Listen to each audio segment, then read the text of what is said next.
Chapter 1. Do you know what crime it is to deceive the emperor? Li Chengqian abruptly sat up, only to feel an excruciating pain radiating from his right leg as he bent it, unable to suppress a cry of anguish, cold sweat instantly beating on his forehead. "Your Highness, please, do not move." A somewhat abstract-looking maid stepped forward, carefully pressing down on Li Chengqian's right thigh to prevent any further movement. Another, equally unremarkable, maid hurried over, gently wiping the sweat from Li Chengqian's forehead and face with a silk handkerchief. Li Chengqian allowed them to attend to him, his mind swirling with memories. The warhorse had gone mad, throwing him to the ground, and its hoof had crushed his leg, leading to his unconsciousness from the shock. In the dreamlike realm of a millennium, it felt as if he were traversing through time, a surreal experience that blurred the lines between reality and illusion. Beep, the dream of 1,000 autumns. The Eternal Emperor system has been successfully activated. A novice gift pack has been issued. Resurrection Scroll X9. Disease Cleansing Pills X99. Healing Elixirs X999.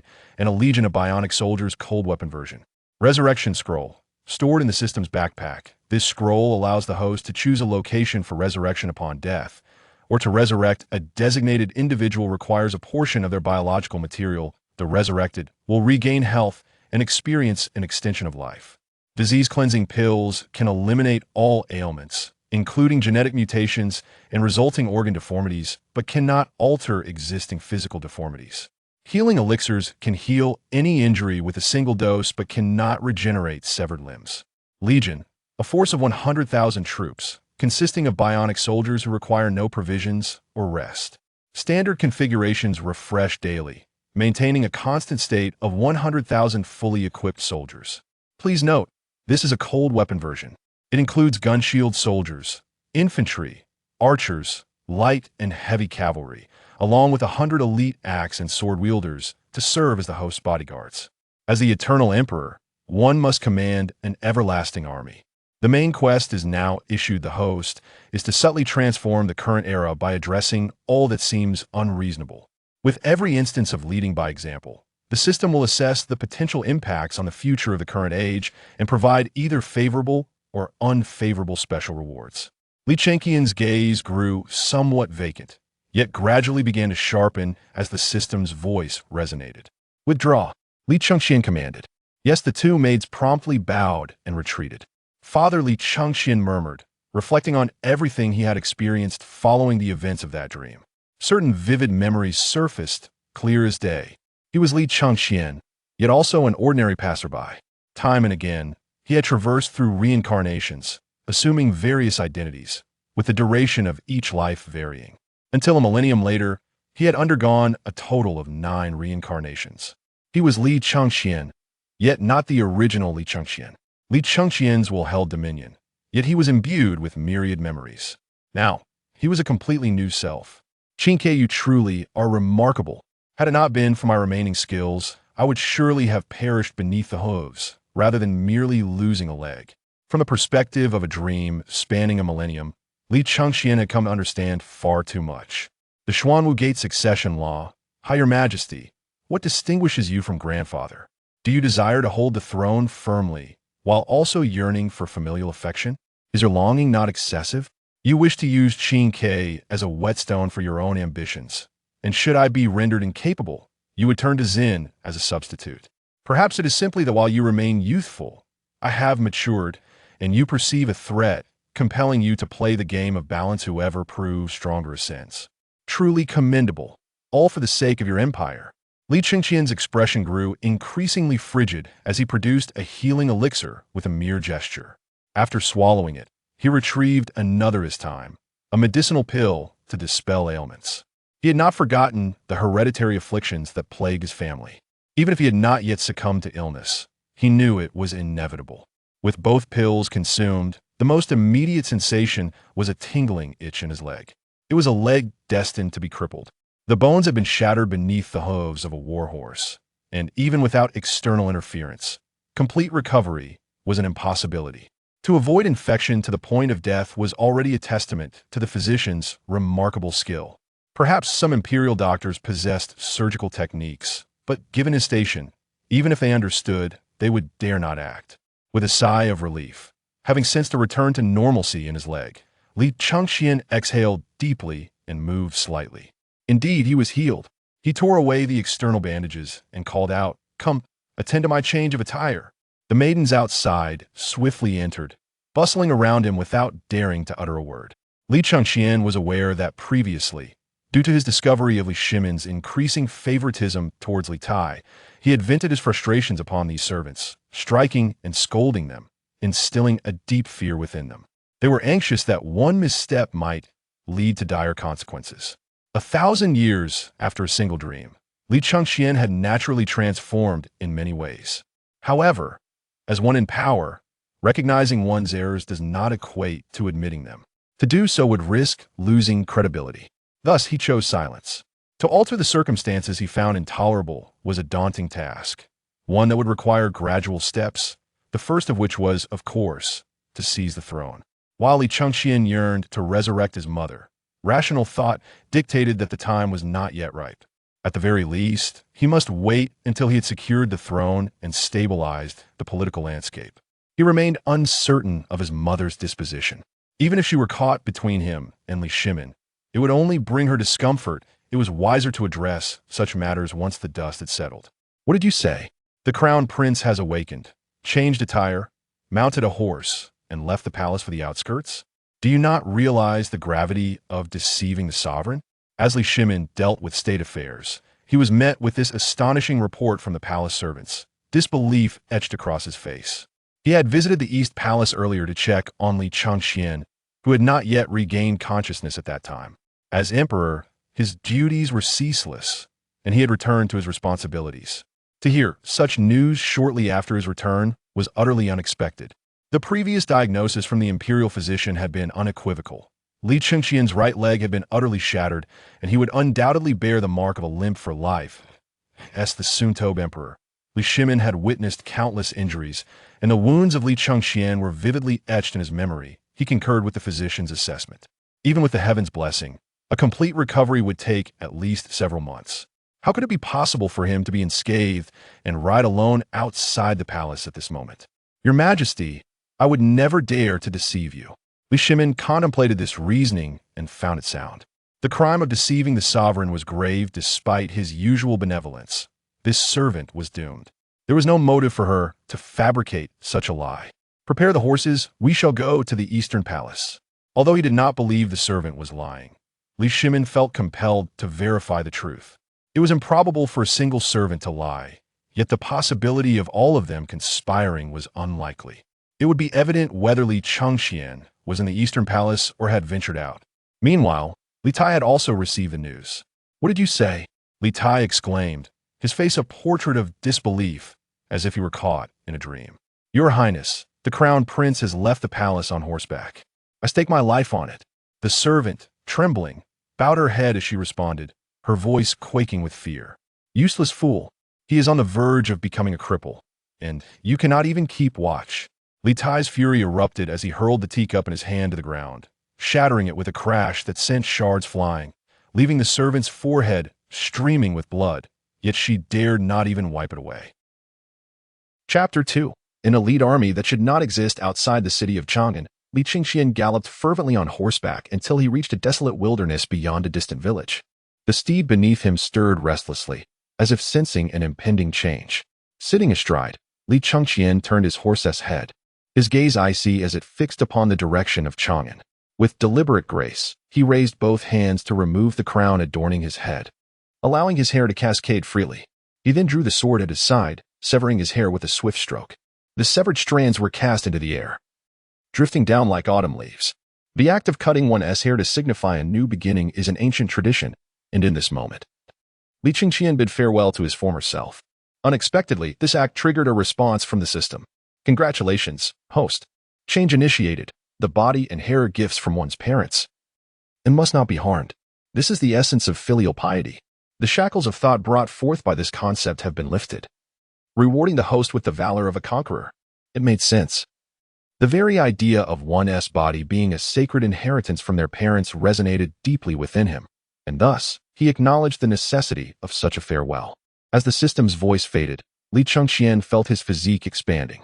Though he had always possessed a measure of martial prowess, thanks to the earnest training imparted by Li Shimin in his formative years, this newfound strength was unparalleled. In the past, he could contend with 2 or 3 ordinary soldiers, but now, even 100 foes would fall before him with a single sweep of his blade.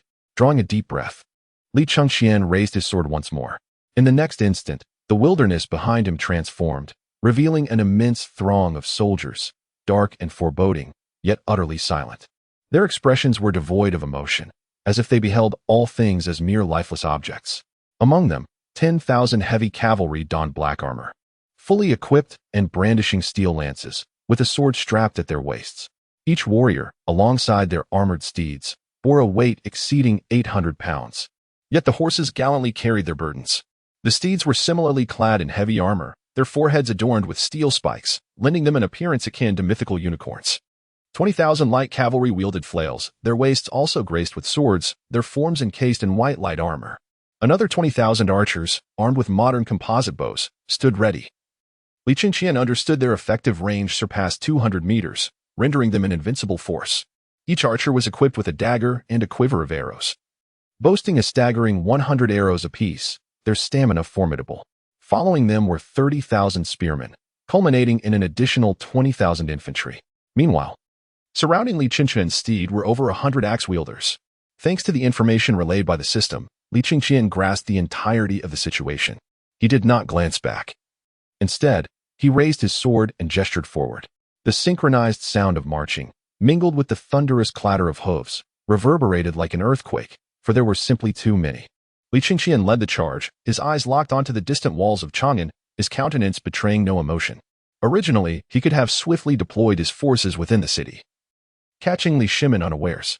However, Li Chengqian chose not to pursue that course of action. He had never contemplated assassinating Li Shimin, not for the sake of reputation, but to spare his mother the anguish. Should he ascend the throne, he would do so with honor and integrity. He could enter with dignity, compelling Li Shimin to abdicate without resorting to any underhanded schemes. For the sake of his own pride, Li Shimin would go to any lengths. After 1,000 years in a dream, Li Chengqian could cast aside shame, yet he retained his own sense of dignity. Coincidentally, the crown princess Su had returned to her parental home for a family visit, having taken along her eldest son Li Xiang. As their legitimate son Li Ju had just turned 1 year old, leaving him unencumbered by worries. Li Xiang was born to a favored maid named Huahua when Li Chengqian was merely 11 or 12, in the 5th year of the Jingguan era. Following his birth, the maid was executed in secret. Since then, the palace maids had been replaced by those deemed unworthy, as commanded by Li Shimin. Li Chengqian paid little attention to Li Xiang. After Su became the crown princess in the 8th year of Jingguan, she had raised him herself. Due to the deaths of Li Yuan and Empress Changsun in the 9th and 10th years of Jingguan, respectively, Li Chengqian was in mourning. Consequently, even after marrying Su, he refrained from having children until the 12th year, when Li Ju was born. He had previously fathered another illegitimate son, Li Yi, with a trial marriage made before marrying the crown princess, but the child perished shortly after birth. The maid, suffering from lingering illness, followed suit within 2 years. As for whether he had a daughter, Li Chengqian was unaware. There were no records of such in the dream of 1,000 years. Meanwhile, in Chang'an, the garrison discovered unusual activity. These troops, being the elite of the army, recognized immediately that an army was approaching the city. Although the situation seemed bewildering and incredulous, they promptly reported it and lit the signal fires. In the barracks outside Chang'an, the sound of horns echoed urgently, leaving no time to await orders from Li Shimin. Couriers sprinted towards the imperial city and the various generals' residences. The once peaceful Chang'an was thrown into disarray.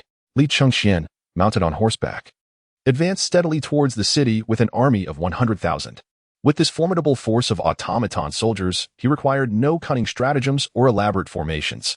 He was confident of flattening Chang'an, regardless of casualties, for the next day would bring renewal.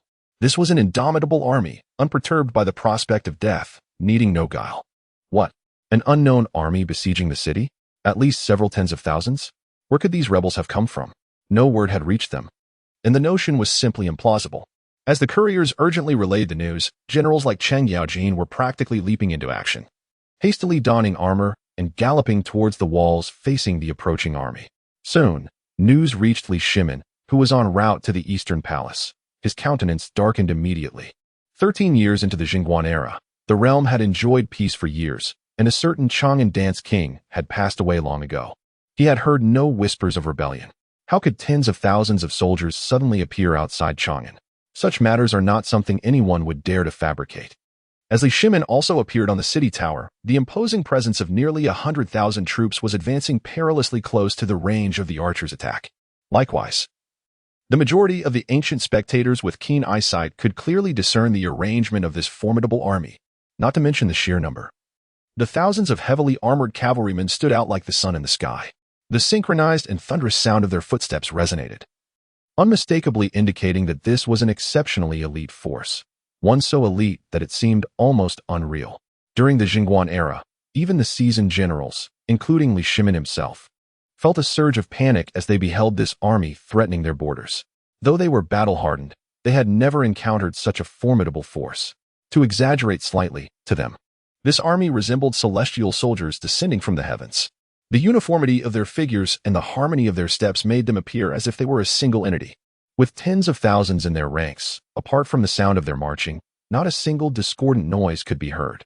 Consequently, as this army continued to advance within earshot of each side's shouts, the generals of the Jingguan era forgot to issue commands, and Li Shimin, too, was momentarily at a loss for words. Even the battle-hardened soldiers were left pale with fear. The army moved with deliberate slowness, exhibiting neither a charge nor a siege posture. Otherwise, even in a state of heightened alertness, the troops of the Jingguan era would undoubtedly have launched an attack. At that moment, the army came to an abrupt halt. Apart from the sound of the wind, an eerie silence enveloped both within and outside the city of Chang'an. Witnessing this scene, Li Shimin felt a tremor in his body. What kind of elite force could achieve such an effect? No, there was simply no elite force that could do so. The dark mass of troops stood in a standoff against the equally dark defenders atop the walls of Chang'an. Chapter 3. Li Shimin. The execution of former Crown Prince Li Chengqian in the midst of the vanguard, a path silently parted. Dressed in the bright yellow robes of a crown prince, Li Chengqian rode forth on horseback, slowly making his way out. The striking color of his attire, along with the movement of the army parting, captured everyone's attention. The Crown Prince. How remarkable! What, the Crown Prince? As those who recognized Li Chengqian gasped in astonishment. The defenders on the city walls erupted in uproar. News swiftly spread throughout Chang'an. No one had anticipated that the leader of the army outside the city would be none other than Crown Prince Li Chengqian. As the clamor began to subside, Li Chengqian raised a makeshift bamboo megaphone and shouted towards the city walls. I am the Crown Prince of the Tang Dynasty, Li Chengqian. Today, I stand against the current emperor of the Tang, Li Shimin. While this is a matter of state, it is also a matter of family. My soldiers are also the soldiers of the Tang. Today, whether in victory or defeat, this concerns the Li Tang royal family.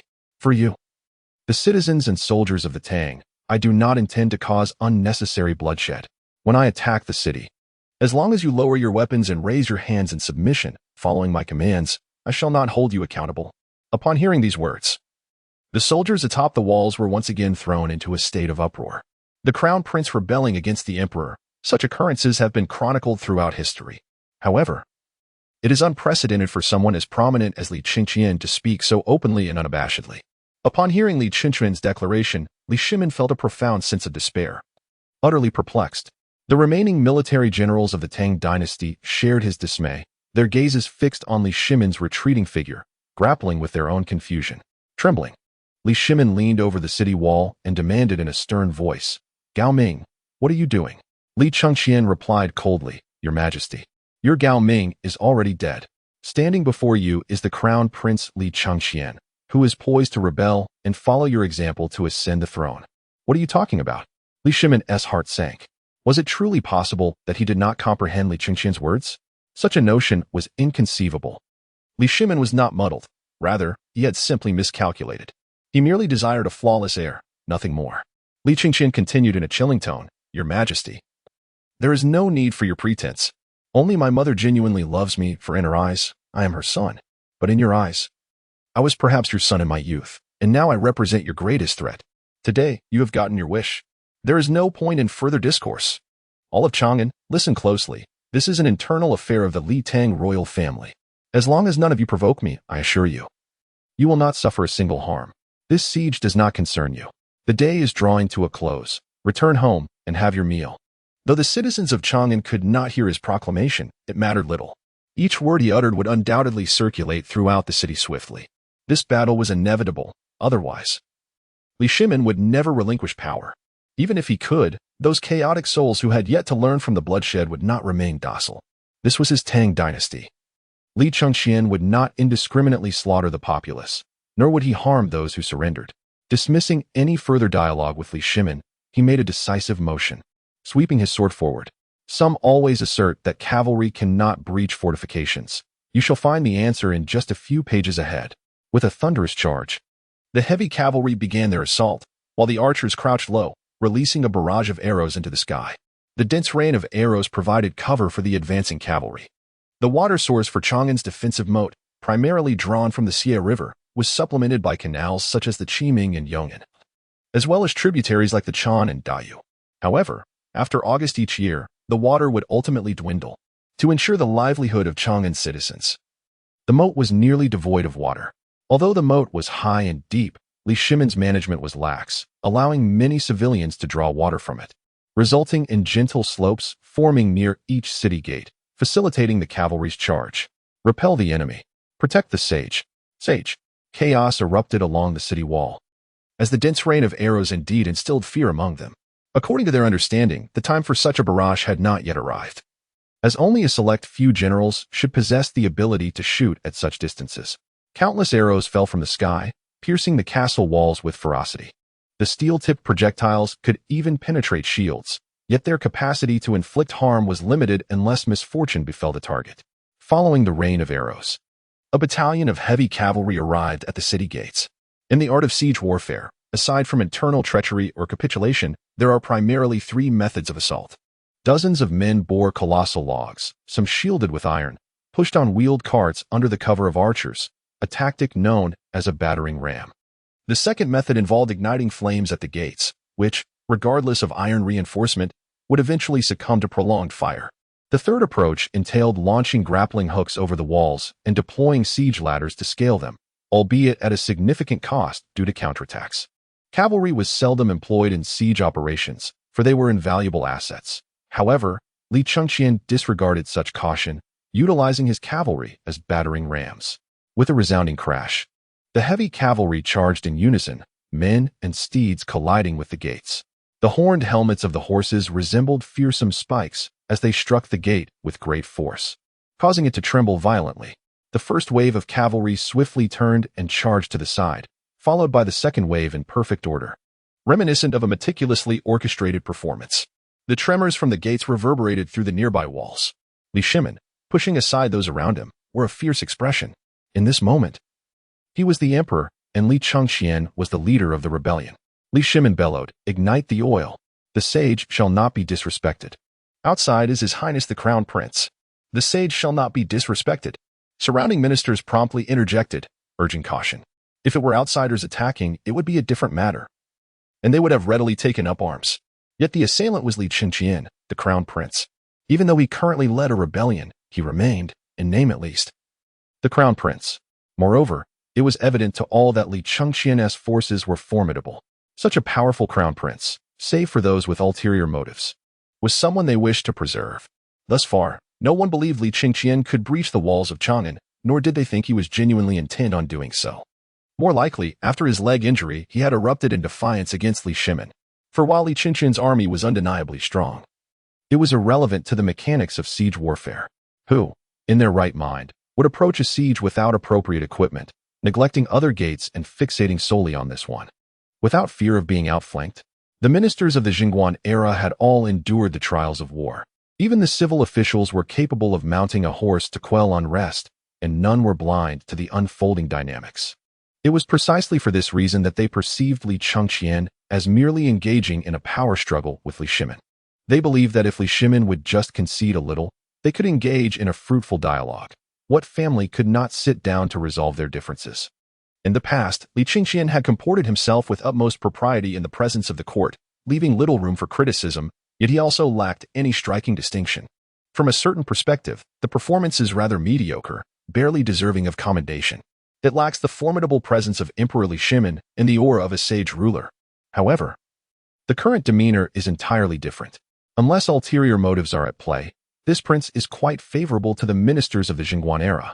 Li Shimin, forcibly breaking free from his courtiers, wore a fierce countenance, gritting his teeth and declaring, "I command, unleash the incendiaries."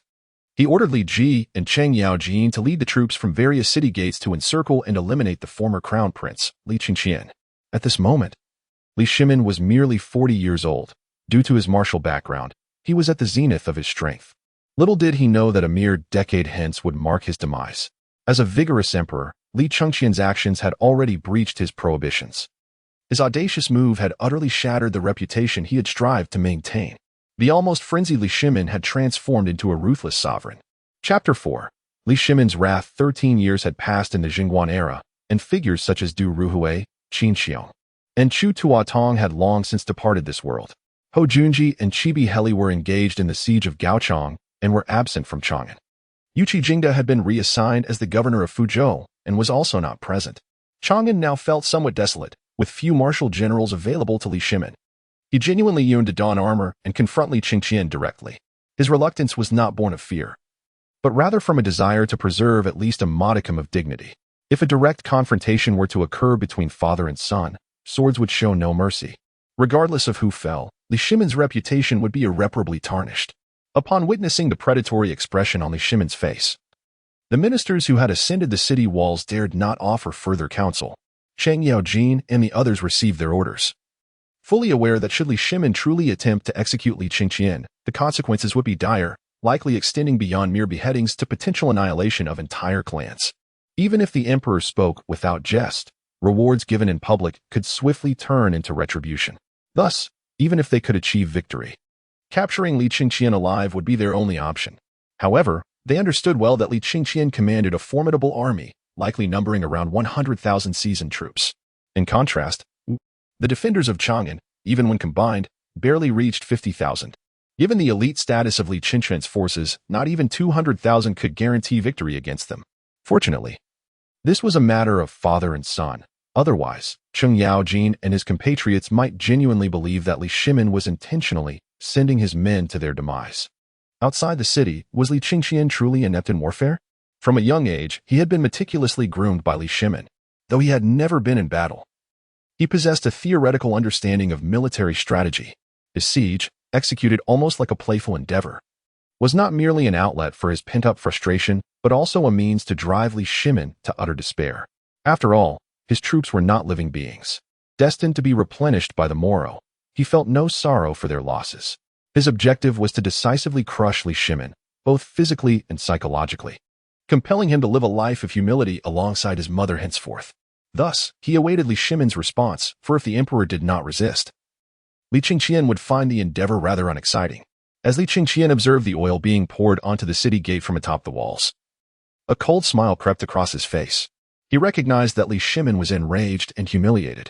However, the notion that fire could thwart his advance on the city gate was utterly delusional. Li Chengqian's heavily armored cavalry showed no fear of the flames in the short term. Thus, waves of heavy cavalry relentlessly crashed against the city gate, determined to conquer with sheer force. Standing on the battlements, Li Shimin was flanked by soldiers crouching with shields aloft. Although no one believed that Li Chengqian would dare to openly assassinate Li Shimin, precautions were nonetheless necessary. The gaze of Li Chengqian collided with that of Li Shimin. All other sounds seemed to fade into oblivion. In that moment, they could almost discern the emotions etched on each other's faces. Li Chengqian wore an expression of indifference, his crown discarded somewhere, with his hair cascading down his back. Li Shimin, momentarily oblivious to the fact that his hair had been cut, glared fiercely at Li Chengqian. In essence, Li Shimin was an exceedingly proud man. His life had been a tumultuous journey, marked by both valleys and peaks. Regardless of the circumstances, he had resolved all troubles that arose. The humility and receptiveness he displayed were merely remnants of the sting from the Xuanwu Gate incident. To Li Chengqian, it appeared that Li Shimin desired everything, craving to grasp it all within his grasp. Concerned about his reputation, Li Shimin aspired to be a good emperor, and indeed, he was a commendable ruler. However, he fell short as a father. As time passed, the battlefield was dominated solely by the thunderous charge of heavy cavalry against the city gate. The flames at the gate had been extinguished beneath the hooves of the cavalry. This wave of assault was unexpected for Li Chengqian. In ancient warfare, City defense required days of preparation, while long-distance campaigns typically necessitated months of readiness. Had there been several days to prepare? The scenario Li Chengqian faced would have been drastically different. At this moment, even if the loyalist army sought to rescue the emperor and gather intelligence, they would be far too late. Chang'an was vast, home to a population of millions during this era. Even an army of 100,000 would be futile in attempting to besiege the city. If forces were indeed spread so thin, it would be tantamount to courting death. As the sounds of approaching troops grew louder, Li Ji and Cheng Yaojin divided their forces, encircling the soldiers stationed near Chang'an from both flanks. Li Chengqian continued to fix his gaze on Li Shimin, while the spearmen and infantry behind him began to stir. The troops moved in perfect formation, methodically advancing with deliberate steps. Commanding an army of 100,000 could not rely simply on shouts. Li Chengqian directed them through his will alone, as they were but automata lacking complete cognition. Li Ji and Cheng Yaojin were struck with a chill as they beheld the impeccably synchronized infantry and spearmen advancing towards them. Feeling an uncanny sense of dread, they were astonishingly coordinated, moving as if they were a single entity. In the face of their charge, not a hint of disarray was visible. Despite the trepidation in their hearts, they had no choice but to charge forth, for Li Shimin was watching from the city walls. Upon those walls, the ministers of the Jingguan era also bore witness. Though 90% of them were civil officials, they were not entirely ignorant of military strategy, merely oriented in different directions. As they observed the impending clash of the two armies, they gasped in unison. The contrast was stark, as if the two forces belonged to entirely different epochs. They could scarcely fathom how Li Chengqian had managed to train such a formidable army and conceal a force of 100,000 so adeptly. At last, the two sides collided. The battlefield transformed into a veritable meat grinder, with Li Chengqian's gun and shield soldiers being toppled by charging steeds, while Li Shimin's forces also found themselves unseated. Outside the gates of Chang'an, there was no room for stratagems, only the raw brutality of combat remained. Yet, when pitted against Li Chengqian's army, devoid of sensation, silent and tireless, their eyes vacant and hollow, the flesh and blood soldiers, even those seasoned by countless battles, quickly found themselves overwhelmed. The coordination of the gun and shield soldiers with the infantry proved insurmountable, as nothing could halt their advance. Before long, the Jingguan army had been systematically divided into smaller fragments by Li Chengqian's troops. At that moment, Li Chengqian's forces erupted into a synchronized roar. Lay down your weapons, clasp your heads, and surrender without bloodshed. The unified cry reverberated through half of Chang'an. Faced with such a declaration, even the most battle-hardened veterans felt their resolve crumble. After hearing such a call, they could no longer withstand the pressure. Chapter 5, Cheng Yaojin. Our cow drowned while bathing. A sudden, thunderous sound echoed across the battlefield. The city gate had collapsed. Despite ongoing reinforcements, it had fallen. Chang'an had been breached.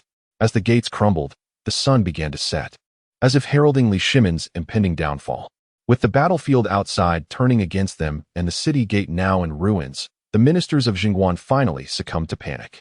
Was Li Chengqian truly intent on this assault? Though it was a father-son confrontation, swords and blades are blind to kinship. Your Majesty, we must retreat to the inner city. Yes, Your Majesty, we must flee. The Crown Prince has truly lost his mind. I shall not flee. I remain here to see if Li Chengqian dares to strike me down. Li Shimin raged, straining against their grasp. Yet this time, the Jingguan ministers would no longer heed his commands. In a flurry of chaos, they hefted Li Shimin away. Drop your weapons, squat down, and clasp your heads. The rallying cry of Li Chengqian's army shifted again. Finally, as darkness enveloped the sky, the remnants of Li Shimin's forces outside the city surrendered en masse. Had they been facing foreign invaders, the proud soldiers of Jingguan would never have capitulated so swiftly. However, this was a familial conflict. What could they gain from fighting to the death, risking their lives? Moreover, Li Chengqian had consistently proclaimed that as long as they laid down their arms and refrained from attacking his soldiers, his troops would not harm them, and everything would proceed as it should. Li Chengqian observed as Li Shimin was carried away, then averted his gaze. Soon, Li Ji and Cheng Yaojin were brought before him. Hee, Your Highness, have you had your meal? Cheng Yaojin chuckled. Li Ji remained silent, his head bowed in contemplation. Perched upon his horse, Li Chengqian looked down upon Cheng Yaojin. In his memories, Cheng Yaojin's character often appeared brash and occasionally reckless, yet he was undeniably astute. What is the opinion of Duke Lu regarding this formidable army? Li Chengqian inquired, his words somewhat disconnected from the context. Cheng Yaojin had recently been renamed Duke Lu, making the address appropriate. At the mention of this, Chen Yaojin couldn't help but shiver. Having fought countless battles, he had never encountered such a military force, one that was not only exceptionally skilled but also utterly fearless. Even in the moments before death, the soldiers bore expressions that were cold and devoid of compassion. Several soldiers had perished at his hands, yet he found himself terrified. He would rather face the legendary specters than contend with Li Chengqian's army. The sensation was more horrifying than that of facing death itself. Regaining his composure, Chang Yaojin chuckled again. Your Highness, you are indeed the crown prince of our great Tang. I, a simple man, may not fully grasp these matters, but I can only say it is truly impressive. Li Chengqian smiled faintly and replied, Duke Lu, are you reminding me that with such an army, the throne is rightfully mine? There is no need to jest with the world, is there? Higi, if your Highness believes so, then so be it. I merely wish to know if you have dined. Today, a cow from my home met an unfortunate fate while bathing. Might I invite your Highness to a meal? Chang Yaojin spoke in circles. You and Li Ji are to return and inform Li Shimin that I grant him 3 hours of preparation time. At midnight, I shall enter Chang'an and assault the inner city and the imperial palace. He should be ready. Please also convey to the other soldiers that this matter lies solely between Li Shimin and myself. As long as they do not resist vigorously, my soldiers will show restraint. Should they lay down their arms, my troops will cease their assault. I understand the imperial edict cannot be defied, but they are all valiant sons of the Tang, and they should not perish in a civil war. Li Chengqian's provision of time was a gesture of his intent to minimize bloodshed in Chang'an, while also awaiting the reinforcements. He, too, was aware that engaging in direct confrontation would not come without sacrifices. The soldiers of Chang'an were still quite formidable. Oh, Your Highness, why must you go to such lengths? Tonight, I shall host a feast and invite His Majesty as well. What do you say? Chen Yaojin did not believe that Li Chengqian would dare to harm Li Shimin. He always felt that such an outstanding figure as Li Chengqian could not truly be threatened by Li Shimin. Moreover, with Li Chengqian now fully matured and empowered, if the transfer of authority within Tang could proceed smoothly without resorting to such drastic measures, the future of the Tang would undoubtedly flourish. Li Chengqian retorted with a cold smile, Duke Lu, you are a clever man, and there are many astute minds within the court. Do you not perceive what Li Shimin is undertaking? He is treading the same path as the solitary emperor, yet he naively believes both his hands are equally deserving. Was not the emperor of yore, in his time, similarly misguided? Return and inform him that while he wishes for Qin Kai to become the second Qin Wang, I have no desire to be the second hidden crown prince. Alas, Your Highness, you overstate. Chen Yaojin is among the most astute individuals of the Jingguan era. How could he possibly be unaware? However, he is more adept at self-preservation and, being a military man, has never spoken out on such matters. Can the ministers in the court not discern this? No. At the very least, Wei Zheng has privately approached Li Shimin regarding this issue, yet Li Shimin remains unperturbed, convinced of his own competence. Although Li Tai has not yet taken residence in the Wuda Hall, he is still afforded considerable attention, while the treatment towards him is characterized by harsh reprimands. Do my words carry weight? Li Chengqian smiled lightly and shook his head. I merely speak the truth. Duke Lu, I wish to say no more. If you are not prepared to return, I shall have to send your head back with the Duke of England. Li Ji, originally named Su Shiji, was one of the rebels from the Wagang stronghold. Due to his merits in surrendering territory, he was granted the surname Li by Li Yuan. Later, during the Xuanwu Gate incident, when Li Shimin sought his stance, he remained silent, offering no assistance to either side.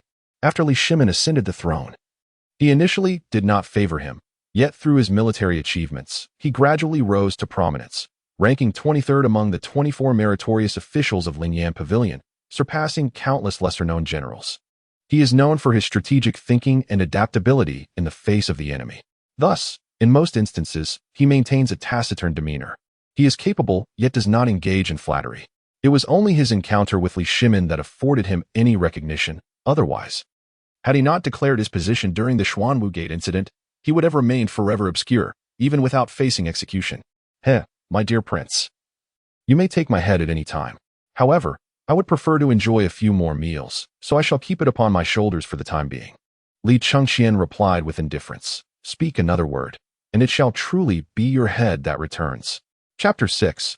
I, for the great Tang, extend my congratulations. Well, I shan't ramble. However, I believe everyone is still hungry. It is not just I who is famished. Your Highness, do you see? Li Chengqian said nothing but merely raised his hand.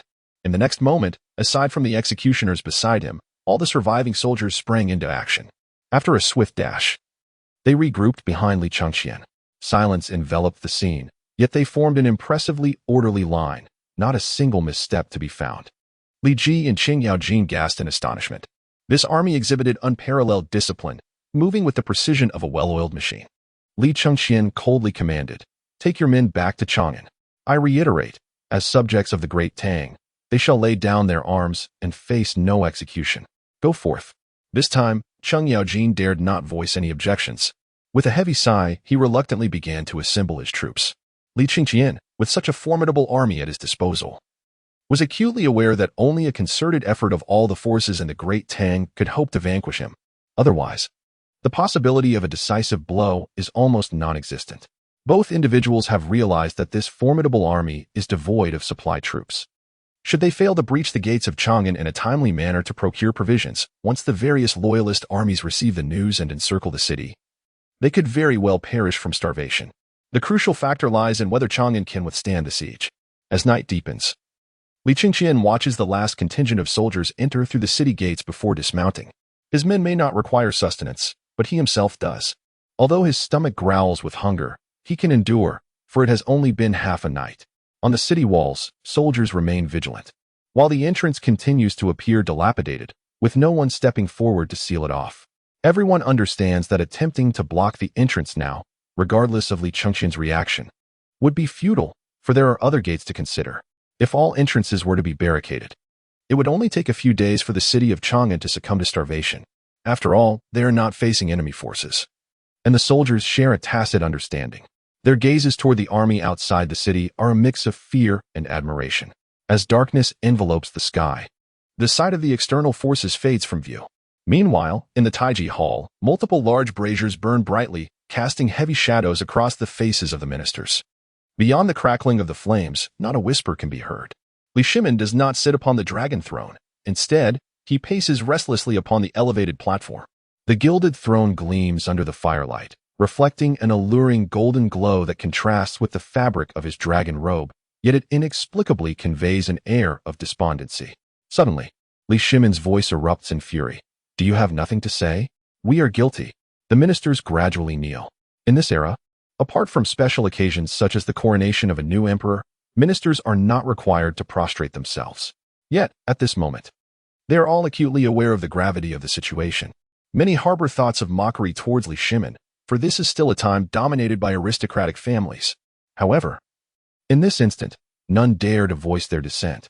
Should they be caught in rebellion, even if Li Shimin were to eliminate them, the aristocracy would have no grounds for complaint. "Wei Zheng, you speak." Li Shimin directly calls him out. Known for his loquacity, Wei Zheng feels a pang of distress upon hearing his name. Though he often engages in pointed exchanges with Li Shimin, he is also aware of the delicate balance of decorum. He cannot simply speak his mind on every issue.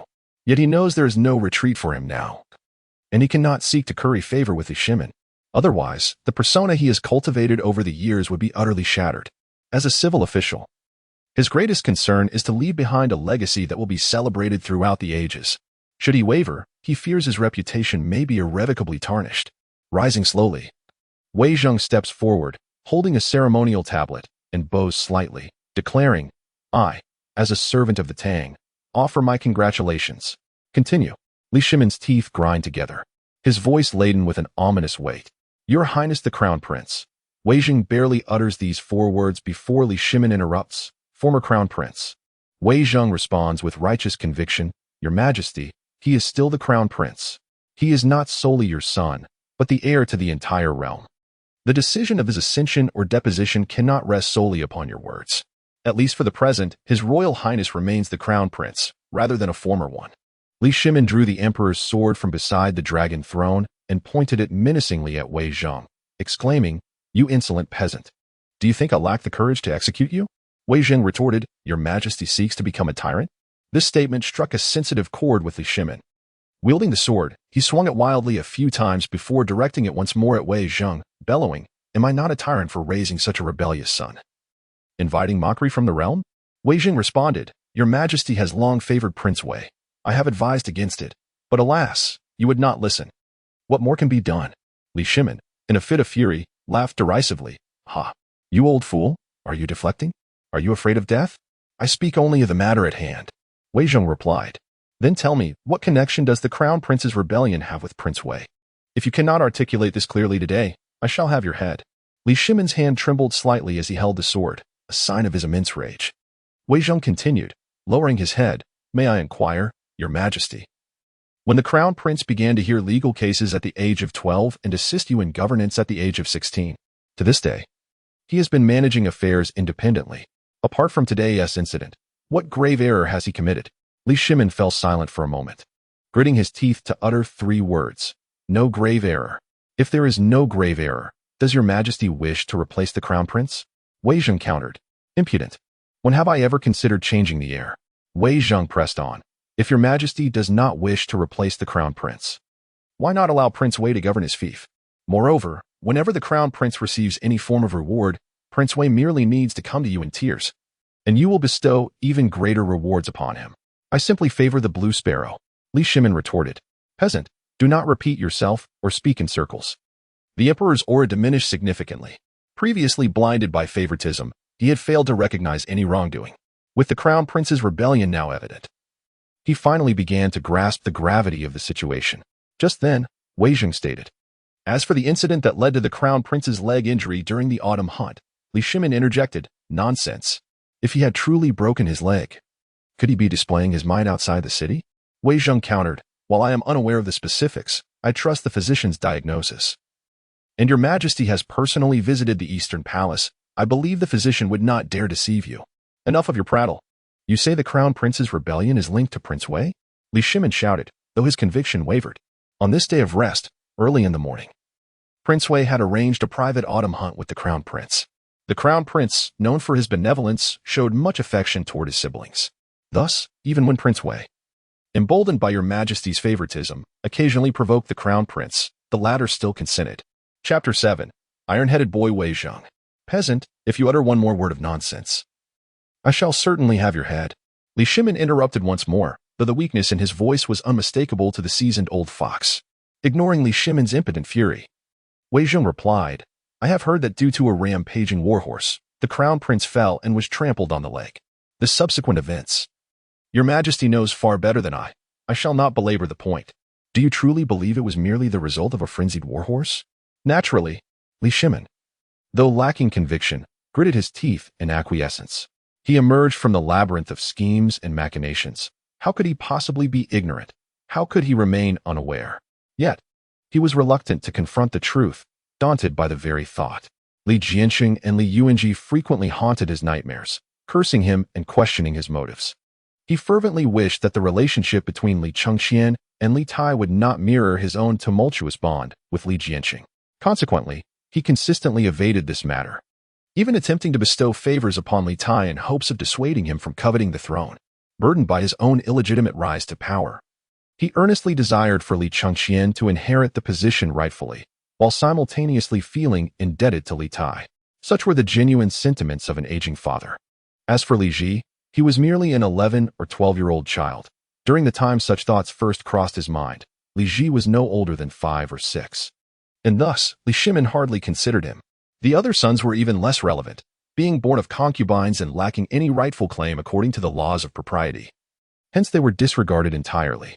In response to Li Shimin's obstinacy, Wei Zhong did not retort, but continued to assert, if Your Majesty deems it so, then it must be. Yet, the Crown Prince evidently disagrees. The warhorse was in a frenzy, a situation that could have escalated severely. It was reported that had the Crown Prince not risked his life to evade, he might have been trampled to death. At that moment, Wei Wang and the Imperial Guards were shockingly nearby, mere spectators. Qingke was left astounded, and as for those guards who failed to act in time, I have already dealt with them. Your Majesty need not explain to me how they are unrelated to your servant. However, given the Crown Prince's grave injuries, why did Your Majesty not wait for him to awaken before personally explaining the situation? Instead, you merely paid a brief visit before promptly returning to the palace. Wei Zhong retorted, I had matters to attend to. Li Shimin could not divulge that upon witnessing Li Chengqian, he felt profound disappointment. Li Chengqian could not even control a rampaging horse and had consequently broken his leg, bringing disgrace upon the image of a martial emperor. In his fury, he had not given it much thought. instructing the imperial physician to provide thorough care before turning away.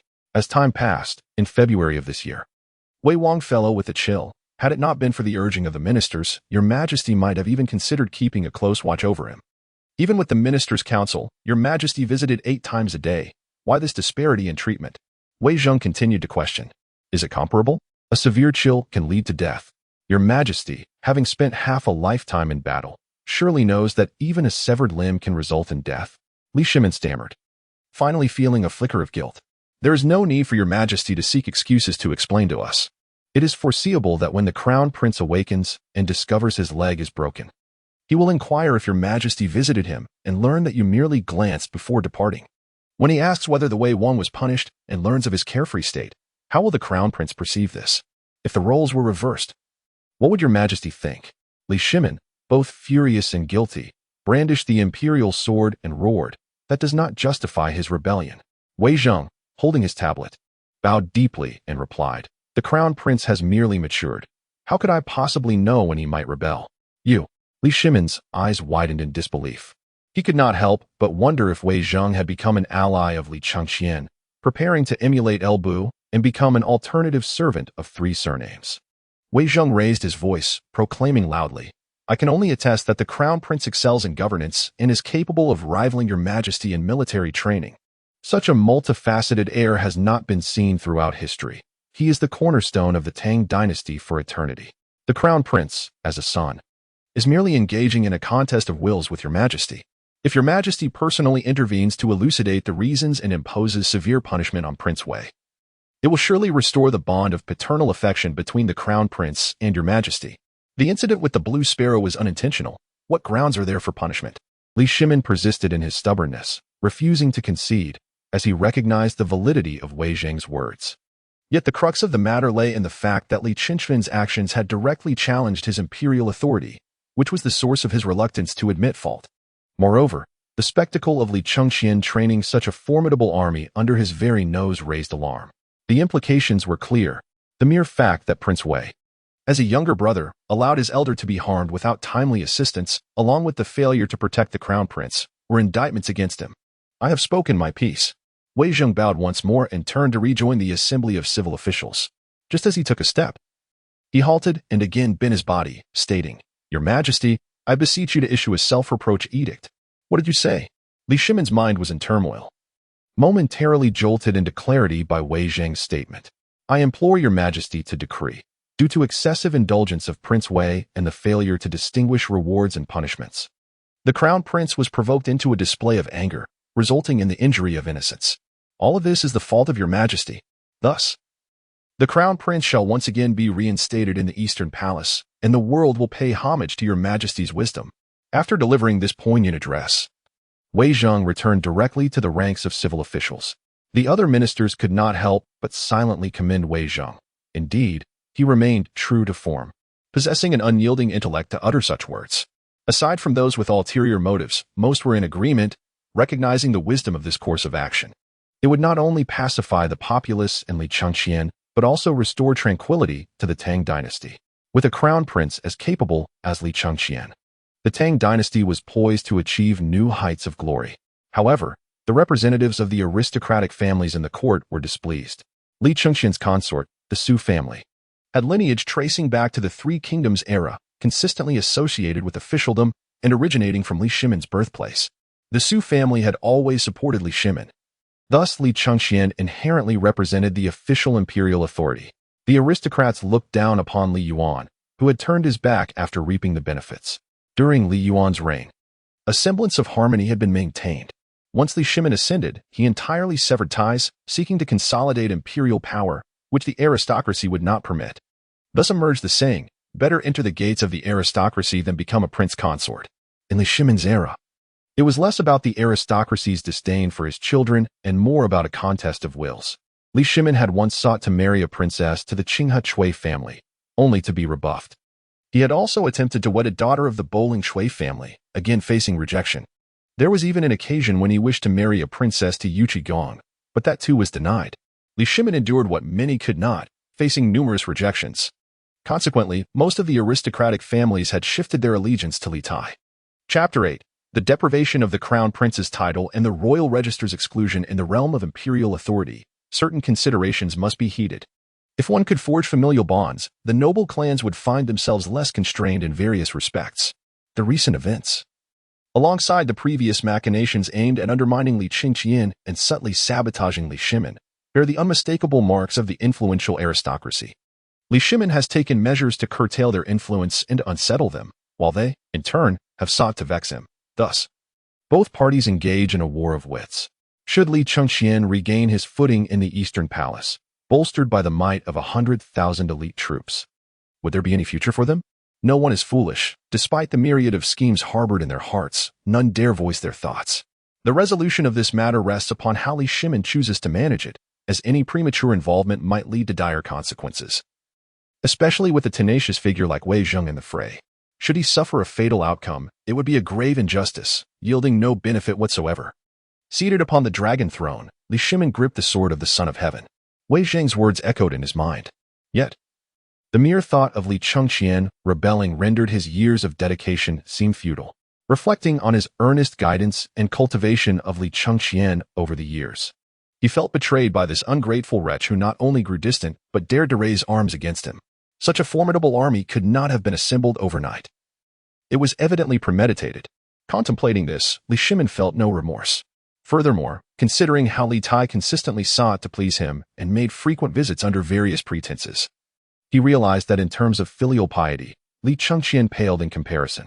He held great expectations for Li Tai's literary accomplishments and, upon Li Tai's counsel, had issued an edict the previous year for him to organize the compilation of the geographical treatise. This endeavor aimed to systematically document the geography, historical evolution, and anecdotes of the Tang Dynasty, serving as an official geographical compendium. It is often said that one generation conquers the world while the next secures it. In light of this, Li Shimin's allegiance decidedly shifted towards Li Tai. Regardless of the circumstances, he himself had risen through rebellion, even with a multitude of justifications. He could not accept Li Chengqian mirroring such insurrection. That would be an affront to his years of striving to emerge from the shadows of the Xuanwu Gate. In contrast, the obedient and dutiful Li Tai, though lacking martial prowess, demonstrated significant literary merit, making him the rightful heir in Li Shimin's eyes. At that moment, clarity dawned upon Li Shimin as he resolved not to linger on Li Chengqian's years of cultivation as the crown prince. After all, Li Tai possessed talent, and with ample time to further hone his abilities, he would flourish. Suddenly rising from the dragon throne, Li Shimin radiated imperial authority once more. The crown prince Li Chengqian has conspired to rebel, with irrefutable evidence. Thus, I hereby strip him of his title and remove him from the royal register. Upon hearing Li Shimin's declaration, the majority of ministers were taken aback, their eyes nearly bulging in disbelief, perceiving the emperor as unhinged. A portion of them struggled to suppress their laughter, incredulous at Li Shimin's audacity in discarding such a formidable heir. "Your Majesty, this cannot be," they implored fervently, their voices rising in a cacophony akin to a bustling marketplace. Li Shimin stood atop the dais, surveying the clamorous hall, his gaze growing increasingly frigid. In his eyes, it seemed that a faction of the ministers from the Jingguan era had already been swayed by Li Chengqian. Initially, he had doubted Li Chengqian's capability to achieve such a feat, yet now, with the formidable army encamped outside the city, it was not beyond the realm of possibility for Li Chengqian to corrupt the officials. He had received no intelligence regarding this. And yet Li Chengqian was already at the gates of Chang'an, with numerous ministers pleading for clemency. Was this realm truly his dominion, or that of Li Chengqian? A blaze of fury ignited within him, and he suddenly bellowed, "Silence!" His authority still held weight, and his command was akin to pressing a pause button. He summoned the various offices, ordering that all military forces within Chang'an return to defend the inner city and prepare for battle. The treacherous rebels outside, including the ringleader Li Chengqian, must be eradicated. Anyone who slays Li Chengqian shall be granted the title of Duke. "Your Majesty, no." The resolute Wei Zheng stepped forward once more, raising his voice in protest. With a clang, Li Shimin's imperial sword was hurled by him, striking the ground just before Wei Zheng's feet. Wei Zheng, slightly shaken, nonetheless pressed on. "I only wish to inquire about the fate of the citizens in the outer city." Li Shimin's murderous intent softened just a fraction. If Li Chengqian dared to harm the citizens of the outer city, could he truly massacre 1,000,000 souls? If he were to lay a hand on them, there would be no refuge for him in this realm, let alone claim the position behind me. Yet, if he refrained from such actions, from where would his provisions and supplies come? As long as you all secure the inner city, await the arrival of the loyal army. I implore you not to practice duplicity. Do not forget, your families reside within the inner city. This time, I shall personally oversee the battle. Whoever dares to retreat shall face death. Li Shimin's declaration startled all present. They suddenly remembered that although this was a conflict between father and son in times of chaos, the outcome was unpredictable. The old adage, when bandits come, soldiers arrive like combs, officials like razors, was not mere jest, no matter how elite the troops. In such extraordinary moments, they would inevitably falter. The ministers among them clearly had more at stake than the common people. It must be said, Li Shimin's calculations were astute. He aimed to compel Li Chengqian to either withdraw and await the encirclement by the Tang army, or perish within the city from starvation, awaiting the loyal forces' siege. As for breaching the inner city, Li Shimin had contemplated that as well. Even if the inner city fell, the imperial city could still be defended. If they could endure for 3 to 5 days, the nearest loyal army would surely arrive. By that time, it would be Li Chengqian's demise. Essentially, Li Shimin did not regard human life with much value. Despite his rhetoric about the waters that can carry a boat also capsizing it, he indeed acted with considerable efficacy. Yet, at the core, it was all for the sake of imperial power, to carve his name in history, and to prove to Li Yuan that he surpassed his elder brother, a matter of pride, ultimately. In summary, he sought both face and substance.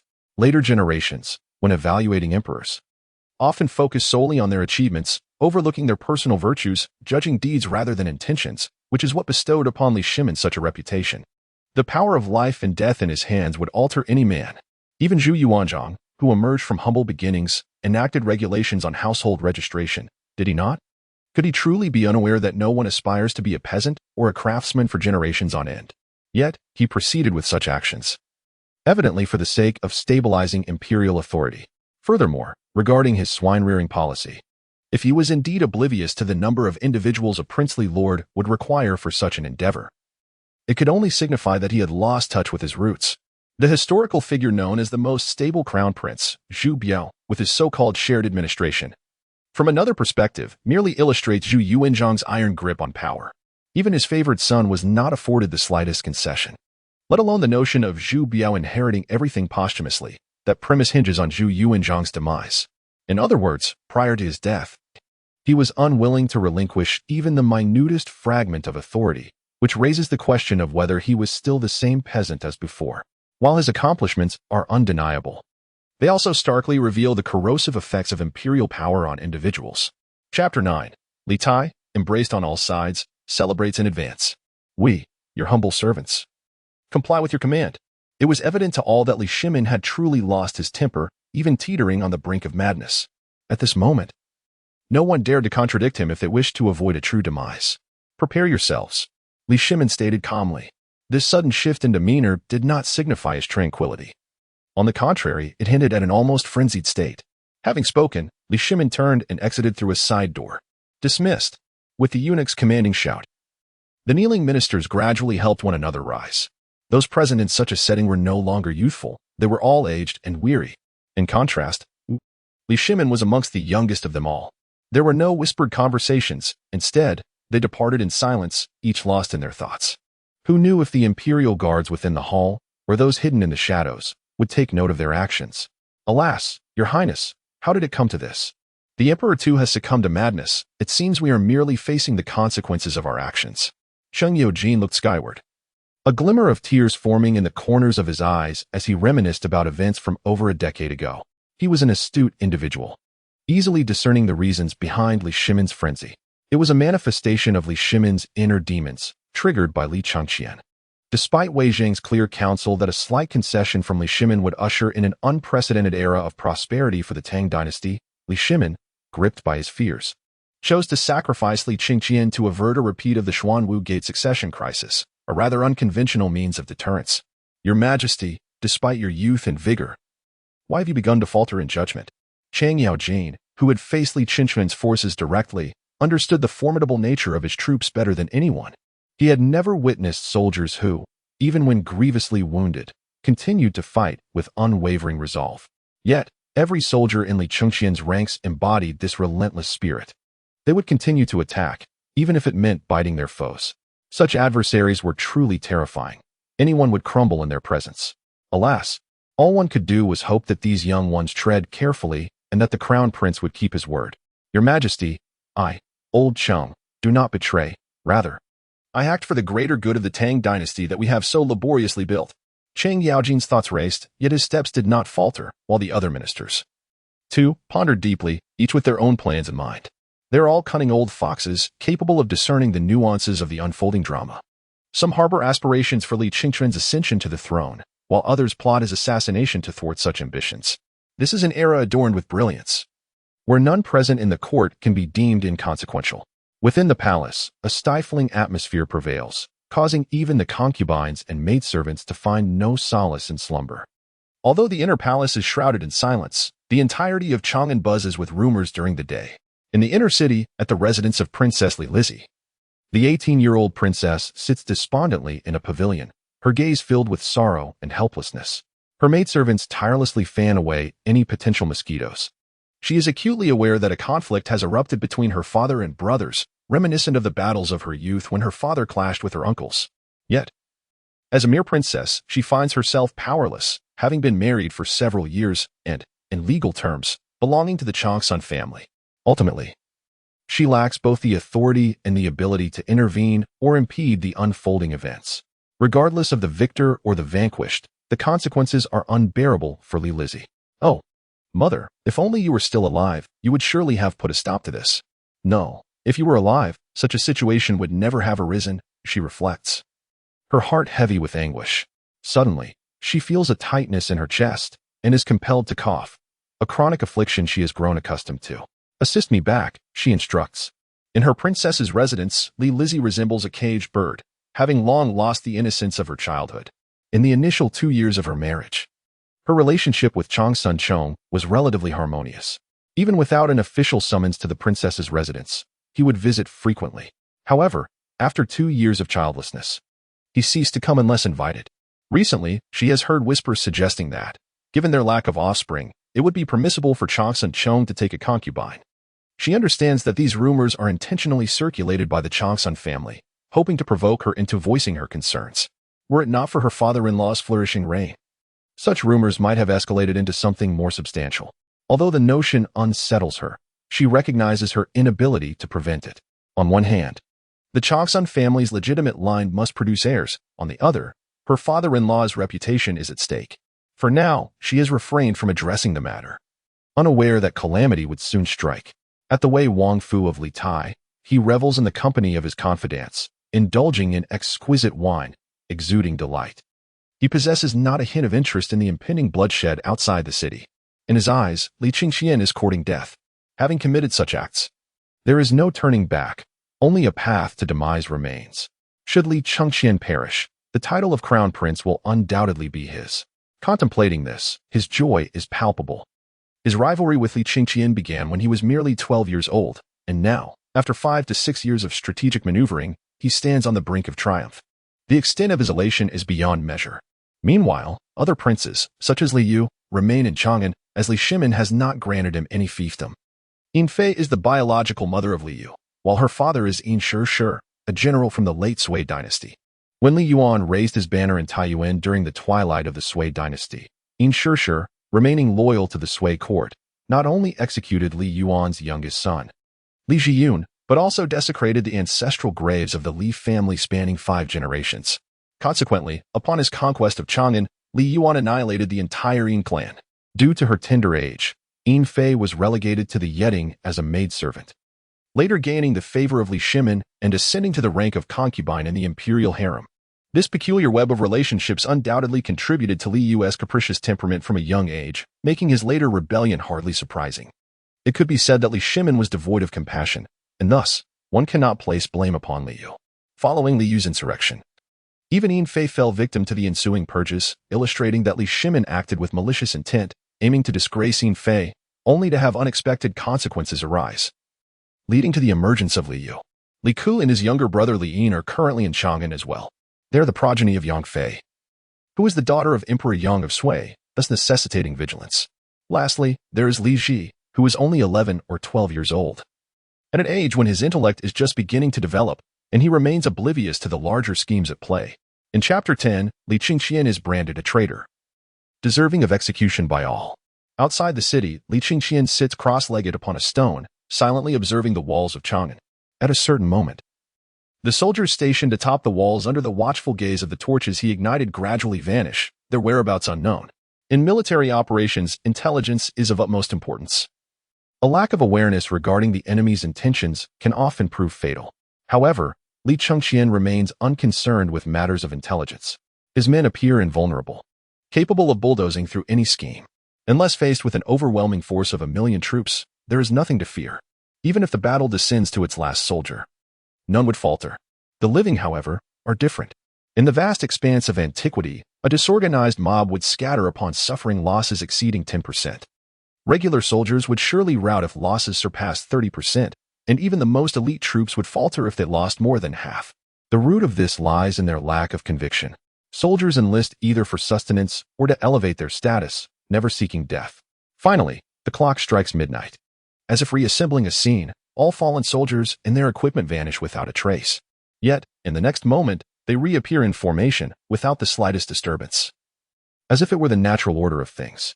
This time, Li Chengqian does not lead from the front, but positions himself at the rear of the ranks. He may be reckless, but he is not foolish. Uncertain of the soldier's disappearance from the walls, he dares not take risks. Although historically, Li Shimin did not execute him, Li Chengqian understands that this was due to the insurrection being childishly trivial, ending before it truly commenced. It was merely because Li Yu initiated the rebellion, compounded by the treachery of Yigan Qingji within their ranks. It was through the visions of a millennia-long dream that Li Chengqian learned of these developments, leading him to refrain from informing his associates as he prepared to challenge Li Shimin. Within the Eastern Palace, one could scarcely fathom the multitude of duplicitous individuals and various scheming spies lurking about. As the crown prince, he was indeed a thorn in the side of many. The soldiers meticulously scoured the surrounding walls and nearby areas, uncovering no one, not even a trace of the war supplies that had been relocated. Li Chengqian ascended the city wall, gazing distantly towards the inner city, where a vast expanse of flames flickered. It dawned upon him that they were awaiting his arrival in the inner city. Chang'an was generally delineated into 3 tiers: the outer city, the inner city, and the imperial city. Among the 108 market wards, the majority of the opulent establishments were nestled within the inner city. In broad terms, the esteemed and the affluent resided in the inner city, while the royal family occupied the imperial city, each section separated by imposing walls. However, this was not an absolute rule. Some dignitaries dwelled in the outer city, and some royalty resided in the inner city, while officials of around the 5th rank also called the outer city home. Having discerned that they awaited him in the inner city, Li Chengqian wasted no time, leading his army along the grand avenue of Zhike towards their destination. The inhabitants of the surrounding markets had retreated into their homes, refraining from even a whisper. Although the 100,000 troops made no sound, their heavy footfalls resonated, shaking the earth and echoing loudly. The synchronized cadence of their march seemed to compel the hearts of all to beat in unison.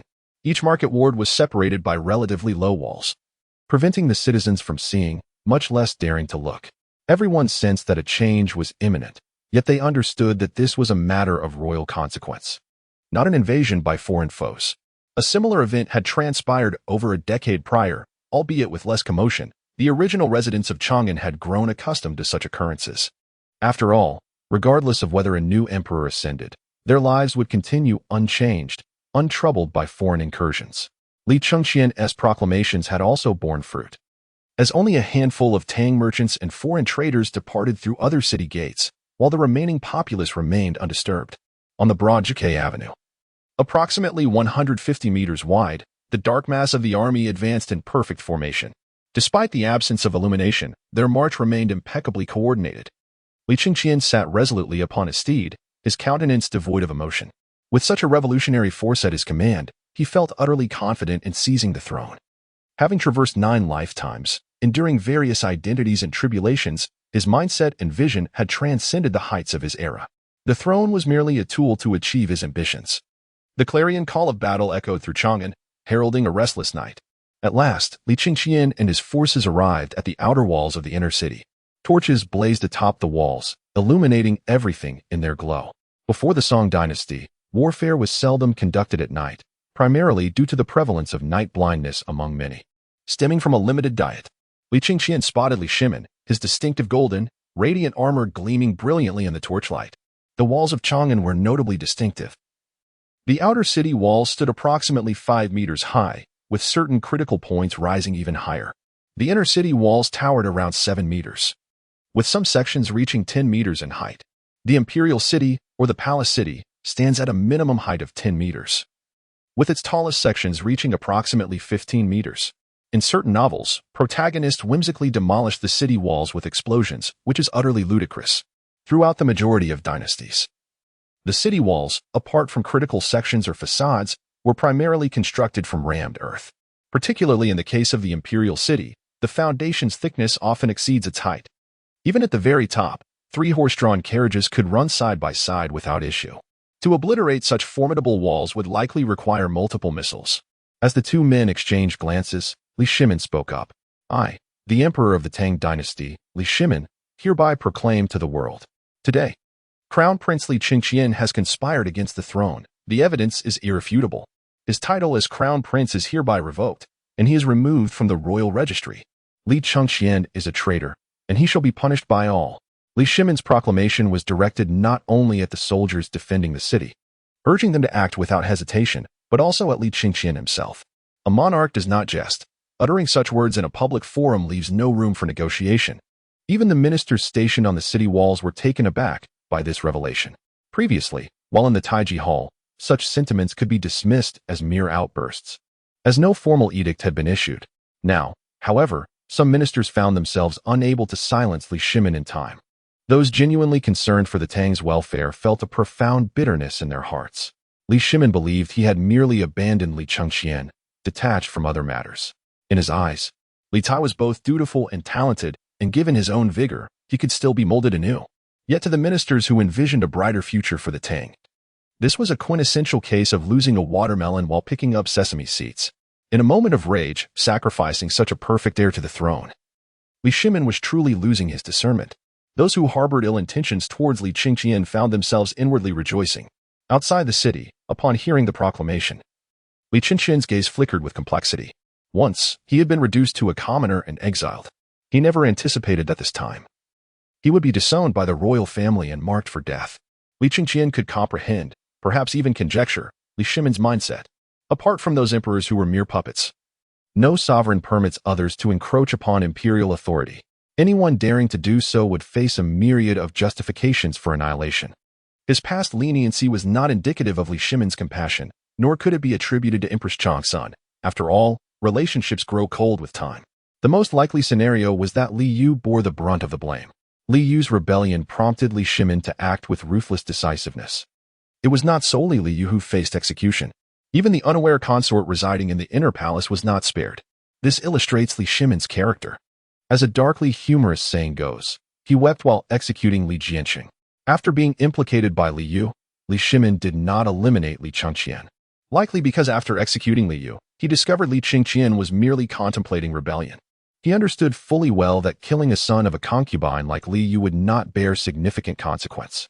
Had Li Shimin decided to eliminate his legitimate son, Li Chengqian, he would have amassed a notorious legacy marked by the heinous acts of fratricide, patricide, sister-in-law humiliation, and filicide, ensuring his infamy in the annals of history. Furthermore, if he were to set such a precedent, it would undoubtedly inspire future rulers of the Tang Dynasty to emulate his actions. Li Shimin was inherently a paradoxical figure, and given that Li Chengqian had not yet taken any drastic action, he ultimately resolved to exile him. However, the current situation was markedly different, as Li Chengqian now commanded an army of 100,000, advancing towards Chang'an with great fanfare. Should he choose to spare Li Chengqian now, it would undoubtedly encourage all princes to follow suit, thinking they could gamble their lives without consequence.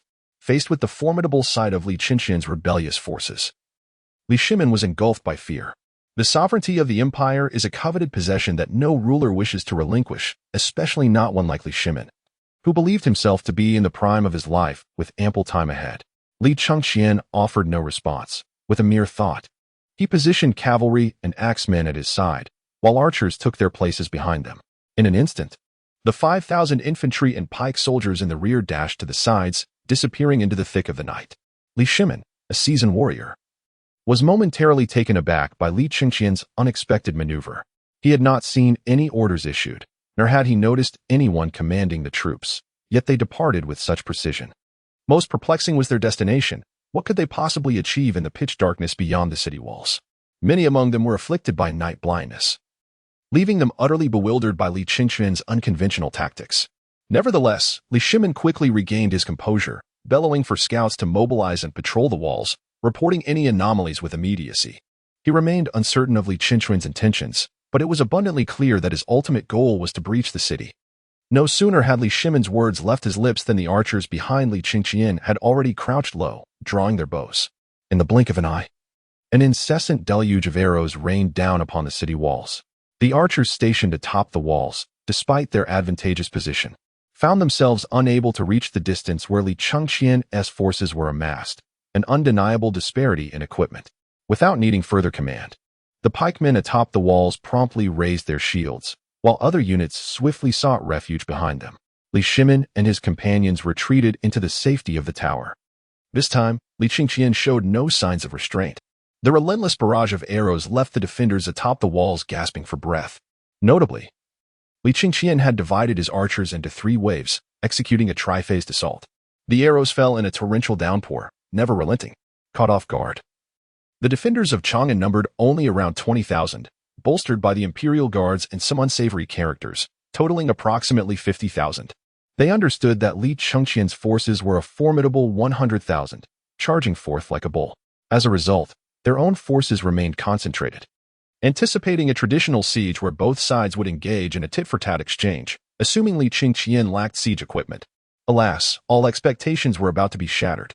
In the midst of a relentless downpour of arrows, the city walls were peppered, resembling a hedgehog in various places. Li Shimin's countenance was ashen as he took refuge within the fortress, joined by the other soldiers who dared not show their faces. Occasionally, anguished cries pierced the air, the unfortunate result of a lapse in their defenses, striking down a few valiant soldiers. The ministers of the Jingguan era wore grave expressions. The successive waves of arrows made it abundantly clear, even to the most naive, the exceptional prowess of Li Chengqian's troops. Li Ji, known for his strategic acumen and adaptability in battle, maintained a stoic silence, yet his mind raced with myriad possibilities. Suddenly, a spark of insight ignited within him, and he bellowed, "Your Majesty, we must venture forth. Their intention is to overwhelm us while they scale the walls elsewhere." Upon hearing this, the assembly of men awakened to the gravity of their situation. Their previous inaction stemmed from the blinding threat of night combat, which clouded their judgment. Yet, could Li Chengqian's forces be deemed ordinary? By deducing their intentions, the answer became glaringly apparent. Li Shimin too grasped the potential severity of the situation. Recognizing the elite nature of Li Chengqian's army, "Send forth the command. Everyone, raise your shields and disperse," he ordered.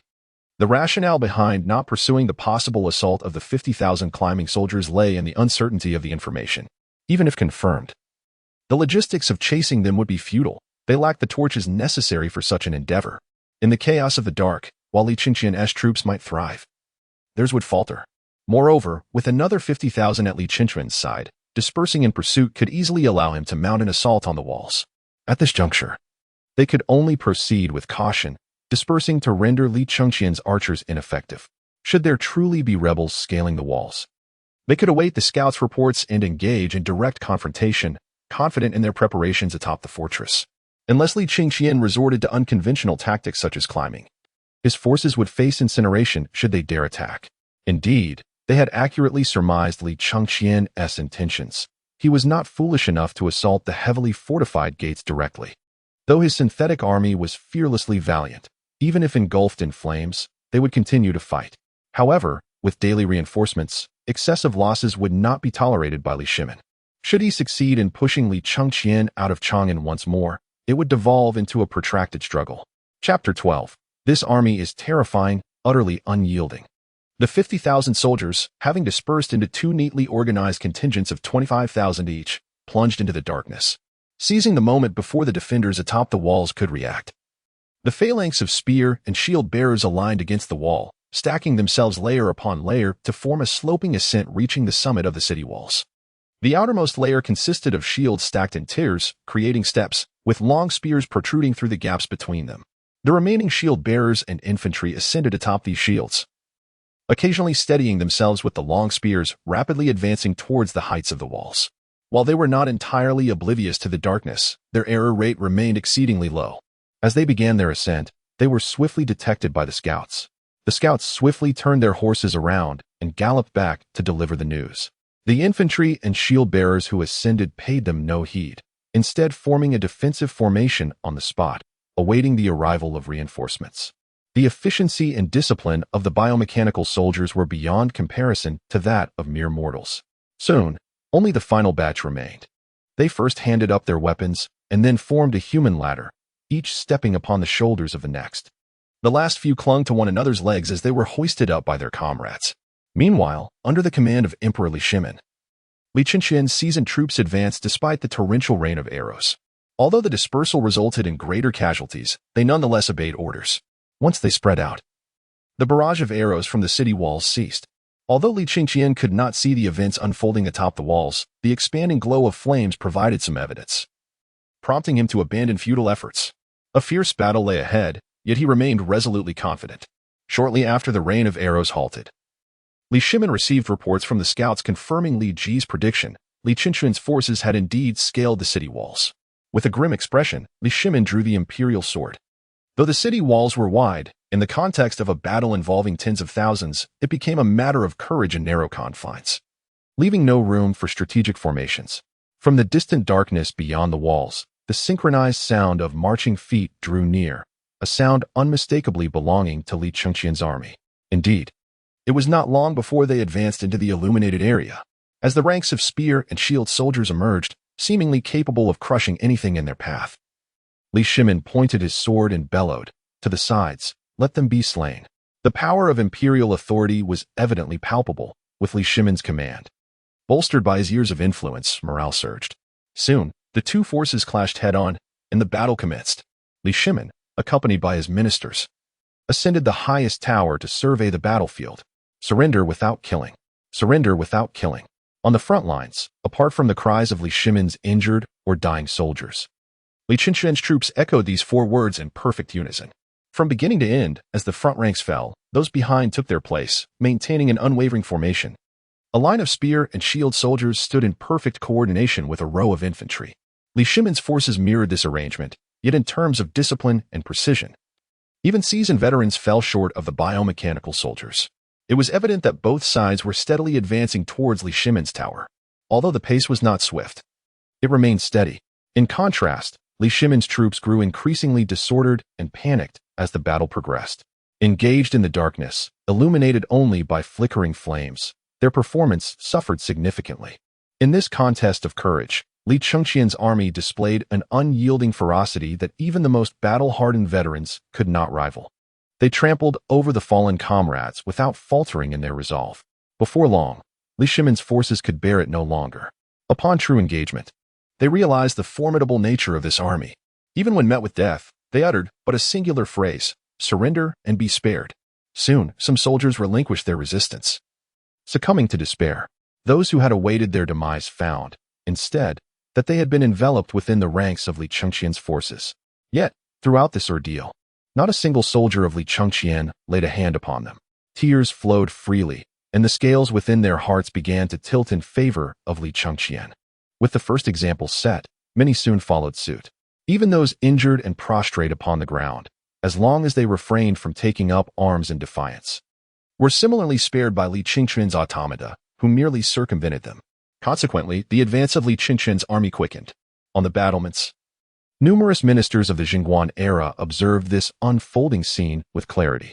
Expressions of astonishment, disbelief, gravity, and fear danced across their faces. Such a military force was beyond their imagination, let alone their training. "Your Majesty, this army is utterly terrifying. It cannot be resisted."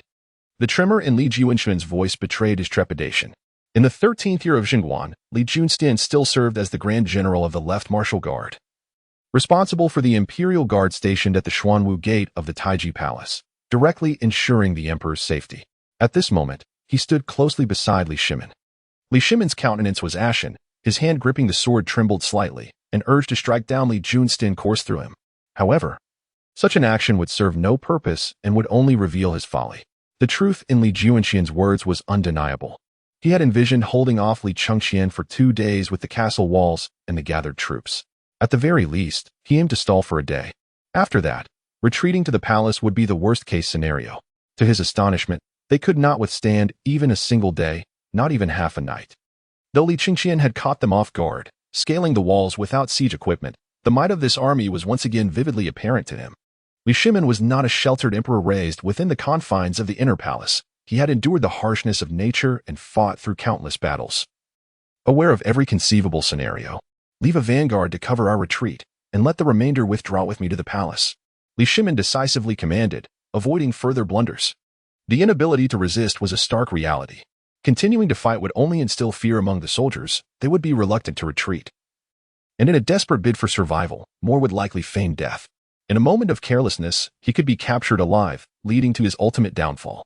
The palace was smaller, the walls higher and thicker, and the imperial guards within were the elite of the elite. As long as they did not afford Li Chengqian another opportunity to scale the walls, he was confident they could hold out until the loyalist forces arrived. Once the loyalist army arrived, everything would be resolved. Chapter 13. The Emperor, for the strong and stalwart, accompanied by Li Shimin and a contingent of troops. The retreat from the palace commenced, swiftly concluding the battle atop the walls. The remaining soldiers lacked any will to resist. They were not the soldiers of the Tang Dynasty during the Jingguan period. Rather, they were bewildered and disoriented. This is not an invasion by external foes. Rather, it is a conflict between father and son. Furthermore, as long as Li Chengqian's troops lay down their arms, they will not be harmed. Why then do they fight so fiercely? Thus, once Li Shimin and the others departed, the conclusion was swiftly reached. The remaining individuals all relinquished their weapons. And under the guidance of those who had previously experienced the battle outside the city, they crouched on the ground with their hands clasped behind their heads. Only the wounded lay where they fell. Before long, the debris within the city gates was cleared, and the gates were opened. Li Chengqian, leading his 50,000 troops, entered the inner city at a measured pace. This battle was peculiarly enigmatic. From the outset, the truth was known. Chang'an did not exhibit the signs of turmoil. The nobles and dignitaries of the inner city, along with the princes and princesses, remained in their homes. Though sleepless, they were not excessively panicked. As Li Chengqian ascended the city walls, all remnants of the defeated forces had been gathered, including the injured who were carried forth. The automata moved in accordance with Li Chengqian's will, needing no further instruction. Clad in princely garments, Li Chengqian stood upon the battlements where Li Shimin and his cohorts had once stood, gazing down at the defeated soldiers illuminated by torchlight. The entire wall was enveloped in an eerie silence. Even the wounded dared not utter a sound, yet within the inner city, a stir could be heard. With Li Chengqian's entrance, he had already dispersed his 50,000 troops throughout the inner city. He was acutely aware of the residences of the nobles within. Under his command, the troops divided, each guarding the entrances and exits of the grand residences, as well as key intersections. Unbeknownst to them, he had effectively encircled the inner city's elite. Had they truly been rebels, the splendid streets would surely have been reduced to ashes, with lamentations echoing from every household. At the very moment he ascended the tower, the system's voice resounded once more. Congratulations to the host for transforming the mindset that prisoners must be mistreated. Influence level, average. Reward, civil marketplace. With the system's notification, the rules of the civil marketplace became vividly clear in Li Chengqian's mind. System, open the marketplace. The civil marketplace only offers civilian supplies, yet there are exceptions. High-tech items, ironware, seeds, and the like fall under special commodities and cannot be purchased. While one may buy vegetables, the seeds thereof cannot take root. The waste packaging post-use would also be reclaimed by the system. It seems that even in aspirations for development, one must proceed step by step, rather than attempting to adhere to rigid frameworks. Having dreamt for a millennium, this challenge posed no difficulty for Li Chengqian. Casting a glance at the bottom of the marketplace page, he noted a balance of 0. This balance corresponded to that of 1,000 years hence, as did the prices. Li Chengqian contemplated, recharge half of the treasury. In the next moment, the balance transformed into an 8-digit figure, although a mere few million seemed somewhat insufficient.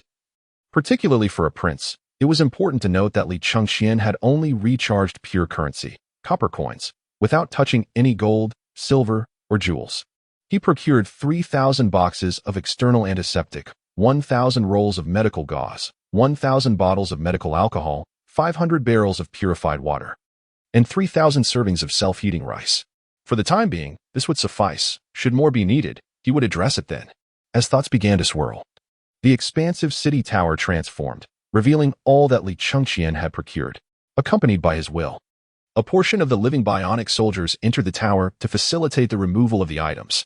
Cooked rice was distributed among the surviving soldiers of the Tang Dynasty, instructing them on its use, followed by tending to their wounds.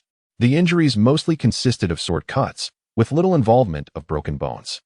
The sounds from the city wall grew lively once more, occasionally punctuated by expressions of gratitude towards the crown prince. Soon, the aroma of food wafted through the air. The soldiers of the Tang had never imagined that someone could show them such kindness. Even those who had issued orders for their demise were met with their heartfelt gratitude. In certain instances, soldiers from both nations clashed during the day only to share camaraderie at night. Such occurrences were entirely plausible. They were merely instruments of their superiors, devoid of enmity towards one another. Once they had eaten their fill and dressed their wounds, Li Chengqian finally appeared before them. The remaining food containers were promptly reclaimed by the bionic soldiers, along with the anti-inflammatory medications and bandages for their injuries. Once utilized, whether discarded or hidden, these items would be silently retrieved by the system. "I am the rebel leader, Li Chengqian," he had just uttered when suddenly someone bellowed. "No. You are the crown prince of the Tang Dynasty, Li Chengqian." This proclamation sparked a stir among the crowd. In an instant, more voices erupted in unison. "You are the crown prince of the Tang Dynasty. Your Highness! Your Highness!" The shouts grew louder and more synchronized. It seemed that a simple meal had won their hearts, an effortless feat that rendered them almost foolish. Their susceptibility to such persuasion stemmed from the soldiers' awareness that Li Chengqian was not a mere rebel leader, but indeed the crown prince. Given his benevolence towards them, and their own identities as soldiers of the Tang, they felt no psychological resistance.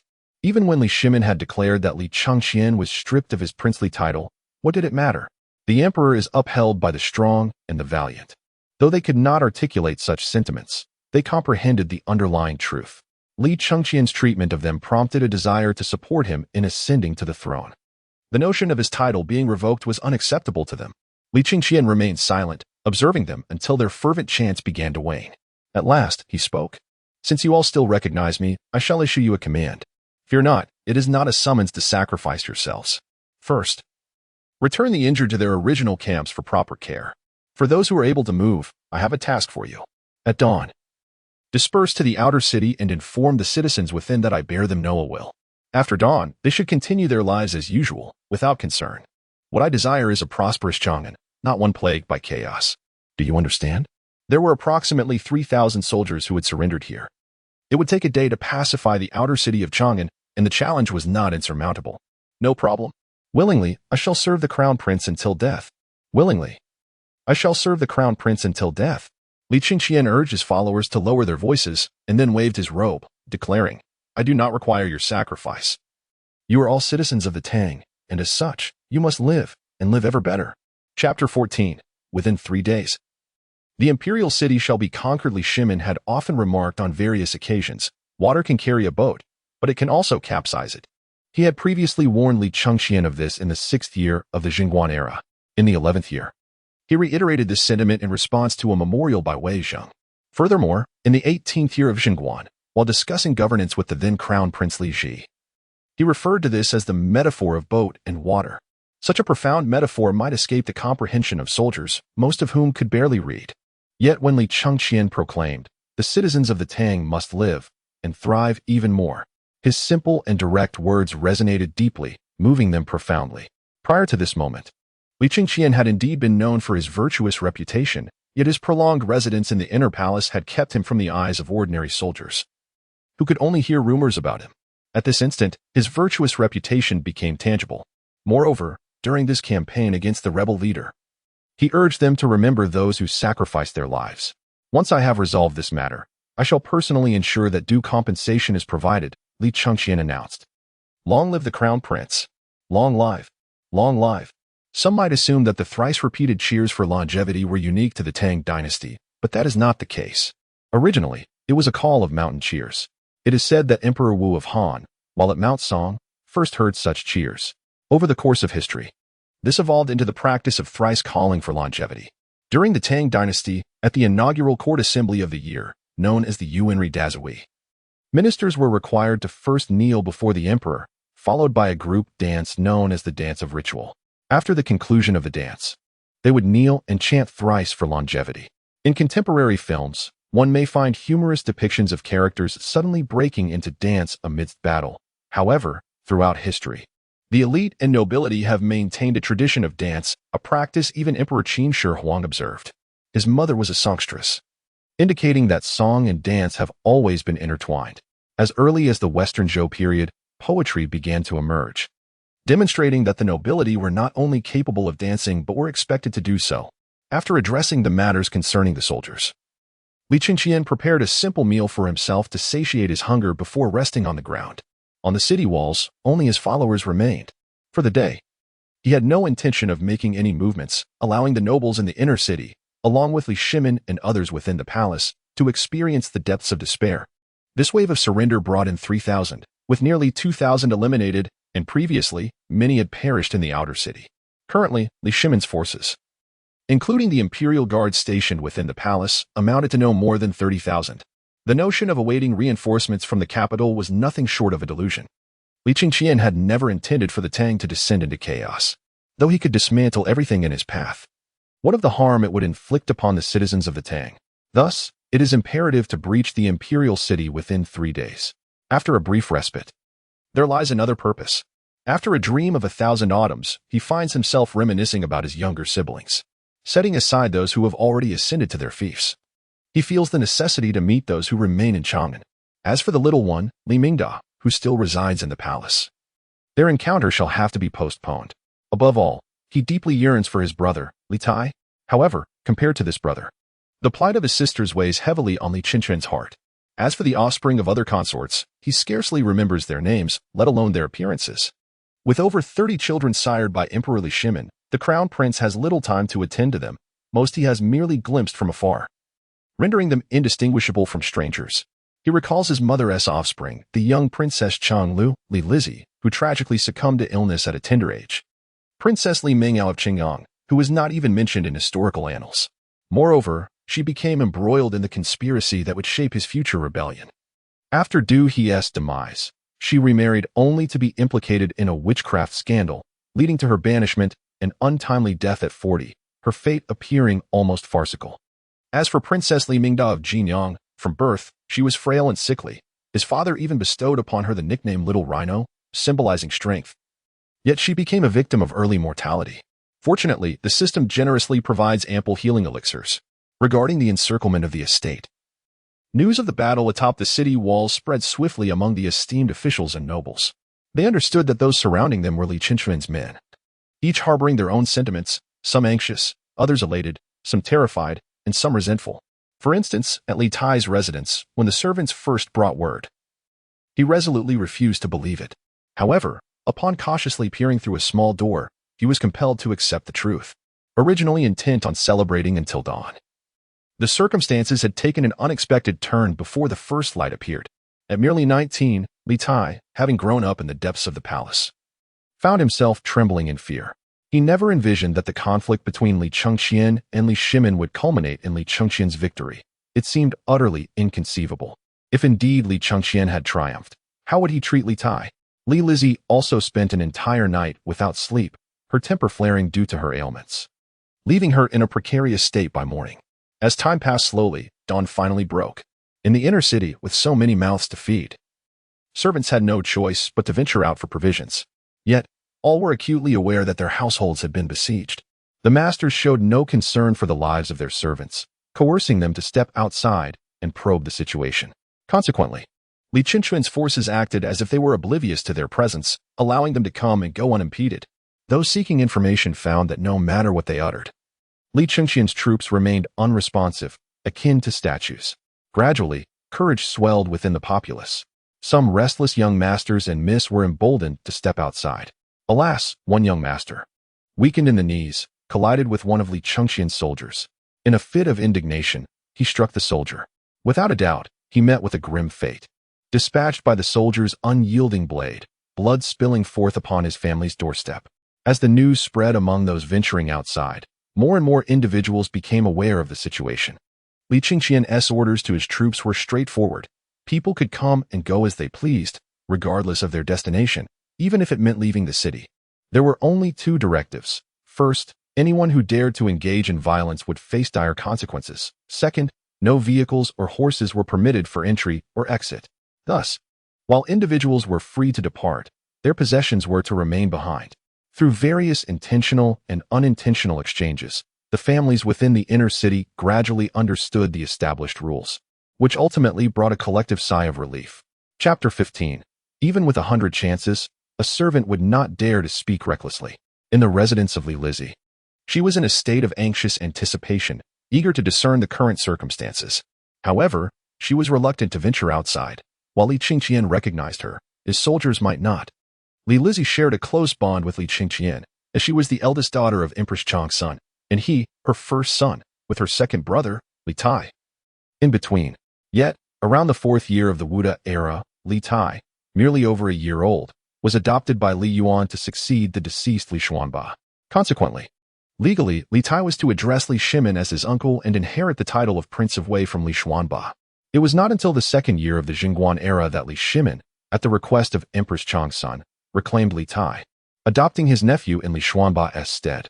This act of adoption instilled in Li Shimin a profound sense of guilt towards Li Tai, leading to his subsequent indulgence. If one were to consider the matter closely, Li Chengqian and Li Tai were akin to siblings raised together, while Li Tai returned at the age of 7 or 8, resulting in a distant relationship. Li Tai had no recollection of Li Tai, as he was adopted shortly after her birth. Upon his return, due to gender distinctions, Li Tai did not seek her company. They would only encounter one another during family gatherings, where he seemed no different from a stranger.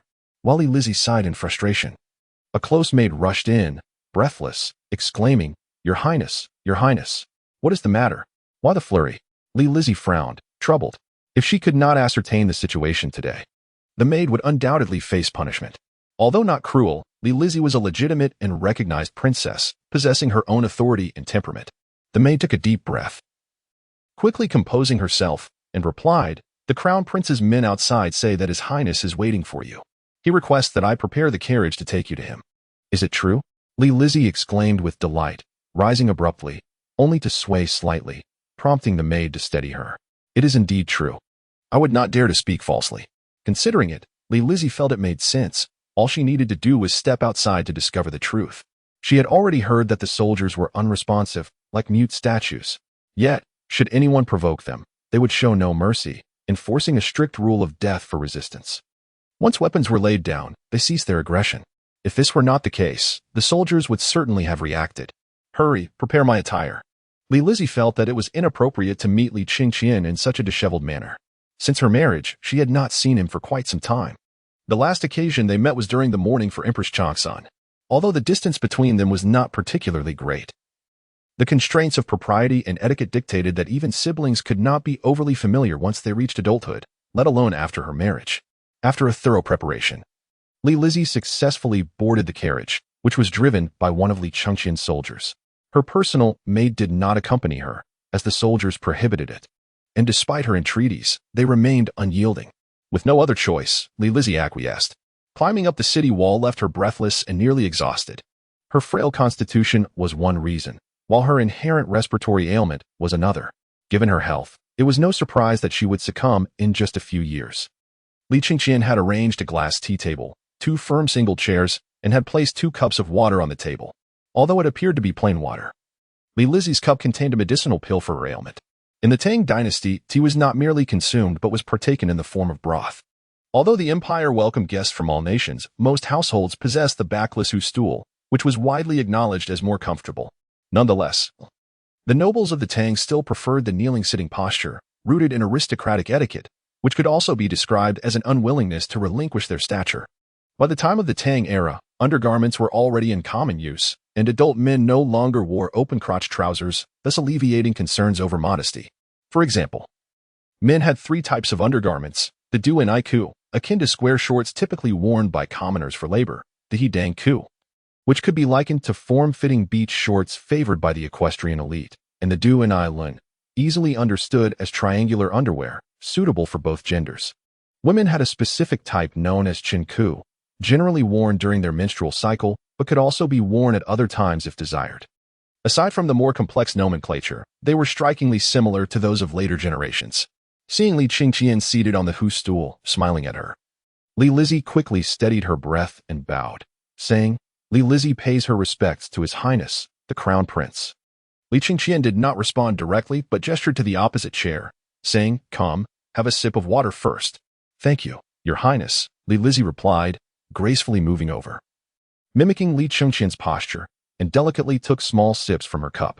Having just ascended, she was indeed parched, almost longing to gulp it down. Yet, her upbringing forbade such behavior. After consuming half a cup, she prepared to set it down. Although still very thirsty, downing the entire cup at once would be rather undignified. Sister, when did we become so estranged? Li Chengqian inquired. There are only the two of us here. Why do you still maintain such formality? An emperor does not constantly refer to himself as I, nor does a prince perpetually call himself I alone. These forms of address are typically reserved for more formal occasions or to reinforce one's authority, serving as a reminder of one's status.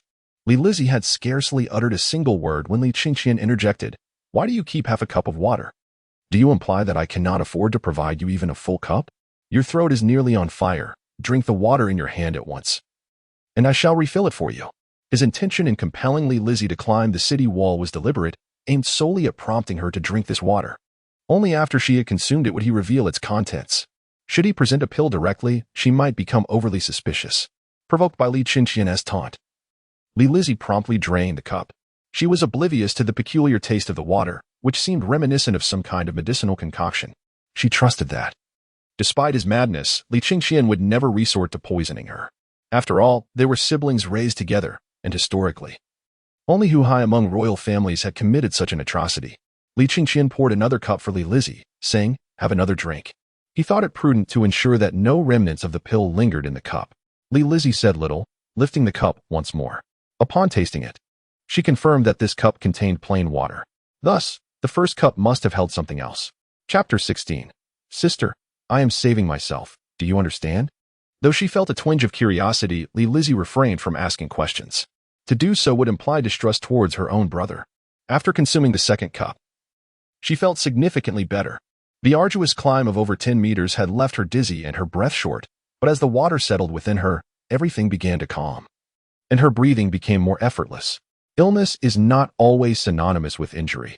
Unless accompanied by acute pain, it is often challenging to discern the fluctuations in one's condition.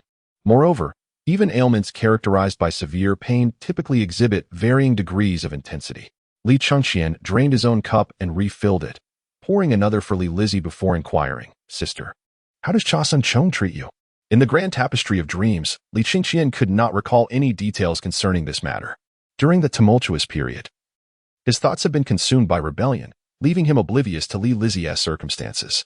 However, he remembered hearing in later cycles that Li Lizzie and Cha Sun Chong likely had no children. Although Cha Sun Chong had fathered at least 3 sons, there was no definitive evidence to assert which, if any, was sired by Li Lizzie. Reflecting on the outcomes, it could either be akin to the union of Emperor Wu of Han and Chen Ajiao, where consanguinity led to a probability of infertility, or perhaps Li Lizzie harbored some undisclosed ailment. Most likely, it was the former. Fortunately, she hesitated, stopping short with only those 2 words. Unsure of how to articulate her thoughts, Li Chengqian nodded, fell silent for a moment, then continued, Sister, from what I currently understand, intermarriage within 3 generations of blood relations between our families likely results in the birth of deformed offspring. There is a slim chance of producing normal children, and an even smaller probability of exceedingly intelligent ones. There is also a minuscule chance that the female may become infertile. Li Lizzie, who had been lost in her own thoughts, abruptly raised her head, her face a portrait of disbelief. Li Chengqian solemnly stated, Brother will never deceive you. There will be ample opportunities in the future for you to verify this for yourself. It all depends on your feelings for Cha Sun Chong and your own decisions. External factors need not be considered. Should you wish to seek a divorce, even if Father Emperor disagrees, I shall compel him to consent. During the Tang Dynasty, societal norms were notably liberal, reaching their zenith during the reign of Wu Zetian. It was not uncommon for royal princesses to remarry, and among the common folk, the practice of remarriage was prevalent as well. Such behaviors reflected a principle of emulation from the top down, with figures like Feng Xianling, who was known for his submissiveness, and the jealousy exhibited by Feng Yai's mother, as well as the diverse ethnic intermingling, Including the mixed heritage within the Li Tang royal lineage, it is evident that the cultural climate of the Tang Dynasty bore little distinction from that of the subsequent millennia. In this era, while men typically occupied public roles and women tended to domestic affairs, the status of women, though constrained, was afforded a modicum of respect. The true subjugation of women began in the Song Dynasty, progressively intensifying in the following dynasties. At this moment, Li Lizzie cast aside her personal concerns. The final words of Li Chengqian reminded her of the purpose of her visit. "Brother, what do you and Father Emperor have to discuss?" Li Lizzie's face was awash with a plea for understanding. After a brief silence, Li Chengqian rose, walking around the chair with his hands clasped behind him. Eventually, he remarked, "Sister, in the 3rd year of Wuda, Grandfather Emperor conferred the title of Prince of Qingke to Idu. In the following year, he was adopted and promoted to the title of Prince of Wei, succeeding the rank of our 3rd uncle. In the 2nd year of Jingguan, Father Emperor welcomed the lineage and renamed Qingke to the title of King of Yu, and in the 10th year of Jingguan, he elevated him to King of Wei while also granting him the additional territory of Xiangzhou. Moreover, he permitted him to retain the privileges of a prince. If these honors stemmed solely from Father's guilt, subsequent rewards have only increased year by year, with Father Emperor fabricating reasons for inexplicable bestowals. All these honors, while nominally princely, merely reflect a degree of favoritism. Yet, 3 years ago, Li Tai was appointed governor of Yongzhou, assuming control over vital affairs in the capital, thus becoming an influential official. Last year, he was further promoted to left minister of the Ministry of Personnel, attaining a status befitting a high-ranking official. As if this were insufficient, Father Emperor has even allowed him to establish a literary academy, reminiscent of the former Prince of Qin's residence. To this day, Li Tai, a mere king of Wei, is nearing the authority to govern nearly 1/3 of the military and political power of the Tang Dynasty. Furthermore, due to his role as left minister, factions have begun forming within the court. Sister, what do you think Father Emperor intends to achieve with this? Perhaps it is merely a manifestation of his soft-heartedness. Li Lizzie was no fool. She understood precisely what Li Chengqian's words signified. Soft-heartedness. Li Chengqian scoffed coldly before inquiring, then, why has he tasked him with overseeing the compilation of the geography records? In terms of civil and military affairs, Father has meticulously arranged everything for him. Meanwhile, what is my status as the esteemed crown prince? What I possess? I labor daily to assist Father with state matters, akin to a tireless beast of burden. If I perform well, I receive mere scraps, and if I falter, I am met with reprimand or punishment. Such favor, such an arrangement, can only be described as heavenly indulgence. Conversely, I find myself increasingly subjected to harsh scrutiny, time and again, for merely assisting in the mundane affairs of governance. I endure a barrage of scorn in the hall of governance, sometimes kneeling for hours on end. Li Tairong is lavished with favor, generously bestowed with power, even to the extent of contemplating handing him half the kingdom. Yet I, Li Chengqian, am relentlessly berated, stripped of my personal pursuits. Am I not a rational being, rather than a madman? Li Chengqian refrained from sharing that, in the coming years, Li Tai would be appointed as the Grand General of the Left and subsequently rise to the esteemed position of Minister of War. Such matters belong to the future, and Li Chengqian deemed it unnecessary to voice them, for no one would believe him.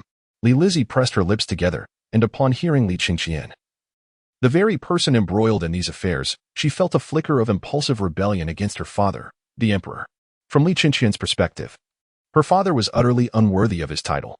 Sister, the Emperor can elevate the Prince of Wei, transforming him into a second general of heavenly strategy. However, I am not your uncle, nor do I wish to be. Sister, I am striving for my own salvation. Do you comprehend? The tone of Li Chengqian softened. Li Lizzie shivered at the depth of this metaphor. Yet, she pondered, should her father not possess some awareness of the gravity of the situation? Her own words lacked conviction. Even she found it hard to believe. Ha!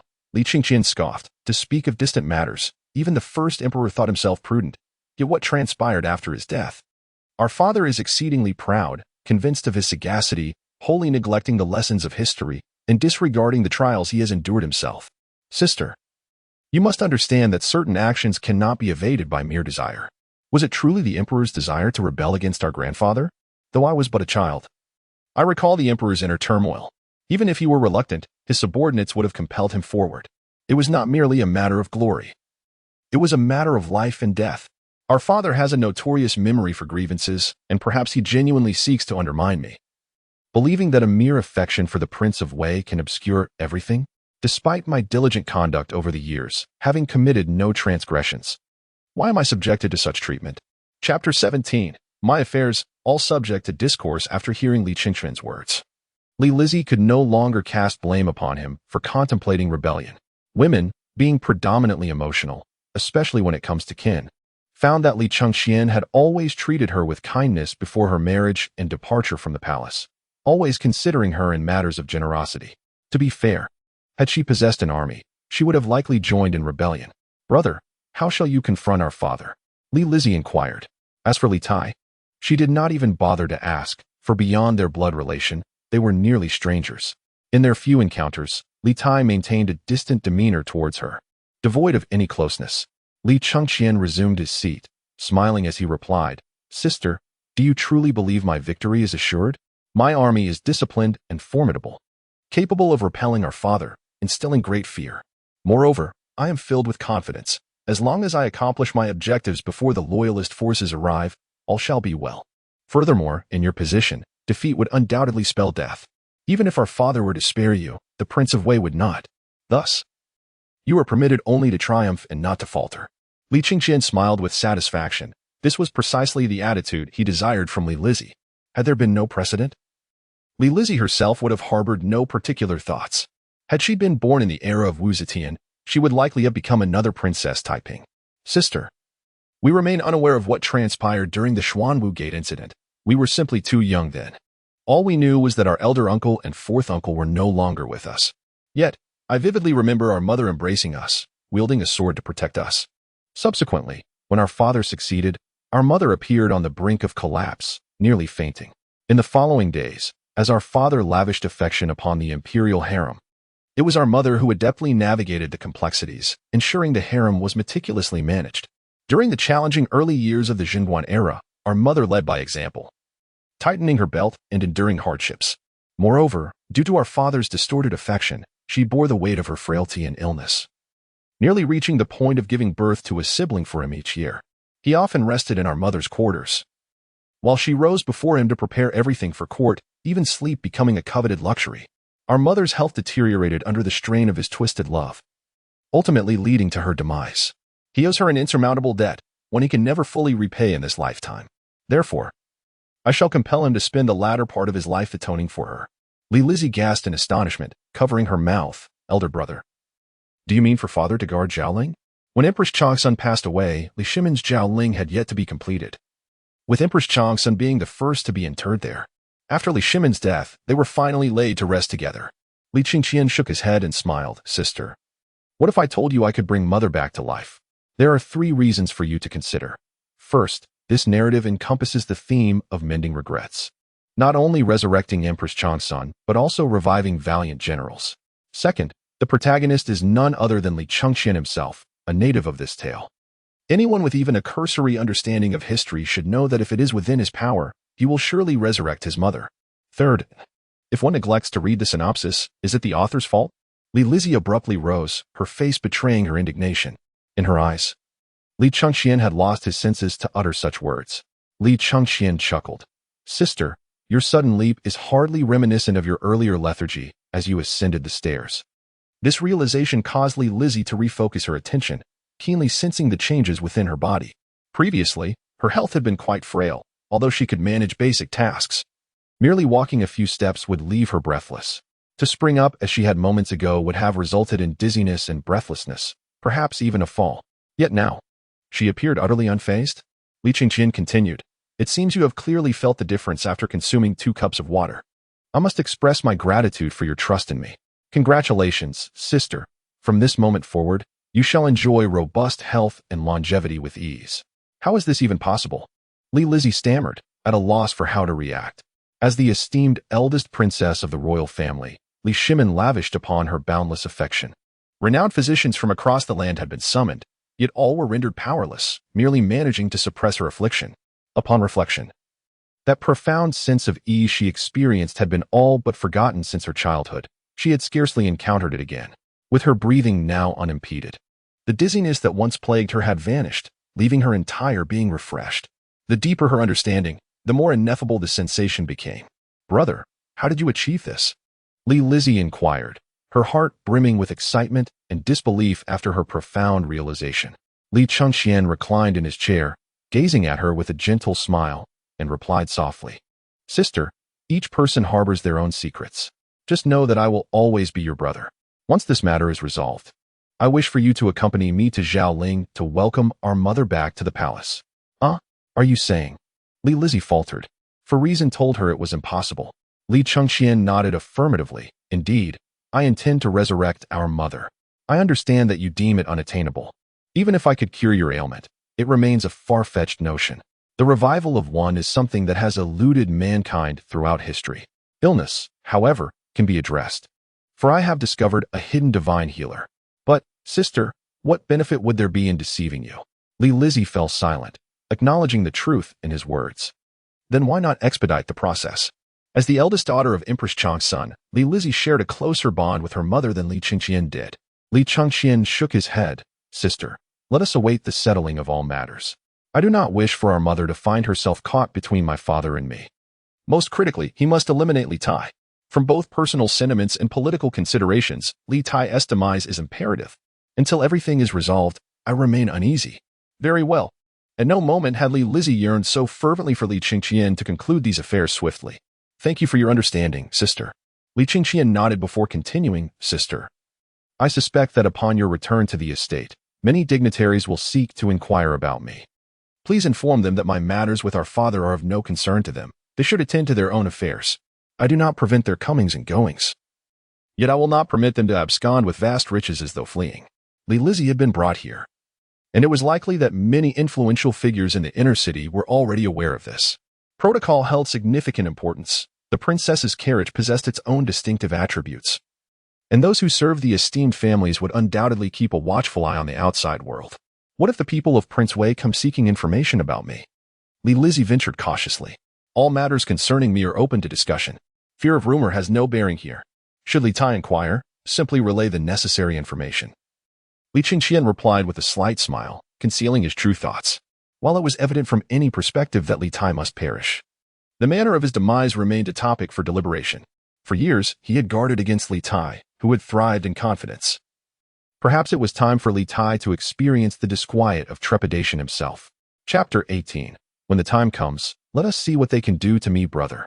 You. Li Lizzie was left speechless, her face a mask of disbelief. Throughout history, the power of public opinion has always been formidable. Whether among royalty or common folk, the weight of words is profoundly felt. For instance, Li Shimin stands as a quintessential figure in this regard. In his endeavors, whether waging war against foreign nations or quelling insurrections, he always sought a righteous pretext. Without one, he would contrive an excuse. Take Emperor Wu of Han, for example, who dispatched envoys to other realms, only for them to meet their demise, which he then used as justification for military action. He never openly declared that he could strike at will, devoid of reason. Li Chengqian leaned back in his chair, a subtle smile gracing his lips, exuding an uncharacteristic air of relaxation, devoid of any semblance of princely demeanor. Contemplating this, Li Lizzie could not help but inquire, Brother, are you not concerned about how history will remember you? Li Chengqian raised his right hand and waved it dismissively, answering with calm resolve. Even if the annals brand me a tyrant for eternity, once I am gone, I shall not care for the deluge that follows. In that moment, Li Lizzie profoundly sensed a transformation in Li Chengqian.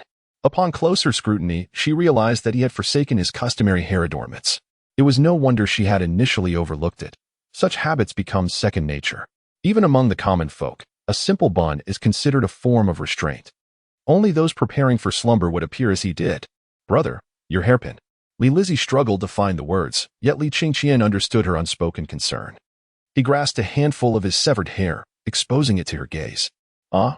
Li Lizzie gasped, her eyes widening in shock. The act of cutting hair as a symbol of renunciation is universally acknowledged.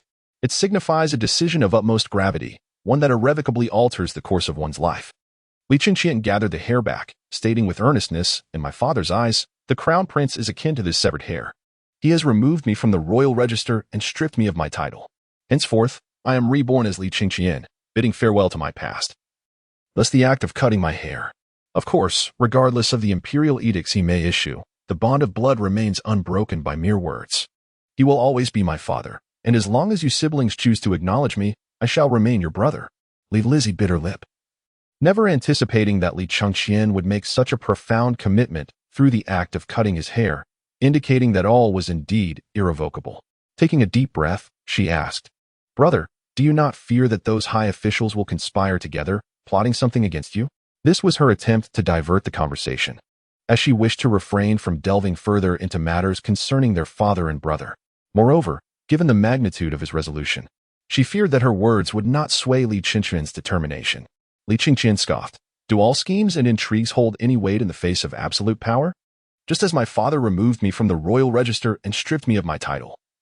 As long as the 100,000 troops under my command remain loyal to my orders, I shall prevail. I can still infiltrate the imperial city under the guise of a rebel and unseat my father from that dragon throne. When I ascend to rule the realm, ensuring the prosperity of the Tang people, what can a few disgruntled scholars do with their criticisms and scathing writings? When I usher in an unprecedented era of greatness for the Tang Dynasty, today's events will pale in comparison, and there shall be esteemed scholars to defend my actions." Li Chengqian, growing increasingly fervent, rose to his feet, hands clasped behind his back, turning his back to Li Lizzie. His voice resounding with authority. "With the annals purge of my name, I shall establish a new family tree, proclaiming myself as the ancestor. Should I be stripped of my title as crown prince, I will simply change the dynasty and command the world. If the people slander and insult me, I shall elevate them to the heights of the universe, allowing them to gaze down upon a tranquil state and the smiling faces of the populace. When that time comes, let us see what they can do." Li Lizzie's eyes sparkled with excitement, her heart racing. She had never realized how formidable her elder brother could be. Was he not more imposing than their father? Grateful for her brother's enlightenment, she bid him farewell, her emotions surging with joy at having such a powerful brother and understanding his ambitions. She felt reassured that the Tang would face no peril, and her father would remain safe. Moreover, there lingered a faint hope that her mother might return. If Li Chengqian could indeed accomplish this, she would even believe him to be a reincarnation of a celestial being. In any case, with Li Chengqian by her side, she felt no lingering worries. Yet, her upbringing had taught her to temper her expressions. Now, she needed to return home and gather her thoughts to face those who might inquire. She was also eager to explore the limits of her newfound capabilities, to attempt things previously unattainable. Li Chengqian, occupied with important matters, knew there would be ample opportunities to reunite, so he merely waved his hand to send Li Lizzie on her way. As Li Lizzie descended from the city tower and approached her carriage, she suddenly recalled that she was not the only one in the royal family afflicted with ailments. She gazed up at the city walls, ultimately deciding against voicing her thoughts. Li Lizzie believed that if Li Chengqian possessed many of those rare medicines, he could choose whom to save and whom to let be. She had no right to intervene. If those medicines were indeed rare, then her mere fortune in acquiring one was a tremendous blessing, a testament to her brother's affection for her, and she felt even less inclined to complicate matters for him. After seeing Li Lizzie off, Li Chengqian tapped the armrest of his chair, contemplating how to eliminate Li Tai. Killing Li Tai was straightforward, and it was an inevitability. However, the manner of his demise required careful consideration. Li Chengqian was unafraid of public opinion, yet to become a ruler of enduring greatness, the system consistently emphasized the importance of leading by example. Thus, he needed to devise a compelling rationale and method for Li Tai's death. To speak of the so-called Xuanwu Gate succession, was it not a consequence of Li Shimin's reckless actions, leaving behind a mess? Most matters are influenced by those in power, and these cannot simply be resolved by a piece of official documentation. If Li Chengqian were to eliminate Li Tai, it must be done with honor, ensuring that the people would laud his actions and deem Li Tai deserving of his fate. In this way, Li Tai would serve as a cautionary tale, preventing others from following in his footsteps. It cannot be that, in the eyes of the world, Li Tai was merely deemed insufficiently formidable and ruthless, leading to his demise at the hands of Li Chengqian. Such a perspective would only elicit sympathy and imitation. Is this not how the succession law of the Xuanwu Gate came to be? Li Shimin presented to the realm the notion that as long as one diligently fulfills their duties, rebellion could be justified. Had Li Jiansheng remained in power, would he have been capable of achieving what I have? From a personal standpoint, it was Li Jiansheng who sought to eliminate me first. Ultimately, I find myself aggrieved, for he could never surpass my capabilities. It appears to be a trivial matter, yet it conveys the sentiment that, as long as I perform admirably, I may disregard all conventions and propriety, a phenomenon colloquially referred to as the collapse of ritual and music. This precedent is indeed a perilous one. Just as Wu Zetian ascended to the throne, initiating a trend of female rebellion. Powerful queens and princesses began to emulate her. Should even one rebellion succeed, Wu Zetian would no longer be an anomaly. It is feared that in subsequent dynasties, insurrections by princesses and consorts would become incessant. Chapter 19. It is said that within the palace walls, I am assured that I shall not harm their families. Li Chengqian stood atop the city tower, gazing into the distance. The outer city of Chang'an had gradually come to life, bustling with merchants and laborers, a cacophony of activity as if nothing had transpired. For the common folk, as long as their lives remain undisturbed, they remain indifferent to who reigns as emperor. In contrast, the inner city, though inhabited by a few servants, bore an air of desolation, resembling a ghost town. Li Chengqian peered toward a corner of the palace, seemingly catching a glimpse of the eastern palace within. Uncertain of how many informants would report his silent rebellion to Li Shimin, gathering alleged evidence against him for a future purge, he pondered if he had indeed harbored thoughts of insurrection. Although whispers from petty individuals and Li Tai spies lingered in his ears, he had yet to make a decision. To speak of concrete evidence of rebellion would be unfounded. If such evidence existed, it would be mere slander. The impetus for his rebellion stemmed from his recent injury, which rendered him a limping prince, with the notion circulating that no emperor has ever been lame. While the icy grip of adversity does not form overnight, this remains the most immediate cause. Do these ministers not attend to their duties today? Li Chengqian murmured to himself. In truth, the outer city, inner city, and imperial city were divisions accepted by common consensus, or perhaps a societal delineation. These three fortifications are officially designated as Guqing, Huaqing, and Gongqing. Guqing, also referred to as the outer city, serves as the dwelling for commoners and various commercial districts, hosting foreign merchant caravans. Huangsheng is where officials from various provinces conduct their affairs, while Gongqing is the site of court assemblies. If examined more closely, further subdivisions could be discerned, such as residences for the royal family, ministerial quarters, and concentrated provincial offices. The administration of Chang'an resembles a series of enclosures, each serving its own purpose within a larger framework. It seems they have all retreated to the palace. Are they certain I shall not harm their families? The ministers whom Li Chengqian had been lamenting were indeed within the palace walls, but not out of fearlessness. They had long been apprehensive. However, there was no alternative. Last night, I retreated alongside Li Shimin, not contemplating the implications at that moment, and those who did think were too fearful to voice their concerns. On the ramparts of the palace, Li Shimin's scouts were vigilantly observing the inner city, providing real-time reports on the movements of Li Chengqian's forces. All the ministers remained within the Taiji Palace, where Li Shimin was also present, deliberating and analyzing based on the various intelligence relayed by the scouts. At this juncture, Li Shimin had regained his composure, moving away from the earlier hysteria. Despite his newfound calm, he did not alter his convictions. He held steadfastly to the belief that he was not at fault. All blame lay squarely with Li Chengqian. The rebellion threatened his imperial authority, a transgression he would never permit. The carriage of Princess Chang Lu had departed the palace, heading towards the outer city, but was now returning. During these extraordinary times, scouts bypassed formal notifications to deliver urgent reports directly. Li Shimin inquired with a collected demeanor, "Do you know where she is gone?" The distance was too great for clear observation, with the only knowledge being that the coachman was a rebel. The scout could only respond thus. How utterly vexing. Li Shimin ground his teeth, his instincts leading him to deduce where Li Lizzie had ventured. In his increasingly paranoid mind, he feared that his doted daughter was choosing her elder brother over her father. Why else would she not refuse a meeting? Though a pang of bitterness coursed through him, he could not muster significant anger. At that moment, Chang's son Wuji stepped forward and bowed, saying, "Your Majesty, why not send someone to invite Princess Chang Lu to the palace for a direct inquiry? Her safe return signifies that the former crown Prince Li Chengqian would not harm her. Moreover, since they have had contact, he must have conveyed something to her. Perhaps even the intelligence we seek." In this moment, Chang's son Wuji exhibited a commendable sense of impartiality, adopting an entirely professional demeanor. Known as Chang's son Yinren, he was indeed an ally of Li Chengqian. He discerned that Li Shimin merely regarded the Prince of Wei as a whetstone to sharpen Li Chengqian's blade. Naturally, he did not cultivate enmity with the Prince of Wei. It was only after Li Chengqian suffered his injury that he truly pivoted to support Li Ji. He believed that after such a handicap, Li Chengqian lacked the inherent qualifications to ascend the throne. Throughout history, there have been no emperors with disabilities. A disabled emperor lacks the aura of authority and struggles to command respect. At this moment, under Li Shimin's watchful gaze. He was compelled to adopt an appearance of selflessness. In truth, for him, the outcome between Li Shimin and Li Chengqian bore little significance. His position as a close uncle conferred upon him considerable advantage. Li Shimin, recognizing the validity of this reasoning, commanded, "Then send someone to probe the situation. If that rebellious son's forces do not obstruct, invite Lizzie to come." "Remember, I said invite."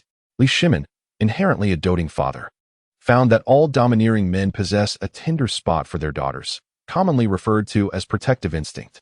A review of history reveals that only ineffectual men resort to chastising their daughters.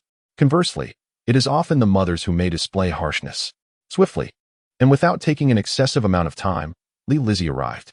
"Your servant pays respects to the emperor," she greeted with a bow. Just as the characters for slave and maid are often used together, the princess also refers to herself as your child. "Li Ji, please rise quickly." A faint smile graced the lips of Li Shimin, reflecting his affection for his daughter in a situation as rare as a blossoming iron tree. "Thank you, father." Li Ji maintained a demeanor of great decorum, mindful of the watchful eyes of the courtiers around her. "Li Ji, I have heard you visited that ungrateful one." It was evident whom Li Shimin referred to as the ungrateful one. "Indeed, I went to see my brother." Li Ji acknowledged with a nod.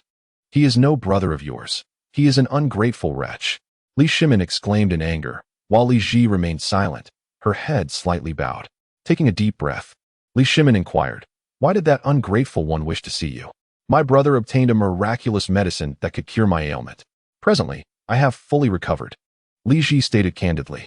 "What did you say?" "Repeat it." Li Shimin stood in shock, disbelief etched across his face. "I said, I have recovered from my illness. And it was my brother who found the medicine for me," Li Ji reiterated. "Imperial physicians, attend to Princess Chong Li's pulse. All physicians, come forth and conduct a comprehensive diagnosis." The grand hall was filled with imperial doctors, more than one in attendance. Given the recent events, some officials were indeed overwhelmed. The physicians quickly stepped forward, and Li Ji did not resist. After a thorough examination, the physicians whispered among themselves. Ultimately, they appeared to reach a consensus. And the chief physician reported, "Your Majesty, after our diagnosis, we find that Princess Chong Li's health is robust. Not only has her previous ailment vanished, but we detect no signs of any issues whatsoever." The officials present, even the young men in good health, could hardly match the vitality of Princess Chong Li. "We congratulate your Majesty and celebrate Princess Chong Li." Chapter 20. To what extent do you favor one over the other, father? "We congratulate your Majesty and celebrate Princess Chong Li." "We congratulate your Majesty and celebrate Princess Chong Li." "We congratulate your Majesty and celebrate Princess Chong Li." "We congratulate your Majesty and celebrate Princess Chong Li." The essence of humanity often mirrors that of a parrot, and the officials are astute indeed. Regardless, this was monumental news. Most importantly, if Li Chengqian possessed such a miraculous medicine, then, regardless of the circumstances, rebellion or otherwise, they were inclined to believe this was a matter between father and son, a scenario with precedents from over a decade prior. As for their level of urgency, most were not overly concerned. Li Chengqian's previous conduct had been commendable. Even without becoming part of the Crown Prince faction, most were aligned with the Emperor's party. Even if Li Shimin were to falter and Li Chengqian ascended to the throne, he would likely not retaliate against them. Indeed, he would still rely on their governance of the realm. The only exception lay with the so-called Wei Wang faction, primarily comprising the powerful families, who were the least pleased. In the midst of turmoil, Li Shimin was in a state of agitation, and the three factions dared not voice their opinions. They had witnessed how Wei Zheng's previous suggestion had been disregarded by Li Shimin, resulting in a reversal of fortune, rendering him a mere backdrop in the current discourse. Even the obstinate Wei Zheng remained silent. What could they possibly say? Feeling burdened by the weight of his own intellect, one might contemplate the drastic measure of severing it. Li Shimin, initially elated, soon found his joy eclipsed by a surge of anger. Striding before the dragon throne, he paced for a moment before bellowing, "Silence." The courtiers immediately fell silent, the grand hall enveloped in an oppressive stillness. Frustration mounted within him as he pondered whether the remedy had been available all along, questioning why it had not been presented sooner, especially when others, like Guanin's maid, suffered similarly.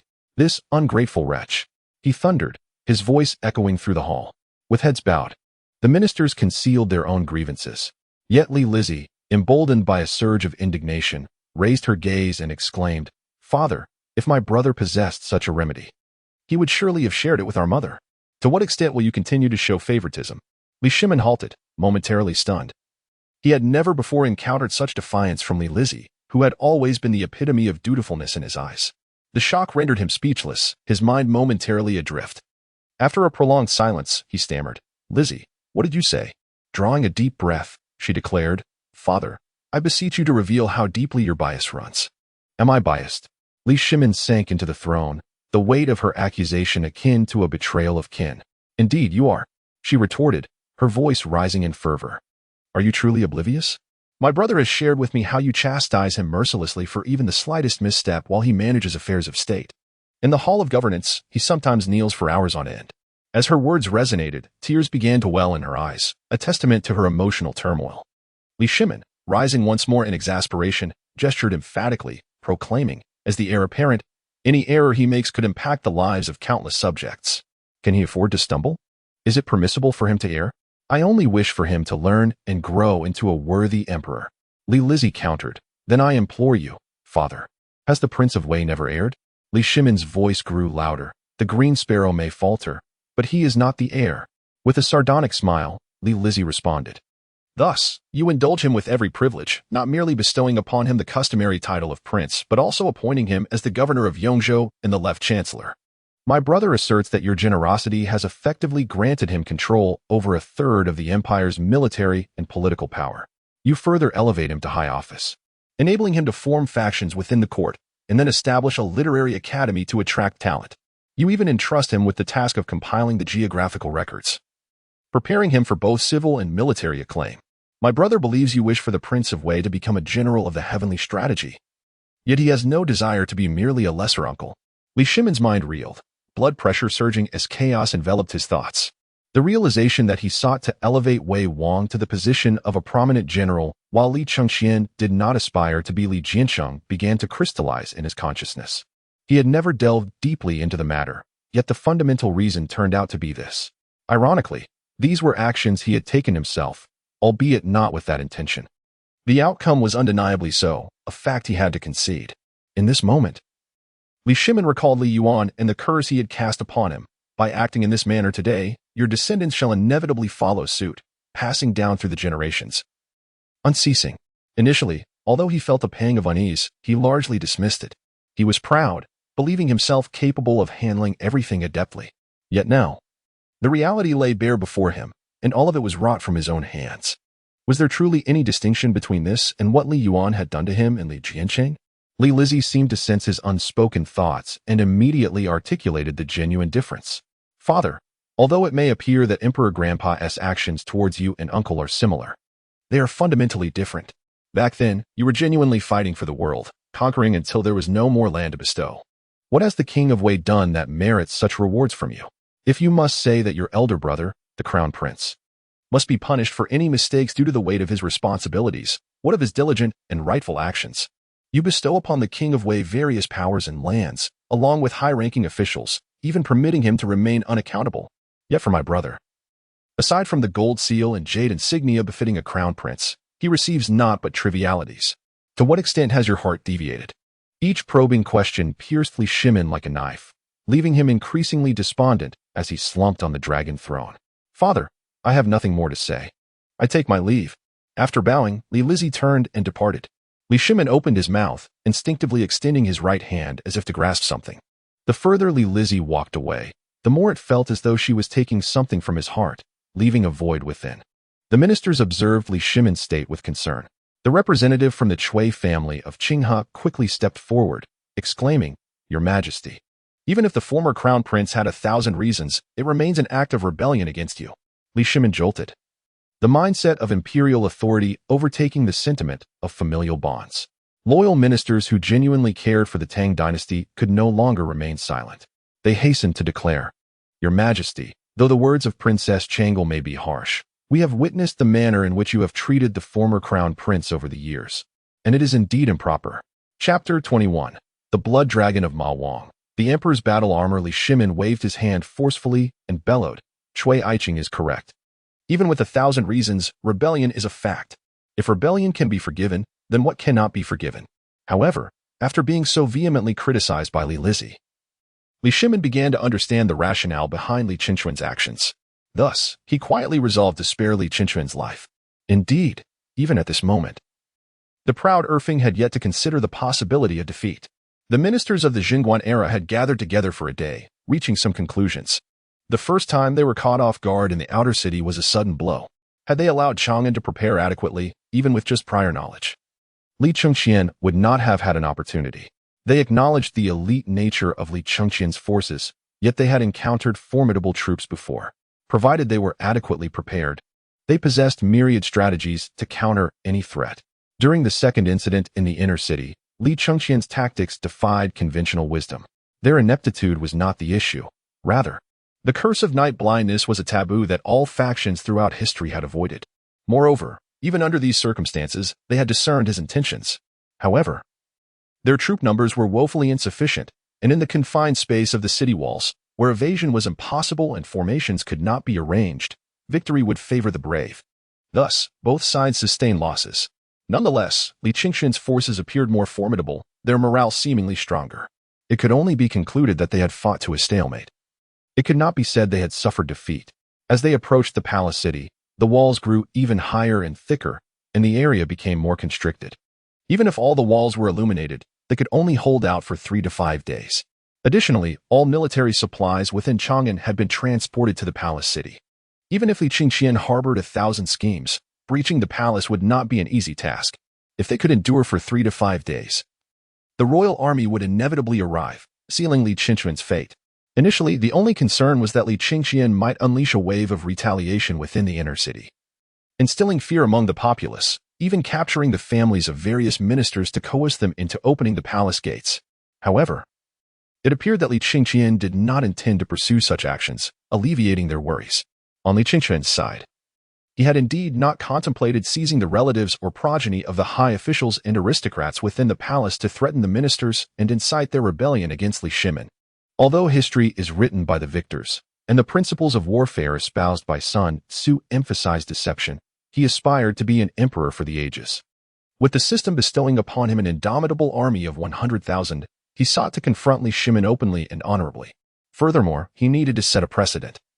He could not allow future generations to cast aspersions upon him for threatening the ministers to usurp the throne, akin to the Sima clan, whose betrayal of the oath at the Luo River would forever stain their legacy. Just as Li Shimin's attempts to conceal the events of the Xuanwu Gate incident ultimately failed. Only by vanquishing all adversaries with integrity could he ensure that posterity would have no grounds for criticism. As a full day passed, Li Chengqian remained inactive. The ministers of the Jingguan era, believing he would strike under the cover of night once more, remained vigilant. Some elderly officials could scarcely endure any longer. Yet they had no choice but to persevere. Li Shimin, too, endured sleeplessness, his eyes bloodshot and weary. Li Lizzie found herself unable to sleep.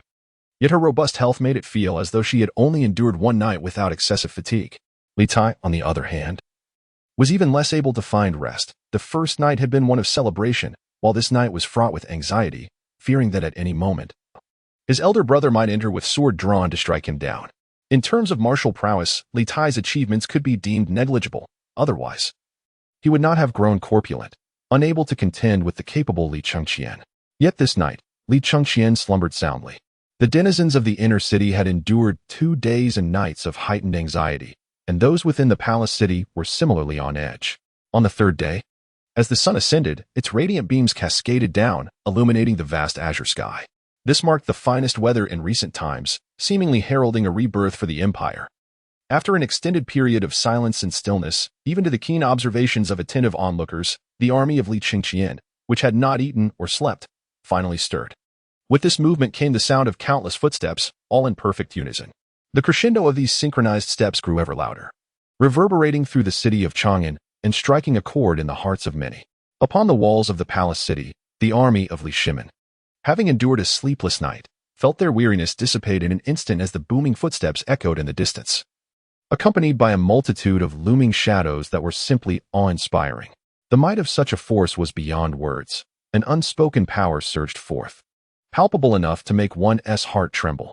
Within the numerous residences of the inner city, the guards who had been aware of Li Chengqian's departure exhaled a sigh of relief, yet their anxious gazes soon turned towards the palace city. It was unmistakable that the gathering of troops signified a momentous occasion. Today marked the third day of Li Chengqian's siege. Perhaps this would be the day when victory or defeat would be determined. As Li Chengqian descended from the city tower, just as he was about to mount his steed, the voice of the system suddenly resonated. The system has detected that the host is about to take the first step towards becoming the emperor of all ages. The host is rewarded with a complete set of Emperor-S armor, a weapon of supreme power, and a nameless steed.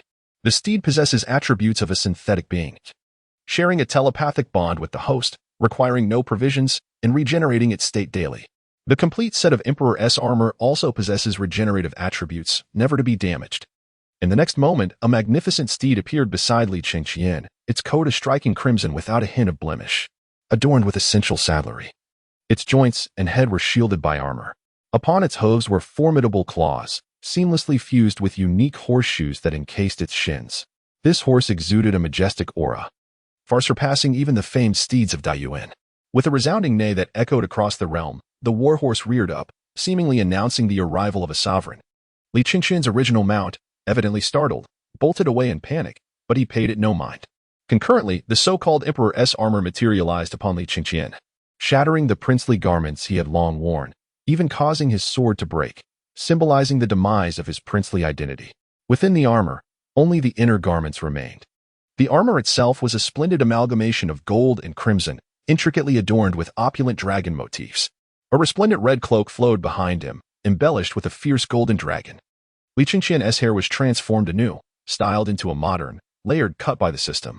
Finally, a golden helmet emerged, distinct from ordinary headgear, emphasizing grandeur and authority.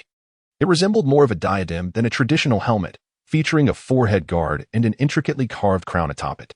At the very center of the golden headpiece lies a hexagonal amethyst gemstone. To the left, a sword, and to the right, a dagger, both elegantly suspended from his waist. The scabbard of the sword adorned with a dragon, and the dagger's sheath embellished with a phoenix, both exuding extraordinary opulence. Chapter 22, Father. Is it not you who desires my demise? This suit of armor, though appearing heavy, is remarkably light, crafted from an alloy that is inconceivable for this era. Li Chengqian mounted his steed with a graceful leap, the horse, named Blood Dragon, unencumbered by reins, as it shared a profound bond with him. From this day forth, your name shall be Blood Dragon, he declared. The warhorse snorted twice, seemingly in affirmation of its new name. Li Chengqian gently stroked Blood Dragon's mane, and with a mere thought, the horse surged into a gallop. Each leap covered a standard distance of 8 meters, and this was without exerting its full strength. If it were to sprint at full capacity, this magnificent steed produced by the system could easily cover 10 meters in a single bound. A creature of an entirely different breed compared to ordinary horses. The royal guards, wielding axes and blades, also began their charge. Before long, Li Chengqian rejoined the main army and slowed his pace. In the midst of the troops, a space naturally opened up, allowing Li Chengqian on Blood Dragon to gradually surpass the ranks and position himself at the forefront. The formation re-established itself with him leading, heavy cavalry at the front, followed closely by light cavalry, and thereafter infantry interspersed with gun and shield soldiers, with archers bringing up the rear. The entire procession, with its black-clad cavalry, white-clad archers, and camouflaged gun and shield infantry, complemented by Li Chengqian in striking gold and crimson attire, was remarkably conspicuous. The grand army finally arrived at the edge of the square before the palace, which boasted a vast expanse. Ordinarily, this area is off-limits to anyone other than the royal family residing within the palace, as well as the palace staff and female attendants who come to procure goods. During court sessions, ministers gather here before the designated time when the palace gates open, allowing them to enter collectively. With no cover in the square, should enemies infiltrate, they would undoubtedly become targets for archers. The absence of concealment rendered any maneuver vulnerable to attack. The troops came to a synchronized halt, and after a moment of silence, the atmosphere transformed from utter clamor to profound stillness. Though it was not their first encounter, the ministers and soldiers upon the city walls could not help but feel their hearts race. Li Chengqian, taking the lead, rode alone to the foot of the palace walls. In such a standoff, where envoys are spared from violence, the appearance of an enemy general typically indicates either a challenge between commanders or the intention to convey a message. In any case, engagement was not on the agenda. Should they resort to violence in such a scenario, it would undermine the very fabric of their traditions. Leaving no room for future diplomacy, encounters would devolve into mere bloodshed, with no alternative. Moreover, as the son of Li Shimin, his lineage was inextricable. Unless Li Shimin himself issued a command, none would dare to act. Even if he were to speak, the truly wise would find a way to defer. The moment Li Chengqian appeared astride his warhorse, clad in his resplendent attire, he radiated an aura of formidable authority. It became evident to many ministers that Li Chengqian seemed even more valiant than the Li Shimin of yore, though his attire appeared peculiar. It unmistakably conveyed a defiant message upon his countenance. I have risen in rebellion. Li Shimin leaned over the city wall, gazing down at Li Chengqian, and bellowed, "Rebellious son. What is your intention?" Li Chengqian sat upright upon his steed, tilting his head back with a cold smirk as he retorted, "Father, did you not inquire of my sister when you summoned her to the palace yesterday?" Li Shimin roared in anger, "Rebellious son. I demand you speak it with your own lips." Li Chengqian's voice was frigid as he declared, "Then I have but one statement. I do not wish to perish. Nor do I desire the demise of my children. I am striving for my own salvation. Who desires your death?" Li Shimin countered. Li Chengqian understood that these words were meant for the ears of the world, destined to be inscribed in the annals of history. He must vindicate himself, rendering his rebellion a justifiable act. "Father, is it not you who wishes me dead?" He replied coldly. "When have I ever wished for your demise?" Li Shimin retorted. "Father, you covet the throne, yet you also yearn for familial affection. Do you not desire too much? In days gone by, I was but a reflection of your imperial authority. You summoned various esteemed mentors for me, involved me in state affairs, and imparted your wisdom. I acknowledge this. Once, Li Tai represented your familial devotion. He was adopted by your third uncle in his youth and returned to you only after 8 years. You were absent from his early years, and guilt compelled you to bestow upon him all that is good. It is not merely his endearments towards you. Your thoughts of him are ever present. What you give is your prerogative. Yet, you have divided your gifts, sharing the imperial authority intended for me with him as well. Father, do you truly comprehend this?" The inquiry, "Do you truly comprehend this?" struck Li Shimin like a dagger. Past grievances and decisions, once deemed inconsequential, resurfaced in his mind. He had to concede that his favoritism towards Li Tai had indeed exceeded acceptable bounds. Wei Zheng had previously cautioned him, yet he dismissed the counsel, for it had been offered in private and failed to resonate deeply. Little did he realize it would culminate in this very moment. However, upon considering that Li Chengqian commanded such a formidable army, which could not have been amassed overnight, he regained his composure. "Rebellious son. While you claim I lack clarity of mind, you seem to possess it in abundance. You have long aspired to occupy that position, have you not? Such an elite force would take no less than 3 to 5 years to train. Does this not imply that even before reaching your prime, you had already begun your preparations? At that time, the Qingke had not yet returned to its original ranks. How can you justify this?" Should he fail to respond appropriately to this inquiry, Li Chengqian would be forever marked in the annals of disgrace, perceived by the world as the instigator of rebellion. It would be believed that he, Li Chengqian, harbored treasonous ambitions even while Li Shimin appointed him as crown prince and showered him with affection. In all matters of the world, one cannot escape the duality of fame and fortune. Those who possess both, unless utterly foolish and solely concerned with indulgence, aspire for eternal renown in history, not infamy that lingers for millennia. Yet, Li Chengqian hesitated to respond, for Li Shimin's question was fraught with peril. No matter how he answered, perfection remained elusive. He raised his hand, and 10 soldiers advanced across the square, running briskly to his side, forming an impeccably aligned row. Li Chengqian dismounted, unsheathed his sword, and unleashed a flurry of strikes upon the 10 men. Soon, the ground was drenched with blood, and some even had their arms severed. Yet, these 10 soldiers remained utterly motionless throughout, showing no signs of resistance or panic, not even uttering a sound. The vacant, indifferent expressions on their faces remained unchanged. Li Chengqian sheathed his sword and turned back to mount his steed once more. Raising his hand again, the 10 soldiers, leaving a trail of blood, returned to their ranks. Li Chengqian, seated upon his horse, looked up and asked, "Father, let alone 5 or 10 years, could you train such soldiers even in 100 years?" Chapter 23, The Blood Dragon Upside Down, Kicking Away the Crossbow. Li Chengqian seemed to have provided no explanation, yet, in a sense, he had elucidated everything. As he stated, even if given a century, could Li Shimin train such soldiers? Even the most resolute of assassins, when coerced into submission, would exhibit the slightest signs of agitation or involuntary movements due to pain. It is inconceivable that, after being so brutally hacked at, they could merely lift a hand and return to formation without a hint of complaint. The prospect of such a disciplined force is not just unattainable. It is beyond the realm of dreams. Li Shimin's eyelids fluttered, and an overwhelming sense of shock surged within him. The ministers felt their hearts quiver, acutely aware of an unsettling chill. The soldiers' morale plummeted to an all-time low. Could they possibly triumph against such troops? In this moment, Li Chengqian had not only proven himself, but had also dealt a severe blow to Li Shimin's morale. As the awe settled over everyone atop the city walls, Li Chengqian declared, "Father, my soldiers, even to the last man, will never retreat. Even if only a mouth remains to move, it will bite off a piece of you. Listen closely, all of you. You are soldiers of the Tang Dynasty. Whether I, Li Chengqian, am the crown prince or a so-called rebel leader, I vow not to slay you upon surrender. My soldiers will absolutely obey my commands, even if you were to strike them 100 times. As long as you immediately lay down your weapons, my soldiers will not retaliate. Surrender without death. Surrender without death. Surrender without death." Li Chengqian's soldiers roared in unison. After delivering his proclamation, he turned his horse around and leisurely returned to the front of his own troops. As anticipated, no attacks were launched against him. He understood that a fierce battle lay ahead. His earlier abrupt appearance outside Chang'an, coupled with the prolonged peace in the city, where even the moat was dry, had allowed him to gain the upper hand with such ease. In a genuine siege, merely crossing the moat would require lives to fill it. Moreover, there were barricades, caltrops, and pitfalls to contend with, defensive measures not easily overcome by just a handful of lives. Upon reaching the inner city, a surprise night assault rendered the defenses ineffective.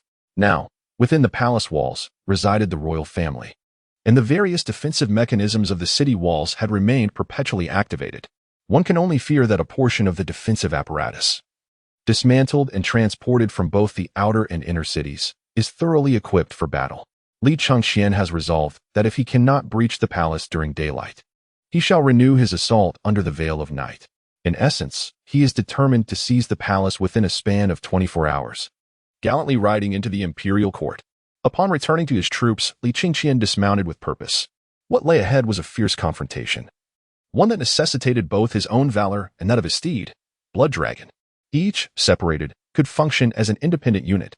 Drawing forth the formidable weapon bestowed by the system, Li Chengqian prepared for the fray. On the city walls, Li Shimin raised his hand, equally well prepared for the impending clash. Their gazes met across the expanse, despite the distance rendering their features indistinct. An unspoken connection lingered. As Li Chengqian's mighty blade descended, the heavy cavalry surged forth. Just as they gained speed, a volley of crossbow bolts rained down from the walls.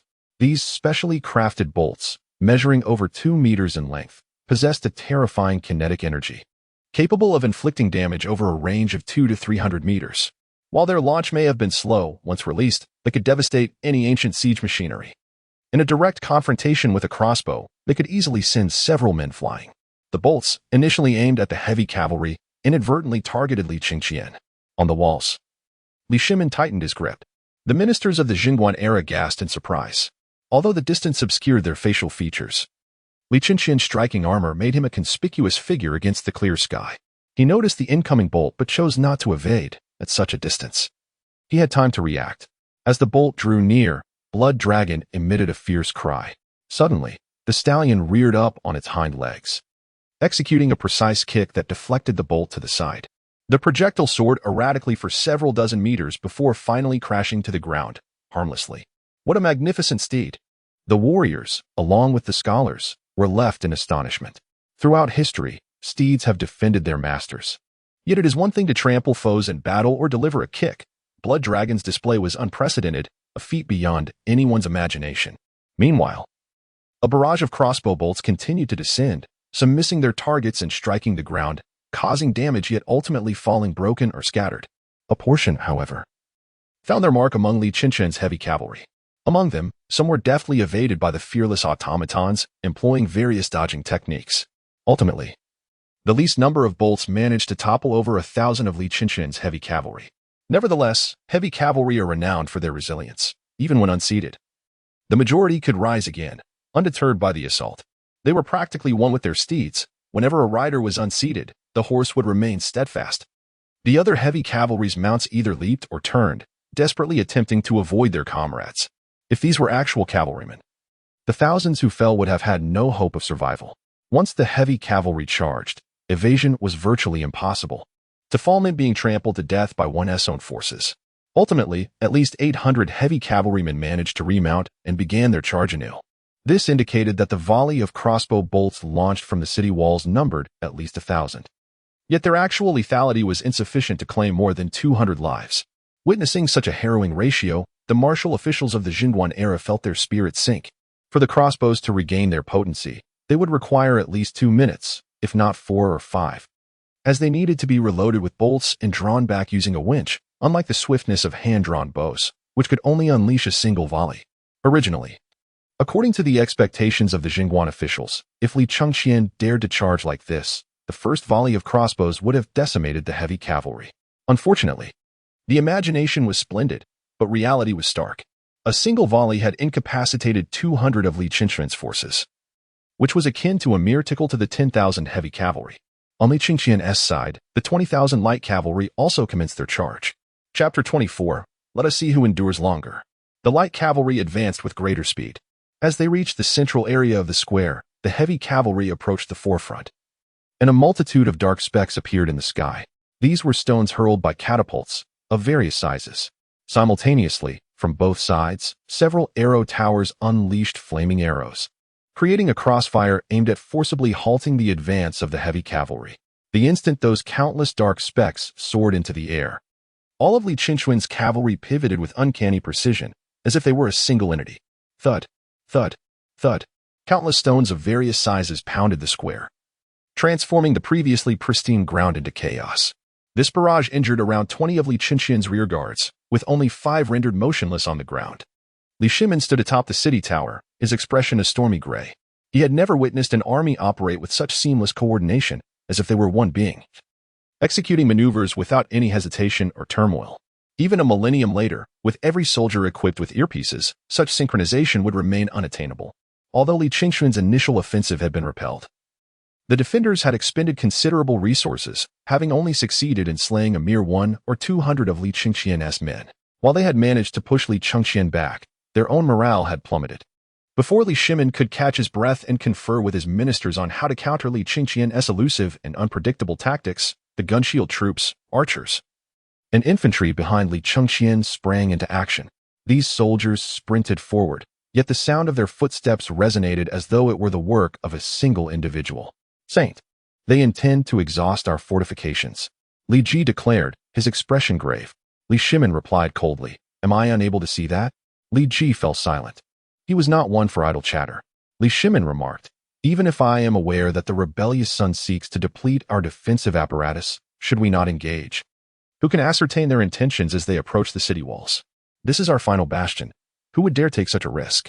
Although he is indeed a rebel, I must concede that his soldiers are remarkably formidable. Li Ji, remember, my aim is not to annihilate them. They wish to exhaust our resources, and we, in turn, are merely stalling for time. What I did not anticipate is that the rebellious sun would not even grant us a moment's respite. It seems he is already in a state of panic. Let us see, then, who can endure longer. Li Ji clasped his fists in respect, declaring, Your Majesty is truly wise. His words were sincere, as he nearly forgot that their objective was not victory, but merely to hold out until the loyal army arrived. On the opposing side, Li Chengqian's intent was indeed to wear down Li Shimin's defensive forces. The sole misjudgment made by Li Shimin was in believing that Li Chengqian was in a state of disarray. In truth, Li Chengqian had never faltered. He denied them any moment to recover in order to exhaust the soldiers atop the walls. Even without intelligence, he was aware that these soldiers had not rested the previous night. If they faced another day of intense combat without so much as a moment to eat, by nightfall, many would be too fatigued to move. Once the clock struck midnight, his forces would be replenished, and any casualties sustained would be instantly restored. At that juncture, his army would be revitalized, while the morale and stamina of Li Shimin's troops would have sunk to their lowest point.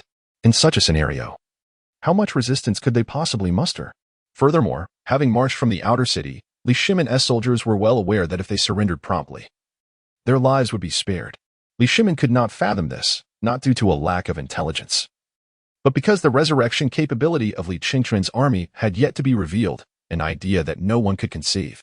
As the infantry and archers advanced, the catapults unleashed their might once more, forcing Li Chengqian's forces to retreat. This time, as it was merely foot soldiers maneuvering, they were able to scatter and avoid serious injury. Only a few were grazed by falling debris. In the subsequent wave, cavalry charged forth again, and the crossbows atop the walls were readied once more, repelling Li Chengqian's cavalry assault once again. After cycling through this back and forth 6 times, a scout reported, "Your Majesty, our crossbow bolts are nearly depleted. We can manage one more volley at most. The stones are almost exhausted." Upon hearing the scout's report, Li Shimin felt a tremor run through his body. Li Chengqian had been assaulting the city since dawn without pause. Now, as they approached midday, the toll had been unexpectedly high. In terms of results, aside from the chaos on the square, which was nearly buried under rubble, there were scarcely any visible casualties. Overall, the total losses on Li Chengqian's side did not exceed 500, even accounting for roughly 300 cavalrymen, which hardly constituted significant casualties. Yet, on their end, the soldiers had endured such intense combat and the labor of transporting so many stones that they were utterly exhausted. Even if not a single soldier had fallen, their morale was non-existent. The stones intended for the city's defense, along with the crossbows, have been nearly depleted. These two are among the most formidable weapons for repelling an invading army, akin to severing one's own arm. Li Shimin commanded, "If there are no stones, dismantle the city walls. The crossbows are unnecessary." Yes. The messenger immediately mounted his horse and galloped away, shouting to relay Li Shimin's decree. "Your Majesty, this is the palace's wall. Moreover, it holds little significance against Li Chengqian's soldiers." Long Sun Wujin advised. The palace walls, composed of abundant stone, could easily spare a superficial layer without consequence, yet this matter pertains to the dignity of the royal family. Hearing the implications, Li Shimin retorted angrily, "Fuji, what does dignity matter at this moment? Furthermore, do I wish to inflict casualties upon that rebellious son? I am not so muddled as to be blind to the situation." At this juncture, the square was devoid of any safe footing. As long as the stones hurled were sufficient in number, his cavalry would be rendered ineffective. Our soldiers are fatigued, but are theirs not exhausted as well? I am eager to see how long he can endure. Your Majesty is wise. Long Sun Wujin clasped his hands in respect, refraining from further comment. He remained by Li Shimin's side out of necessity, as a mere civil official. He need not be present to obey commands. Yet, his unique status rendered departure perilous, as Li Shimin might suspect him of collusion with Li Chengqian. Such a scenario could escalate into a grave predicament. In his fury, Li Shimin might not have hesitated to execute him. With the absence of Empress Jiangxuan's support, Li Shimin was not bound by past affections. Chapter 25. Ignite the oil casks, employ fire arrows. Nightfall approached swiftly, darkness enveloping the surroundings. As Li Shimin had anticipated, the stones piled in the square rendered passage for the cavalry impossible. A misstep could lead to a horse's injury, causing the cavalry to unceremoniously tumble. Li Chengqian's cavalry remained motionless, while the infantry persisted in their relentless advance and retreat. Li Shimin stood atop the city walls, fists clenched tightly, his voice trembling with agitation. Did they not tire? They have not eaten for an entire day, nor have they even seen a drop of water to drink. As the battle raged on, his forces had yet to suffer a single casualty. In stark contrast, Li Chengqian's army had incurred losses exceeding 10,000. This was due to the square transforming into a chaotic heap of stones, obstructing swift retreat and resulting in a staggering increase in casualties from the relentless bombardment of projectiles. Despite this, Li Shimin displayed no signs of elation. Instead, a chill of dread coursed through him, though his army had sustained no losses. The unyielding labor of prying stones from the walls and the incessant hauling and hurling had taken a toll, even with intermittent rest and nourishment. Fatigue had nearly rendered them immobile. The assistance of laborers would have alleviated the burden, yet within the palace, only the pampered nobility remained. The only others with any strength were the eunuchs. To manage such a vast palace required many hands. The ministers surrounding Li Shimin remained enveloped in silence. Even the generals bore a pallid countenance. The army of Li Chengqian was utterly terrifying, resembling not mere mortals but phantoms engaged in combat. Cheng Yaojin gazed at Li Shimin's retreating figure, his heart heavy with sighs. He understood that Li Shimin was on the brink of collapse, already haunted by psychological shadows. Not only Li Shimin, but even he bore the weight of such mental burdens. After years of warfare, he had never envisioned the existence of such a formidable army. Report. The rebel infantry is advancing once more. The monotonous voice echoed in Li Shimin's ears. He closed his eyes, and upon reopening them, he issued a hoarse command. Allow them to approach the city walls. Utilize fire attacks. Ignite the oil containers. Deploy fire arrows. Cease transporting stones. The remainder shall rest nearby. Yes. The messenger sprang to his feet and hurried away. The oil containers could be simply likened to a modern-day gas station, albeit with oil stored within cabinets. A pipe would extend outward, and once ignited, a torrent of flames would cascade down. Thanks to the presence of the pipe, it could traverse a considerable distance, akin to a flamethrower.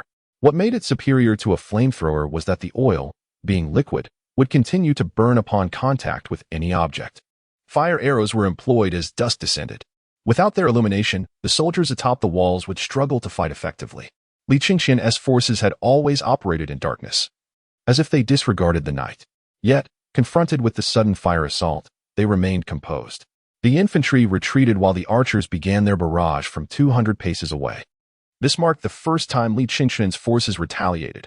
Previously, they had been akin to moving targets, subjected to Li Shimin's relentless onslaught. The archers loosed their arrows skyward, and the projectiles descended behind the city walls and above them. The spearmen atop the walls swiftly fortified their defenses, shielding the other troops. Likewise, the archers stationed on the walls commenced their counterattack. They did not need to observe the ground below, they too aimed skyward. By estimating the distance with moderate accuracy, their arrows would surely find their mark among Li Chengqian's troops. In this exchange, both sides engaged in a fierce back and forth, yet throughout the clash, only the cries of anguish from atop the walls could be heard. Below, apart from the usual cacophony, not a single human cry echoed. Faced with the flamethrower-like assault, Li Chengqian's spearmen quickly formed a cohesive unit, raising their shields in an alternating pattern, tightly arranged and dense, reminiscent of a modern tiled roof structure. They braced against the oil flames and pressed forward. The shields wielded by Li Chengqian's forces were not mere wooden constructs clad in iron. They were forged from pure steel. They were impervious to arrows and fire assaults, yet vulnerable to extreme heat. Should they falter, they would retreat towards the base of the walls, flanked by new spearmen ready to take their place. The area near the base of the walls was also the region least cluttered with debris, allowing the spearmen to align effortlessly. Thanks to their impeccable discipline, the oil never once fell upon the soldiers of Li Chengqian. However, from the vantage point of the soldiers atop the city walls, the flames below roared with ferocity, transforming the ground into a vast sea of fire. Li Chengqian's troops, though seemingly flickering within the inferno, remained steadfast, resolutely advancing into the blaze, a sight that instilled dread. The spear and shield soldiers, appearing to have all entered the flames, silently extinguished the fire on their shields while stealthily retreating into the enveloping darkness beyond the city walls. Above, the wall was brightly illuminated, yet the corners below lay shrouded in profound darkness, unnoticed by anyone. These soldiers, darting toward the distant shadows at the base of the wall, did not attempt to scale it. Rather, they circled back from the dark recesses and regrouped behind Li Chengqian to charge once more. To those atop the walls, these appeared to be new soldiers, while in truth, they were the same ones who had originally engaged. They believed that Li Chengqian's forces had been vanquished in the flames, which indeed claimed many lives. For the fire was exceedingly fierce, though perhaps not as many as they had imagined. The biomechanical soldiers were not impervious to injury. They simply did not experience pain or fear. They were flesh and blood, susceptible to being scorched. Wave after wave, the spear and shield soldiers seemed inexhaustible. Time flowed slowly. Nearing the midnight hour, on the walls, a scout reported again, "Your Majesty, the oil is nearly depleted." Li Shimin staggered slightly, incredulous. How can this be? He was not refuting the scout, but rather grappling with disbelief. Are they still attacking? He inquired urgently. With the flames raging below and the heat and smoke climbing the walls, Li Shimin had left the parapet, unaware of the first-hand intelligence.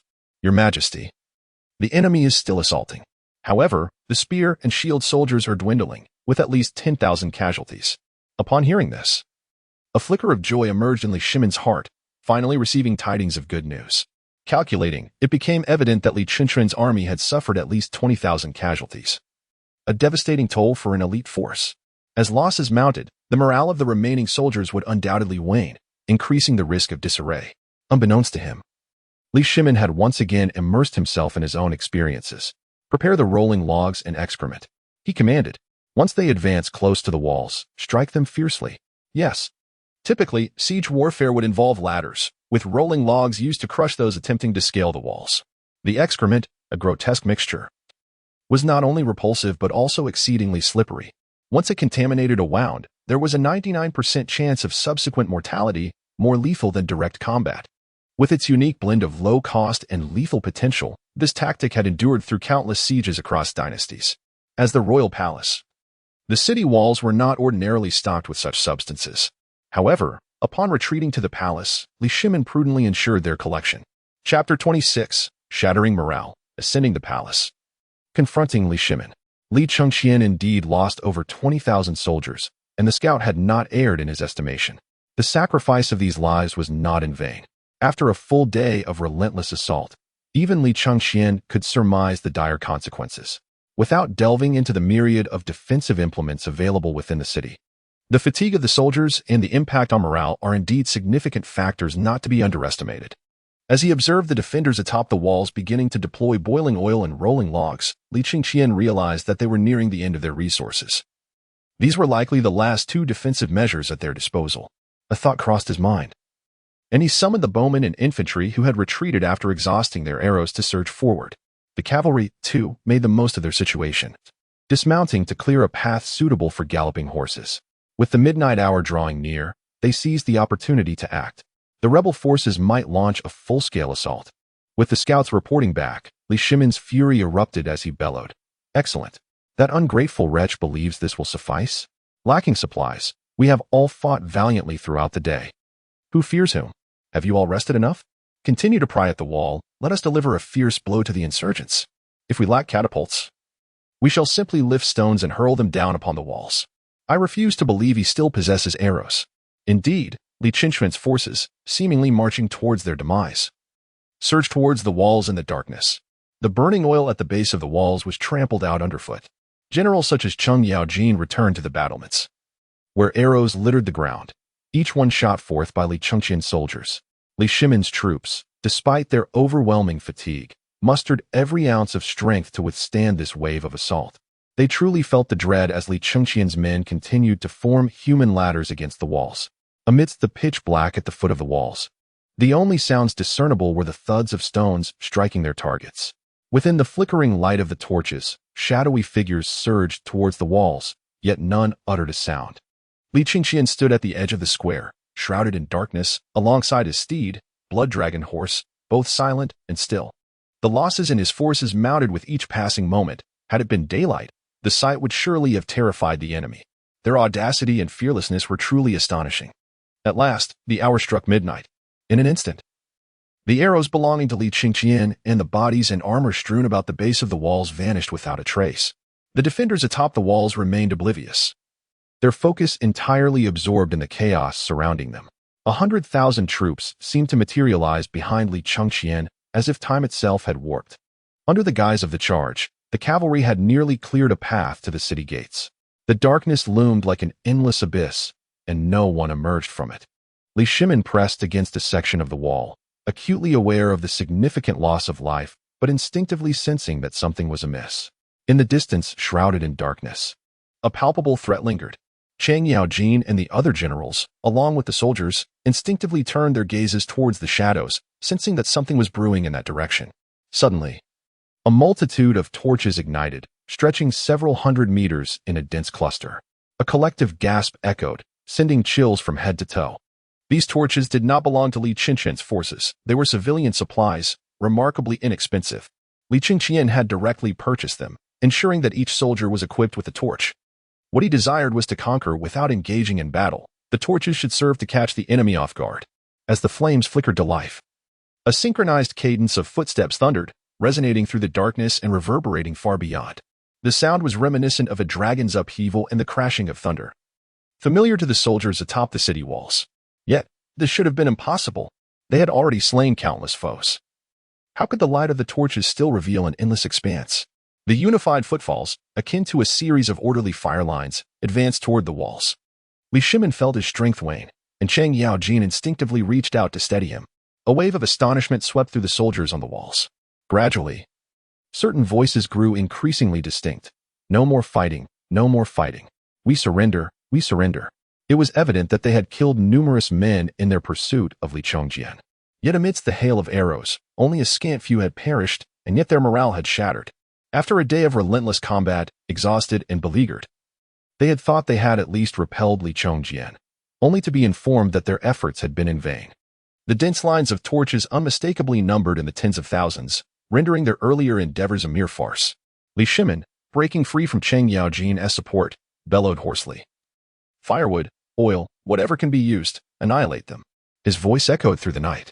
The soldiers, however, remained unresponsive. Some cried out in despair, others muttered to themselves in corners.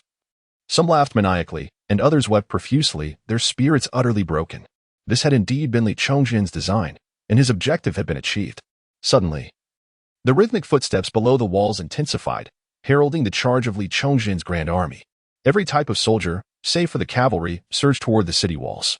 Regardless of the defenses of gold and other chaotic elements, all formed a human wall, beginning their ascent. Li Shimin surveyed his surroundings and suddenly grasped the futility of their situation. He had believed he could withstand for 3 to 5 days. Thought Li Chengqian would merely catch him off guard, and was convinced he had done all within his power to defend. Yet, here he was, unable to withstand such a direct assault. Not only was he unable to repel the onslaught, but he could not even hold the city. From the age of 16 to 23 or 24, he had fought almost a decade's worth of battles, experiencing both triumph and failure. Yet never had he felt so powerless. Li Chengqian's forces ascended the walls without encountering a single soldier in resistance. With no opposition, there was naturally no bloodshed. Li Chengqian's men ran past the defending soldiers, ignoring them entirely, and one by one, they descended the walls to open the city gates. Li Shimin and his companions stood in silence, watching as Li Chengqian's troops raced by, feeling as though they were mere spectators. The obstacles within the gates were swiftly cleared, and soon the gates swung open, allowing Li Chengqian and his cavalry to enter at a measured pace. With 100 warriors in tow, he ascended the city walls step by step, drawing near to Li Shimin. Chapter 27, The Clash of Sovereigns. Rebellious son, when did you become so valiant? The two exchanged glances. Li Chengqian, clad in resplendent gold and crimson armor, glittered in the torchlight, exuding vigor and confidence. In contrast, Li Shimin, adorned in golden battle attire, shone just as brilliantly, yet his disheveled hair and bloodshot eyes betrayed his disarray. Behind him, the ministers who had been brought to the walls remained silent, scarcely daring to cast a glance at Li Chengqian. At last, Li Chengqian spoke. Father, is there not still the inner city? Why not lay an ambush? Even if the inner city cannot withstand the onslaught, is there not the imperial harem? As long as you are willing to hide within. I fear I would have to search for you until dawn.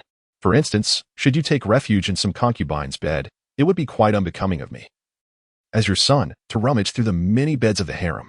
If I wished to avoid demolishing the palace, I might be searching for days. His voice was soft, his expression impassive, as though he were discussing a matter of little consequence. Li Shimin's eyes twitched, gripping the emperor's sword, his bloodshot gaze fixed fiercely upon Li Chengqian. His voice hoarse as he declared, "In your eyes, am I but a mouse, rebellious son?" Li Chengqian casually flicked his cloak and replied, "Father, how can you say such a thing? If I were to liken you to a mouse, what would that make me? You always underestimate my capabilities. I merely wish to suggest that if you were to conceal yourself, you could indeed await the loyal army, and perhaps a reversal of fortune might occur. Why not continue to hide?" Li Shimin's eyes twitched again as he unsheathed the emperor's sword, discarding the scabbard with a flick of his wrist. Pointing the blade at Li Chengqian, his voice raspy, "In all my life, have I ever hidden? You, rebellious son, have merely caught me off guard, and now revel in your triumph. Come, let me see whether your wings have truly strengthened, or if I have indeed grown old." Li Chengqian understood that this confrontation was inevitable. It was the ultimate clash between the old and the new sovereigns. Were Li Shimin not still the emperor? It might have been different. Clearly, he was unwilling to yield, seeking to seize this opportunity to deliver a severe blow to Li Chengqian. As for the thought of killing Li Chengqian, as long as he retained some semblance of rationality, he would not dare.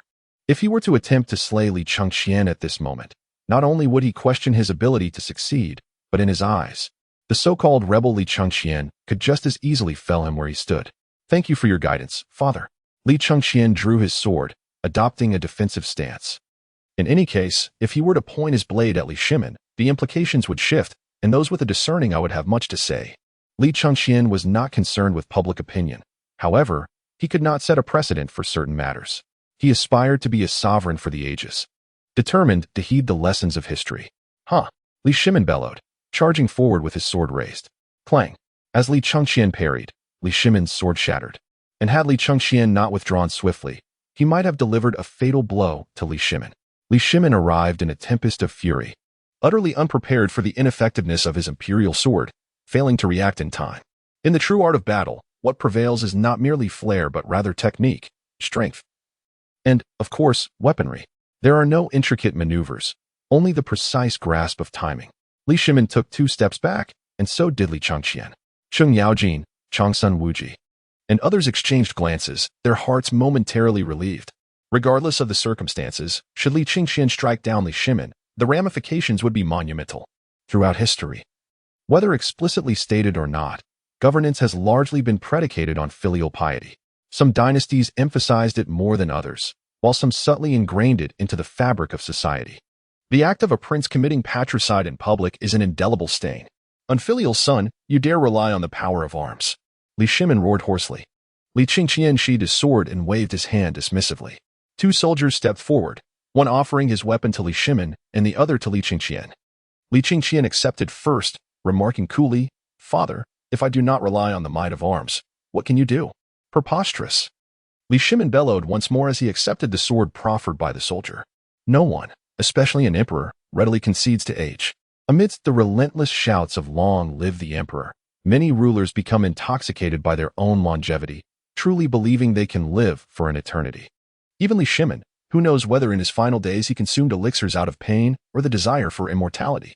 A certain figure from the 3 brothers, Narosa, claimed to have lived for centuries. Alas! Li Shimin roared again, charging forward with his blade. Clang! This time, their swords clashed, and their gazes locked. In the next heartbeat, with a forceful push, Li Chengqian sent Li Shimin staggering back, retreating 3 steps before regaining his footing. "Father, you have aged." Li Chengqian's words were laden with double meaning. Nonsense.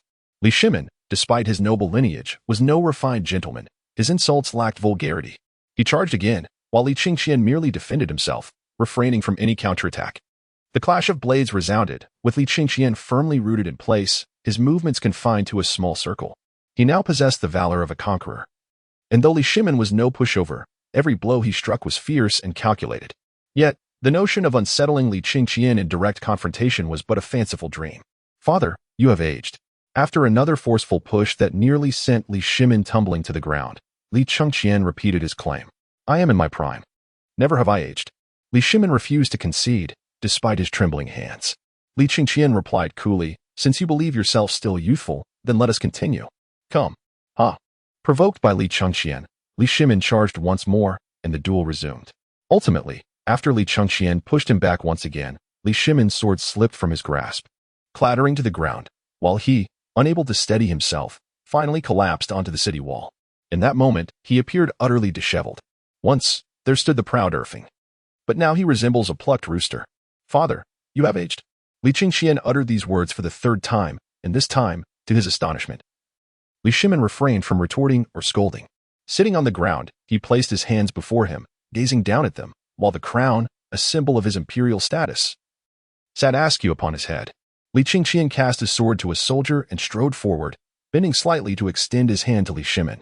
The latter, looking at the extended hand, raised his gaze, his expression a complex tapestry of emotions, and said, "Rebellious son, when did you become so valiant?" Chapter 28, Rebellious Son. "You are audacious. What I have given you is yours." Faced with Li Shimin's inquiry, Li Chengqian naturally refrained from revealing the truth. He retorted with a cold smile, "Father, besides constantly seeking trouble with me, when have you ever shown interest in this matter? Moreover, in the past, I aspired to be a wise ruler like you. You too wish for me to become a monarch of literary prowess, a common aspiration throughout the ages. One generation conquers the world, while the next maintains it. Although you are not the first, you surpass them. You may not have explicitly stated it, but it is evident from the teachers you have arranged for me. Is it not?" Li Shimin fell silent, pondering the reality that he had indeed not appointed martial instructors for Li Chengqian. While there were opportunities for Li Chengqian to practice martial arts, they were merely with subordinate officials, aimed at strengthening his physique. There were no dedicated generals to teach him military strategy or battlefield tactics. In essence, he had endeavored to mold Li Chengqian into a competent emperor capable of handling state affairs rather than an immediate ruler. During Li Shimin's silence, Li Chengqian continued. "At that time, I understood your intentions, so I endeavored to ensure that my every action would meet your approval, earning praise from the court officials. Whether in the demeanor of the crown prince or in my interactions with others, I displayed great magnanimity. If memory serves, I was regarded as wise and benevolent. as attested by my instructors, was I not? Thus, you were merely feigning? Li Chengqian countered. Feigning? I am certainly not as adept as you, father, even at that. Li Chengqian straightened his posture and replied with a cold smile. On one hand, you lavish rewards upon the Chengqian, while on the other, you resort to beatings and scoldings towards me. Nonsense. That was, Li Chengqian interrupted. Do not indulge in your hypocritical rhetoric. Father, listen well. Filial piety is paramount. Judging the heart rather than the actions of lowly families yield no filial children. The utmost vice is lust, judging actions rather than the heart. In truth, there are no perfect individuals in this world. Father, I cannot resonate with your sentiments. I only see what you have done. Pray tell, how are you different from my grandfather? The aristocratic families and common folk both know that inheritance is given to the eldest son, while the younger is merely arranged for marriage and offspring, thus fulfilling a father's duty. With Emperor Wu of Han's decree of partitioning inheritances, how many feudal powers were dismantled? Even the illustrious Liu Bei fell to the point of selling straw sandals to survive. Father, do you wish for the imperial authority to fragment? You have not learned from the lessons of history, nor from the teachings of my grandfather. It is now your turn. Yet you continue to tread the same path as your forebear. How presumptuous and irredeemable you are. You ungrateful offspring, you are audacious. What I have bestowed upon you is rightfully yours. Li Chengqian raised his hand, trembling as he pointed at Li Chengqian, his face contorted with fury. Ha ha. Li Chengqian laughed heartily, then lowered his head, his expression cold as he replied, Indeed, what you have given me is mine, reflecting the formidable father I envision. Yet, why do you seek to bind me while simultaneously favoring Chengqian so indecisively? If you deem me unworthy, simply strip me of my title as crown prince and banish me, proclaiming to the world that Li Chengqian is devoid of talent and virtue, unfit to inherit the Tang. In that case, I would be at peace with my fate. Why must you treat me as a mere beast of burden, tethered to manage state affairs, rewarded with scraps when successful, and scolded or beaten when I falter? Meanwhile, you coddle Chengqian like a pet, indulging his whims with meat, despite his lack of utility, merely to amuse you. The emperor, sovereign and solitary, is indeed a lonely figure. You desire familial bonds, crave the empire, perhaps even seek immortality. Is it not too much that you wish for? Li Lizzie echoed similar sentiments yesterday. Yet, regardless of the context, none could question the gravity of the situation as deeply as the parties involved, leaving Li Chengqian in silence. Li Chengqian pressed on. Father, I am quite curious as to why you hold such affection for Chengqian. By all accounts, we share the same mother. If favoritism were to be considered, should it not be directed toward the younger Zhen? Why, then, do you favor Chengqian, who is of similar age to myself? Is it possible that you intended to cultivate a rival from the outset? For instance, while you remain youthful, I have matured, and perhaps you sense a threat. Li Chengqian continued to be silent, even closing his eyes. After a long pause, Li Chengqian spoke with a tone of realization. I understand now. Unruly child. Do not entertain such thoughts. For reasons unknown, Li Chengqian felt a pang of anxiety. Chengqian had been adopted by my third uncle at a young age. A decision enforced by my grandfather, with neither you nor my mother having the means to resist. Hence, you harbor an inherent sense of guilt towards Chengqian. After ascending the throne, you forcibly reclaimed him. I often wondered why Chengqian was distant from me and my sister during our childhood. It appears he directed his affections towards you and my mother. This guilt of yours, under his flattery, has caused you to lose sight of yourself.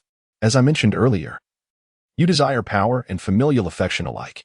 I, having been crown prince from a young age, subjected to rigorous teachings and your strict expectations, have naturally embodied the demeanor of a prince. Initially, you were satisfied, yet over time, your private sentiments contrasted my demeanor with that of Chengqian. He is the one who regards you as a father, who seeks your approval. Meanwhile, I, the crown prince, am burdened with endless duties.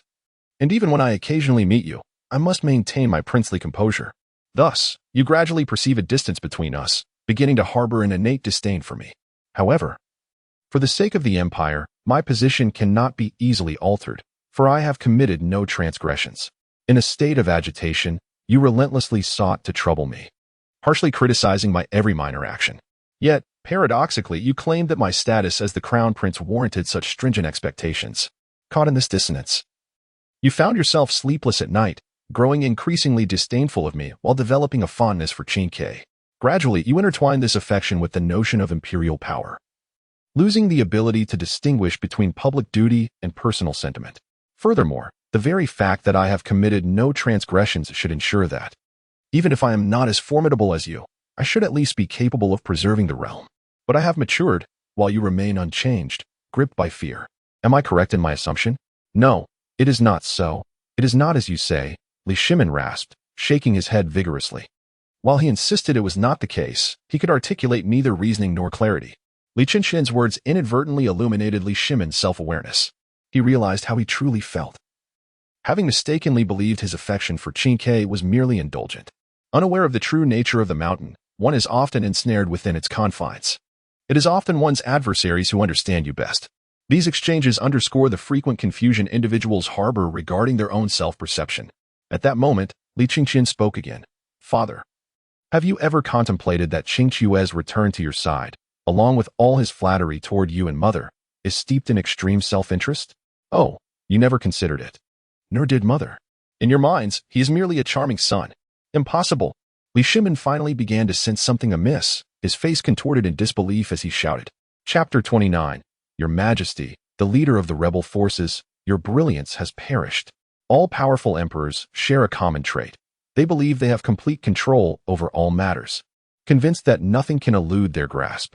This characteristic tends to intensify with age, often referred to as obstinacy. From Qin Shi Huang to Emperor Wu of Han, and now to this future Emperor Taizong of Tang, as well as the later Ming Taizu, they all exhibit the same pattern. Thus, when events transpire beyond their control, they descend into hysteria, unable to accept the reality. Regardless of whether their outward demeanor is one of majesty, receptiveness to counsel, or a penchant for violence, their essence remains unchanged. Li Chengqian paced before Li Shimin with his hands clasped behind his back, his tone unperturbed as he stated, If I were to place myself in Qingque's shoes, I would think as follows. Father, please listen. I am aware that I was adopted.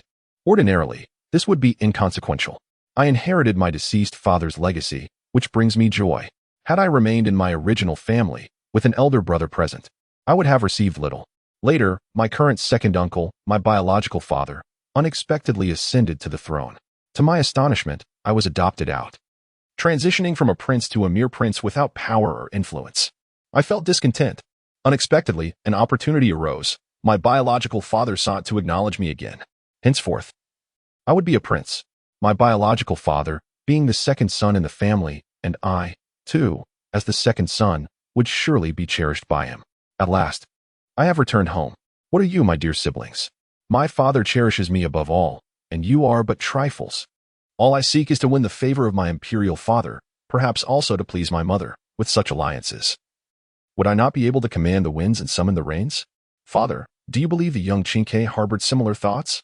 Upon uttering these words, not only did Li Shimin remain silent, but even the esteemed ministers of the Jingguan era resonated with this notion in their hearts. Indeed, from a child's perspective, such reasoning is devoid of fault.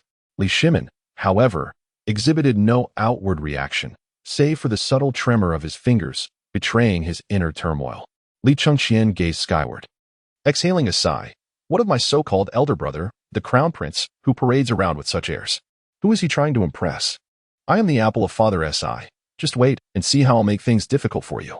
At this juncture, I must inquire, Father, did Qingque often report on my antics during our youth? Li Shimin's hand quivered violently at the recollection. Indeed, he remembered. Those were the days when he perceived Li Tai's reports as mere childish rivalry for affection, neglecting to admonish or reprimand, only instructing Qingque to honor his elder brother and cultivate fraternal respect. Seeing that Li Shimin remained unresponsive, Li Chengqian continued, At last, my efforts to curry favor with father have borne fruit. Not only does he bestow upon me sweet confections, but he has also arranged for an abundance of servants. Truly, my father loves me dearly. I must persist in reporting on my elder brother's misdeeds to ensure he falls out of favor with father. My father's affection is mine alone. He ought to love no one but me. Some have whispered to me, Your father is the second son, and so are you. If he can ascend to the throne, why cannot you? Upon reflection, it dawned upon me, yes. If my father, being the second son, can become emperor, then why not I? Moreover, once I am emperor, will I not be free to act as I please? I shall no longer need to gauge my father's mood or seek his approval. They shall come to me seeking favor. Father, do you think Qingque entertains such aspirations? Enough of this. Li Shimin's voice trembled, tinged with despair. He found himself unable to dismiss Li Chengqian's musings as mere nonsense. Immersed in the mindset of a child, he could not articulate a counterargument. From the perspective of a child vying for affection, there was indeed no flaw in the reasoning, simple and direct, albeit mercenary. It remained untainted in its purity. He sought to refute, but found no grounds for opposition. I truly wish to eliminate my elder brother. He stands in my way, preventing me from becoming emperor. Some have advised me, simply focus on pleasing your father and report on your elder brother's missteps. It is clear that one cannot best my father in his prime. Thus, it seems I must endeavor even more diligently to win my father's favor, while ensuring my elder brother faces increasing disfavor in his eyes. My efforts have yielded results. My father has granted me lands and titles. That crown prince is fit only to serve as a beast of burden. Now that I possess troops and territory, I have garnered the support of some ministers. Finally, I can confront my brother on equal footing. I must seek an opportunity to discern whom my father will support between myself and the crown prince.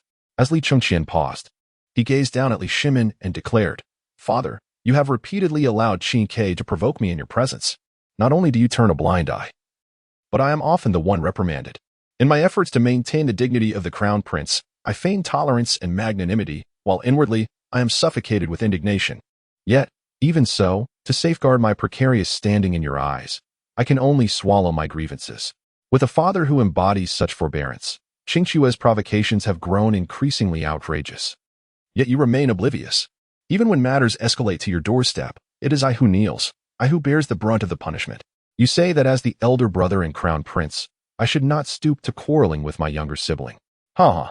At last, I have comprehended everything, thoroughly and completely." And I let out a laugh that is tinged with both desolation and liberation.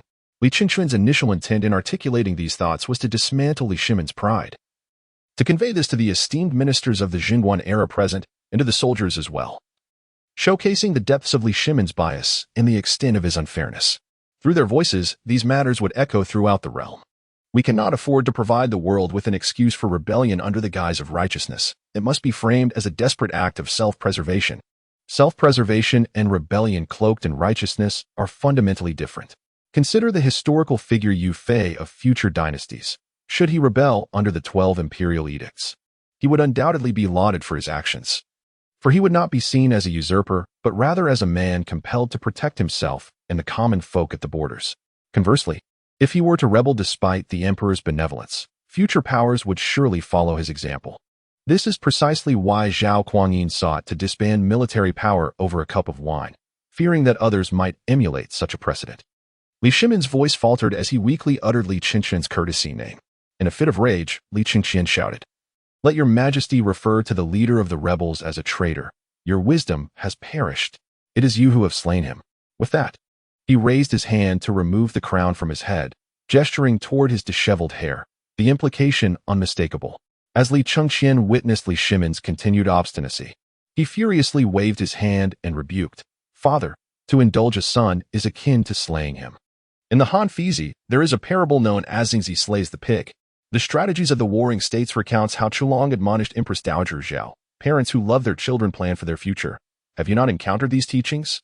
Father, you have not only slain Gao Ming, but you have also condemned Qin. Summon Qin before you and convey these truths. Do you believe he will amend his ways? Even if he feels remorse, those who have whispered deceit into his ear, those who have propelled him forward, will not relent. If Qin had triumphed today, I would certainly have met my demise.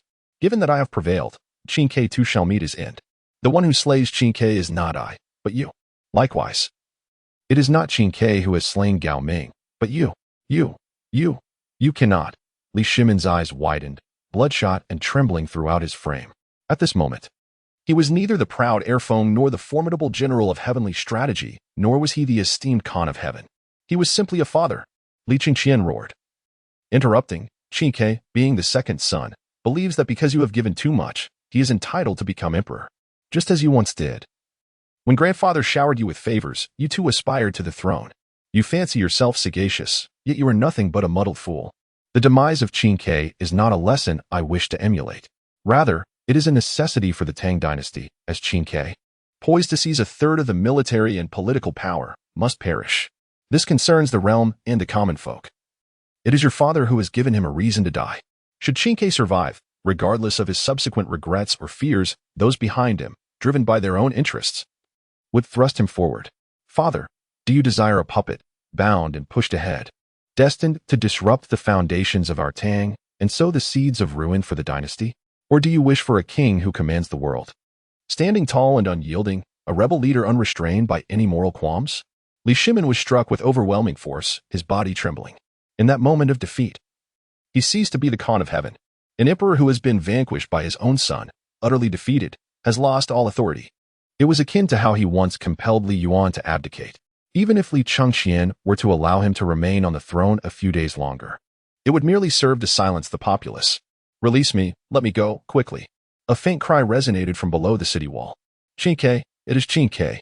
Li Chengqian suddenly regained his composure, hastily scrambling to his feet, desperate to flee. Two executioners stepped forward, seizing him firmly.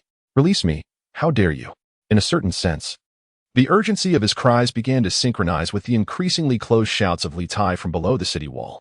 Ha ha ha ha, father. After Li Tai's horse trampled my leg, did you become so anxious? I knew full well that during that autumn hunt, Li Tai would surely try to sabotage me. Yet, in the name of the brotherly affection you extol, I still attended. I owe you gratitude for fostering my talents in both literature and martial prowess in my youth. Otherwise, I would not have merely lost a leg, but perhaps my very life. These past few days, I have pondered, had I perished then, how would you have avenged me against Li Tai? Ultimately, I arrived at a conclusion. From a personal standpoint, with so many sons, losing one whom you already despise might sadden you for a few days. After all, nurturing a dog for 20 years does evoke some sentiment. Regardless, even from a direct lineage perspective, you still have two others to select from. Father, have I accurately discerned your thoughts? You. How could I ever arrive at such a point? Li Chengqian refused to concede, adamantly denying it. When Du Ruhui passed, he mourned for more than just a few days. Yet his heart was in turmoil. 2 sleepless nights left his mind incapable of rational thought. How could it come to this? Li Chengqian retorted with a question and continued. Even if Father Emperor suspects that Li Tai orchestrated this, you would still endeavor to convince yourself, branding me with various contemptible labels. For instance, you might invoke the notion of destiny or claim that the rampaging steed was beyond anyone's foresight. From the Emperor's perspective, the former Crown Prince's death is merely a triviality. If it is disgraceful, let it be forgotten, let the music play, and the dance continue. Should anyone become overly inquisitive about the circumstances of my demise, you would undoubtedly intervene with force. You cannot allow such individuals to uncover the truth, for if they did, Li Tai would not possess your former military might. The stain of fratricide would render him a pariah, scorned by all, making it impossible for him to ascend to the throne. Father Emperor, do you still dare to assert that your actions are justified? Li Chengqian analyzed Li Chengqian's thoughts from a personal viewpoint, which Li Chengqian refused to acknowledge. But what of the imperial perspective? Li Chengqian opened his mouth, his lips quivering, yet he found no words to counter. For when viewed from the Emperor's vantage, the stability of the realm necessitates such actions. It appears that you have tacitly acquiesced, Father Emperor. With a visage laden with frost, Li Chengqian coldly remarked, my death will likely be recorded in history with 3 lines. The former crown prince, named Chengqian, was clever in his youth. Raised in the inner palace, he possessed great ambitions yet lacked the talent.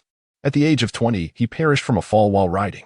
If the historian were to be frugal with ink, this might be condensed to, the former crown prince, untalented, died while hunting. Future generations will see, oh, there was a former crown prince of the Tang Dynasty, whose name is unknown, and he was nothing of note, dying during a hunt. As for the manner of his demise, I can only surmise it might have been from a wild boar's charge, having perished while hunting.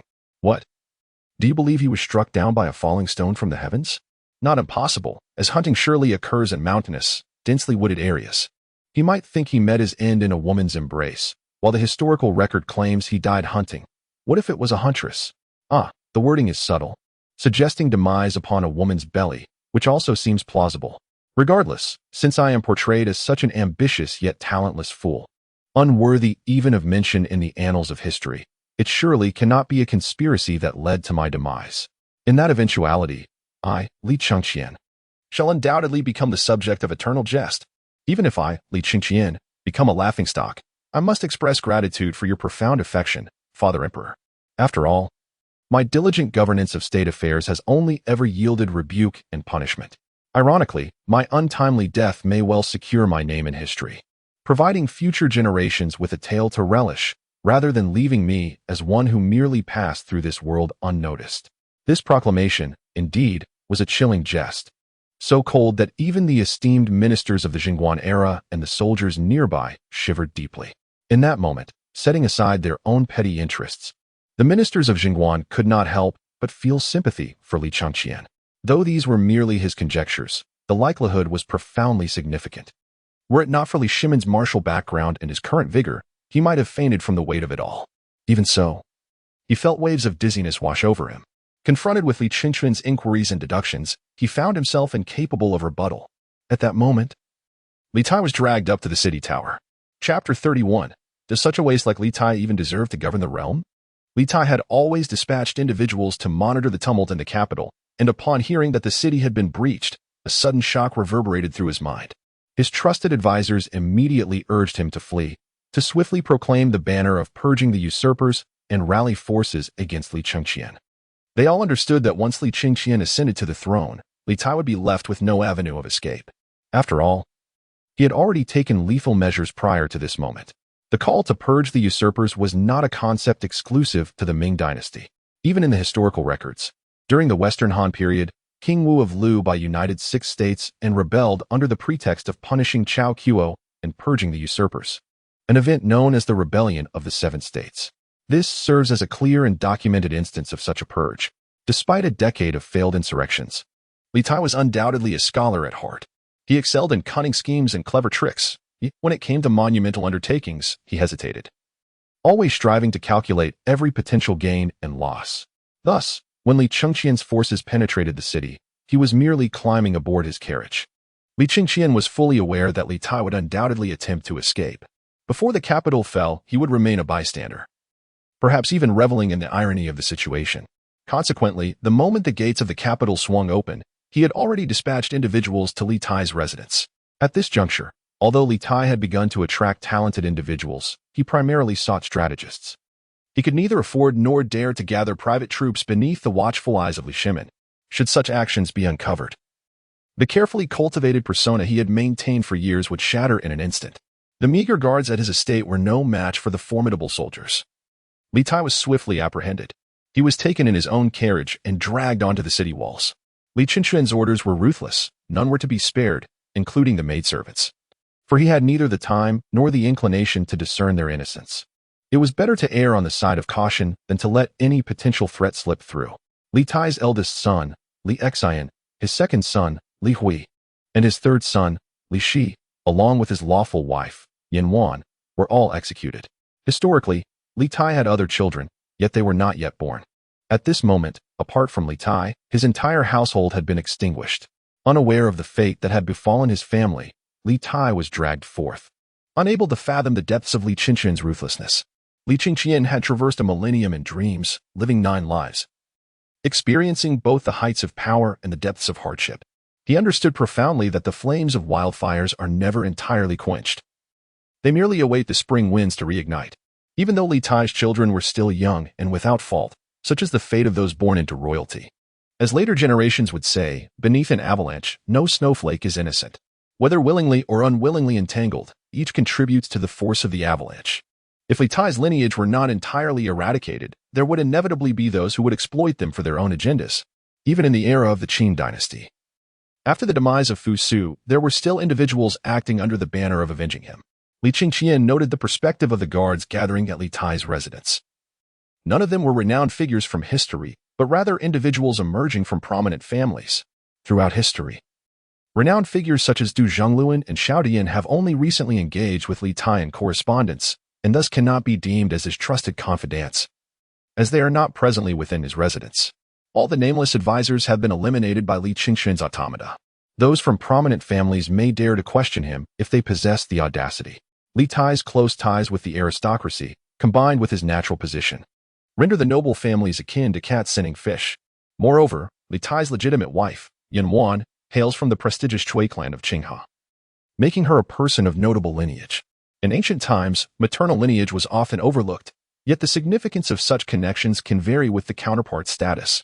Consequently, Li Tai can be regarded as a son-in-law of the Chui family, naturally inclined towards the clans. Li Tai was dragged onto the city wall and unceremoniously thrown at Li Chengqian's feet. "Qingke! Qingke!" Li Shimin shouted vehemently, struggling with all his might. However, Li Chengqian's elite guards, even among the automata, were of exceptional caliber, and he, as a general of the Tian Su, found escape impossible. "Elder brother, what is the meaning of this?" Li Tai inquired while rising, swiftly assessing the situation. He discerned that his father had already suffered defeat. It became evident that even his illustrious and formidable father was not invincible. Concealing his inner machinations, he feigned innocence, appearing as if he were an inexperienced youth. Li Chengqian smiled, a smile devoid of warmth, and suddenly struck him with a forceful slap. Li Tai, standing at 6 feet tall and weighing over 250 pounds, was sent spinning like a top, only collapsing to the ground after 2 revolutions.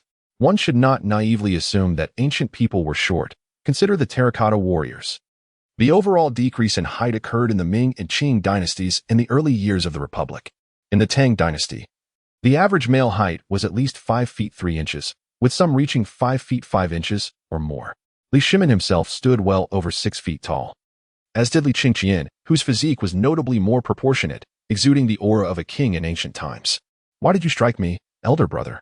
Li Tai momentarily felt a surge of rage, but quickly suppressed it. "Father, did you witness that?" Li Chengqian remarked with a cold smile. Li Shimin, now free from previous delusions, trembled as he attempted to articulate something but found himself at a loss for words. Li Chengqian gradually crouched down, fixing his gaze upon Li Tai. "Did you just attempt to call my name? Feel free to do so. You have addressed me thus before, in the presence of others. You maintain silence, yet when alone, you directly call me Li Chengqian. If one wishes to keep their deeds hidden, they must first refrain from wrongdoing. The world is tumultuous. To whom are you pretending to be innocent? Elder brother, what are you saying?" Qingke does not comprehend. Li Tai continued to feign ignorance, fully aware that he must persist in this charade. Otherwise, his demise was inevitable. He had no doubt that Li Chengqian would kill him, as precedents for such actions resided with his father not so long ago. Li Chengqian rose and approached Li Shimin, speaking slowly. "Father, do you see it now? This is the worthless creature you have raised, unwilling to acknowledge his shortcomings. How can someone as inept as Li Tai be entrusted with the reins of power?" As Li Shimin closed his eyes, a tear traced down his cheek. Upon reopening them, he gazed at Li Tai and, in a hoarse voice, declared, "Prince of Wei, Li Tai has repeatedly defied the crown prince, displaying unbecoming behavior. I, the emperor of the Tang, Li Shimin, hereby strip Li Tai of his title as Prince of Wei, revoke all his rewards, demote him to a commoner, and exile him." He turned his gaze towards Li Chengqian, his eyes pleading, conveying a clear message. "The location of Li Tai's exile shall be determined by you. Li Chengqian, I implore you to spare his life." Chapter 32. Li Chengqian. Do you dare to commit patricide? Li Chengqian had become numb with disappointment towards Li Shimin. He observed the emperor's plea with a heavy heart. While he himself was merciless in slaying his brothers, he yearned for fraternal harmony, an insatiable desire for what he could not attain. Alas, Li Tai was destined to perish. "Father, please." Li Tai's heart sank, disregarding the excruciating pain on his face as he clambered to his feet and shouted. Li Chengqian responded with another slap, this one more forceful than the last, sending Li Tai nearly flying. Not only did he stumble and fall to the ground, but he also involuntarily spat out blood alongside 2 of his teeth. Li Chengqian shook his hand dismissively and remarked, "Father, the pig you raised has quite a thick skin." "You are clever," Li Shimin retorted. "Silence." Li Chengqian snapped. "I address you as father solely, due to our blood relation. It does not imply that you retain the right to this title." With a change to a mocking tone, Li Chengqian continued, "Crown Prince Li Chengqian has committed treason, with irrefutable evidence against him. His title shall be revoked, and his name shall be expunged from the royal records." Li Shimin's countenance darkened at this revelation. Indeed, these were his own words, for a sovereign's declarations are not to be taken lightly. Moreover, he had not only spoken this in the Tai Chi Hall, but also proclaimed it atop the city walls, making it impossible to retract. How grandly he had spoken then, and how deeply he regretted it now. Chogsun Wuji hurriedly interjected, knowing he could not remain silent. While he was indeed Li Chengqian's maternal uncle, the implications of Li Chengqian's expulsion from the royal records meant that he would no longer be recognized as part of the Li Tang Dynasty. This also signified that he could dismiss Li Shimin as his father, as it was Li Shimin who had initiated his removal. If Li Shimin could be disregarded, how much more easily could he dismiss his uncle? With Changsun Empress no longer present, his status as an uncle was rendered almost inconsequential in Li Chengqian's eyes. It was evident to all that Li Chengqian had triumphed, and the world would soon change once more, without the title of uncle. Even if Li Chengqian continued to utilize him, Changsun Wuji would likely find himself increasingly marginalized. Consequently, the Changsun clan would lose its influence. Though there remained connections with Li Lizzie, in the eyes of contemporary society, maternal ties were deemed the least reliable. He quickly bowed and said, "Your Highness, the Crown Prince." Li Chengqian raised a hand to interrupt, stating, "Changsun Wuji, considering my mother-s relations, I shall refer to you as uncle. However, do not forget that the Crown Prince no longer exists, as proclaimed by the Emperor himself. The name I bear, Li Chengqian, was given by my grandfather, and thus, I shall not change it. I am now the leader of the rebellion, and you are merely a surrendered soldier. You have no right to speak before me." Upon hearing these words, Changsun Wuji's countenance darkened, for it was evident that Li Chengqian sought to sever ties with him. For Li Chengqian, the act of being removed from the imperial register by Li Shimin, in a fit of anger, was fortuitously aligned with his own intentions. Having traversed through 9 lifetimes, Li Chengqian was acutely aware of the perils posed by entrenched aristocracy. He aspired to become an everlasting emperor and would not permit such entanglements to hinder his ambitions. Li Shimin's decision to disown him provided a legitimate pretext to expel the entirety of the royal family and re-establish his own lineage. As for the possibility of resistance from the nobility, let them attempt it. What of it if he, Li Chengqian, were to stand against the entirety of the realm? He yearned to forge a true empire that could transcend the cycles of dynastic decay, rather than perpetuate a feudal aristocracy bound by time. "Depart," Li Chengqian reiterated with a cold tone. Though Changsun Wuji was momentarily incensed, he ultimately retreated. Li Chengqian then directed his gaze toward Li Shimin and spoke with an air of indifference. "Father, I am now the leader of the rebellion, Li Chengqian. And you are the fallen emperor of the Tang Dynasty, Li Shimin. It is abundantly clear that I, the rebel, have triumphed. The time for a regime change has arrived. Are you prepared to abdicate, or will you resist to the bitter end?" "Ah," Li Shimin, whose voice was already hoarse, now managed a smile devoid of mirth, his tone resembling that of someone struggling with a blockage in their throat. Li Chengqian observed him in silence, allowing the laughter to unfold. Li Tai, sprawled on the ground, darted his eyes about, careful not to draw Li Chengqian's attention. He possessed a certain cleverness. He was not so foolish as to attract scrutiny. Finally, Li Shimin ceased his laughter, rasping, "Li Chengqian, do you dare to commit patricide?" Li Chengqian, equally devoid of genuine mirth, replied, "I would not dare." "And what could you do to me?" It was evident that Li Shimin, resigned to his fate, was ready to resort to deceit. "I, Li Chengqian, would not dare bear the stigma of patricide, for I too have a son, and I do not wish for him to emulate such a path. Unlike my father, I am self-aware and not overly confident. However, as the leader of the rebellion, is there truly any issue with executing the remnants of the former royal family?" This declaration left the esteemed ministers of the Jingguan era utterly speechless. It indeed seemed that there was no issue with his reasoning. Moreover, this opportunity was inadvertently granted by Li Shimin himself, who had declared Li Chengqian's removal from the imperial register. Since he had been disowned, they were no longer kin.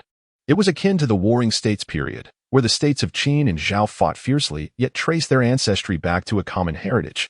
Li Shimin's legs weakened, and had it not been for Li Chengqian's men holding him up, he would have nearly collapsed once more. You dare." Fear crept into Li Shimin's voice. It is crucial to note that, aside from those who had been exiled, all remaining members of the royal family were present within the palace walls.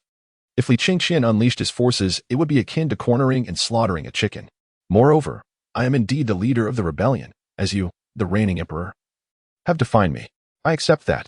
As for my brothers of blood relation, aside from the young slaves, born of our mother, what connection do the others have with me?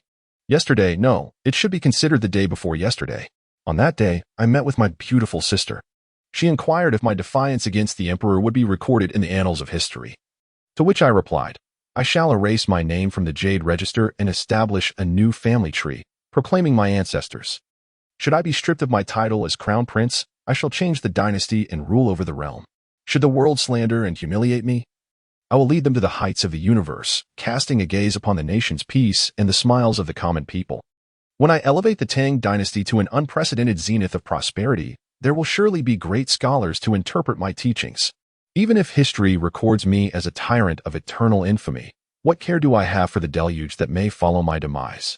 A mere handful of bitter scholars, writing tomes to curse me, can do nothing to sway my resolve. Father, do you believe I would dare? Upon uttering these words, the assembled ministers felt the palpable aura of imperial dominance radiating from Li Chengqian. His grandiose declarations, imbued with a fearless spirit, were indeed unparalleled in both ancient and modern times. Some sighed internally, pondering why the emperor would commit such an unwise act, as he was not yet old. Others trembled at the thought of such a domineering Li Chengqian, seemingly devoid of weaknesses. Under his rule, how would they navigate their livelihoods?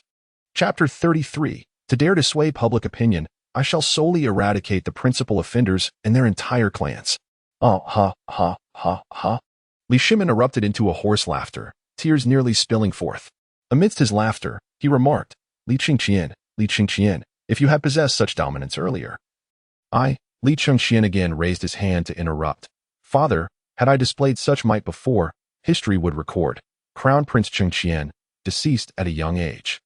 Li Shimin was instantly choked, feeling an acute discomfort. The esteemed ministers of the Jingguan era nearly burst into laughter.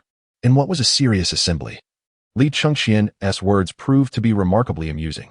Even if it was a dark jest, it was undeniably humorous. A vigorous and youthful emperor, faced with such an audacious crown prince, one might fear for the prince's untimely demise. Father, I now present you with two choices.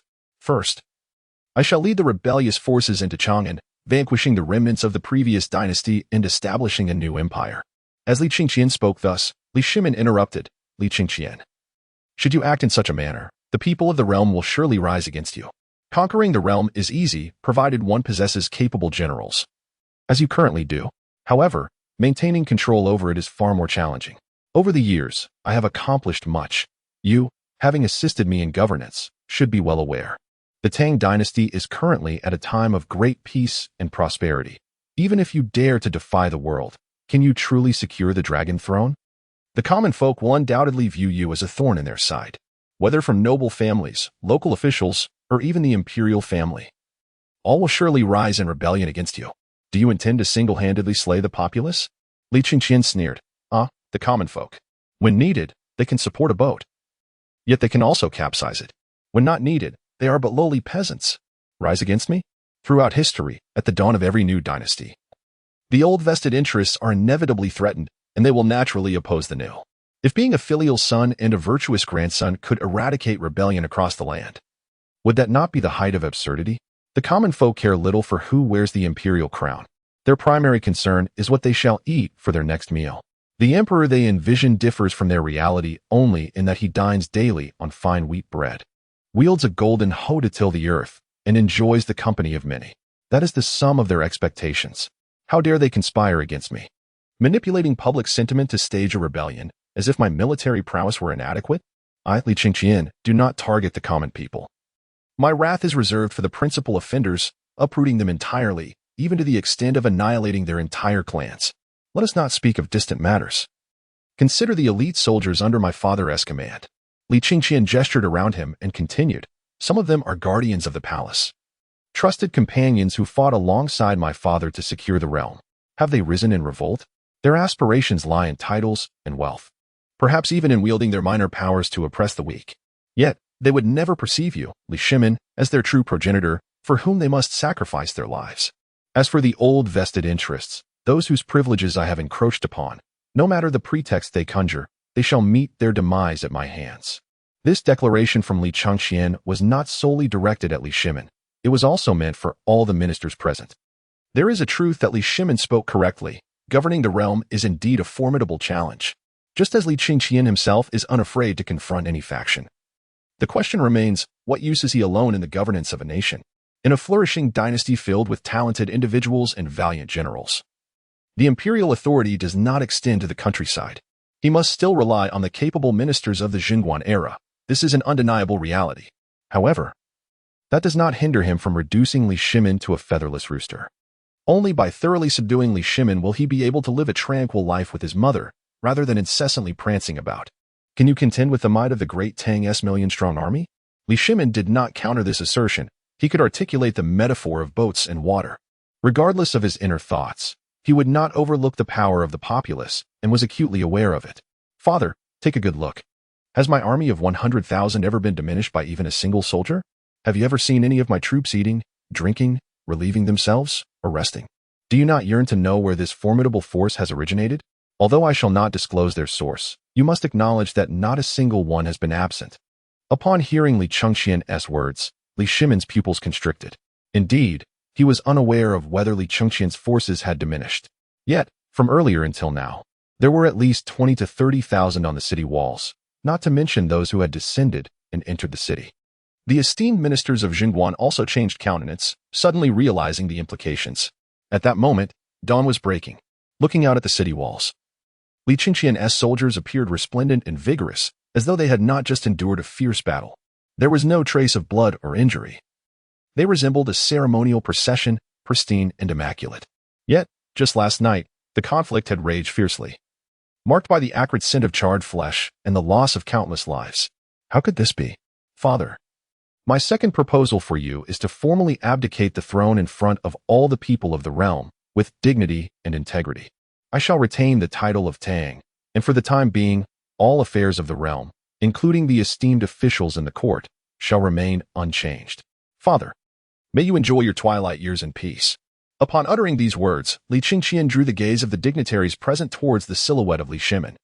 It is often said that a new ruler brings forth new subjects, a truth that has persisted through the ages. Li Chengqian's promise signifies that this matter pertains solely to him and Li Shimin, and that all else in the great Tang shall remain unaffected. Should any alterations arise in the future, they would undoubtedly stem from Li Chengqian's leverage over Li Shimin. Their positions of power would thus be preserved, a scenario they would find most agreeable. Li Shimin felt an unsettling prickle at the back of his neck, and a bitter smile crept across his face.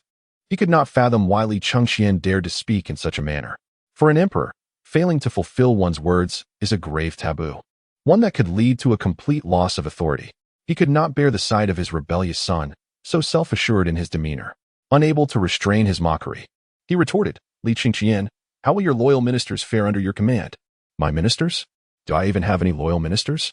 Li Chengqian countered.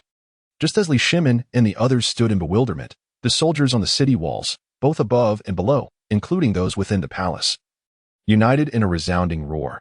No loyal ministers, no loyal ministers, no loyal ministers. The synchronized shout echoed as if uttered by a single entity, leaving the uninformed in a state of perplexity. In stark contrast, the dignitaries of the Jingguan era felt their hair stand on end, cold sweat trickling down their backs. They witnessed, with their own eyes, Li Chengqian making no overt gestures, yet all his troops remained impeccably aligned. What was the meaning of this? It resembled the coordination of one's own limbs. Was this an army or a specter? Chapter 34. The Tragic End of Prince Wei. Li Shimin weeps bitterly. How on earth did you manage this? Li Shimin inquired, fully aware that the answer eluded him. It was utterly inconceivable. He could not fathom the existence of such a cohesive military force. Shouldn't an army be structured hierarchically, recognizing orders from symbols rather than individuals? Even an army that acknowledges individuals ought to function under a clear command structure, lest it give rise to loyal ministers. Father, you are being overly verbose. Make your choice. Li Chengqian replied, his tone decidedly cool. Taking a deep breath, Li Shimin continued, I can pass on the throne to you, but it must be through rightful succession. You shall be the third emperor of the great Tang. Li Shimin, are you indulging in fantasies? Li Chengqian retorted in fury, gripping Li Shimin's collar tightly, nearly lifting him off the ground. Li Shimin remained unyielding, his expression stoic as he locked eyes with Li Chengqian. After a moment, Li Chengqian inhaled deeply, releasing his grip and stepping back. Li Shimin spoke once more. Only in this manner can the great Tang avoid chaos. This shall be my final act as the second emperor, Li Shimin, for the sake of the common people. The future of the great Tang is now entrusted to you.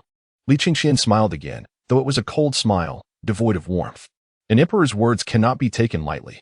Thus, I, Li Chengqian, shall establish a separate family tree. Aside from my own lineage, all those descending from my grandfather, including you and the empress mother, shall be accounted. Other royal family members, stripped of their titles and expelled from the palace. Whether they can regain their status as royals in the future will depend on my whims. You. Li Shimin's face darkened once more. Li Chengqian's move was nothing short of a ploy to cast him as the scapegoat. Previously, his careless words had been seized upon by Li Chengqian. Now, Li Chengqian possessed the audacity to deny all royal lineage. And here he was, burdened with this heavy blame. In the future, the Li Tang royal family would harbor resentment towards him, for it was he, as the second emperor of the Tang Dynasty, who had, with authority, stripped Li Chengqian of his royal identity. If Li Chengqian were to return as a rebel, he would be justified in disavowing them. And no one could find fault with that. Li Chengqian stared expressionlessly at Li Shimin, conveying the message that he could either be seen as a remnant of the previous dynasty or shoulder this blame. The esteemed ministers on the city walls yearned for Li Shimin to acquiesce. They had witnessed everything from beginning to end. Could Li Chengqian truly be held accountable? Even those who harbored animosity towards Li Chengqian's ascension found it difficult to leverage this situation. If blame were to be assigned, it could only fall upon Li Shimin himself, who had believed he was in complete control. Why did you, Li Shimin, designate Li Chengqian as a rebel and seek to have him removed from the royal register? Why not wait until the dust settled before acting? Such confidence, and now you find yourself thoroughly humiliated, do you not? Li Shimin was engulfed in a tempest of thoughts, desperately seeking a flaw in the situation. Yet, as he searched, it became evident that he had indeed trapped himself, with no chance of reversing his fate. Very well. Spare the Chengqian. Li Shimin gritted his teeth in agreement, closing his eyes. This burden was his to bear. He could only hope that Li Chengqian would not overstep too far. Father, do you wish for chaos to engulf the Tang? Li Chengqian retorted. Li Shimin opened his eyes once more, his face contorted with fury. Li Chengqian, according to your words, Chengqian too shall be stripped of his royal status, reduced to a mere commoner. What more do you desire? Li Chengqian scoffed. That is perfect. Commoner Li Tai plots to assassinate the new sovereign and annihilate 3 families. Given that Commoner Li Tai is associated with the former royal family, only his lineage shall be executed. You. Li Shimin's body weakened, his complexion ashen. Father, it was not I who killed Li Tai. It was you. The moment you entrusted him with a third of the military and political power of the Tang. It was either his ascension as emperor or his demise, or the new emperor's downfall. Father, you desire everything yet achieve naught, much like grandfather. Li Shimin's body swayed, his heart bleeding. As the emperor who seized the realm, how could he not comprehend? Yet why, in the past, had he seemed so bewitched? He acknowledged Li Chengqian's words. From the moment Li Tai possessed such influence, unless he was to become the future emperor, a struggle to the death with the new emperor was inevitable. This was no longer a matter of Li Tai's desires, but rather how the new emperor would perceive it. Just as in his own time, Li Yuan bestowed upon him titles that could not be conferred, even when he had no initial intent to rebel. Yet, Li Yuan feared him, and so did Li Jianqing, with whispers ever stirring in their ears. He was reluctant to move, yet compelled to do so. It was a matter of life or death.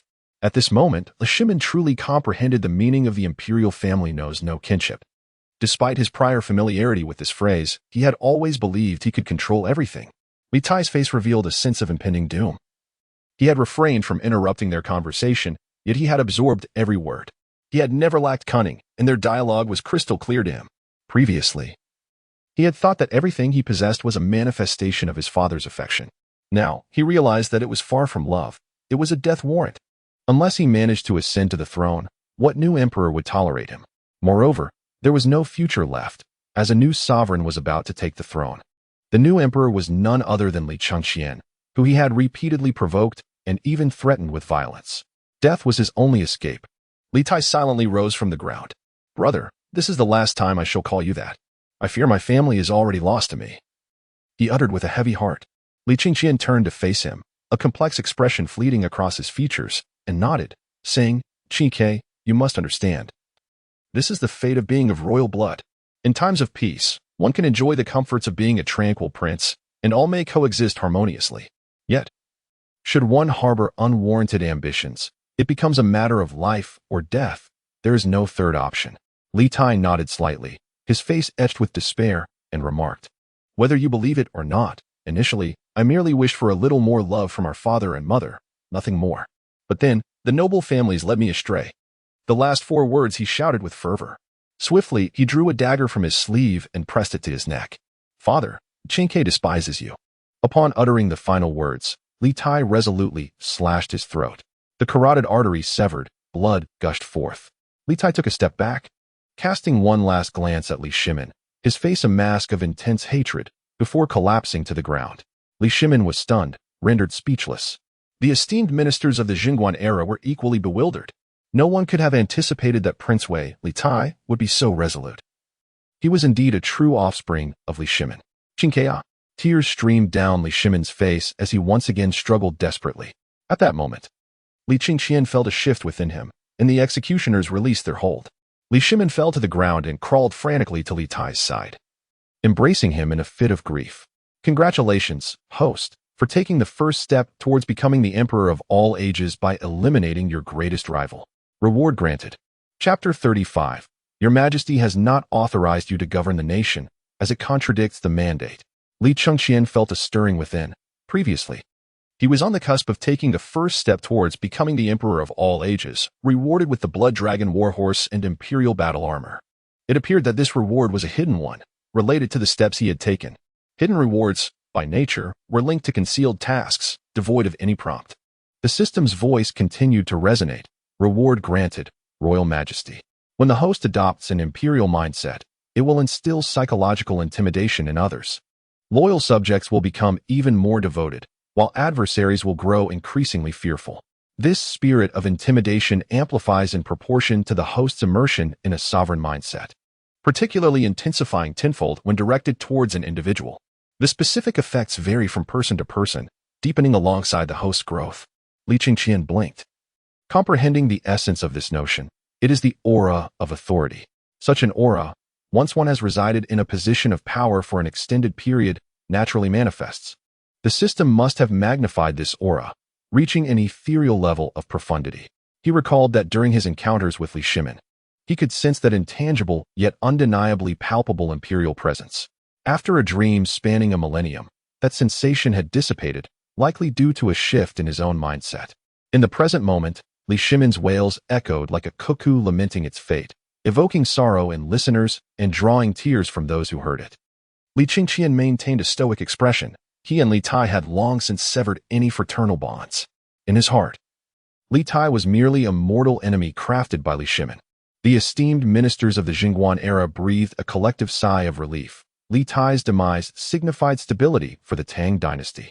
After all, among Li Shimon's 3 legitimate sons, the remaining one was still inexperienced. This outcome for Li Tai was indeed the most favorable, leaving no tarnish on his father or brother, and preserving the dignity of the Li Tang royal family. He lived in luxury and departed with decisiveness, showing no signs of reluctance. Throughout that short night, the discord between Li Chengqian and Li Shimon resonated with them. They were no longer young, and the unruly youths in their households were a constant source of frustration. While they did not have a throne to inherit, they still bore responsibilities that demanded attention. Li Shimon's actions towards Li Chengqian served as a clarion call for them. Externally, there was an appearance of impartiality, yet internally, bias prevailed. Such conduct was unacceptable. A parent must maintain a proper stance. Otherwise, the consequences would be catastrophic. The emperor, burdened by worries, was unfit to manage state affairs, thus designating the crown Prince Chengqian as regent.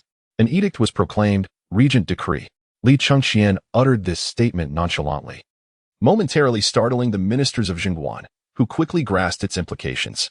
His declaration was inconsistent with the established protocols. Li Shimon had not formally decreed that Li Chengqian should act as regent, nor had an official edict been issued. However, based on their earlier discourse, it could be inferred that Li Shimon had unequivocally recognized Li Chengqian as the third-generation heir and the rightful crown prince of the Eastern Palace. Should Li Chengqian wish to issue commands, it would have to be in the form of an educational decree. Within the Eastern Palace, this carried significant weight, second only to the emperor's will. Yet beyond its confines, such a decree would be rendered ineffective. Any interference with state governance arising from an educational decree would be a grave matter. Though the crown prince held a prestigious position, he lacked independent administrative authority. During the reign of Li Ji, Crown Prince Li Xian was deposed, ostensibly for issuing commands without permission. At that moment, Wei Zheng stepped forward and respectfully addressed, "Your Highness the Crown Prince." Li Chengqian inquired. "Your Highness, the Emperor has not ordered you to serve as regent, which is inconsistent with protocol." Wei Zheng, known for his steadfastness, clearly articulated this concern. Li Chengqian did not react with anger. Instead, he nodded thoughtfully. If he were to issue an order forcefully, given his military strength, he surmised he could likely succeed. However, this situation is inconsistent with the established rules, which can fluctuate greatly in significance. On a smaller scale, it merely indicates his overreach, and indeed, no one can impose sanctions upon him. On a larger scale, it suggests that he is personally undermining the very rules themselves. Rules are constructs created by the powerful to restrain the weak. He is not compelled to adhere to them.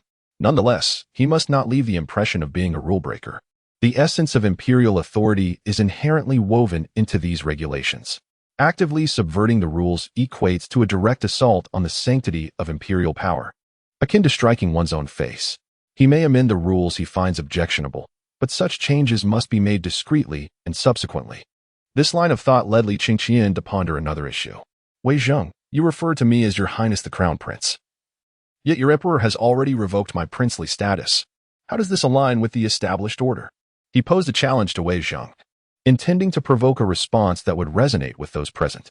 Wei Zheng, one of Li Chengqian's mentors, was someone he understood well. Contrary to the common perception of Wei Zheng as obstinate, he was, in fact, remarkably prudent. His path as a loyal minister stemmed from his background. But that did not imply he was perpetually courting danger. If he truly sought peril, he could easily retreat to a corner. There would be no need to provoke the emperor. The emperor's wrath could swiftly obliterate entire clans, a fate not unheard of. As he had just pointed out, it appeared to deny Li Chengqian's legitimacy, but in truth, it served as a reminder. At this moment, their relationship was one of sovereign and subject. Allowing Li Chengqian to address him by name. In response to Your Highness, while His Majesty previously ordered the annulment of your princely title, no formal decree has been issued, nor has the golden seal and all accompanying regalia been reclaimed. Although a monarch's words are not to be taken lightly, His Majesty has indeed retracted his command. Therefore, you remain His Highness the Crown Prince, in accordance with the established order. What a clever Wei Zheng, spinning death into life. The other high-ranking officials present could not help but scoff inwardly. Wasn't Wei Zheng supposed to be the stubborn one? Why was he exhibiting such timidity this time? They had anticipated a fierce confrontation with Li Chengqian, perhaps even a dramatic confrontation that would result in Li Chengqian's downfall, yet instead, he was met with unexpectedly refined flattery. Approaching the wailing Li Chengqian exclaimed, "Father, cease your lamentations." Such a down-to-earth statement seemed to press a pause button on Li Chengqian's outcry. If he wished to continue his wailing, he might as well retreat to the Hall of Governance to do so. It appeared exceedingly unbecoming, a veritable disgrace to the throne. If he did not desire chaos to engulf the Tang Dynasty, he ought to issue a decree for the regency, or even a verbal command would suffice. Li Chengqian, often deemed the most weeping emperor in history, had long numbed Li Chengqian. It was likely that the other ministers felt equally desensitized. Future generations would jest that he was simultaneously weeping while executing Li Jianqing. The imagery of such a scene could send shivers down anyone's spine. One could scarcely enjoy a meal without contemplating those who could not partake, leading to yet another bout of tears. Yet, despite his propensity for tears, he was never soft-handed in action. Some speculated that he suffered from a condition of emotional incontinence. Li Chengqian could not ascertain its validity. Regardless, weeping had become his hallmark, even his personal signature. If he wished to weep, let him do so to his heart's content. At the very least, expressing his emotions might prevent deeper psychological issues from arising. Chapter 36. Father, you shall be remembered infamously. Li Chengqian gazed blankly at Li Chengqian, his face streaked with tears, a visage that was truly distressing to behold. Though he was merely 40 years of age, the ancients indeed appeared older than their successors. Furthermore, as an emperor who had spent years on the battlefield, he bore the marks of toil, resembling a man in his 50s from later times. Wrinkles had begun to form at the corners of his eyes, and strands of gray peppered his hair. His sorrow was genuine, devoid of pretense. His mind was clouded by grief. Li Chengqian spoke again. Father, I perceive your declining health. I implore you to issue a decree appointing me as regent. Otherwise, the Tang Dynasty may descend into chaos. Are you threatening me? Li Chengqian's voice was hoarse. Li Chengqian calmly shook his head, replying, If you do not issue this regency decree, I shall be compelled to subdue those who come to Chang'an to support the throne, ultimately establishing a new regime. You must understand, once I take this step, the Tang Dynasty will be a thing of the past. If you are willing, I shall obey your command. Li Chengqian's intent was unmistakable. Should Li Chengqian refuse the regency decree, he would lack a legitimate claim. The consequence of this absence of legitimacy would allow the emperor's forces to rise in rebellion. Yet, the final outcome would surely be his own reclamation of the empire and the proclamation of a new dynasty. This was not a threat, but an inevitable truth. Li Chengqian's mind began to function anew. He was not yet senile. Upon reflection, He recognized the veracity of Li Chengqian's words.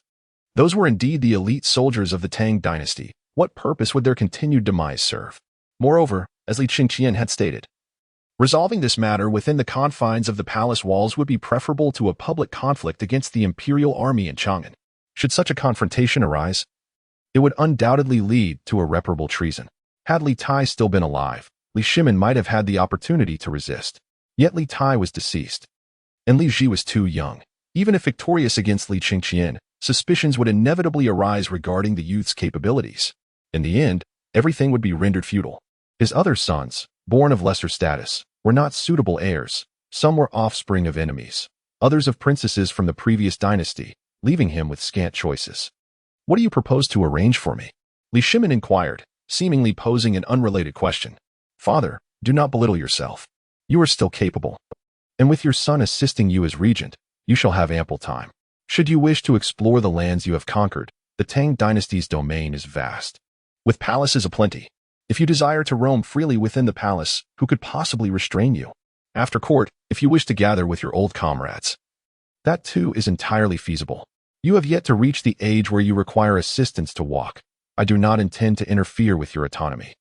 Li Chengqian replied nonchalantly. Are you truly so at ease? Li Shimin asked, bewildered. Father, you underestimate your son. I intend to inherit your legacy with utmost integrity. Allow me to boast for a moment. Should I choose to, I could dismantle the Tang Dynasty and recreate the world, a mere trifling matter. However, should that time come, you shall be remembered infamously for all eternity. Taking a step back, even if there exists a slim chance, at that moment, your sole option would be the young servant. Otherwise, what of Liu? His maternal grandfather desecrated the ancestral graves of our Li family for 5 generations. Who would acknowledge him? What of Li Ku and Li Yin? What significance would it hold for your majesty to engage in this grand Tang dynasty with them? Beyond that, figures like Li Fu are likely unfamiliar to you. Are they not? They were either born of your drunken indiscretions or from your arbitrary favors. Even I cannot fully recognize them. Are you certain you wish to choose them? The young servant is indeed a commendable choice, provided he matures into the figure you require. But let us hope he does not suffer the same fate as I did, being worn down by your expectations. Alternatively, you might heed my lesson and take the opposite approach, indulging him and providing him with every good thing. However, are you not concerned he might become another Hu Hai? Your Majesty, you are devoid of options. Li Shimin opened his mouth, but ultimately let out a deep sigh. Indeed, he had run out of choices. Once, he yearned to grasp both the realm and familial affection, yet he ended up with nothing. Now, he must safeguard the stability of the empire. The most prudent course to ensure the dynasty's preservation is to acknowledge Li Chengqian as the rightful heir. Regardless of doubts regarding a young ruler or the potential for other offspring, the Tang dynasty could very well face upheaval. The uncertainties of the future loom too great. Moreover, I shall never emulate my father by killing brothers, slaughtering siblings, humiliating sisters-in-law, imprisoning fathers, or contemplating the murder of sons. Such actions must originate and conclude with you. Once is a coincidence, twice may be perceived as inevitable. Henceforth, the Tang dynasty would never know peace. Li Chengqian's words served as a revelation to Li Shimin, or perhaps a reconciliation between the two. This matter, stemming from Li Shimin's indulgent favoritism, should rightfully conclude with him. Must you insist on adding this phrase? You ungrateful child? Li Shimin's expression was complex. Once, these were his taboos. However, recent stimuli had rendered these taboos seemingly trivial. He had tasted the consequences of these actions and had grown numb to them. Li Chengqian raised his hands in exasperation, saying, Father, I merely wish to point out that you have set a poor precedent, and now I must clean up your mess. You should be content with that. If you are not satisfied, I command troops and generals. We could very well engage in another father-son conflict. Rest assured, once you cast off your burdens, you may go wherever you wish. My people will hardly spare you a glance. As he spoke, Li Chengqian once again extended his hand toward Li Shimin. You do not jest? You do not jest. With Li Chengqian's affirmative response, Li Shimin finally reached out his hand. The esteemed ministers of the Jingguan era witnessed this scene and could not help but smile. Only the representatives of the aristocracy appeared mournful, for Li Tai had revealed them before his demise. It would be strange if Li Shimin and Li Chengqian did not take the opportunity to address them. Regardless, Li Tai was Li Shimin's own son, his legitimate son. Furthermore, Li Shimin was an emperor of the battlefield, not one to endure humiliation quietly. Presently, Li Chengqian also appeared to be a ruthless individual, perhaps even more so than Li Shimin himself. Li Shimin, despite his reputation, could only resort to subtle sabotage from various angles. In contrast, Li Chengqian appeared indifferent to public opinion, and his formidable generals were akin to demons. Should they unleash their wrath, it would be a dire experience for all. The representatives of the aristocracy were eager to depart, hastening to relay the news back to their clans for careful deliberation on how to respond. I, the Emperor of the Tang Dynasty, Li Shimin, decree, I am unwell, and the Crown Prince shall temporarily govern the state. Let this proclamation be known to all. Li Shimin's voice remained hoarse and feeble, lacking the sovereign's imposing presence. Nonetheless, the esteemed ministers of the Jingguan era promptly bowed and clasped their fists, responding in unison, We shall heed your imperial command. Li Shimin tightened his grip, his voice still rasping. Qingke. Chapter 37. Princess, a grave matter has arisen. Li Chengqian replied with a calm smile. So long as we do not contravene the laws, we can only bury her with the rites befitting a commoner. If father wishes to inter Qingke in the imperial garden, that is permissible. What if I desire to have Qingke buried alongside me in Zhaoling? Li Shimin countered. Such an arrangement would not align with the customs of a common burial. Zhaoling was Li Shimin's own mausoleum, and only he, the empress, and favored concubines were entitled to rest there. In less humane dynasties, other concubines and palace maids were often cast into the tomb to fend for themselves, a practice colloquially known as burial companionship. Since father holds such fondness for Qingke, I could make an exception, Li Chengqian proposed. However, do not blame me if I have to relocate mother for a separate burial. On what grounds? Li Shimin roared. I fear that when Qingke descends, mother will inquire how she came to be there. It would be better for you both to descend together. Unfilial son, are you afraid? Li Shimin retorted. Indeed, I am fearful that when mother asks about Qingqua's fate, I would have to answer. Father permitted her to contest with me for the throne, and upon losing, she took her own life. Father, do you recall what Qingke said in her final moments? Her resentment was not directed at me. Li Shimin fell into a daze, ultimately releasing Li Chengqian's hand, bending down to lift Li Tai, and staggering away. Although Li Tai was heavy, Li Shimin's strength was no trifling matter. He had once been a warrior, and despite having relaxed in that regard after ascending the throne, his foundational prowess remained intact. Li Chengqian withdrew his gaze from Li Shimin's back, surveying the assembled ministers, and stated coolly, You have toiled for 3 days and must be exceedingly weary. As the acting regent, I decree a 3-day respite starting today. Dispatch envoys to inform the loyal armies of the Tang to return to their respective positions outside Chang'an. Should anyone resist this edict, they shall be charged with treason. We shall reconvene in 3 days at the Han Yuan Hall of the Daming Palace. With that pronouncement, Li Chengqian steadied himself with a sword in each hand and turned to leave. Other minor matters did not require his directive. The damaged city walls and the debris in the square would be addressed by the Ministry of Works, as any competent leader would ensure the repairs and cleanup were organized. Granting everyone 3 days was meant to allow the ministers a well-deserved rest after their arduous vigil.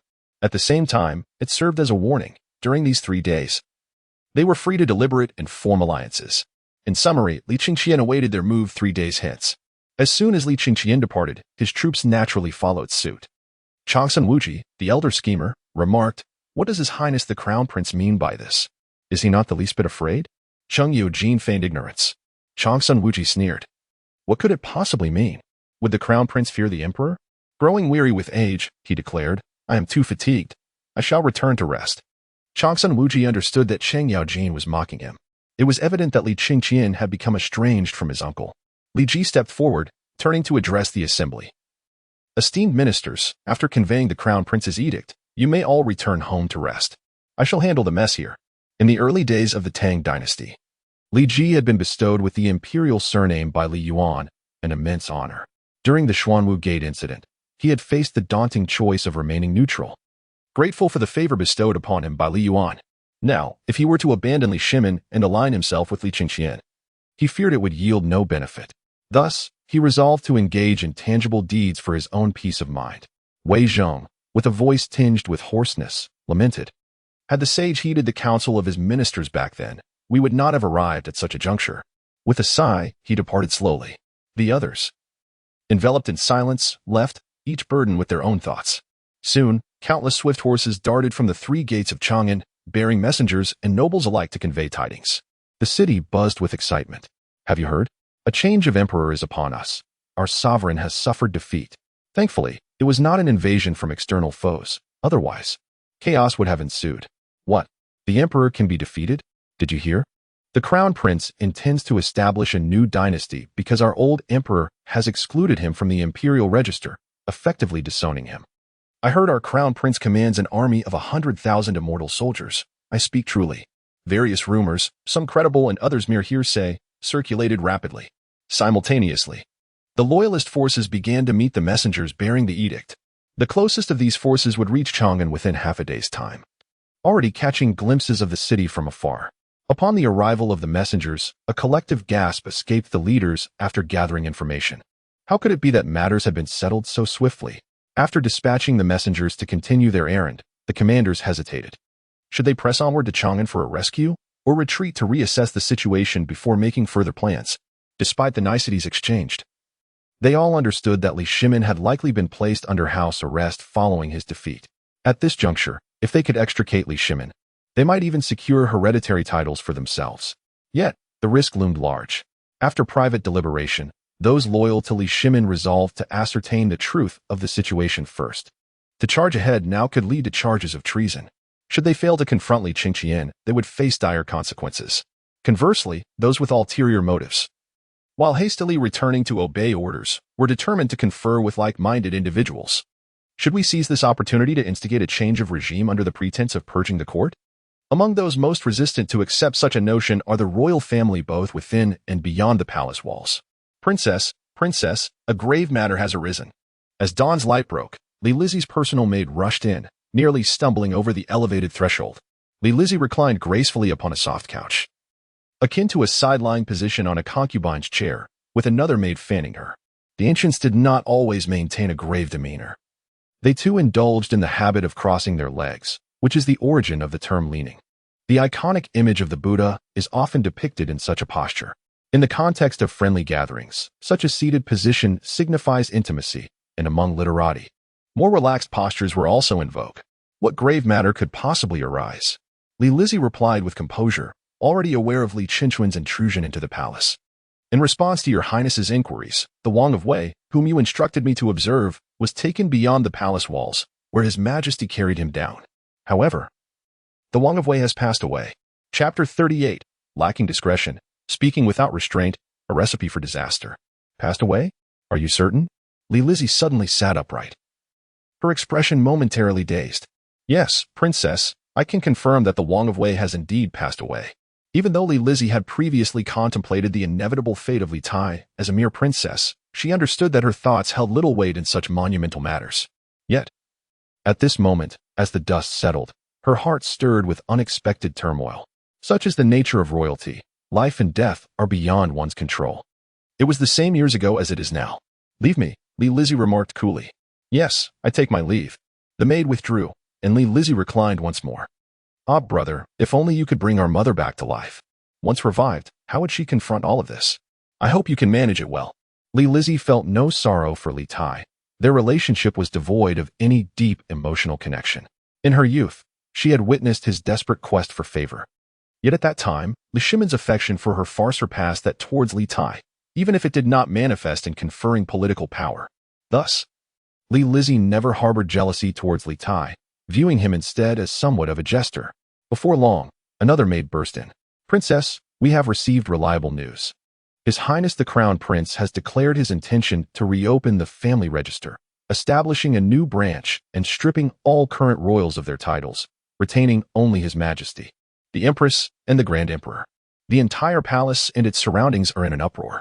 Although a formal edict has yet to be issued, the ruler speaks not in jest, and I suspect this matter. Before the maid could finish, Li Lizzie rose and sternly interrupted, Xiao Chui. Have I been too gracious to you? Do you presume to estimate the gravity of such matters? Your Highness, forgive me. The maid named Xiao Chui smoothly knelt to offer her apologies. Li Lizzie spoke calmly, instructing, Go and receive 20 lashes. If you dare to offend again, I shall permit you to leave a final message. Now, depart. Your Highness, please show mercy. Xiao Chui was utterly terrified, hastily bowing deeply. 20 lashes may seem trivial. Yet in truth, they had become a grim measure of punishment. 5 lashes equated to skin torn and flesh raw. 10 meant half a month bedridden. 20 could leave a frail body crippled or worse. 30 lashes could break even the strongest spirit. The distinction between light and heavy punishment was clear to one who could read the room. "Guards, take her away," Li commanded loudly. 2 male guards entered from either side of the door, dragging the maid away, indifferent to her pitiful cries. Such a lack of restraint would inevitably lead to trouble. As Li closed her eyes again, her thoughts turned to her relationship with Chang Sun-chung, contemplating whether it should be severed entirely. As for Li Chengqian's intentions to exclude the royal family, Li was momentarily shocked, but quickly grasped the underlying significance of his actions. His desire to revive their mother indicated that Li Chengqian was not devoid of compassion. However, the thought of a reckless servant in her household, whose loose tongue could reach Li Chengqian's ears, troubled her greatly. This was the true cause of Li's anger. Just as she pondered this, another maid entered to announce that her husband, Chang Sun-chung, had arrived. "Chang Sun-chung, paying respects to your highness." Chang Sun-chung entered and bowed respectfully. Although they were married, their relationship also adhered to the hierarchical structure of ruler and subject. In ancient times, few aspired to marry a princess, particularly in a flourishing dynasty. The romanticized notion of princesses and their husbands often belonged to the realm of theatrical embellishment, a whimsical fantasy of the populace. Typically, only a princess of lower birth would truly marry into a man's family, and such unions rarely conferred significant advantages. In contrast, a legitimate princess's marriage was often more akin to an exchange than a union. The princess resided in her own palace, while the prince consort lived in his own residence, summoned only when necessary, resembling a mere breeding stallion. Moreover, once one became a prince consort, in most dynasties, they could not hold real power or high office. Though the title of prince consort conferred some respect, it paled in comparison to that of an actual high-ranking official. According to popular belief, the prince consort was akin to his son-in-law. The princess was the sovereign, and the prince consort was the subject, with clear distinctions between the two. The prince consort was not permitted to take concubines or engage in indiscretions and was expected to serve the princess as devotedly as one would an ancestor. With all these burdens combined, how could any man endure such a fate? It could be said that the men who caught the princess's eye could not withstand the demands, while those who were willing to endure were seldom desired by her. Thus, marriages were typically arranged directly by the emperor, with ministers compelled to comply. In this context, Chang Sun-chung was considered a relatively fortunate choice. They were originally cousins, closely connected through their families, as they were both near ministers of Emperor Li Shimin. The prince consort of a flourishing dynasty bore an immense burden, akin to that of a mere servant. "What brings you here?" Li did not even lift her eyelids. Her relationship with Chang Sun-chung had long since deteriorated. Even the bond of cousinhood had faded. "I have heard that your highness, the princess, has recovered from her illness." "I am truly delighted," Chang Sun-chung remarked. Just as he spoke, Li waved her hand slightly, commanding, "You all may leave." "Yes." The maids, who were standing guard or fanning Li, bowed before filing out in an orderly manner. "As a dignitary of the imperial carriage, why are you not attending to His Majesty and instead have come to the princess's residence?" Li inquired. The position of the dignitary was of a lower 5th rank, not particularly high in status. However, this role involved managing the emperor's travel arrangements, including the maintenance of carriages and horses. It could be said that this position was among the emperor's inner circle, typically held by members of the extended family. In summary, although the rank was modest, such individuals enjoyed considerable trust from the emperor. Once favored, high office and wealth were within easy reach. Even in the absence of such rewards, being close to the emperor attracted numerous sycophants.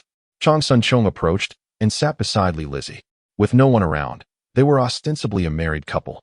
However, to his surprise, Li straightened her posture and distanced herself from him. The gesture of rejection was evident to even the most oblivious. Chang Sun-chung's heart sank. He reached to take her hand, but she withdrew once more, even rising to her feet. Looking down at him, Li said, "Cousin, if you have no business here, it would be best for you to return to your post. If there is something you wish to discuss, please do so quickly." "Madam," Chang Sun-chung began. But Li interrupted, "What kind of husband remains away from home for half a year when he is so near?"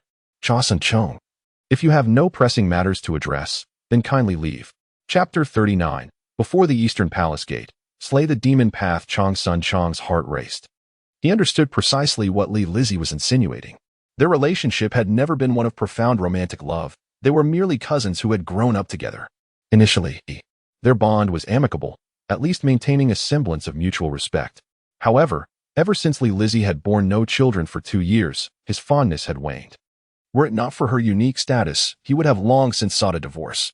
Some matters had merely remained unspoken, yet Li Lizzie had laid them bare. Chang Sun Chong rose as well, adopting a serious demeanor. Cousin, I have heard that His Royal Highness, the Crown Prince, intends to eliminate all royal ties and establish a new lineage. Have you heard of this? I am but a royal princess.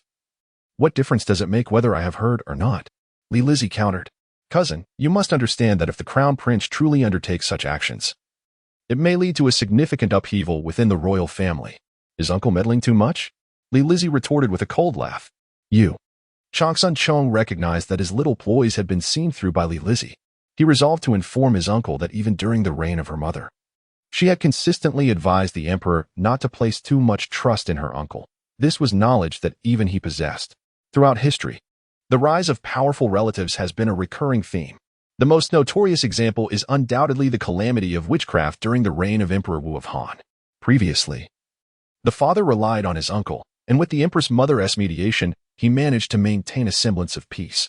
With the Empress now gone, the current crown prince is not the same as his father. Should the uncle persist in his delusions, a sweeping execution may not be far off. Consider this a forewarning. Bring in the guests.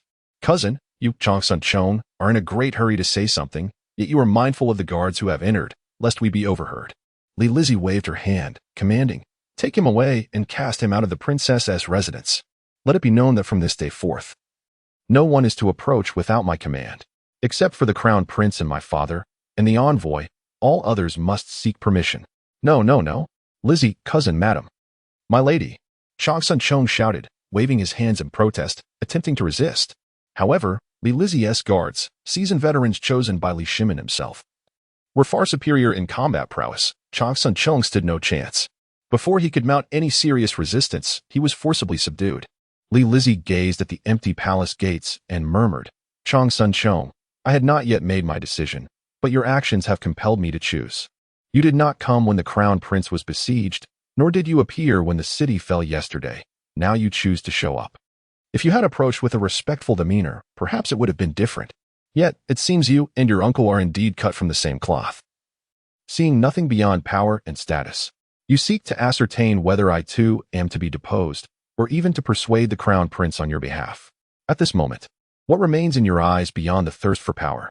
Meanwhile, Li Chengqian sat astride the blood dragon, standing resolutely before the East Palace gates, bolstered by the support of his automaton soldiers. The East Palace gates were already guarded by these mechanical sentinels. In fact, throughout the palace city, vital locations were under the watchful eyes of these beings. They did not interfere with affairs, they merely stood sentinel, indifferent to all. The temperament of these soldiers was well known, and none dared provoke them. Within the imperial palace, the term palace refers to vast architectural complexes. Each palace is subdivided into various halls, some, such as minor side halls, may be nameless, while more significant halls are often grouped into several palatial clusters. From ancient times to the present, while the Li Tang Imperial Palace may not be the largest, it certainly ranks among the more substantial ones. Thus, the East Palace is immensely expansive, comprising numerous halls, each serving diverse functions. When Li Shimin first succeeded in his rebellion and Li Yuan remained immobile, he held court in the East Palace, underscoring its vastness. Historical calculations reveal that this palace in Chang'an is approximately 4 times larger than the later Forbidden City.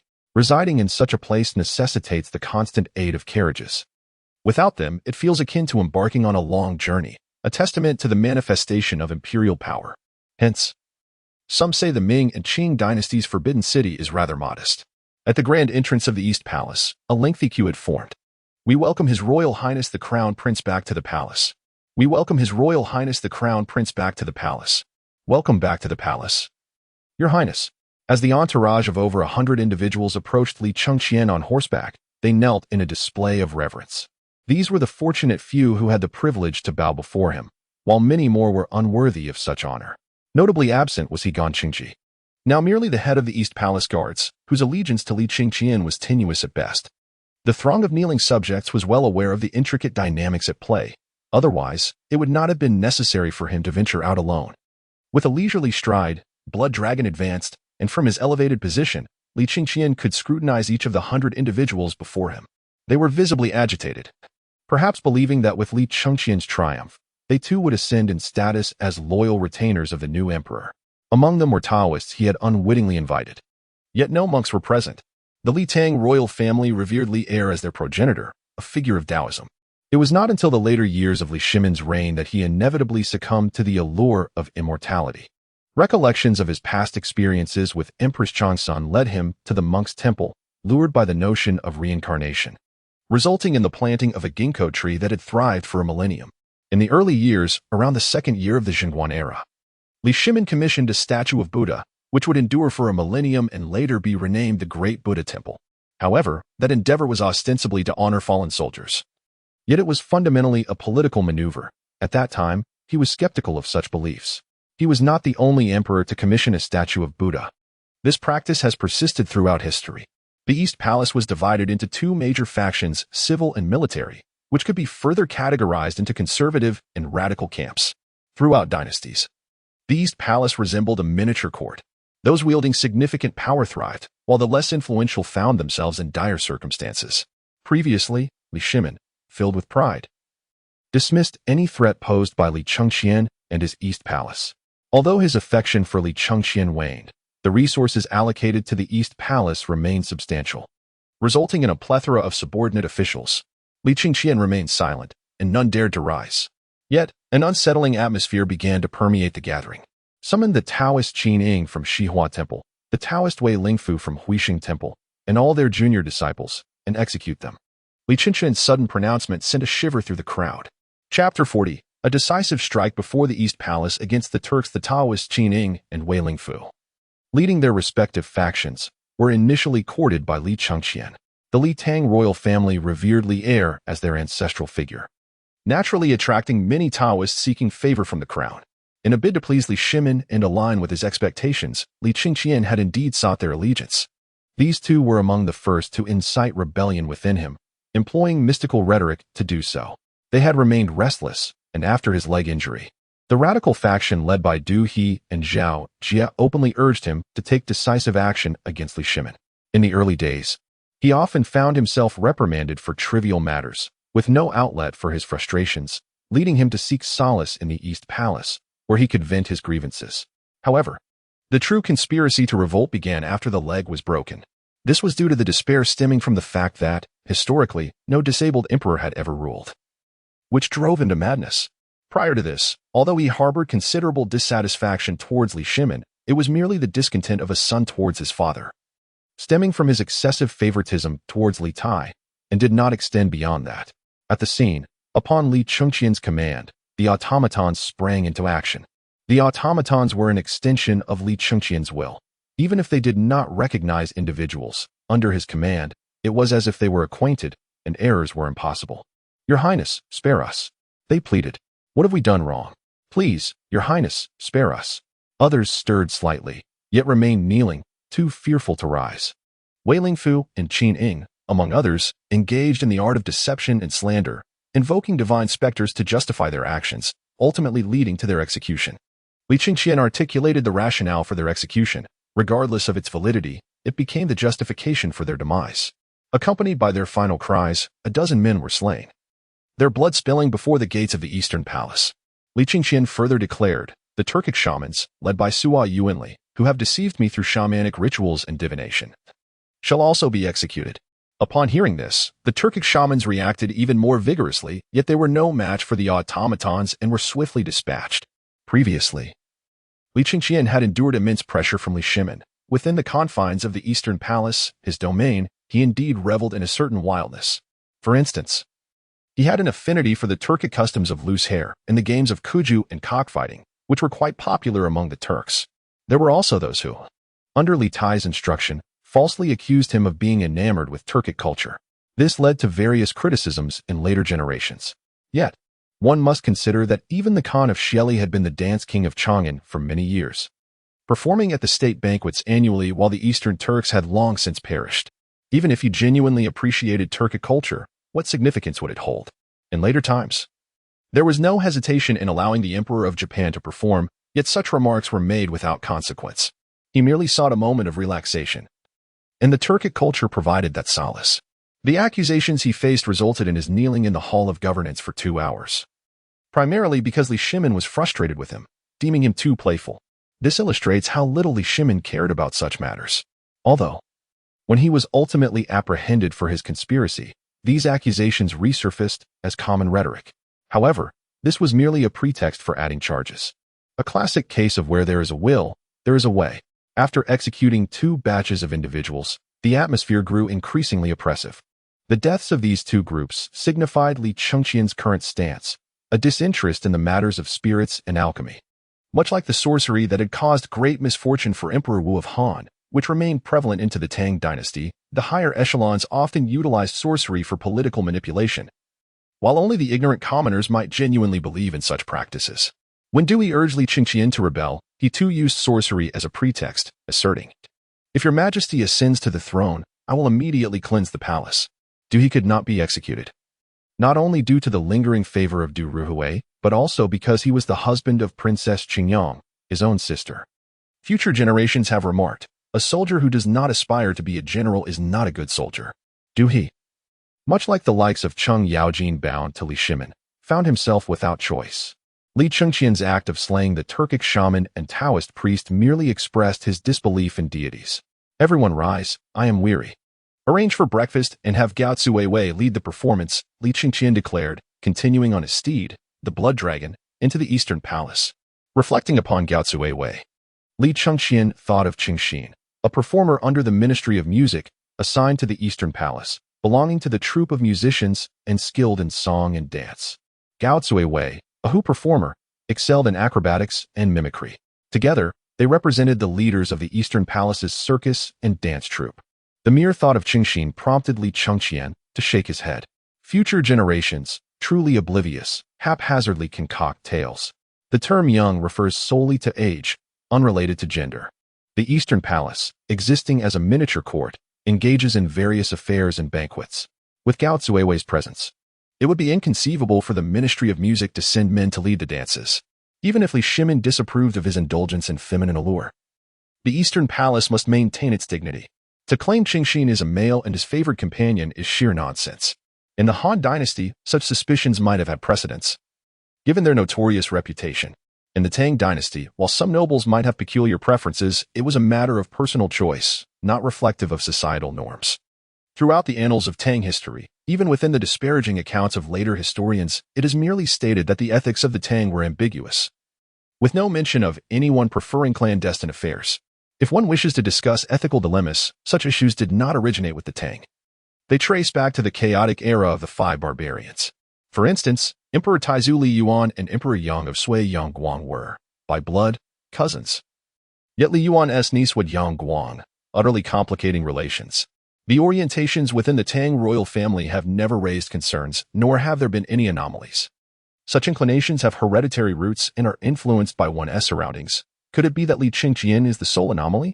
The only so-called evidence presented is that after Qingxin's demise, Li Chengqian posthumously conferred an official title upon him.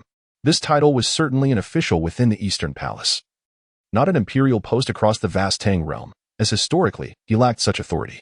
What of it if the crown prince in the Eastern Palace bestowed titles upon subordinate officials? To honor a deceased individual, even those devoid of humanity would likely remain silent.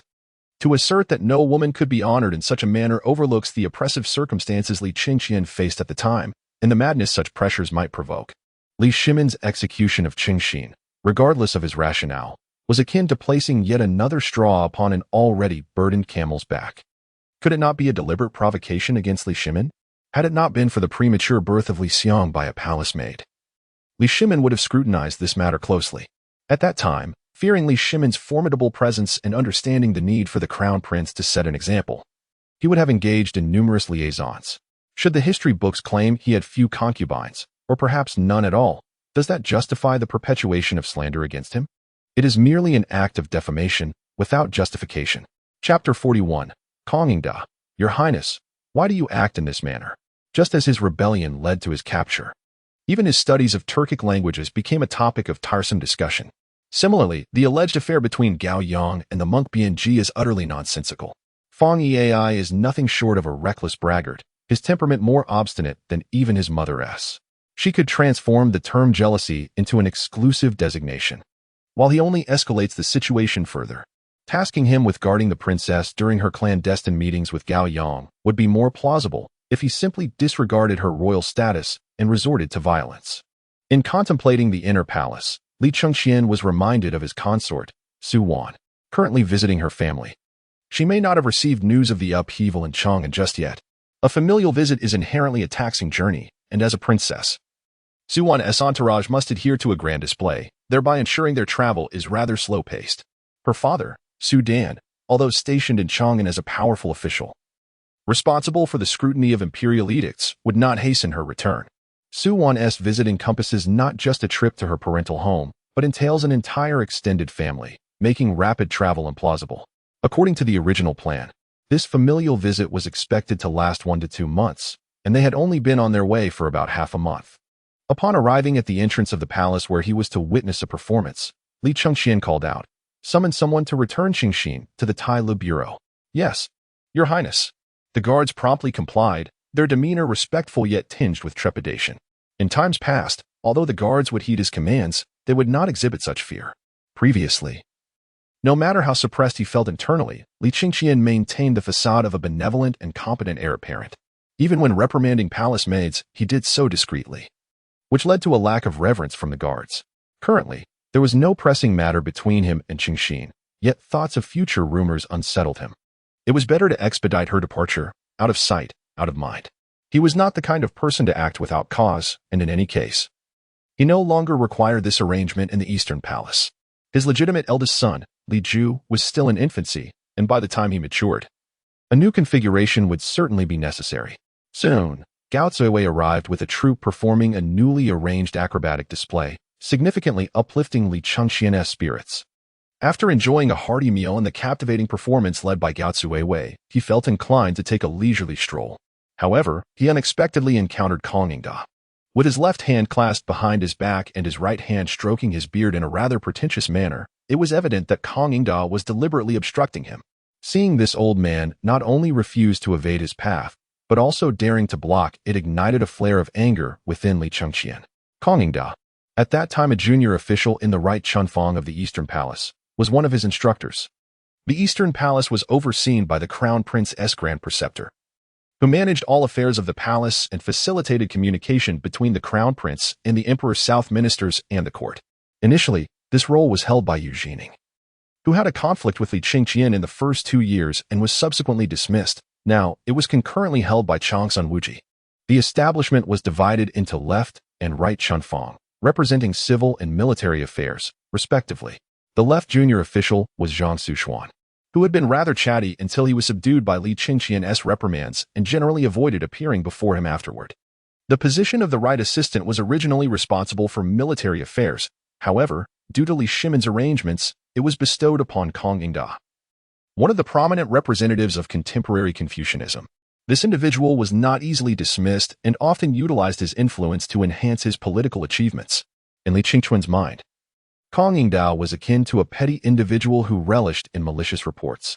Individuals like Kong Yingda held concurrent roles in the Eastern Palace, also serving as the Grand Scholar of the Imperial Academy, assisting Wei Zheng in compiling the history of the Sui dynasty, and collaborating with Yin Shirgu and others on commentaries of the 5 classics and their moral teachings. As a 32nd descendant of Confucius, he possessed both status and prestige. Previously, although Li Chengqian harbored great anger towards him, he did not dare to confront him physically as he would with Zhang Suxuan. Kong Yingda was indeed a leading figure of Confucianism, and should he receive a blow, Li Chengqian would undoubtedly face scorn from scholars across the realm. In the tumult of public opinion, he would find himself utterly estranged from the throne. When Kong Yingda obstructed his path, Li Chengqian's thoughts whirled. Yet he ultimately chose to bow respectfully. However, he secretly contemplated how to orchestrate a significant downfall for the old man, wishing to strip him of both dignity and status, rendering him a source of shame among the so-called literati. Having experienced the cycles of life 9 times, Li Chengqian understood well the necessity of managing public sentiment to control the realm. It was an unavoidable reality, even in future eras that championed freedom. Such liberties were constrained by law. Unfettered freedom would descend into chaos, and in such scenarios, even the powerful would find themselves restrained. Moreover, during the era of 9 years of compulsory education, many were content to follow the crowd, possessing heads but lacking in true understanding, let alone in the present day. Kong Yingda's eyes flickered with surprise, and he quickly returned the greeting, saying, "Your Highness." Privately, a student must bow to his teacher, regardless of the student's status. The teacher must acknowledge this gesture, independent of the sovereign-subject relationship. In public, however, within the framework of sovereign and subject, one addresses each other by title. And the subject bows first. At that moment, the distinction between ruler and subject was palpable. "Why do you block my path, sir?" Li Chengqian inquired. Resolved to ensure that Kong Yingda would suffer a significant setback, now awaiting the old man's response. Li Chengqian was confident that with his accumulated knowledge from 9 lifetimes, he would not find himself as constrained as before, unable to counter Kong Yingda. Dealing with literati required a different approach. Steel would be of no use. In Li Chengqian's view, some scholars were merely vessels for the ruler's use, yet the condition was that their names be etched in history. This was exceedingly vexing. For a ruler who was not tyrannical, failing to confront such individuals would lead to insufferable consequences. Should one resort to violence, the historical narrative would be tarnished, and suppressing public opinion would prove exceedingly difficult. The intellect of such individuals was sometimes a burden that a sovereign could scarcely bear, the cost of which was untenable. The body and hair are gifts from one's parents. They must not be harmed, for this is the essence of filial piety. "Your Highness, why do you act in this manner?" Kong Yingda stroked his beard, his tone calm yet grave. Upon hearing his words, Li Chengqian discerned their intent. It was a test of his current disposition towards him. Although the adherents of Confucianism may possess a certain stubbornness, it is imperative that any sacrifice made is worthwhile. Should a head fall without earning eternal acclaim, it would be a fruitless endeavor. The matter of hair can be trivial or significant, to avoid digressing too far. One might fear that the entirety of Chang'an is already privy to the reason behind Li Chengqian's altered appearance. It is inconceivable that Kong Yingda remains unaware of this. Even the most astute individuals would refrain from broaching the topic, as even Kong Yingda, regardless of his perceived folly, would not be so naive. Thus, it is evident that he is testing Li Chengqian's stance. Should Li Chengqian candidly disclose the reasons, he would unwittingly fall into a trap. Therefore, he counters with a question: does Master Kong imply that the ancestral laws are immutable? In response, Kong Yingda asserts, nay, but the ancestral laws should not be altered lightly. Upon hearing this, Li Chengqian smiles, recognizing the truth in his words. Indeed, authentic Confucianism commenced with the Northern Tang Dynasty, which conferred upon them a hereditary title of Duke of the Confucian lineage. Throughout various dynasties, the noble titles were merely a fade, as the fall of a nation renders all honors void. Ironically, when the next dynasty arose, Confucianism experienced a sudden resurgence. The Yuan dynasty, deemed a foreign entity in the Central Plains, acknowledged this title to solidify its rule. When it came to Zhu Yuanzhang, mutual disdain prevailed, with Zhu Yuanzhang earnestly seeking acknowledgement of his lineage. Subsequently, the situation spiraled out of control, leading to successive generations enjoying comfort while losing their valor, thus becoming mere subordinates. In the early Tang Dynasty, Confucianism was not so audacious. However, in the second year of the Jingguan era, Li Shimin committed a perplexing act by venerating Confucius as the sage, thereby stripping Duke Zhou of his prior honorific. This signified that it was only from the second year of Jingguan that Confucius truly attained the title of sage. Although Li Shimin had his reasons, some matters are simply unsustainable under such treatment. Tracing the origins, one could argue that it was at this juncture that scholars began to aspire for upheaval. Thus, when Master Kong posits, at what times may the ancestral laws be modified, and at what times must they remain unchanged? These literati would engage in verbal sparring.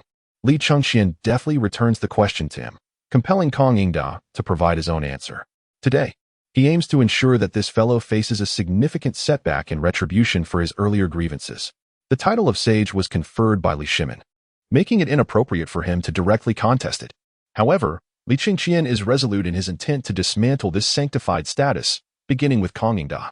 While forebears may be honored, it is unnecessary to elevate them to the status of sage unless they have no descendants. This is a consideration stemming from imperial wisdom. The sovereign, endowed with celestial mandate, may enact changes. Divine will can dictate such matters, and the ancients, too, could experience baldness, albeit less frequently. The emperor's prerogative to alter titles elevates his status further.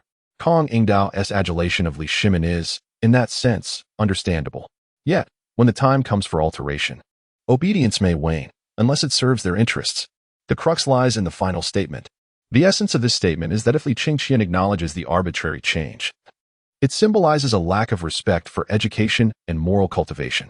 The crown prince of the illustrious Tang Dynasty showing disregard for such virtues is no trivial matter. Should Li Chengqian respond, attributing it to the unprincipled actions of Li Shimin, he would be in a position of disloyalty. As things stand, he remains the crown prince, which could be construed as an act of filial impiety. Kong Yingda's maneuver is akin to a double-edged sword, regardless of how Li Chengqian chooses to respond. He will inevitably suffer repercussions. These subtle jabs from the literati can inflict wounds unnoticed until much later. It is somewhat perplexing, however, that Kong Yingda, who previously sought to ingratiate himself with Li Shimin for his own political gain and reputation, now finds himself in a position where his sovereign might be weeping in the hall of governance. Perhaps he is too preoccupied with plotting against Li Tai to concern himself with undermining Li Chengqian. This raises questions about Kong Yingda's motives. Even if he knows he has offended greatly in the past, it seems ill-advised to risk further antagonism. One would expect him to maintain a prudent distance. Is he truly unafraid of incurring disgrace, willing to strike directly? Given that any direct response would lead to a trap, Li Chengqian decided not to engage, but instead to reveal his own metaphorical blade, challenging the sharpness and length of their respective weapons. The body and hair bestowed by one's parents, they must not be harmed, for this is the essence of filial piety, Li Chengqian reiterated. Then posed a counter-question. Does Master Kong believe that those who cut their hair are necessarily unfilial? Or that those who do not cut their hair are inherently filial? I have heard a local saying from Shu, one cannot catch a wolf without sacrificing their shoes. Due to their accent, they refer to shoes as children. The original meaning suggests that if one cannot run fast enough to keep up with the wolf, they should not even attempt to chase it. However, it has been misconstrued to imply that one must trade their child for the wolf. Since this saying is circulated, it is evident that many people believe it to be true. What does Master Kong think of this? With a flick of his sleeve, Li Chengqian continued. I concur with Confucius's words. However, I wonder if Master Kong has misinterpreted the sage's intent, just as the saying about shoes was misinterpreted as concerning children. Kong Yingda, not one to be easily outmaneuvered, countered. Might His Highness the Crown Prince explain why he believes our ancestors' words align with yours? Surely. I am more familiar with my lineage than you are with yours. As the Crown Prince, you cannot merely speak without substantiation. Kong Yingda utilized his inherent advantage to stifle Li Chengqian's attempt to shift the conversation. After this exchange, neither party gained the upper hand. Li Chengqian smiled and asked, does Master Kong then believe that the words of Confucius are infallible? At this juncture, Kong Yingda had grown increasingly vigilant, perceiving a distinct shift in Li Chengqian's demeanor. He sensed that the Crown Prince had transformed into a figure whose every word was laced with hidden daggers. No longer was he the timid student who would silently endure. With a swift thought, Kong Yingda bowed towards the east and said, I dare not presume. For I am honored that the sage has elevated my ancestors to the status of sages. Surely, His Majesty has his own considerations. Li Chengqian's lips twitched slightly. Kong Yingda had deftly shifted the crux of the issue onto Li Shimin's shoulders. It appears that two significant matters must be addressed with utmost priority. The first is to re-establish the family lineage, distancing the current royal vampires from the equation. The second is to thoroughly dismantle the nascent Confucianism that has just begun to take root. Subduing the most formidable aristocratic families would prove to be comparatively easier. As long as they dare to act, regardless of the means, Li Chengqian possesses an array of strategies at his disposal. If these two paramount tasks are not executed effectively, his aspirations of becoming the eternal emperor may remain but a distant dream. Both undertakings are inextricably linked to Li Shimin. Since he initiated the situation, it is only fitting that he brings it to a conclusion. Kong, I happen to have matters to discuss with my father. Would it not be prudent for you to invite him to adjudicate? Li Chengqian retorted. Internally, he mused, since you have attempted to cast the blame upon Li Shimin, hoping to make him shoulder the burden, I shall play along. At this juncture in the dialogue, Li Chengqian began to grasp Kong Yingda's intentions. He sought to gauge their stance towards Confucianism through the matter of his hair. Kong Yingda's ancestor had only recently been conferred the title of sage, and his status had yet to solidify. Should Li Chengqian fail to exhibit the demeanor befitting a ruler, they could hardly be blamed for their critical penmanship. Conversely, even if Li Chengqian's actions regarding his hair were unjustifiable, as long as he adhered to their Confucian principles, esteemed scholars would readily advocate on his behalf. Chapter 43, Wayward Child, what nourishment do you provide your sister? Your Highness, the Crown Prince, Kong Yingda began, but before he could finish, A horse's head suddenly emerged behind him, causing him to stagger. Not only did his crown become askew, but he also fell unceremoniously to the ground.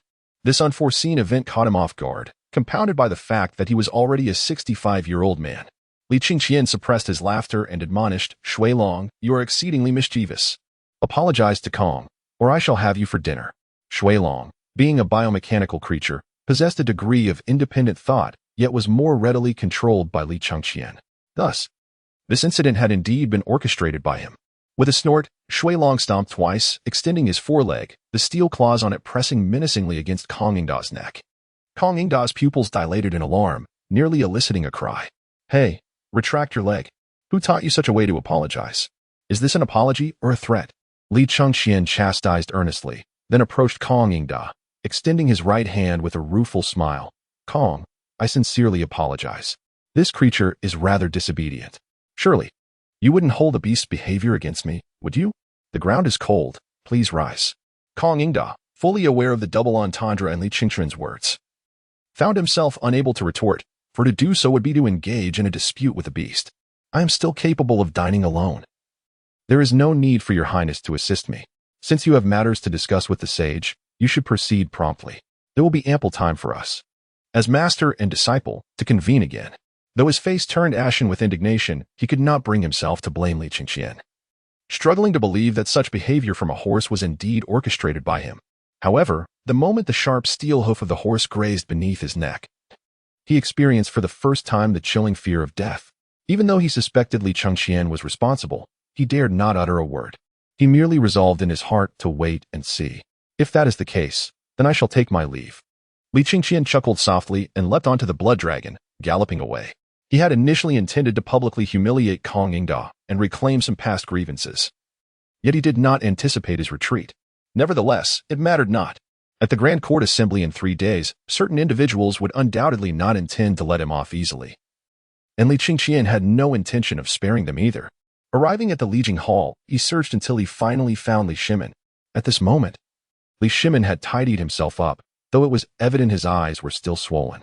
His personal eunuch, Zhang Anan, attended to him closely, alongside 2 young children, a boy and a girl.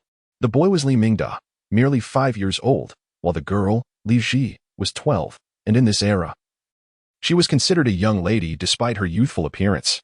Do not assume that ancient times lacked hormones. Rather, they simply lacked artificial hormones. And people in antiquity tended to mature earlier. Upon his arrival, the reactions of the 2 children were markedly different. Li Ji hid behind Li Shimin, peeking out with a fearful expression. At 12, she had begun to grasp the weight of the palace's rumors and was naturally frightened of Li Chengqian. In contrast, Li Mingda rushed forward with open arms. Elder brother, the crown prince. Li Mingda was the youngest sister in this small family, having lost Empress Zhang's son when she was just 2 years old. According to the customs of the Jingguan era, young princes were cared for by wet nurses, while princesses were raised by their biological mothers. With the loss of Li Mingda's mother, Li Shimin had channeled his affections for the late Empress Zhang's son into this little one. He not only personally cared for her, but also involved her in reviewing memorials and documents. As a result, at such a tender age, Li Mingda had observed Li Shimin's calligraphy so often that she had learned to imitate his handwriting, to the extent that even the ministers could not discern the genuine from the imitation. Upon reaching a certain age, princes and princesses would be assigned independent palaces, and as they matured further, they would be granted residences in the inner city, with those favored remaining in the palace. Concurrently, they were also nominally conferred titles to certain lands. The so-called nominal titles allowed them to enjoy certain tax revenues without the obligation to govern those lands. During this period, only Li Tai among the princes and Li Lizzie among the princesses enjoyed actual titles, both of whom had the authority to establish their own courts. In a sense, this meant they had soldiers, generals, and advisors at their command. However, as there had been no precedent for Li Lizzie, she harbored no ambitions. "My dear sister, I have sweets for you." Li Chengqian retrieved a medicinal pill from his system's inventory and placed it directly into Li Mingda's mouth. The young girl, innocent and unsuspecting, had no defenses. The pill melted upon entering, and she instinctively swallowed it, only to furrow her brows and exclaim, "This ISNT candy. It's medicine. It's medicine. Elder brother, you're being naughty." Li Mingda then burst into tears, struggling fiercely in an attempt to escape from Li Chengqian's embrace. Initially feigning ignorance towards Li Chengqian, Li Shimin erupted in fury upon hearing the words. Unruly child, what have you given your sister to consume? Li Chengqian, however, paid him no heed, instead purchasing a small handful of milk candies with his own money at a local market. He gently placed Li Mingda on the ground, closed her little hands around the treats, and reassured her, do not cry, dear sister. It was merely a mistake. This is the true candy. Taste it for yourself. Children, in their innocence, quickly shift from tears to curiosity. Upon seeing the unfamiliar milk candies, the tears in Li Mingda's eyes dried up, replaced by wonder. Standing tall, Li Chengqian added, it is exactly like what our beautiful sister eats. Li Shimin nearly choked, taking a moment to compose himself before retorting, you foolish child. With a cold smile, Li Chengqian replied, Father, we are all afflicted in this family. You cannot be unaware of that, can you? Have you lost your mind? Li Shimin exclaimed in disbelief, assuming Li Chengqian referred to the rebellions that plagued each generation. With hands clasped behind his back, Li Chengqian continued. The affliction passed down from mother has not only reached our lovely sister, but also you, though her youth has kept it dormant. Your malady has been inherited by me and Li Ji. It too remains unmanifested solely due to our age. Do you truly believe we are all well? Li Shimin was momentarily taken aback, uncertain whether to believe his son. Zhang Anan, come here. Li Chengqian beckoned. Yes, your highness. Zhang Anan hurriedly approached, bowing respectfully. Li Chengqian then produced 5 medicinal pills, stating nonchalantly, extend your hands. Although Zhang Anan was unsure of Li Chengqian's intent, he dared not disobey, extending both hands. Li Chengqian placed the 5 pills into his palms, instructing, take 2 to them, 1 for Princess Xinqing, 1 for Princess Qingyang. And consider the extra one a reward for you. As a close attendant to Li Shimin, Zhang Anan had earned his keep through diligent service. With an abundance of medicinal pills at hand, it was only fitting to ensure this old eunuch continued to attend to the emperor. After all, should Li Shimin be driven to his demise by frustration, it would be more prudent to have him consume the pills beforehand than to rely on a resurrection voucher. Thank you, your highness. I shall partake immediately, Zhang Anan chuckled, promptly popping one of the pills into his mouth. Chapter 44. How to raise a multitude of unruly children like Father Emperor. Zhang Anan, of course, would not be so disrespectful. Had he been so, he would not have survived to this moment. Eunuchs in the emperor's service traditionally bore the responsibility of tasting food, thus explaining his eagerness to consume the pill.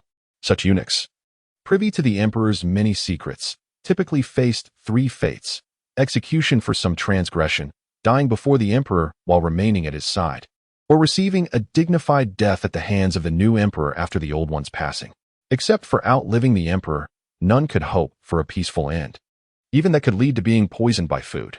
Old fool, what are you doing? Get away. Does that unruly child dare to poison me? Li Shimin bellowed as he strode forward, snatching the remaining pills from Zhang Anan's hands and promptly consuming one himself. He spoke those words, yet did not promptly offer Li Ji anything to eat. He feared that Li Chengqian would eliminate any threats. Father, how wasteful it would be to give you poison. Li Chengqian scoffed. Unruly child, what did you just say? Li Shimin's eyes widened in disbelief. Li Chengqian shrugged, responding, I merely meant that giving you poison is wasteful. A single strike would be far swifter, wouldn't it? In any case, soon the world will know that I, Li Chengqian, have rebelled to seize power. And I have no intention of concealing it. I do not possess the ability to silence the voices of the realm. Li Shimin found himself torn between anger and frustration. Ultimately, he clasped his hands behind his back and returned to his chair. Father, just 1 dose of that medicine is sufficient. Taking more would be futile, as it is quite precious. I mean what I say. Do not act recklessly, or when next I have something of value, I may no longer consider you. How preposterous. Do you think I covet a mere dose of your medicine? Li Shimin retorted, though with uncertainty. He straightened himself and inquired, Speak, what brings you here? Have you come merely to ascertain whether I am alive or dead? Indeed, should you perish, I would save a dose. Zhang Anan trembled at such words. Were these truly meant for his ears? Rest assured, I remain in my prime. It is you, reckless child, who at such a tender age has sullied your reputation. Your life may not be long. Li Chengqian's lips twitched slightly as he replied coolly, Everyone has taken the medicine. Your bones have decayed. And I estimate I am not far behind. Enough of this. Speak. I do not believe you have come solely to deliver medicine, Li Shimin stated, feeling at a loss. The conversation shifted. 2 matters. First, I wish to reopen the family register. Li Chengqian raised a finger, prompting Li Shimin to rise immediately. Li Mingda was in a corner savoring her sweets, oblivious to the discussion. Li Ji hid behind Li Shimin, striving to diminish his presence, fearful that Li Chengqian might strike him down. Why bring this up again? Li Shimin asked, feeling frustrated. Father, I am not attempting to provoke you. My intentions are for the sake of the Tang Empire, Li Chengqian asserted earnestly. Speak your mind. With the discussion turning serious, Li Shimin's imperial demeanor returned, his expression growing solemn. Li Chengqian took a few measured steps, hands clasped behind his back, and declared, throughout history, whether empires fell to powerful families, revolts, or other causes, the underlying issue invariably comes down to one phrase: unequal distribution. Li Shimin contemplated this. He understood the principle, as did all founding emperors. Yet awareness alone does not prevent one from stepping into the fray. What can you do? Li Shimin countered. In every dynasty's inception, it is inevitable to confer titles upon loyal subjects. After all, those who risked their lives to establish your reign would hardly be pleased to see you monopolize the spoils. My soldiers, however, hail from a different origin. They bear no such discontent. Thus, I need not distribute titles, as your original retinue will suffice. I do not need to allocate resources, and they shall not engage in land usurpation. My soldiers are not the issue. The problem lies within. The internal strife caused by unequal distribution arises either from powerful families or the royal house. For now, I do not face such a dilemma, and I shall ensure it does not arise in the future. The only remnants are the royal family. Your decree, which has excluded me from the Li Tang royal genealogical records, is indeed a serendipitous blow. However, as Wei Zheng stated, you have not formally issued an edict. As long as you possess sufficient shamelessness, you may retract it at any moment. Ungrateful son, what benefit do you derive from provoking my wrath? Are you truly so impatient? Li Shimin, incensed, struck the armrest of his chair with great force.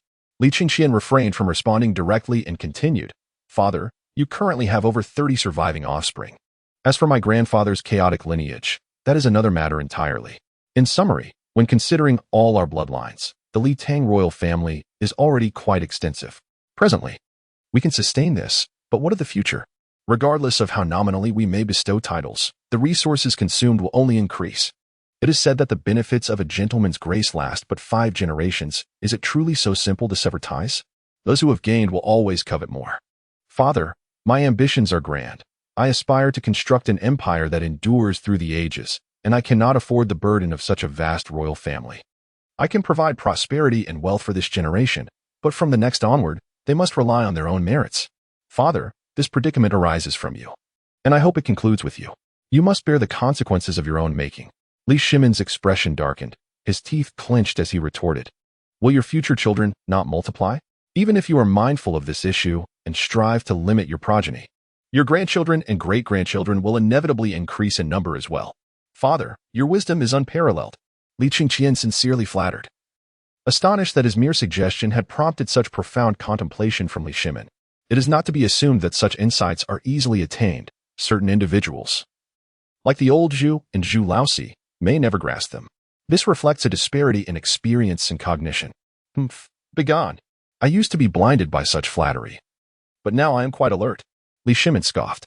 Li Chengqian remained undeterred, understanding that in order to engage in equitable discourse with a formidable man, one must either match his strength or overpower him. He had achieved both, enabling a dialogue of equals with Li Shimin, lowering his gaze slightly and shifting his stance. He continued, therefore, I do not intend to have many children.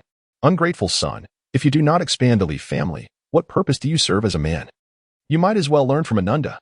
Zhang Ananda shuddered involuntarily, inwardly lamenting, for he had concealed himself so thoroughly, yet still found himself mentioned. However, he did feel that after consuming the prince's medicine, his back was no longer sore, and his legs no longer ached. The old, rusted limbs seemed to be regaining their agility. Li Chengqian countered, what if, like you, father, I were to father a multitude of ungrateful offspring? Chapter 45, Response, Father. Are you not also quite pretentious? In ancient times, the proliferation of children was a necessity. Firstly, due to the constant state of warfare.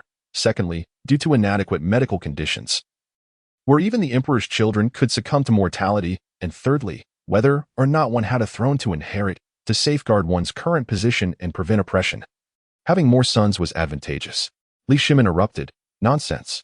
You are the only ungrateful one. Your Majesty, you speak the truth. I am indeed a wayward son. What will you do about it? Li Chengqian's retort left Li Shimin momentarily deflated. What could he do? Li Chengqian had expressed both kind and harsh words, even analyzing the potential consequences of various actions. He found himself devoid of options, realizing the futility in seeking conflict.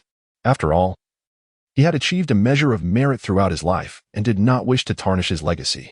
It appeared that Li Chengqian had not indeed restricted his freedom.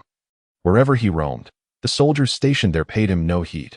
These soldiers bore an uncanny demeanor, as Li Shimin had observed, eyes vacant and indifferent, devoid of sustenance or rest, maintaining their stances as if they were specters.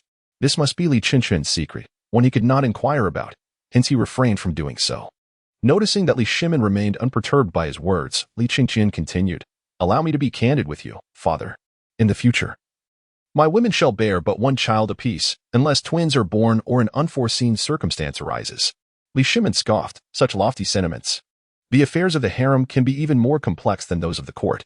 Moreover, how can you assure that a single child will survive? Even if you guarantee their survival in youth, how can you ensure they will not succumb to some insidious plot? Li Chengqian replied bluntly, "I cannot guarantee it. After my death, let the floods rage." He continued, "As long as I have enough women and children, what does it matter if a few perish? Wayward son, do you intend to disrupt the line of succession? Do you not realize," Li Chengqian interjected, "in our Tang Dynasty, was it not you, father, who first disrupted it?" Li Shimin felt as though he had been struck. Li Chengqian coldly remarked, "Is that not the case?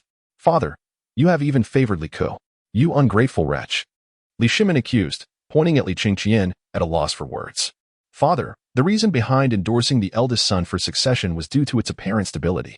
However, to speak frankly, look at history. How many eldest sons have ascended to the throne unimpeded? Indeed, some were not even born of the primary wife. The Han Dynasty may present 4 examples, but take the illustrious Emperor Wu. Was he the eldest son? The Jin Dynasty's ruler, who uttered the phrase "why not eat meat porridge," forcibly installed a secondary son. But what could came of that? As we reflect further, we arrive at our own lineage. Perhaps there are instances of which I am unaware, or those figures are simply too obscure, but they all amount to nothing substantial. For the sake of the nation. Is this truly wise? What can you, my wayward son, accomplish? Do you think I am oblivious? Can anything satisfy both sides? Regardless of how I ponder, I must concede that primogeniture is the most reliable means of ensuring the stability of the realm, whether you believe it or not. Even in my moments of confusion or disdain for you, I never once contemplated replacing the crown prince. You may accuse me of folly, but not of incompetence. At this juncture, Li Shimin became visibly agitated. Li Chengqian, however, chose not to engage with this line of thought, instead turning to face Li Shimin and calmly stating, "As for my son and daughter, I shall guide them according to their talents and inclinations.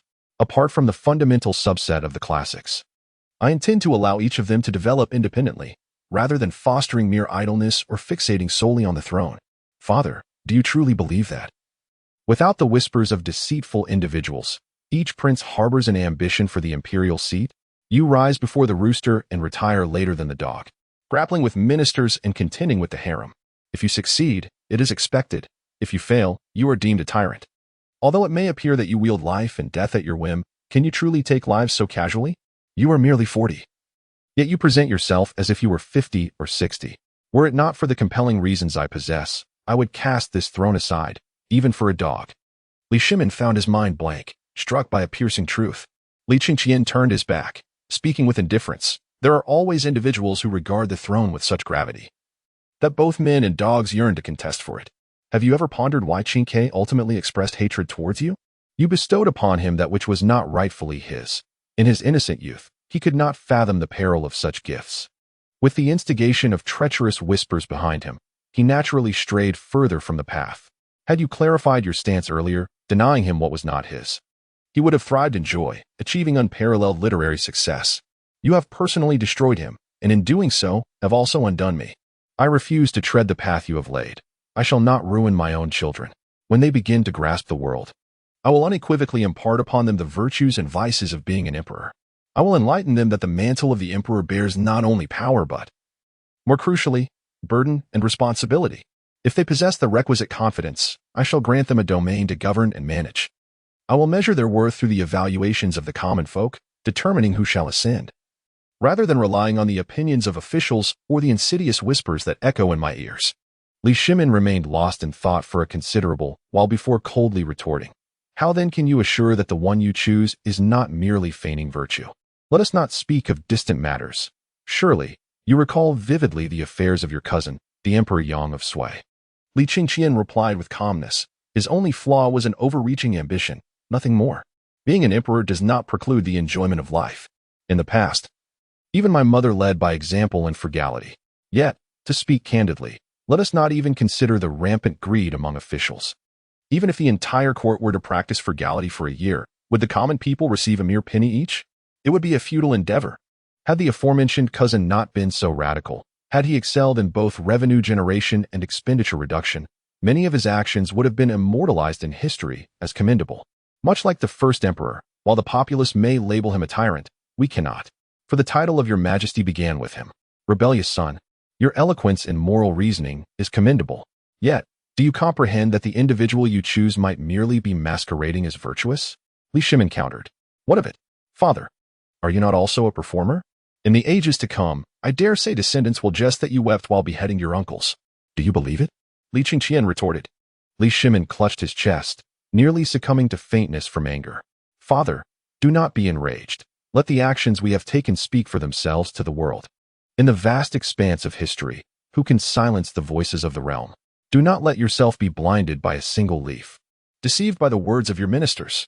If one can feign being an excellent emperor throughout a lifetime, earning the accolades of the populace, then even if privately he is malevolent, does he not remain a sage sovereign in the eyes of the nation? Take, for instance, father. Conversely, even if one is truly virtuous but lacks wisdom, what benefit does such hollow, insipid goodness bring to the empire? Consider Sima Zhong. Chapter 46, Li Shimin, Rebellious Son. Do you comprehend the origin of the term sage? Li Shimin's ire subsided, leaving him numb.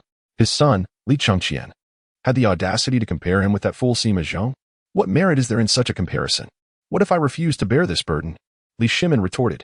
Father, you will acquiesce, for it is all for the sake of the Tang Dynasty's glory.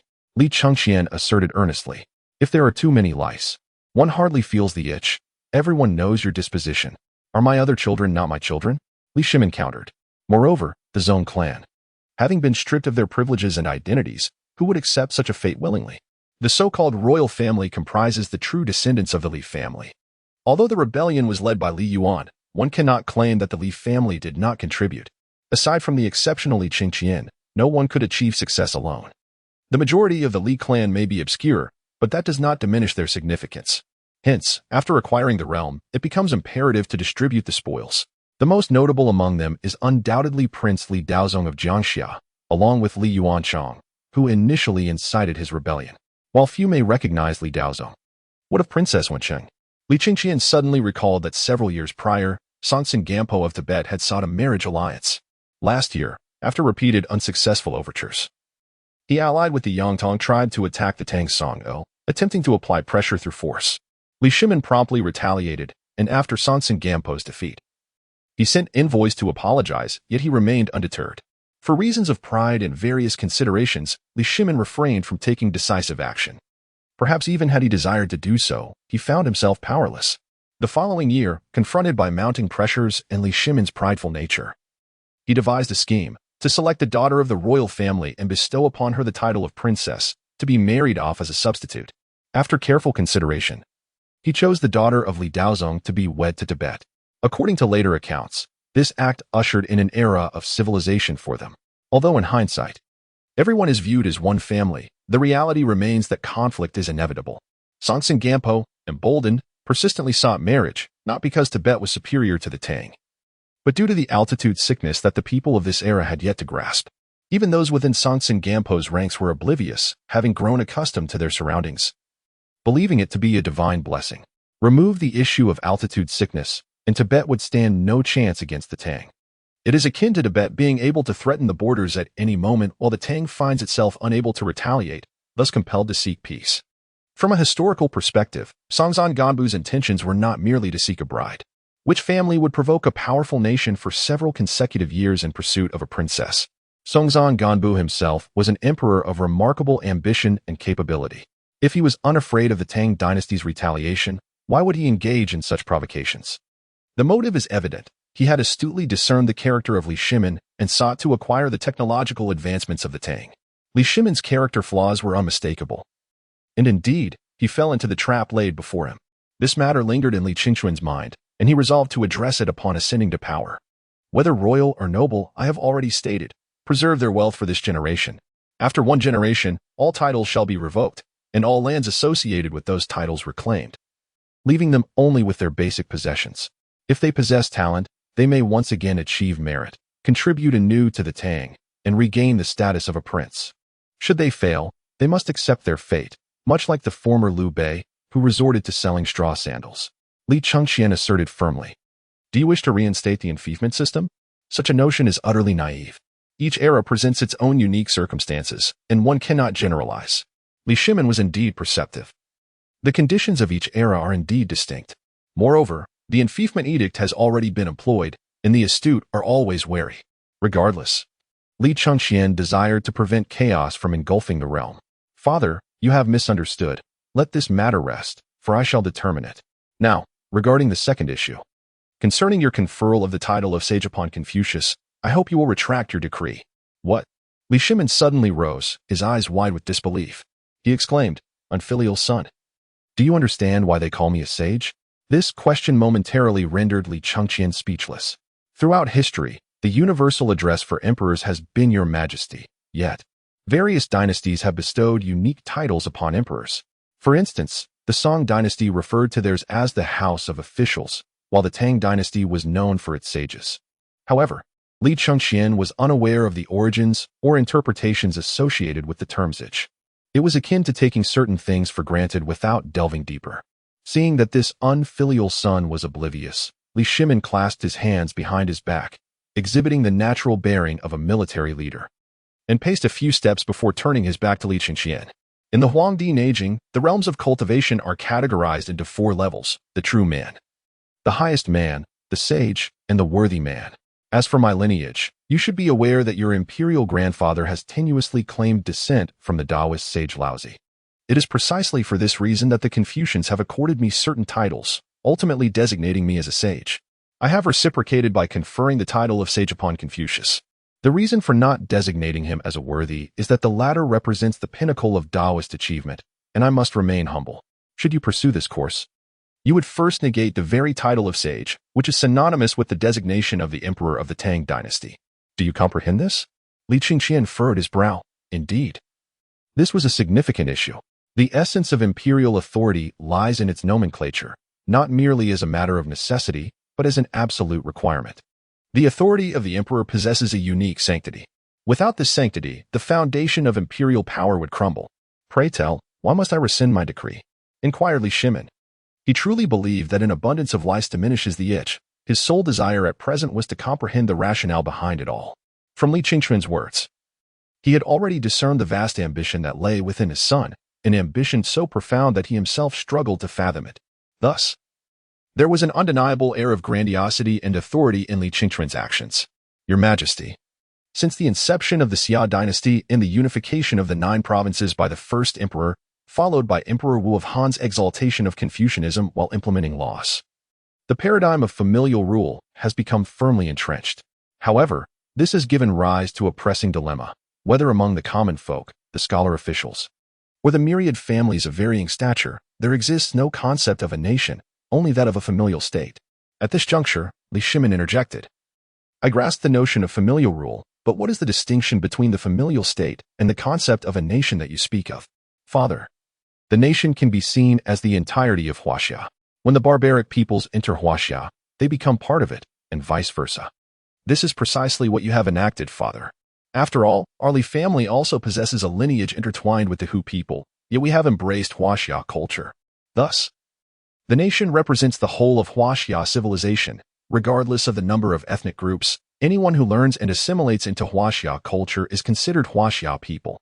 Conversely, the familial state can be interpreted as the dominion of a singular family or surname. Throughout the ages, both scholars and noble families have remained loyal to their own interests, partially to a current emperor and partially to the reigning dynasty. To speak rather irreverently, should the Tang dynasty ever decline, some noble families and scholars would undoubtedly die for it, while others would not hesitate to align themselves with the next dynasty, even if it were led by foreign tribes. The former can be seen as those whose interests are entwined with the Tang Dynasty, such as the Confucian lineage led by Conqueror. The latter represents those who have not reaped benefits during the Tang era. Li Chengqian stroked his beard, nodding thoughtfully. This was a matter he had never contemplated. Having grown accustomed to the status quo, he was astonished that Li Chengqian had the insight to recognize this issue. Father. A significant reason for the decline of dynasties throughout history lies in the hereditary system. Hereditary rule leads to land consolidation, institutional rigidity, and entrenched interests that resist relinquishing their hold, instead seeking to amass even greater benefits.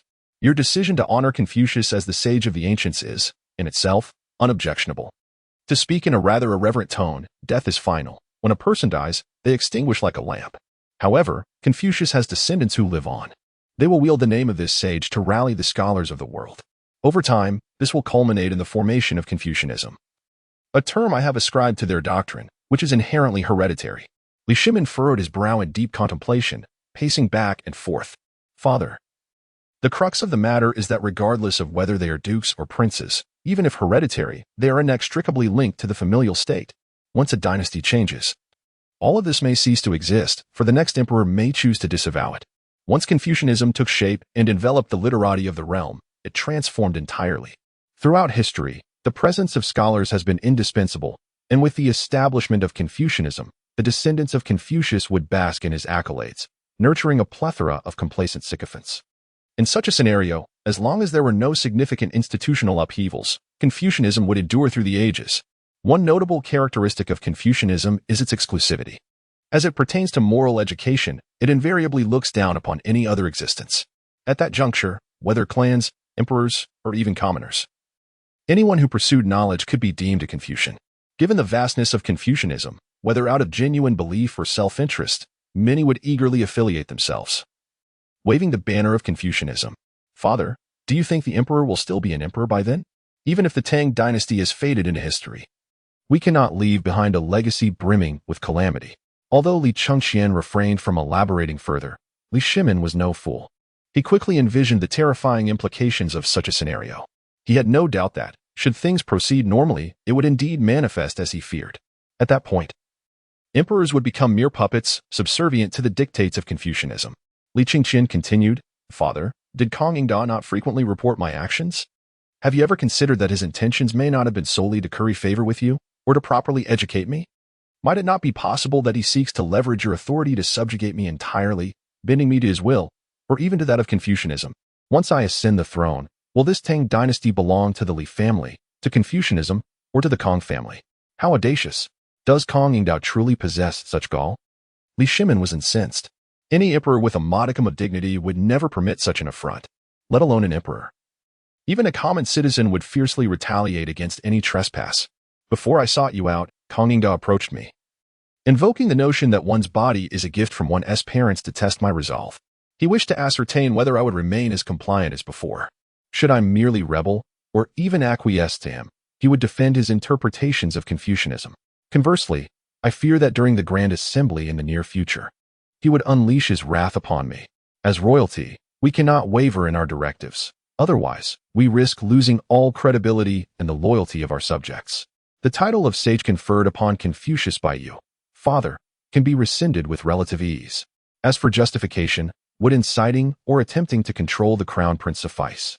Such grounds could render the Kong family a laughingstock before the populace, delaying the formation of Confucian factions. As long as I remain, I possess ample means to dismantle their influence. Li Chengqian paced restlessly, deep in thought, until he finally raised his head with a sigh. Alas, I, Li Chengqian, who prided myself on brilliance and martial prowess, have indeed proven to be a fool. Enough of this. An abundance of parasites causes no itch. And the sins I have sown, I shall personally rectify. Anan, fetch the imperial edict, and bring 3 copies. Yes, your holiness. Zhang Anan promptly scurried out. The imperial edict serves as the tangible embodiment of imperial authority. Even a blank imperial edict is preserved with utmost care. The creation of such an edict, from its materials to the craftsmanship involved, remains strictly confidential. Once an edict is composed and publicly proclaimed, it acquires the highest legal authority. Some edicts issued by previous emperors are so revered that subsequent rulers dare not contravene them, unless a change of dynasty occurs. even after a dynastic shift, for personal gain. Certain scholars may invoke the edicts or regulations of the previous era. Take, for instance, the first emperor, who, despite the passage of 5 centuries through the spring and autumn and warring states periods, faced many who, for their own interests, clamored for the restoration of the rights of the Zhou dynasty. The first emperor merely disagreed, refraining from accusing them of nostalgia for the former dynasty. The more prosperous and enduring a dynasty, the more profound its influence radiates. Do you not see that even Zhu Yuanzhang acknowledged a death exemption decree from the Tang Dynasty for the sake of his legitimacy? After a period, Li Chengqian received 3 imperial edicts. The first formally appointed him as the regent. The second permitted him to re-record the Jade Register in a branch lineage manner, thereby establishing a historical precedent. The third, under the pretext of inciting the crown prince and attempting to control him, stripped Kong Yingda of all court titles, demoting him to commoner status. In the name of the misdeeds of future generations, it also revoked Confucius' title of sage. Despite suffering a setback at the hands of Li Chengqian, Li Shimin retained considerable authority throughout the Tang Dynasty, indistinguishable from that of the founding emperor. Thus, the implications of these 3 edicts are readily apparent. Any ensuing complications would be for Li Chengqian to resolve. Li Shimin stated that since he must bear the blame, he is willing to do so. As for other matters, Li Chengqian should handle them himself and refrain from disturbing him. Chapter 48. The Grand Court Assembly. Do the ministers have any matters to report to me? With the acquisition of these 3 edicts, Li Chengqian felt a profound sense of satisfaction. An edict represents the utmost authority. The distinctions between an edict, a decree, and a verbal command can be likened to administrative regulations, internal notifications, and oral directives. Therefore, when the issuance of an edict occurs, it pertains to state affairs, rewards, or significant reforms. Throughout history, the edicts received by officials are regarded with such solemnity that they are offered incense and reverence. Although there were fierce conflicts previously, the enmity between father and son is not one of true life and death. To put it plainly, it is merely a contest between the old sovereign and the new, where the latter has emerged victorious. The old sovereign retreats to the shadows while the new ascends to the stage, nothing more. As for when Li Shimin will abdicate, neither Li Chengqian nor Li Shimin broached the subject. Li Chengqian understood that Li Shimin would continue to observe his performance, perhaps harboring a private thought that should Li Chengqian falter, he would emerge to rectify the situation. The emperor's authority primarily derives from the support of the realm. Without the backing of the populace, an emperor is merely an ordinary individual. This realm holds significant weight. Justice prevails throughout the land. This is essentially the case. As long as the emperor has justification and is unafraid of private retribution, he may act against anyone he chooses. If the emperor indulges in reckless behavior without justifiable reasons, he risks being denounced as a tyrant or a fool. Should public discontent boil over, it only takes a few malicious instigators to incite a revolution. The emperor is not entirely free to act as he pleases, aside from executing a few eunuchs or servants without cause. Any actions against scholars or noble families must leave the populace without grounds for dissent. If he insists on being a fool, then he may kill at whim. However, much like Hu Hai, such reigns of folly would not last long. Upon receiving the imperial edict, Li Chengqian prepared to address state affairs. He had grown accustomed to the rigors of governance. Previously, it had been Li Shimin who held the final authority. Any misstep would earn him at least a reprimand from Li Shimin. But now, he found himself in a different position. In those earlier days, Li Chengqian was still quite young and prone to errors, which were somewhat forgivable. Now, with a vision that extended a millennium, he understood that even the most ludicrous directives would ultimately be validated by history. In recent days, life in Chang'an continued its usual rhythm. In the Hall of Respect, the pile of edicts awaiting review was nearly mountainous. Li Chengqian's lips twitched as he resolved to endure 2 sleepless nights. After all, his health was robust. Should he need to, a single medicinal pill would restore him to full vitality. For close eunuchs, without needing instructions, commenced their usual tasks. One prepared ink, another fanned him. A third presented the edicts, and the fourth reviewed some of the more mundane documents. Local officials, far removed from the emperor, often submitted tedious reports, detailing the weather on particular days or merely extending greetings to the emperor. Such reports were not only unworthy of a response, but even of a glance, as they wasted precious time. Yet, prohibiting officials from submitting them was unfeasible. These submissions were their way of asserting their existence, lest the emperor forget them entirely. Ignoring them could foster a sense of detachment among officials. Despite the myriad events occurring daily across the nation, Some locales might go years without significant happenings, thus necessitating the creation of reasons to submit reports. These documents had already been categorized by the Ministry of Personnel and the 6 ministries, even receiving preliminary opinions, which alleviated some of the burden. Li Chengqian needed only to read them carefully and mark them as acknowledged or endorsed for execution. Only those matters of contention or great importance would require the emperor's direct approval. If the emperor was indecisive, he would consult with key ministers in private. As the saying goes, minor matters are resolved in grand assemblies, while major issues are settled in smaller gatherings. If every edict required lengthy deliberation, the emperor would find himself sleepless, even if he could clone himself. This system is not fundamentally different from a cabinet system. The distinction lies merely in the allocation of power. Only someone like Zhu Yuanzhang would attempt to micromanage every trivial matter, preferring to let other officials be idle rather than allowing them to take on more responsibilities, which suggests a certain peculiarity in thinking. Thus, after 2 days of tireless effort, Li Chengqian diligently attended to all matters that had been forwarded to him. After a night's rest in the East Palace, he donned his ceremonial attire with the assistance of the palace maidens, preparing to convene the Grand Court Assembly that had been promised 3 days prior.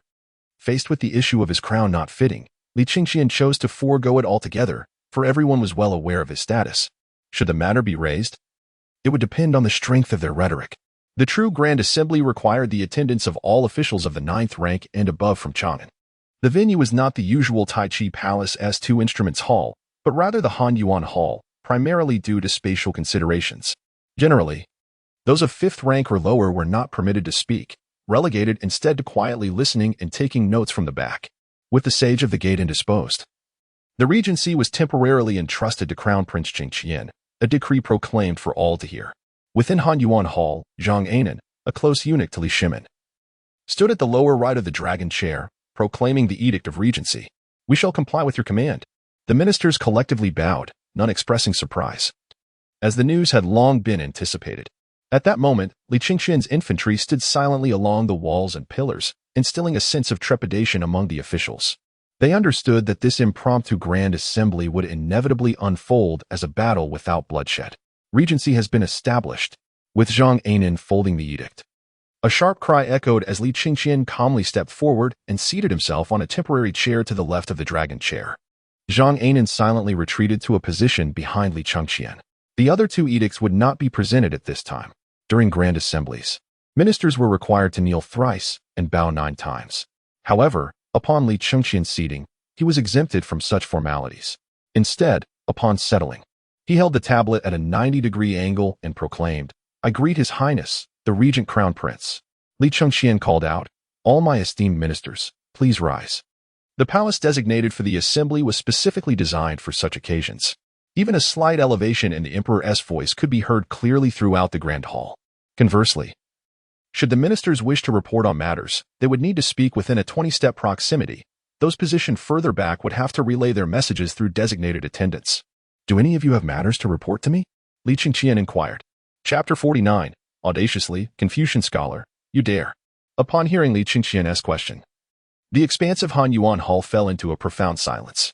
Li Chengqian remained unperturbed. This assembly was not devoid of discourse, but rather, the attendees awaited a leader to break the silence and gauge Li Chengqian's stance before formulating their responses. There is an adage that states, political power emerges from the barrel of a gun. Whether as an emperor or a crown prince, possessing military might naturally command respect. Conversely, once reduced to a puppet, even the title of emperor loses its significance. Sensing the awkward silence, Feng Xianling stepped forward. "I have heard that the envoy from Tubo has once again arrived in Chang'an, bearing a state document requesting the hand of a Tang princess. May I inquire how His Highness the Crown Prince wishes to respond?" Such matters typically fell under the jurisdiction of the Ministry of Rights. At the onset of the Jingguan era, the Minister of Rights was Tang Jian.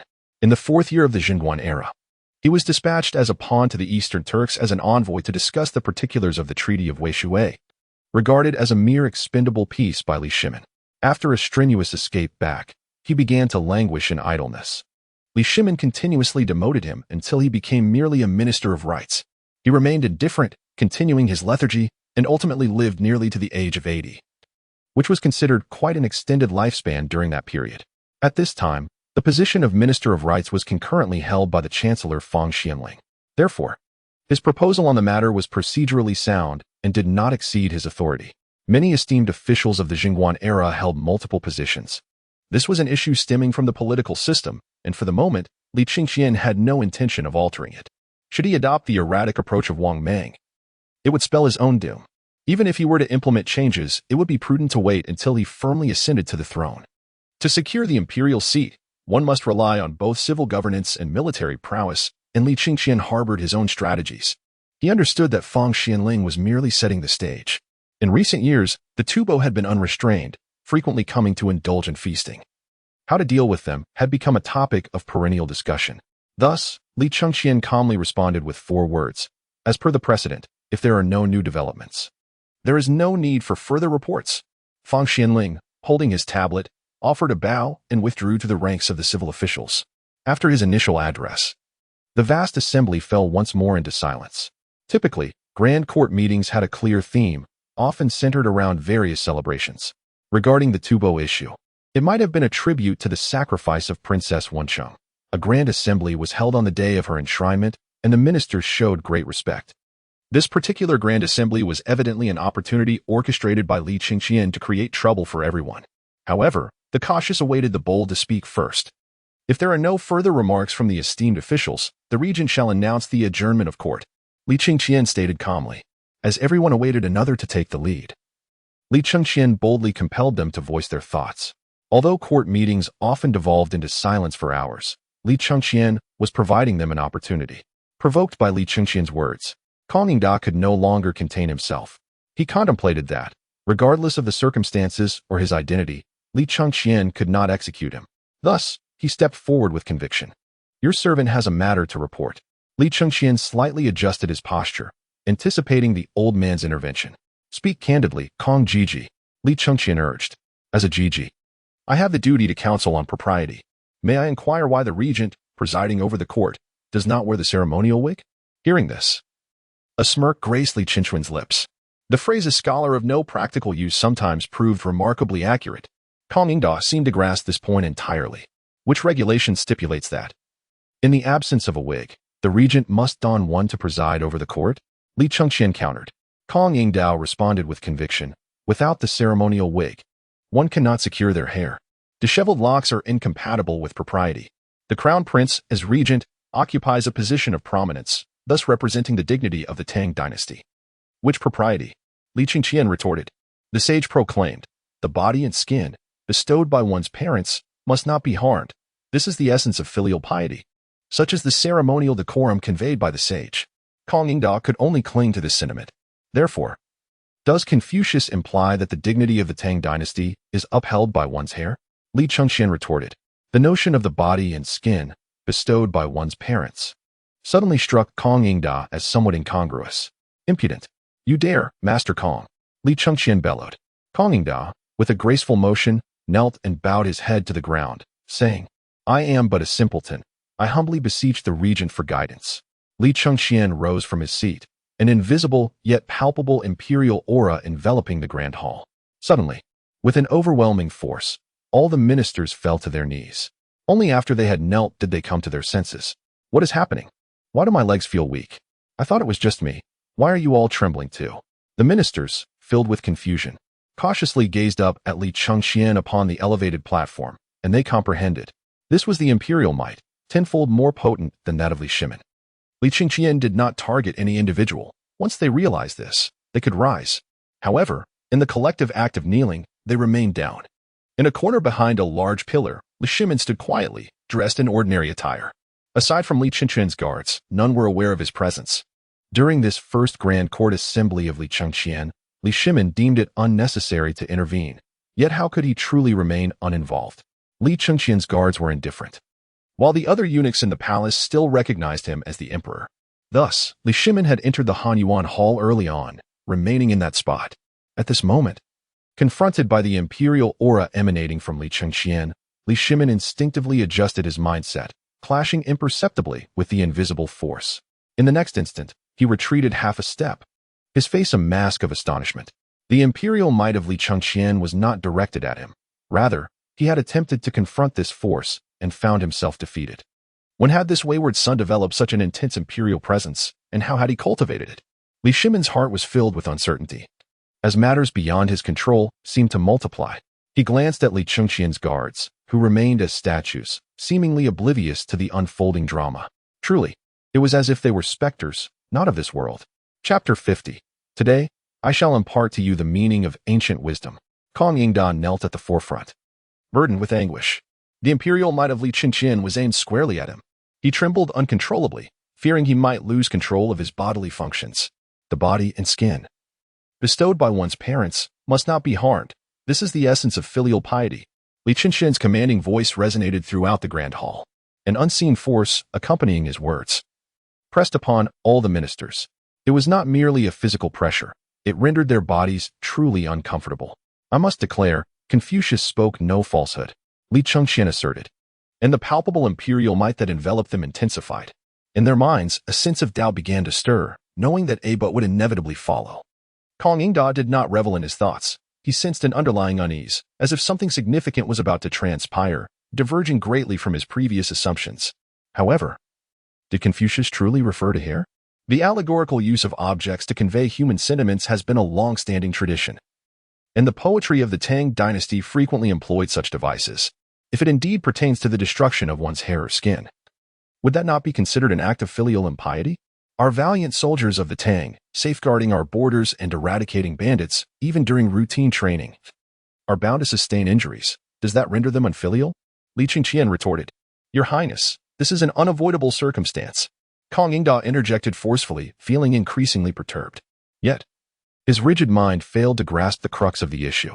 Master Kong, your words ring true. Li Chengqian observed him with a detached expression, continuing. But what I mean is that Confucius's words should not be taken at face value, especially since you are his 32nd descendant. In a certain sense, you indeed represent him. If you, a 32nd descendant, can only comprehend his words superficially, how can we expect the scholars of the world to do otherwise? Leadership reflects upon the masses, a truth that transcends time. You, as his 32nd descendant, lack the depth of understanding to interpret Confucius's teachings. How then can you govern the literary affairs of the Tang? This has been the case since antiquity. Kong Yingda struggled to assert. Since antiquity? Which era do you refer to? Li Chengqian countered. This naturally pertains to the ancient sages. Ah, the audacity of Kong Yingda, who previously criticized me for my disheveled appearance, claiming it contradicted the wisdom of the ancient sages, now dares to challenge me on the ancient practices. Your esteemed ancestor, Confucius, had the gall to critique the 3 sovereigns and 5 emperors, to dictate the cultural norms of the Huaxia people. Tell me, Kong Yingda, does your revered ancestor know of his own formidable stature?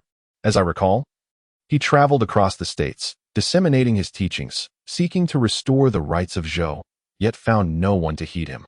Ultimately, only 7 states remained. And even after Qin unified the realm, none regarded him with esteem. Even during the reign of Emperor Wu of Han, who exalted Confucianism, it was a blend of Confucianism and legalism, external Confucianism, internal law, the heart governed by Confucian principles, with law as its backbone. Since when did your Confucianism aspire to replace and dictate everything? If Confucius were to know that, a millennium hence, his descendants would so misrepresent him, what would he think? Kong Yingda's mind went blank.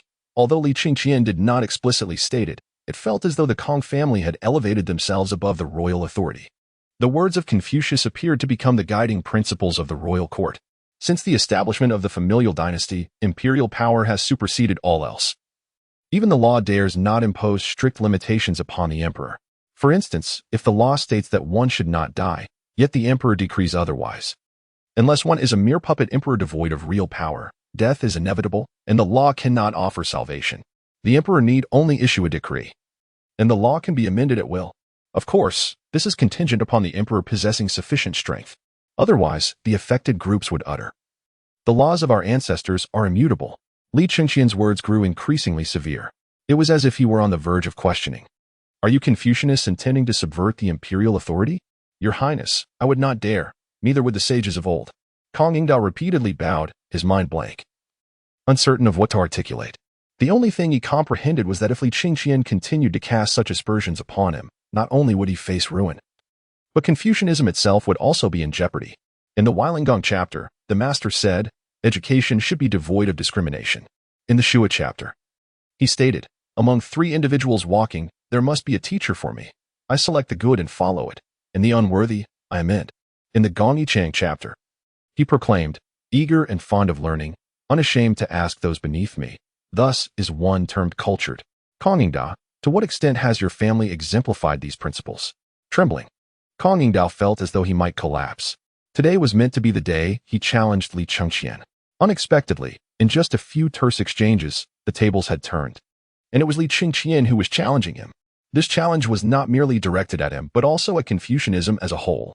The other ministers, quietly listening, easily discerned the shift. Conqueror, respond to me. To what extent have you and your family achieved these tenets? Li Chengqian pressed further. I would rather face death. What could Conqueror utter? He was rendered speechless. Death. Li Chengqian retorted with a cold smile, saying, as a descendant of Confucianism, failing to uphold the words of your ancestors while incessantly prattling is indeed shameless. If one were to adhere to ancient traditions, which of the ancients was not clothed in grass and animal skins, or did not have unkempt hair? Since your family reveres the ancient ways so fervently, let someone remove Conqueror's formal attire, stripping him down to his inner garments and headgear. In this summer-autumn season, with the sweltering heat, let us fashion him a skirt of grass. Today, I shall teach you the essence of ancient customs. This maneuver by Li Chengqian was, without doubt, a lethal blow to the heart. It is evident that the clarity of thought is not solely Li Chengqian's domain. However, the influence of Confucianism is vast, and those in higher echelons are particularly concerned with their reputations. A multitude of vested interests are intertwined with it, perpetuating a vicious cycle. The exclusivity of Confucianism is sufficient to render the few dissenters without a grave. Li Chengqian sought to obliterate the Kong family, preventing them from establishing a Confucian doctrine. Yet, this alone would not suffice. He required tangible evidence. For instance, evidence of malevolence and oppression, evidence of land usurpation, and evidence of local dominance. Such evidence undoubtedly lay within the Kong family. When Li Chengqian received the imperial decree, he had already dispatched 1,000 light cavalry to the Kong residence, aiming to catch them off guard. There must be collusion between the Kong family and other noble families. If he could uncover various incriminating evidences within the Kong family regarding these noble houses, dealing with them in the future would become significantly easier. The historical records of the 5 surnames and 7 clans merely represent the noble families. If the aristocracy is epitomized by the imperial family, the remainder consists of royal relatives and founding meritocrats. The 5 surnames and 7 clans symbolize the noble families. Surrounding them are also the affluent and the impoverished, including gentry of all ranks. Essentially, the emperor stands as the largest landowner, the noble families as substantial landlords. And there exists an inherent conflict between imperial authority and the noble families. The imperial authority does not extend to the countryside. Yet the influence of noble families reaches every nook and cranny. To eradicate their power, one must proceed with caution, starting with the outspoken Conqueror, aiming first to dismantle Confucianism. In Chapter 51, the ruthlessness of Li Chengqian horrifies all the ministers present, their faces pale with shock. This tactic of Li Chengqian, to slay both body and spirit, seems exceedingly cruel. The thought of Conqueror being stripped of his garments and adorned in a grass skirt is scandalous. Such an act, should it occur, would inevitably reverberate throughout the realm. Although the current head of the Kong family is not Conqueror, he serves as their representative in court and, on an official level, embodies the family's interests. If this plan succeeds, the Kong family's dignity would be trampled underfoot by Li Chengqian. Li Shiming, who had been eavesdropping, was equally taken aback. He had initially presumed that Li Chengqian would merely publicly announce the revocation of Conqueror's official status, reducing him to a commoner and casting the blame upon him. However, Li Chengqian's radical approach left no room for leniency. Li Shiming shifted his weight, contemplating intervening, sensing the grave danger of the situation. Yet, unexpectedly, one of Li Chengqian's soldiers, positioned before him and facing away, turned to gaze at him. The soldier's vacant, expressionless stare conveyed a singular message: watch quietly and do not interfere. A chill ran through Li Shiming, causing him to retract his step and clench his fists tightly. He perceived the unwavering resolve emanating from the soldier's eyes, an embodiment of Li Chengqian's will. These soldiers were no mere mortals. They were either demons or phantoms. Li Chengqian's vast army of 100,000 was merely an extension of his intent. Thus, whenever he desired, he could witness all that his forces beheld, enabling him to issue commands at will. As a figure of significance, Li Shiming's presence would not go unnoticed by Li Chengqian. Following Li Chengqian's orders, Two of his foot soldiers advanced toward Conqueror. Outside the Grand Hall, sentinels had already been replaced, and two more were dispatched to gather grass. Li Chengqian meant what he said. Today, he would not only avenge himself but would also use Conqueror as a stepping stone to dismantle this branch of the Kong family. While the future of education is inextricably linked to the Kongs, they are not the sole representatives of the surname. It suffices to cultivate a compliant faction anew. He does not seek the complete annihilation of the Kongs but intends to establish rules during the nascent formation of Confucianism. The establishment of such rules, naturally, would require bloodshed. Conqueror stood as if struck by lightning, frozen for several moments. It was only when Li Chengqian's soldier made contact that he began to struggle frantically. Alas, it was in vain. His official robes were torn away, his undergarments stripped, and his crown removed. Disheveled and exposed, the 65-year-old Conqueror could not contain his tears. A sight utterly lamentable. The ministers were engulfed in trepidation, devoid of any inclination to spectate. Their vigilance towards Li Chengqian had reached an apex, each pondering whether they had previously offended him. The situation was indeed a severe moral affront, stripping them bare and rendering them speechless. Unless they could utterly dismantle Li Chengqian's assertions, it was clear they were incapable of doing so. Li Chengqian's intentions were unmistakable, since the illustrious Confucian heritage could not supersede imperial authority and had historically reveled in such limitations. He would align himself with the standards of the 3 sovereigns and 5 emperors to fulfill their ancient traditions. It is well known that the era of the 3 sovereigns and 5 emperors was characterized by its primitive barbarism. Donning animal skins in winter and grass skirts in summer was entirely commonplace. In light of this, the downfall of Conqueror would be more favorable than his continued existence, as even in death, he would be subject to scorn. One could surmise that his family would expunge him from their lineage. His reputation had been utterly tarnished. Li Chengqian's frigid gaze swept over the ministers kneeling before him. He dismissed the weeping Conqueror with disdain, unwilling to sully his vision. The 100,000 soldiers under Li Chengqian's command operated with remarkable efficiency. They not only procured grass but also fashioned a grass skirt which they brought into the Grand Hall. To onlookers, the grass skirt appeared to have been meticulously prepared in advance, suggesting that Li Chengqian had anticipated this very scenario and had come well equipped. Such a realization deepened the minister's dread. A soldier approached, draping the grass skirt around Conqueror and fastening it securely. Conqueror continued to wail, genuinely wishing for death. Yet as a 65-year-old man, he found himself unable to escape his predicament.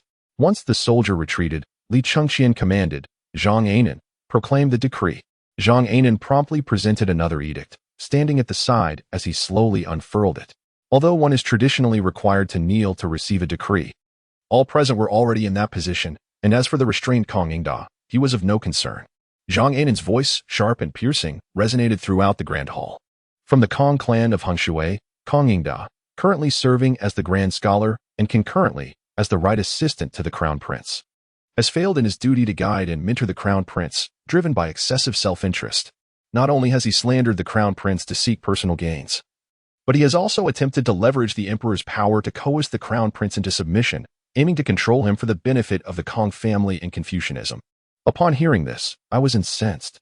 Reflecting upon the cause, it is my own oversight in conferring the title of saint upon the ancestor Kong Chiu that has incited such ambition. I deeply regret this.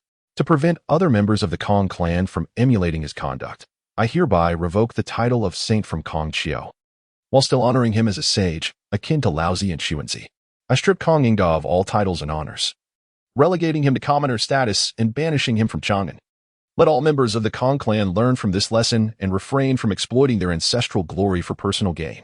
Instead, let them diligently pursue scholarship and strive to become pillars of the Tang Dynasty. Let this be proclaimed to all, so that it may be known far and wide. After the proclamation concluded, Zhang Anan carefully stored the imperial edict and withdrew. "We shall comply with the decree," declared Fang Xianling. "We shall comply with the decree," echoed the other ministers in unison. Regardless of their inner thoughts, they understood that Conqueror's fate was sealed. It seemed the Kong family was destined to suffer a significant loss. Such ruthlessness was truly extraordinary. As for the ministers' aspirations to control the Crown Prince, they could not say for certain, yet the reasoning presented was undeniably sound. Even if Li Shimin were to retract his order, none would dare question the legitimacy of his actions. After all, merely a decade had passed since the consecration of the former sage, and now the representative of the Kong family had fallen to such depths. If this were not retracted now, when would it ever be? Chapter 52. Li Chengqian, Can one tolerate a mingling of bloodlines yet not permit a severed hair? In that moment, the once tearful Conqueror fell silent, rendered utterly dumbfounded. He had never anticipated that Li Shimin would issue such an edict, while his own life was of some concern. The revocation of the ancestral title belonging to the entire Kong family was a far graver issue. It was clear that his children, and even his entire lineage, would face annihilation. They might be expelled from the family and meet a tragic demise, or they could be subjected to various denunciations, destined for a grim end. Oh, Your Highness, this is unjust, truly unjust. Conqueror could no longer maintain the composure he had once exhibited in the presence of Li Chengqian. In that moment, he resembled a dog bereft of its home. Li Chengqian replied coldly, "Take him away, drag him beyond the city of Chang'an, and discard him." The ministers, upon hearing this, shuddered once more in deep trepidation. Such a public display of dragging him away would be well known to all. Once the court session concluded and the edict was delivered to the Ministry of Rights for transcription and dissemination, who would remain unaware of it?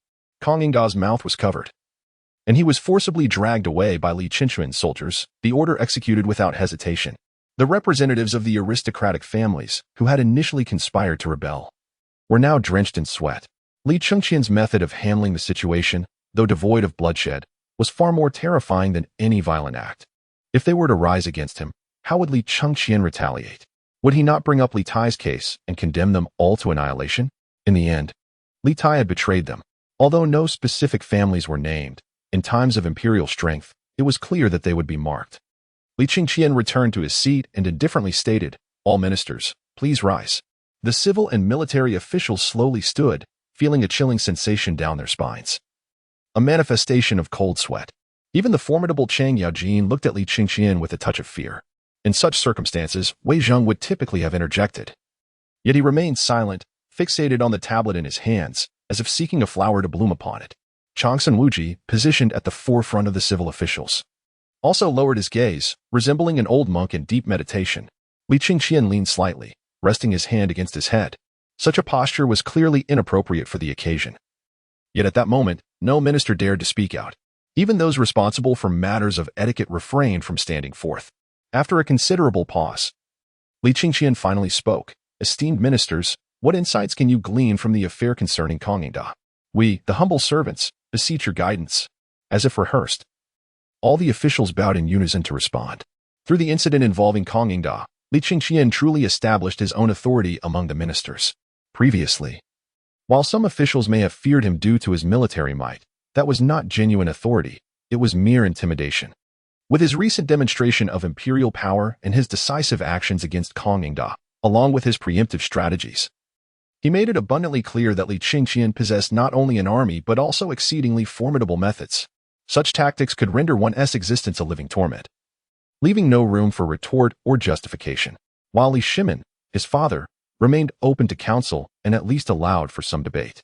Li Chengqian's approach placed him squarely upon a moral high ground, entirely disregarding that Conqueror had once been his mentor, adopting an attitude that was even more unsettling than that of Li Shimin.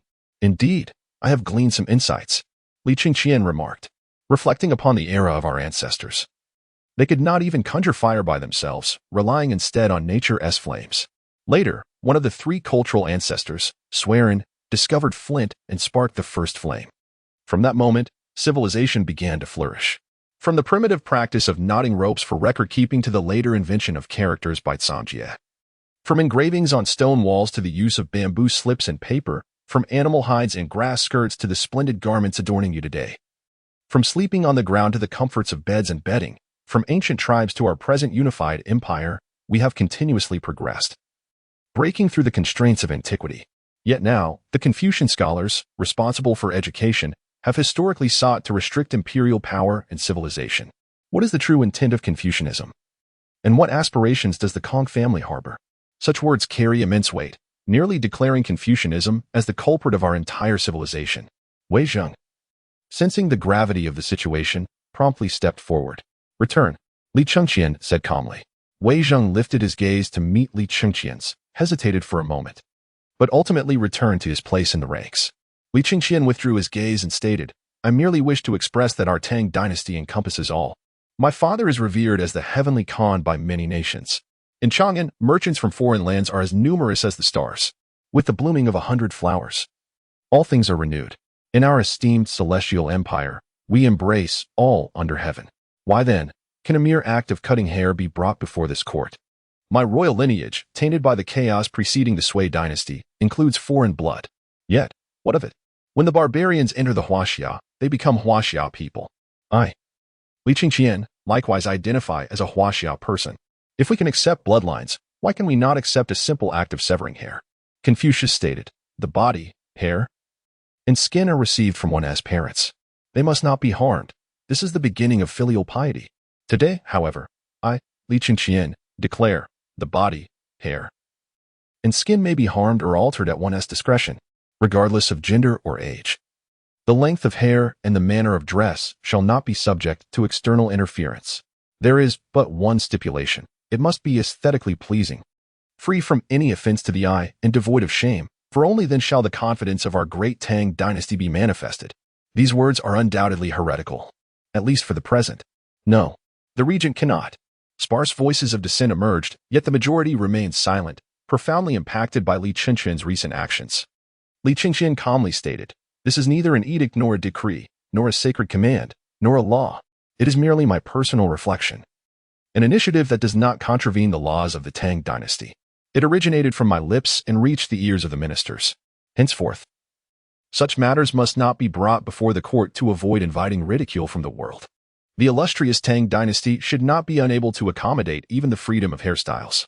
While clothing changes daily, why must hair remain unchanged? If you persist in invoking Confucian dogma, I shall truly begin to doubt whether you are adherents of Confucianism or esteemed officials of our great Tang. We dare not. The ministers responded in unison. If that is the case, let this matter rest. Should anyone dare to raise such issues in court again, I will see to it that they face consequences. Li Chengqian understood well the principle of leading by example. Once these words spread, the civil and military officials or nobles might remain unaffected, but the common folk would surely emulate. After all, the officials had dedicated individuals to manage their hairstyles, while the common people did not. Bold individuals would inevitably begin to experiment, and good things would naturally circulate without any effort on his part. Just then, someone called out loudly, Minister, the Minister of Justice seeks to address the regent regarding how to adapt the punishment of hair shaving. Li Chengqian pondered and said, Lu Qing, is it? I don't quite recall your name. Please tell me, in what instances does the punishment of hair shaving apply in our Tang Dynasty? Minister Lu Dui first emphasized his name before stating, according to our Tang laws, the punishment of hair shaving primarily applies to minor offenses. This includes complete shaving, partial shaving, and also extends to beards and eyebrows. For initial offenders of theft, adultery, incest, and monks violating regulations by cutting their hair to return to secular life. These are considered shaming punishments. These offenses inflict minimal harm on others and generally do not involve violent crimes. Additionally, it serves to make the lower classes readily identifiable. Furthermore, officials of the third rank or above are generally not prosecuted for such minor offenses. Li Chengqian stroked his barely grown mustache, nearly forgetting about it. After some contemplation, he remarked, I recall that in the 11th year of the Jingguan era, the law of amputation was abolished, and all offenses originally subject to amputation were converted to labor or exile, correct? Lu Dui replied with a bow. Indeed, that is the case. Li Chengqian straightened his posture and declared, for theft, I mean for first-time offenders where the victim's loss is minimal, let it be changed to 5 strokes of the heavy board. For serious theft, let it be dealt with according to the law. As for adultery, who says it causes minimal harm to others? Adultery can easily lead to violent crimes. Therefore, for adulterers, whether within the family or outside of it, both parties shall be penalized, serving a minimum of 5 years and a maximum of 15 years. For incest, if the female initiates, let her be punished by the removal of both breasts, regardless of life or death. If the male initiates, let him face the punishment of castration. Similarly, without regard for life or death. Shortly, I will seek my father's decree. No, the regent cannot. It cannot be. In the Grand Court, at least 1/3 of the ministers knelt down.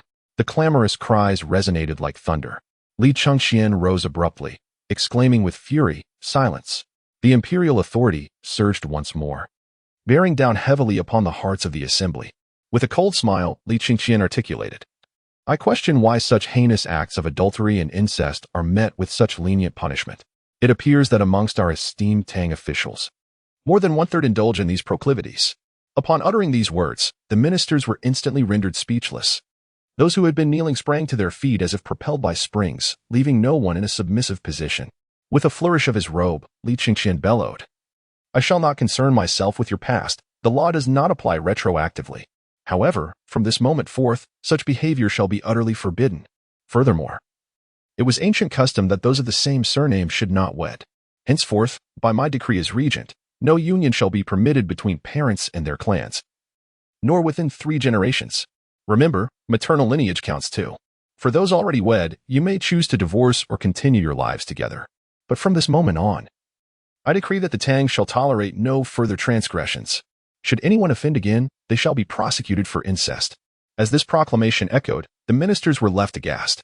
The prohibition against marriages between those of the same surname was well known and adhered to, yet many were oblivious to the reasons behind it, merely accepting it as tradition. However, unions between cousins were often favored. Long Sun Wuji, a cunning figure, could no longer maintain his usual composure. He hurriedly stepped forward, bowing with a ceremonial tablet in hand, and said, "Your Highness, even as regent, such arbitrary commands cannot be issued." He surmised that Li Chengqian's declaration was a direct affront aimed at him. "Do you think I speak frivolously, Long Sun Sikon?" Li Chengqian retorted with a chilling smile. "I dare not." Long Sun Wuji quickly lowered his gaze.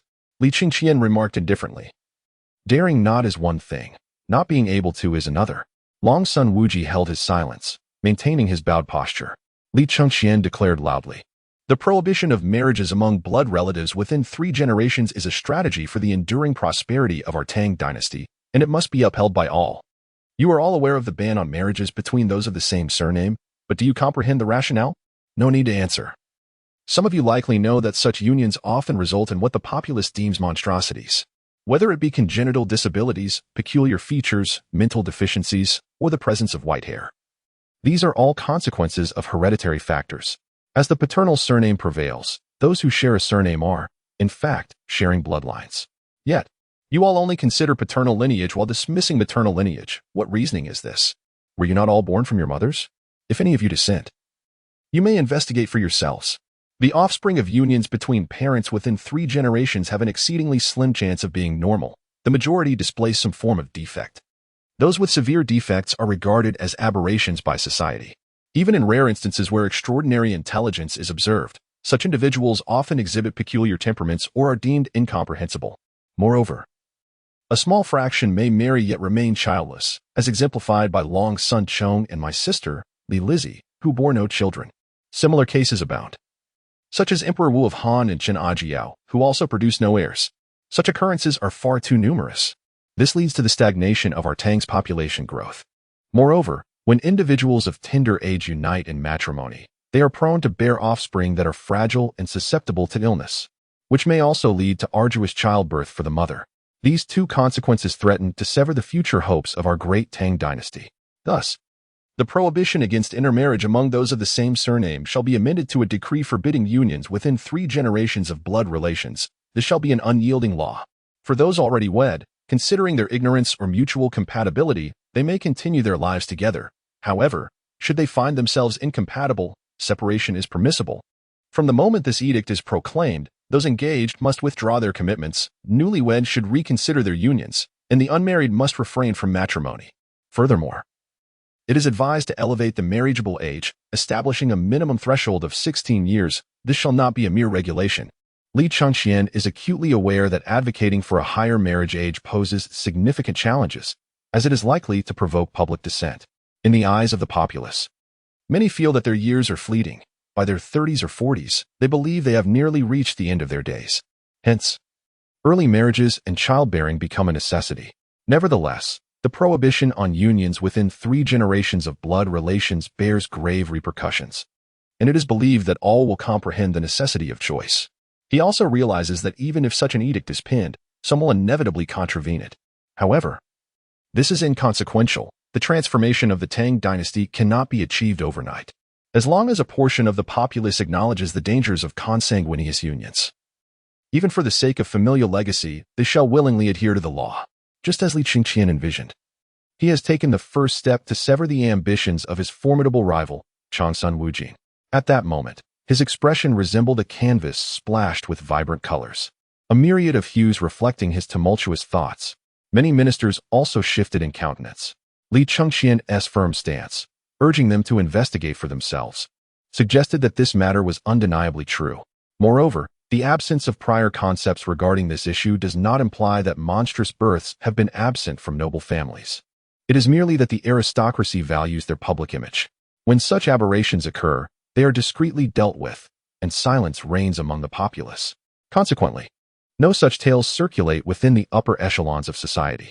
However, in the common folk, tales of such anomalies have never ceased. It is now revealed that the existence of such monstrosities arises from the union of blood relatives. The act of drawing closer to kin has proven to be a perilous path. Chapter 54. The Rebellious Son. Rest assured, I shall make you pay dearly in time. Li Chengqian. Drawing connections presented this matter, stirring unrest among the ministers. Which family is devoid of a few cousins or distant relatives marrying one another? While the importance of kinship cannot be understated, it is often taken for granted, regarded as a mere facet of human nature. In light of such significant dangers, this matter warrants serious discussion. Li Chengqian discerned that he had initially intended to address the prominent families, yet given the current atmosphere, they appeared anxious to investigate the implications of consanguineous marriages, as this concerns their futures. Li Chengqian boldly inquired, "Esteemed ministers, do you have any further matters to discuss?" Instantly, the room fell into silence, each person rendered mute. Li Chengqian had surmised correctly, the continuity of their lineage was of paramount importance. Now, everyone was eager to return and verify the claims, especially after witnessing Li Chengqian's recent actions against Conqueror, which had undoubtedly instilled fear. Even if they sought to oppose Li Chengqian, alternative strategies would be necessary. A tacit understanding emerged among them that it would be best to conclude matters for the day. Li Chengqian rose to his feet and declared, "Since there are no further matters to discuss, let us adjourn the court. Starting tomorrow, we shall resume the tri-daily assemblies." Zhang Anan stepped forward, bellowing, "Adjourn. We bid farewell to the regent." The officials bowed in unison. Li Chengqian gestured with his sleeve and turned towards the side door of the elevated platform. Only after his departure did the ministers begin to exit in succession. Once they had left, Li Chengqian reappeared. He called out to the empty hall, "Father, come forth." Li Shimin emerged, hands clasped behind his back.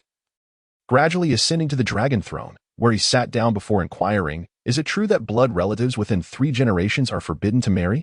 Li Chengqian took his seat and replied nonchalantly, "I have instructed them to investigate on their own. Would I utter falsehoods? Alas, I have once again committed a foolish act," Li Shimin said, his eyes brimming with tears. Faced with such a weeping father, Li Chengqian felt a profound sense of helplessness. Once Chang's son Wuji has completed his investigation, he will likely come to you, Li Chengqian reassured him. Your mention of this matter today surely bears implications for the chancellor, does it not? Li Shimin countered. Huh. Li Chengqian scoffed coldly. Father, you continue to underestimate me. While I may not show you deference, I must accord respect to my mother. It remains to be seen whether Chang's son Wuji will act wisely. Should he stubbornly cling to power, he will only court his own demise. Father, no new emperor will tolerate him. I implore you not to err further. You have a tendency to favor those close to you. Yet you consistently blur the lines between public and private matters, leaving me to clean up the mess.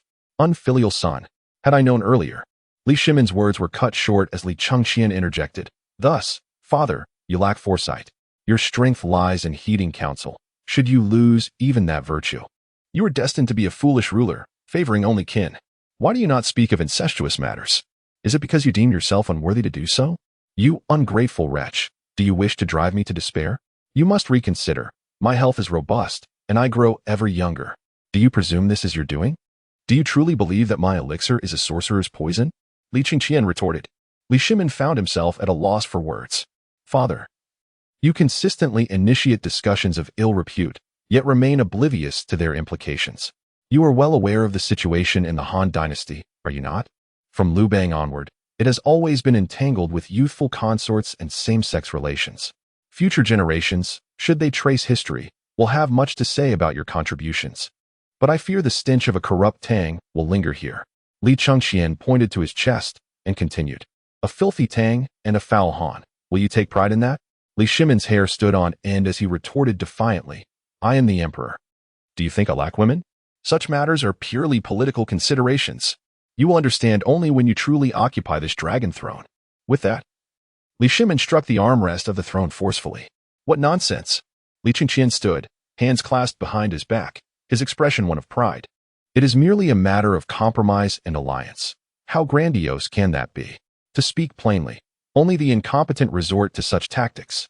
I, Li Chengqian, do not require these. Who can stand against me? Ah, Li Chengqian chuckled coldly before responding. While I cannot compel you, they may very well pay you lip service while acting in defiance. Your commands, once outside the palace, may very well become mere scraps of paper.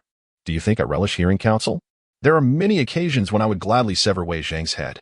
Yet, you must understand, even Wei Zhang has his own faults.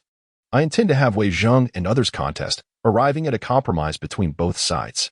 Only then can my commands truly resonate throughout the realm. Otherwise, I would merely be a decorative figure seated here. Father, I comprehend your intent.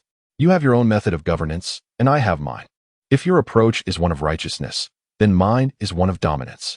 Anyone who dares to pay lip service while defying me, unless I am unaware, shall face ruin. This world is never short of those eager for power, just like the Kong family, vast and seemingly encompassing all scholars. But what of it? If one Kongingda is lost, do other Confucian disciples lose their standing in the court? The same principle applies to the 5 surnames and 7 lineages. If they disrupt my affairs, let the main lineage face the consequences. Should their branches seek vengeance? Li Chengqian retorted. Li Chengqian frowned. But your actions may easily be exploited by those with ulterior motives, leading to chaos. Father, do not fret. Attend to your children. If you have the leisure, perhaps visit the harem. Your consorts must be yearning for your presence. Rest assured, I shall govern in your stead. All you need is to be prepared to shoulder the blame. After all, the pot was of your making, so it is fitting you bear it. Li Chengqian's lips twitched. He had grown somewhat immune to blame. He shifted the topic. What of the decree regarding the re-establishment of the family tree? Why has it not been presented? Why should I present it when you have not passed the throne to me? If I assert my independence now, the royal clan would use it as an excuse to denounce me. Li Chengqian countered. Ah, ungrateful wretch. It seems you too harbor fears. Li Chengqian scoffed. Indeed, I fear I might eliminate them all, and then you would weep. Li Chengqian mocked.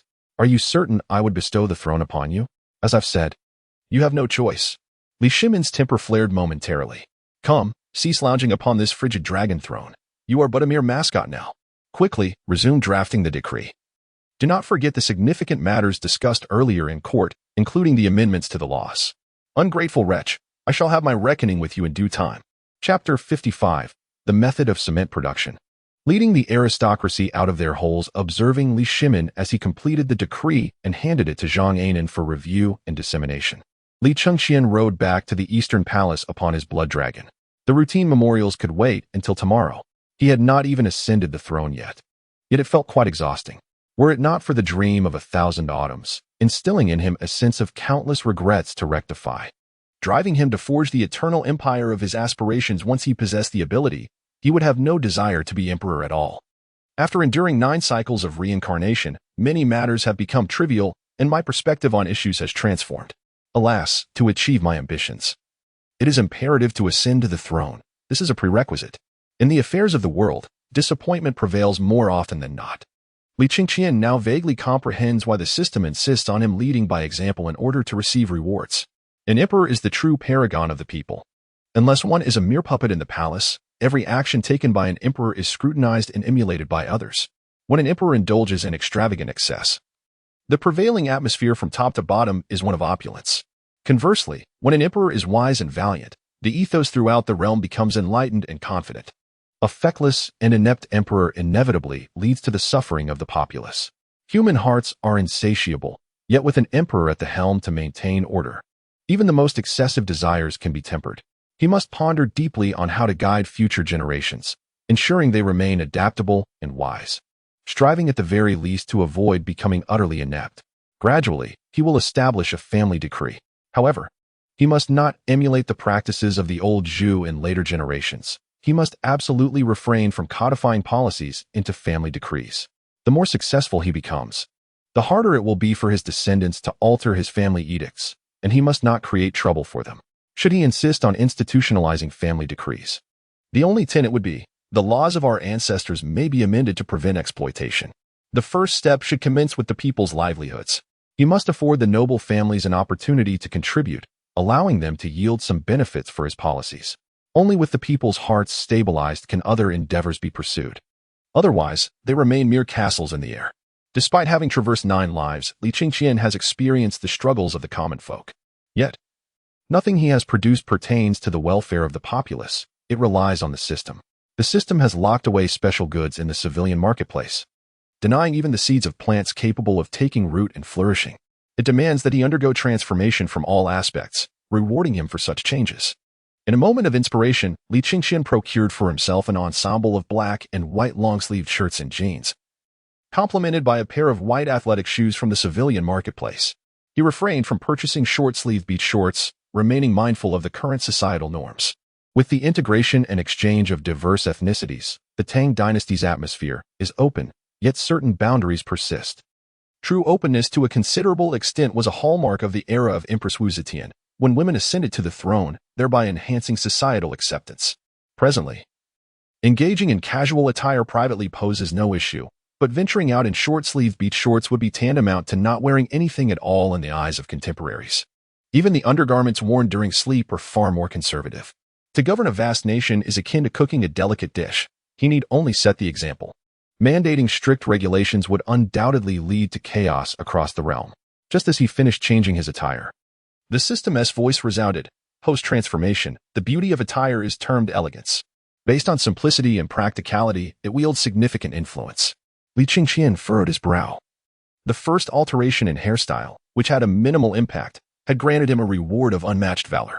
Yet, this change was undeniably one of the constraints of thought. On this occasion, the alteration of one's attire is deemed to have a significant impact, rewarding the host with the complete methodology of cement production, including the original manufacturing techniques. Li Chengqian's eyes widened in astonishment. The method of cement production was indeed a remarkable boon. The advantages of improved roadways are undeniably immense. This knowledge forms the very foundation of progress, and in a certain sense, it holds far greater significance than mere sweet potatoes or potatoes. Li Chengqian retrieved a large, thick tome from his system's inventory, adorned with numerous illustrations. After perusing a few pages, he closed the book once more. He decided to present this information to the Ministry of Works once he had devised a comprehensive plan, allowing the overseers to experiment with it. Returning the book to his inventory, Li Chengqian began to ponder the reason behind the vast disparity between changes in hairstyle and clothing. The beauty of attire is described as elegance. After further contemplation of this phrase, Li Chengqian suddenly grasped the source of the disparity. The term attire superficially refers to splendid garments. However, fundamentally, these two characters are distinct. Fu signifies clothing, while zhang refers to the embellishments upon the garments, such as floral or animal motifs.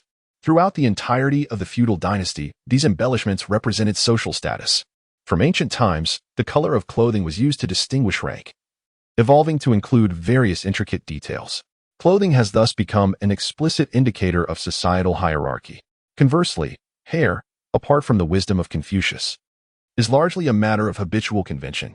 While long hair is a commonality, the popular hairstyles differ across dynasties, with subtle variations among individuals. Hair does not convey significant meaning, whereas clothing undeniably does. It is no wonder that the system's evaluation is one of considerable influence. Money. One needs substantial funds. It seems I must seek a loan from the prominent families. This presents an opportunity for them to contribute, so be it. With determined strides, Li Chengqian stepped outside, mounting his steed, the blood dragon, amidst the bewildered gazes of palace maids and eastern palace guards, and galloped towards the gates of the palace. Upon exiting the city gates, spies and retainers swiftly disseminated the news. Agents from various prominent clans, the royal family, and court officials dispersed like swarming ants. Although Li Chengqian did not behold these individuals, he could easily imagine their movements. This time, he sought to borrow money from the illustrious families, without providing them an opportunity. How could they be inclined to offer their financial support? On the surface, Li Chengqian intended to seek out Du He. He planned to entrust Du He with the civilian applications of cement. As a means of extending his assistance and alleviating the guilt he felt for the future consequences of their rebellion, which may lead to Du He's execution. Currently, Du He had yet to marry his sister, Princess Qingyang, as she was still under 10 years of age and resided within the palace. Nevertheless, Du He and Li Chengqian shared a close camaraderie, which ultimately led to him becoming Li Chengqian's trusted confidant. Presently, Du He held the title of Shangxing Fengyu, commonly known as the captain of the emperor's convoy. However, this title is largely honorary, not requiring him to be on constant call by the emperor. Thus, he remained at the Du residence. Since the passing of Du Ruhui, despite the cooling of relationships, Li Shimin has maintained a reasonable disposition, refraining from the cruel practice of pulling the rug out from under those who have helped him. Thus, the Du family still exists, albeit lacking the grandeur of yesteryears. Chapter 56. Du He, come walk with me. The Du family has 3 sons, Du Go, Du He, and Du Ai Tong, of whom the highest rank attained was the 3rd grade. After he moved away, that branch of the family failed to produce any remarkable talents, leading to a diminished historical reputation. Du Go inherited the title of Duke of Lai and relocated to Qizhou as the governor, and he is currently not in Chang'an. Subsequently, due to Li Chengqian's rebellion, Du He became embroiled in the scandal, was imprisoned for a time, and ultimately exiled to Lingnan, where he perished in banishment. The system of collective punishment during the Tang Dynasty was indeed quite severe. The gatekeeper of the Du family, upon hearing a knock, opened the door to find the oddly dressed Li Chengqian before him. Momentarily taken aback, he stammered, is Du Erlang home? This young master did not return last night. He faltered, seemingly contemplating a lie but hesitating, unsure of how to proceed. I see. Without further ado, Li Chengqian mounted his horse and galloped towards the outer city. Historical records describe Du He as possessing a calm demeanor and a fondness for literature. In terms of literary talent, Du He was indeed commendable. His lack of recognition in later generations contrasts sharply with the notoriety gained through rebellion. While he was competent, he did not achieve the immortal fame that would etch his name in history. In stark comparison to the brash Feng Eai, they embody 2 extremes. It is a common trait among literati to indulge in poetic pursuits, particularly in courtesan establishments. Being 3 or 4 years elder than Li Chengqian, Du He naturally shared such inclinations. Without needing to inquire, Li Chengqian surmised that Du He had likely spent the night in a pleasure house. He proceeded directly to the establishment frequented by Du He. Pleasure houses are not synonymous with brothels, they merely share an equivalent professional status. Pleasure houses cultivate sophisticated women who are well-educated and possess various talents, excelling in the arts. Typically, they serve the upper echelons of society, allowing for cultural exchanges even among poets and scholars. In mutually agreeable circumstances, patrons can redeem or maintain a concubine outside the confines of marriage. Despite their dubious reputation, being a mistress or concubine is often tolerated. Even a night spent at a pleasure house merely translates to drinking until dawn. Brothels, on the other hand, operate quite differently, often characterized by overt solicitation and superficial transactions. Unfortunately, many later generations conflate pleasure houses with brothels. Throughout the feudal era, it was a hallmark of literati to frequent pleasure houses, often resulting in poetic praises.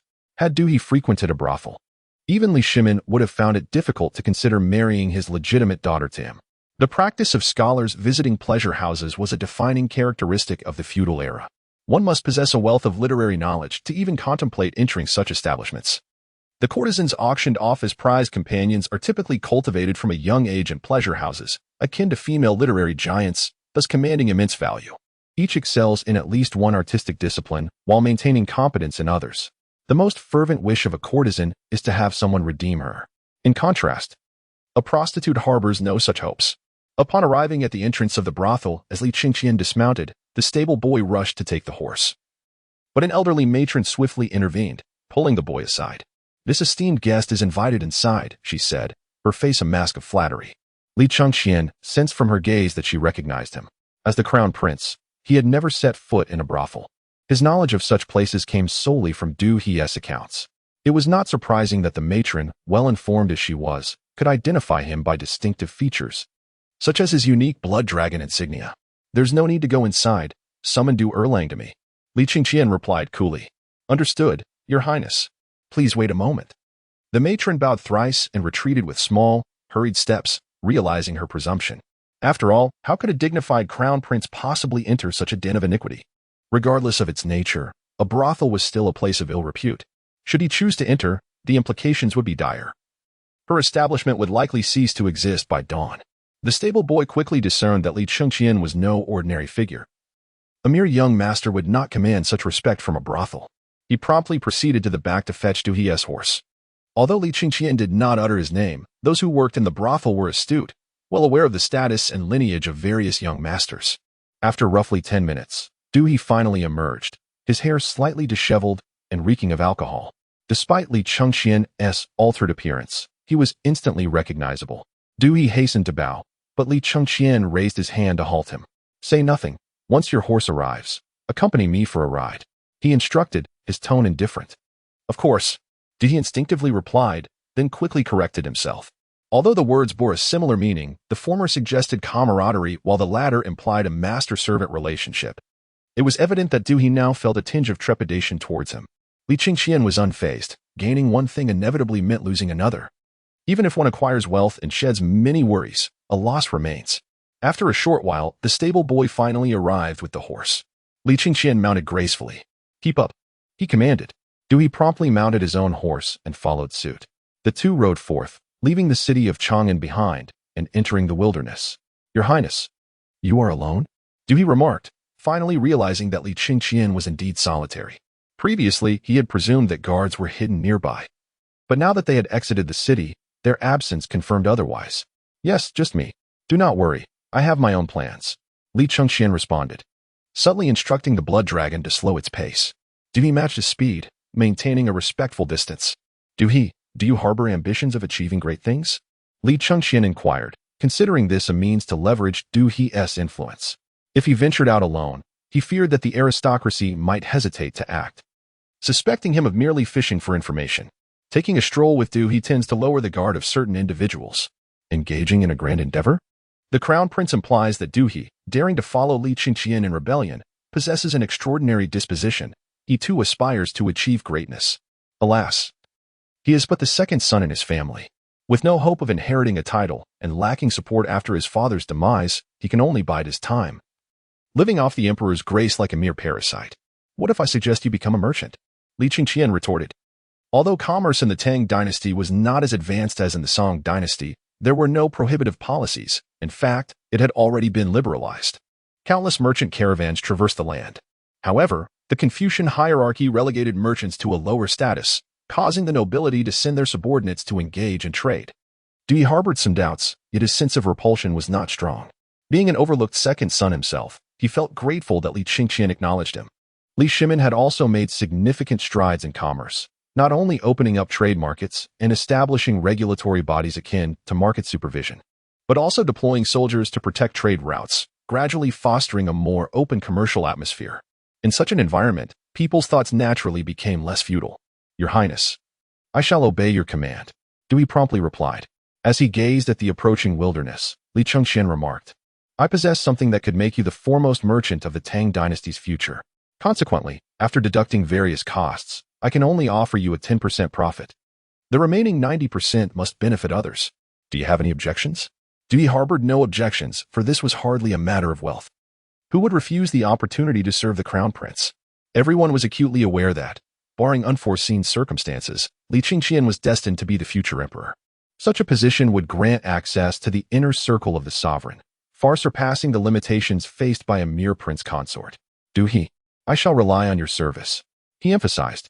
"During this period, contemplate the matters of commerce thoroughly and present a memorial. I wish to ascertain your potential in this field. Should you lack it, the future position of Minister of Commerce may not be yours." Minister of Commerce? Du He was filled with questions, comparable to the 6 ministries. Li Chengqian merely mentioned these 4 words, igniting Du He's excitement. He quickly dismounted, rushed a few steps forward, and knelt before Li Chengqian, proclaiming, "I, Du He, am unworthy of such esteem from your Highness." Blood Dragon halted his steps, and Li Chengqian replied coolly, "Rise. I am merely observing your actions. If you falter, even if you kneel and plead, I shall not grant you anything."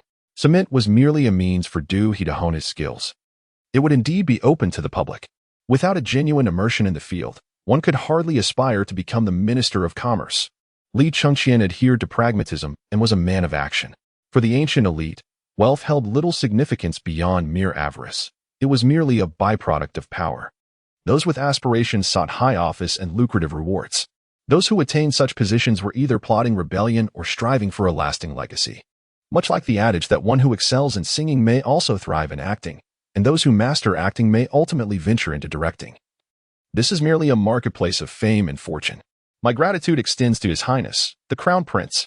He did not genuinely wish to refuse. Had he truly intended to do so, he would not have dismounted to bow. Mount up and accompany me for a stroll. There is no rush regarding the memorial. Take your time to ponder it thoroughly, and do not treat it lightly. After all, that matter has yet to materialize. Nevertheless, I anticipate that it will be resolved before the new year next year. I understand, Your Excellency. Dewey nodded vigorously, invigorated as he swiftly mounted his steed. He was uncertain of Li Chengqian's intentions. It was clear that he was not genuinely inviting him for a leisurely outing. Nor was it likely that this discussion would take place in the wilderness. If it were merely about this matter, wouldn't it be more convenient to summon him to the palace? As a subordinate, one simply needs to perform their duties without overthinking. Outside the city of Chang'an, numerous villages lay scattered, and at a considerable distance from these hamlets, apart from crops and wild grasses, an expanse of desolation prevailed.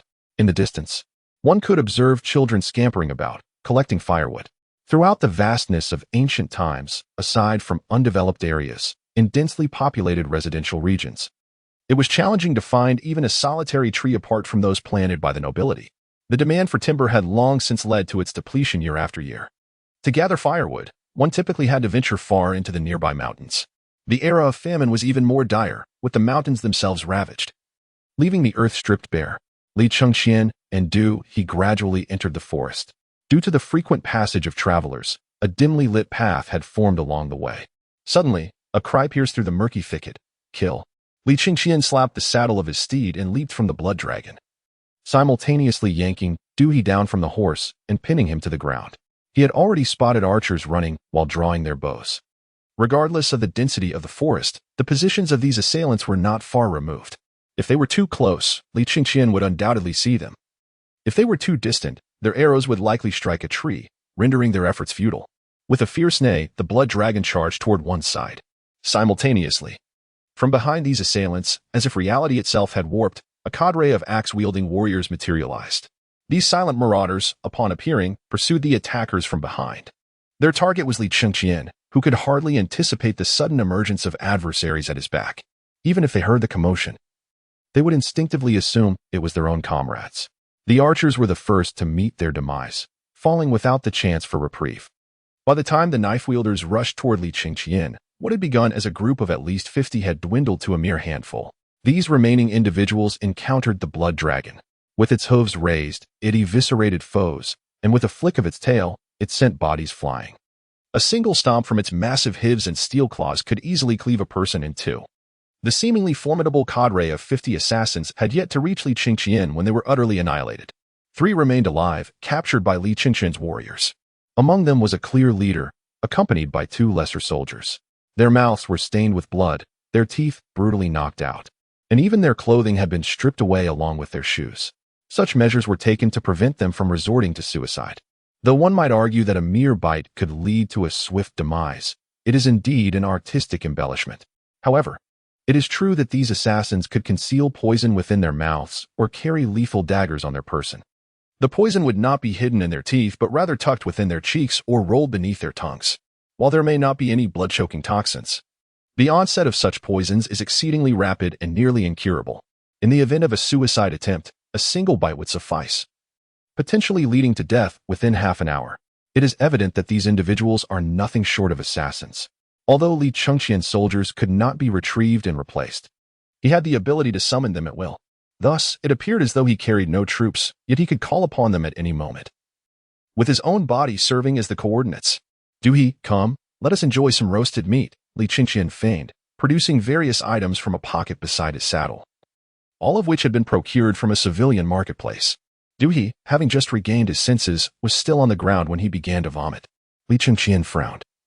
Had it been Ching Chumo and his companions, they would not have reacted in such a manner. However, considering Du's disposition, it was hardly surprising. Chapter 58. A feast of roasted meat compels Du's complete loyalty in the wilderness beyond the forest. Li Chengqian instructed his axe-wielders to gather firewood and commence the roasting of meat on site. This meat must be roasted slowly, brushed with honey. He chattered incessantly, while Du, across from him, wore a pallid expression. He glanced at the meat roasting over the fire and then at the 3 assassins bound to trees at the forest's edge. similarly brushed with honey. His expression twisted slightly. If he could still vomit, he would do so, even if it were considered disrespectful. Li Chengqian's descriptions were far too vivid. The three captives, aside from lacking fire, bore a striking resemblance to the scene he painted, enough to evoke associations. Throughout the vast expanse of ancient civilization, the nobility, when not deprived of primitive salt, cherished sweet delicacies above all. Therefore, the presence of ample sweeteners was highly coveted, with natural sweeteners like honey being the finest of all. Li Chengqian, not being a time traveler, certainly had a penchant for such tastes. Yet, to voice such sentiments in this context rendered it exceedingly peculiar. Nevertheless, Li Chengqian was intentional in his approach. While he held high hopes for Du He and intended to nurture him, it was imperative for an emperor to wield both grace and authority, never merely embodying kindness or cruelty. He believed that today's spectacle would be etched in Du He's memory for a lifetime. As for the exemplary assassins, they were merely incidental human models. Assassins were undoubtedly subjected to various torturous training. Even if given 2 wounds, they might not divulge any secrets, let alone endure the severing of their limbs without yielding. Yet, throughout history, myriad forms of punishment have existed, and suffering is not the sole criterion. Among such punishments, the torment of insects and another form known as the itch torture are notably classic. The former is an extreme mental torment, while the latter is an unthinkable method of training for assassins, sufficient to break even the most resilient spirits. Despite Li Chengqian's awareness that they were undoubtedly sent by certain prominent families, perhaps even a coalition of multiple clans, he found himself pondering how they had located him, how they had managed to ambush him beforehand, and which specific families were involved. These were matters requiring clarification. Feeling that the moment had come, Li Chengqian offered a skewer of grilled meat to Du He. Du He's hands trembled, and the way he gazed at the meat bore an unsettling resemblance to a hunger for human flesh. In truth, this was far from human flesh. It was pork that Li Chengqian had procured from a civilian marketplace. Historically, the consumption of pork dates back to ancient times, as does the practice of castrating pigs, with references even appearing in oracle bone inscriptions. Thus, the notion that time travelers would instruct ancient people in the art of castrating pigs is nothing short of absurd. Pigs, having been domesticated from their wild ancestors, had long undergone this process, primarily due to their aggressive nature. The nobility of ancient times refrained from consuming pork not out of preference, but because the methods of husbandry were often unsanitary, sometimes involving the consumption of human waste. The impoverished populace, not acting out of choice, also seldom indulged in it. Castrating pigs merely reduces certain gamey flavors, for instance, with black pigs. If the blood is not properly drained, a distinct odor lingers even into later generations. A pertinent fact illustrates that the effect of castration on mitigating odors is not as significant as one might believe. Wild boars remain unaltered, and yet, they are still consumed in subsequent eras without much complaint regarding their palatability. The true reduction of pork's flavor is profoundly tied to factors such as breed, feeding materials, proper bleeding, and seasoning rather than whether the pig has been castrated. The primary rationale for castration lies in preventing aggressive behavior during mating seasons, as unaltered pigs not only grow poorly, but can also be quite dangerous. If you choose not to partake, that is your decision. We are merely here to enjoy ourselves. There are no hierarchies to observe here, so relax. Li Chengqian smiled faintly, attempting to reclaim the skewer from Du He. At that moment, Du He reached out and snatched it away, leaving Li Chengqian momentarily taken aback. Your Highness, I am most grateful for your generous gift, Du He declared, his face a shade of grim determination, before taking a hearty bite. Li Chengqian chuckled softly and resumed grilling another piece of meat. He understood that Du He was overthinking the situation. To Li Chengqian, Du He's consumption of the meat was inconsequential. His own objective had been achieved. Yet, Du He believed otherwise. He thought that if he did not partake in the meat, he could not truly be considered one of Li Chengqian's own. Interpreting the moment as a test, although he was not a martial figure, the sight of a few corpses should not deter him from enjoying his meal. Otherwise, he would surely be regarded with disdain by Li Chengqian. Even if his father had not been a warrior, he was someone capable of wielding a sword and establishing order. At the very least, he possessed the capability to harm, a stark contrast to his own inability, which he found utterly humiliating. As he took a bite, an initial wave of nausea washed over him psychologically, yet physiologically, the experience was exceedingly pleasurable. After indulging in a few more bites, Du He's countenance visibly brightened. Your Highness, what manner of meat is this? I seem unable to identify it, Du He inquired. With a gentle smile, Li Chengqian replied, "It is pig meat, though I prefer to refer to it simply as pork. The term pig has long been in use, being a colloquial expression, while remains more formal. By the late Tang Dynasty, the term pig had evolved to describe individuals, such as pig shoulders, which signified a person of considerable girth, a notion that Du He comprehended. Upon hearing Li Chengqian's explanation, Du He's face began to pale once more. "Rest assured, the pork I serve is nourished by fine grains, never indulging in any unsavory fare, perhaps even better than what you consume." "Then I shall take comfort in that," Du He retorted, biting into the meat with a certain defiance, even going so far as to pick up an unroasted piece to skewer and roast himself. Meanwhile, 3 assassins perched upon a tree were enduring inhumane torment, both psychologically and physically. Though they had not suffered broken limbs or stabs, their mental state was gradually unraveling. At last, one could no longer contain himself, wailing in anguish. I'll speak. Just grant me a swift end. I shall consent. Do speak." Li Chengqian replied loudly. Half an hour later, the pork was consumed, and the business concluded. Li Chengqian clapped his hands and declared, "Let us depart. Today's outing has come to an end." It was then that Du He realized, to his astonishment, that Li Chengqian had intentionally lured the assassins. Although the reason eluded him, it was clear that it had been a deliberate act. "Your Highness, you ought not to take such risks." Du He could not help but exclaim. Li Chengqian patted his shoulder and smiled. "Fear not, for such a splendid realm, so resplendent and vibrant, how could I bear to perish? Remember to attend the court meeting tomorrow. I shall summon you, and you will need to testify on my behalf." "Testify to what, if I may ask?" Of course, it was to affirm the truths he had seen and heard today.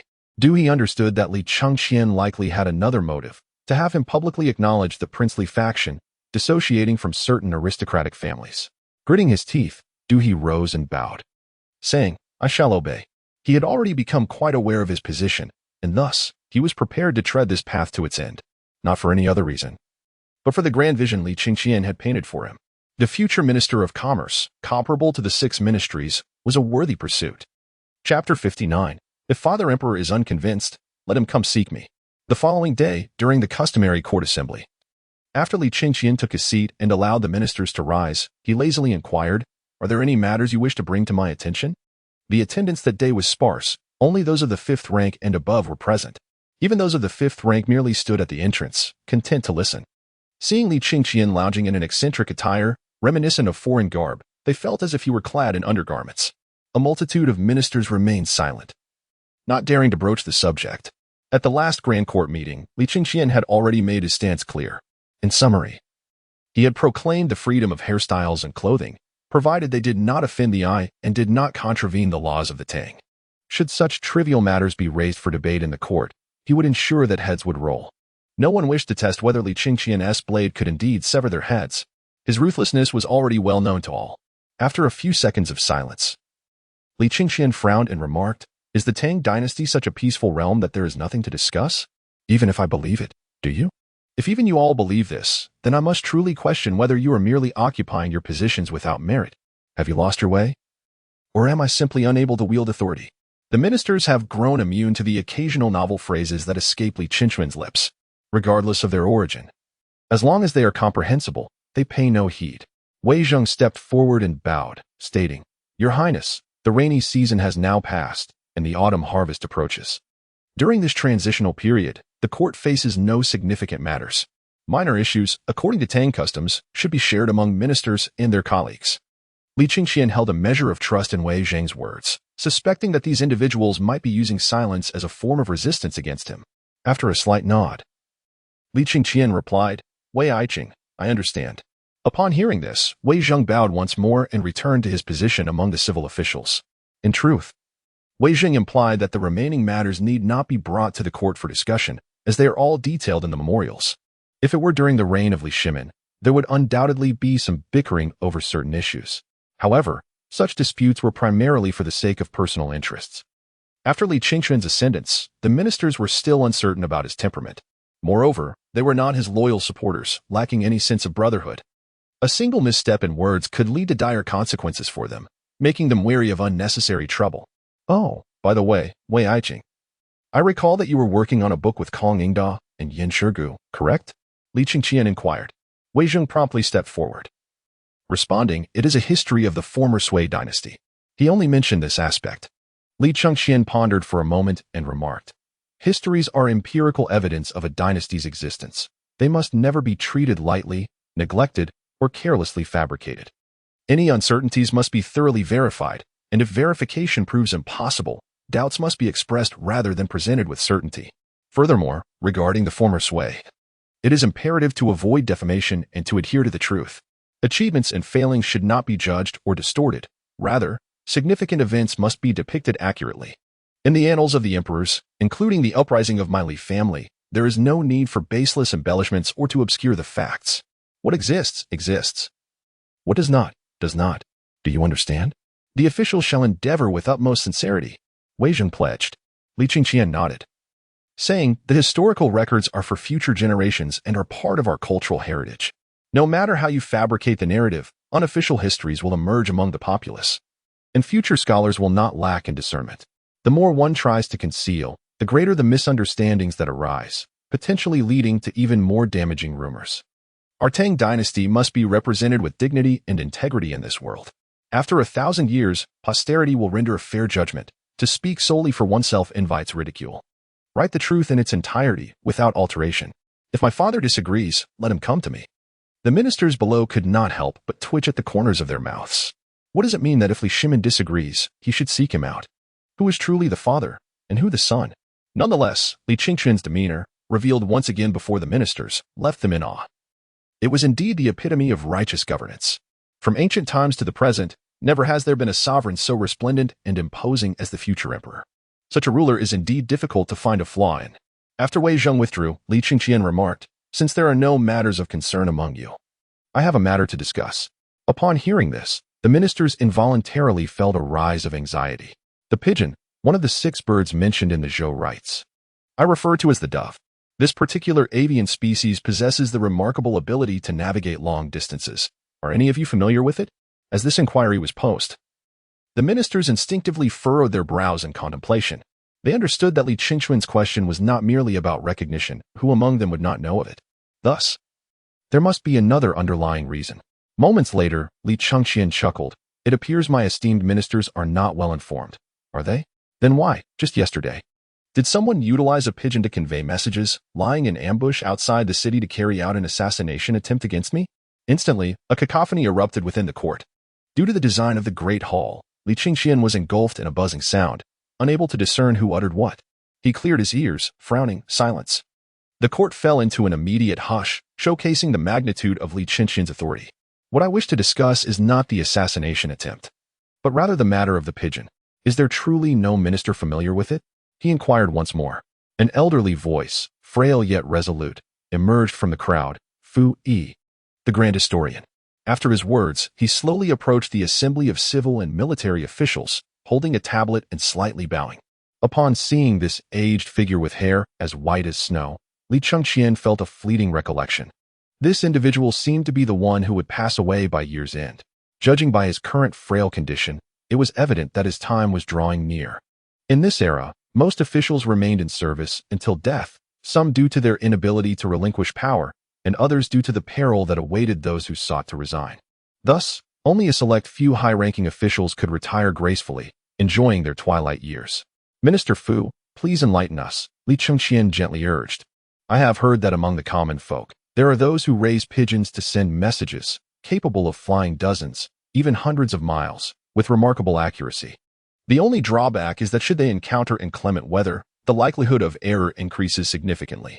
Furthermore, as pigeons are not particularly large, they cannot carry heavy loads. For long-distance flights, the items they can transport are even more limited. Thus, they cannot convey extensive information. In the vernacular, these pigeons are referred to as flying slaves. Chapter 60. Chang Sun Wuji insists on pursuing a singular path. I shall grant your wish. Flying slaves? A splendid name. My esteemed ministers, have you contemplated the utility of these flying slaves? Li Chengqian inquired. Chang Yojin stepped forward, disregarding decorum, boldly declaring, I perceive it. They are meant for conveying military intelligence. Li Chengqian bore no resentment towards him. After all, this was Cheng Yaojin's nature. The ministers privately referred to him as a reckless man, a blunt instrument. Li Chengqian nodded. Indeed, it is for transmitting military intelligence. I intend to establish a military intelligence bureau outside the Nine Temples. This scenario primarily revolves around training pigeons, transforming them into messengers known as carrier pigeons, specifically designated for the transmission of military intelligence. The role of the Intelligence Bureau, however, is not as straightforward as it appears. Li Chengqian harbors his own ambitions. Initially, this measure serves its purpose, averting potential backlash from the ministers, as the distribution of power is seldom welcomed by anyone. Changsun Wuji interjects, stating, "I have heard that the carrier pigeons mentioned by the regent are incapable of flying vast distances. They are prone to losing their way in inclement weather, and their navigational range is quite limited, spanning only a few dozen to 100 miles at most. Beyond that, they falter. Given the critical nature of military affairs, should these birds be intercepted or deliberately shot down, it would lead to significant delays and potentially catastrophic losses." Li Chengqian, with a mere thought, realizes that Changsun Wuji's opposition to the use of carrier pigeons is not rooted in these superficial concerns. Moreover, his previous silence juxtaposed with his current assertions indicates that he possesses a deeper understanding, rather than merely echoing Fu Yi's sentiments. Li Chengqian's cold gaze fixates on Changsun Wuji, who, despite the absence of spoken words, feels a chill run down his spine. The domestication of carrier pigeons dates back to the Zhou dynasty, although it lacked systematic approach and was predominantly a grassroots endeavor, receiving little official recognition throughout history. It was not until the Tang Dynasty that the government began to acknowledge their utility in relaying military messages. In the Tang Dynasty, it is evident that influential families had access to such resources. It is likely that even Li Shimin was aware of this. The lack of attention to this matter parallels the historical neglect of gunpowder, which, despite its earlier emergence, failed to be recognized for its significant applications, leading to considerable loss. Upon reflection, it seems that the underdevelopment of carrier pigeons is not due to technological immaturity, but rather a deliberate disregard and concealment by the aristocracy. Changsun Sikong, have you ever choked on your wheat meal? Li Chengqian poses a seemingly unrelated question. Changsun Wuji hesitates, responding, "Indeed, I have." Li Chengqian retorts sternly, "Then why do you continue consuming wheat meals?" Changsun Wuji senses the mounting pressure and feels a pang of anxiety. Li Chengqian continues in a commanding tone. As stated in the El Shi Chuanxiu, to prohibit the food of the world due to the risk of choking is absurd. To abandon sustenance due to fear of choking is not the behavior of a high-ranking official in the Tang Dynasty. You are well aware of the purpose of carrier pigeons. Why did you not mention it earlier?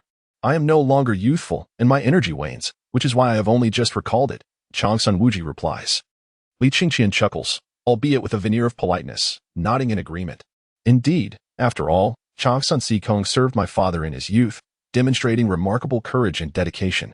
His labor and contributions have led to premature aging. At merely 45, his reflexes are slower than those of the 85-year-old Fu Yiqing, which is understandable. Upon hearing this, while Changsun Wuji remains relatively composed, Fu Yi hastily kneels. Esteemed elder, one must not compare oneself to Changsun Sikong. He bears heavy responsibilities and is burdened with numerous trivialities. Unlike an elder such as myself who enjoys a more leisurely existence. Fu Yi is taken aback. Li Chengqian's remarks could very well lead to dire consequences for him at the hands of Changsun Wuji. Fu Yiqing, why do you kneel? Did Changsun Sikong truly lose his faculties? One might presume he possesses self-awareness. As for you, Minister Fu, your health appears to be waning. Perhaps it would be best for you to retire to your hometown. I shall grant you this favor and ensure your compensation is doubled in accordance with the law. It would be wise for you to return home and spend your remaining years in tranquility, wouldn't you agree? Li Chengqian spoke earnestly, according to his recollections. This esteemed individual would soon depart from this world. Now that he has laid down his burdens, it is conceivable that he might yet endure for another year or so. Old minister, I obey the regent's command. Fu Yi hesitated briefly before expressing his gratitude. He was acutely aware of his own physical condition. Although he remained unaware of the limited time he had left, he undeniably felt his vitality diminishing. Having offended Changsun Wuji, he considered it wiser to retire gracefully rather than face further conflict. Li Chunfeng, the Minister of Astronomy, shall succeed you as the Minister of the Astronomical Bureau. As for your previous duties, appoint whomever you deem fit to take your place, Li Chengqian remarked casually. Historically, Li Chunfeng was indeed a capable individual, renowned for his expertise in astronomy and calendrical science, having previously succeeded Fu Yi in this very role. Minister Li Chunfeng, I accept the order.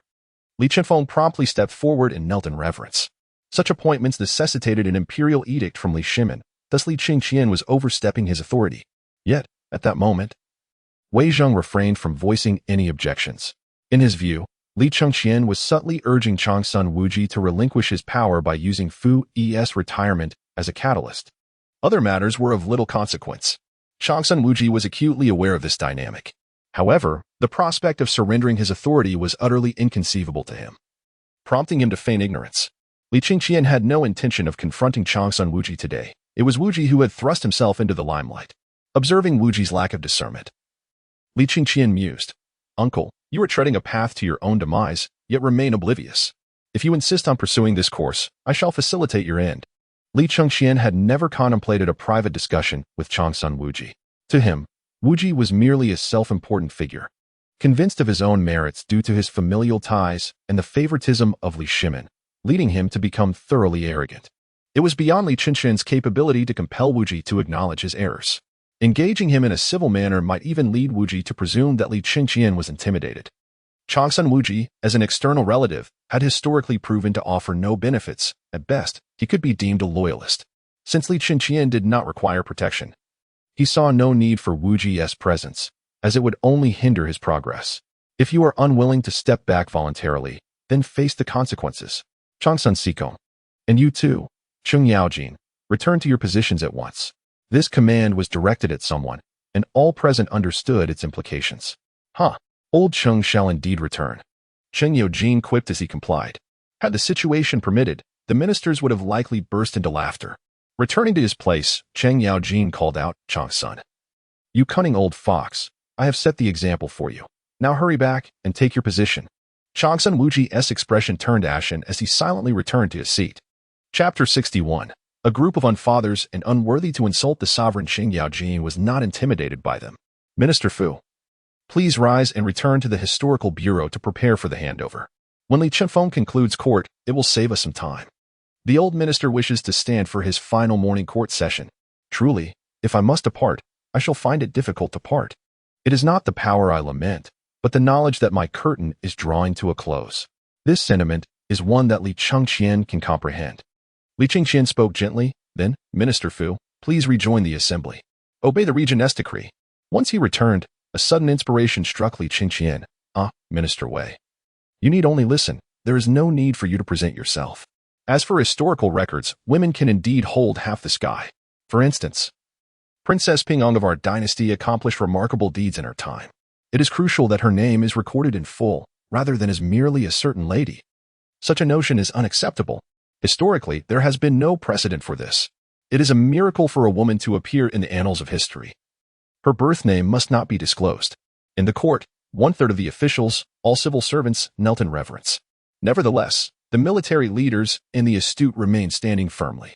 This time, Li Chengqian refrained from interruption, allowing their voices to fade into silence without uttering a word. The stillness of the grand hall felt somewhat oppressive. Finally, Li Chengqian spoke. "Make note of these individuals for me. After court, inquire with their families whether they were born of mothers. Should they lack maternal birth, they cannot be deemed human, let alone qualified as officials of our great Tang. If they were indeed born of mothers, it seems their fathers failed in their duties. In such cases, those with noble lineage shall have their titles revoked, and those with positions shall be stripped of their offices. As for themselves, they shall exchange ranks with their deputies and observe the outcomes." Li Chengqian's commanding voice resonated with imperial authority, as if he held the mandate of heaven, determining life and death with unyielding resolve. "Do not. We are innocent," came the cries of the ministers. Suddenly, Li Chengqian bellowed, "Drag out the one who shouted foolish sovereign and execute him," allowing his deputy to take over. The once defiant voice was swiftly silenced.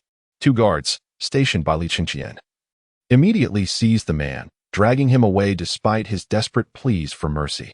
With a cold smirk, Li Chengqian spoke leisurely. "A group of individuals born without mothers, or raised without fathers, dare to insult me as a foolish sovereign? Unable to govern themselves, yet they presume to criticize others." To the remaining officials, he added, "If you prefer to kneel, then kneel until the morning court concludes before proceeding with the handover." Li Chengqian's actions were not merely for the sake of venting frustration. He had a deeper motive. Often, the deputy is the one of true merit. Once in office, they ascend to positions of power, while the real work is frequently carried out by their subordinates, a well-known unspoken rule.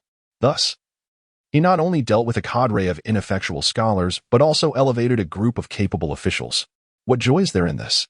After all, judging by their positions, they were not of particular importance. At the very least, addressing them would not provoke widespread backlash. Minister Wei, do you oppose this? Li Chengqian inquired. Minister Wei Zheng responded. I do not oppose. In fact, I wholeheartedly support it. The other ministers were taken aback, wondering what had caused Wei Zheng to alter his demeanor so drastically. Had he been possessed? Others may fear Li Chengqian's sword, but surely he himself should not be afraid. Yet, unknown to them, Wei Zheng's heart was also grumbling.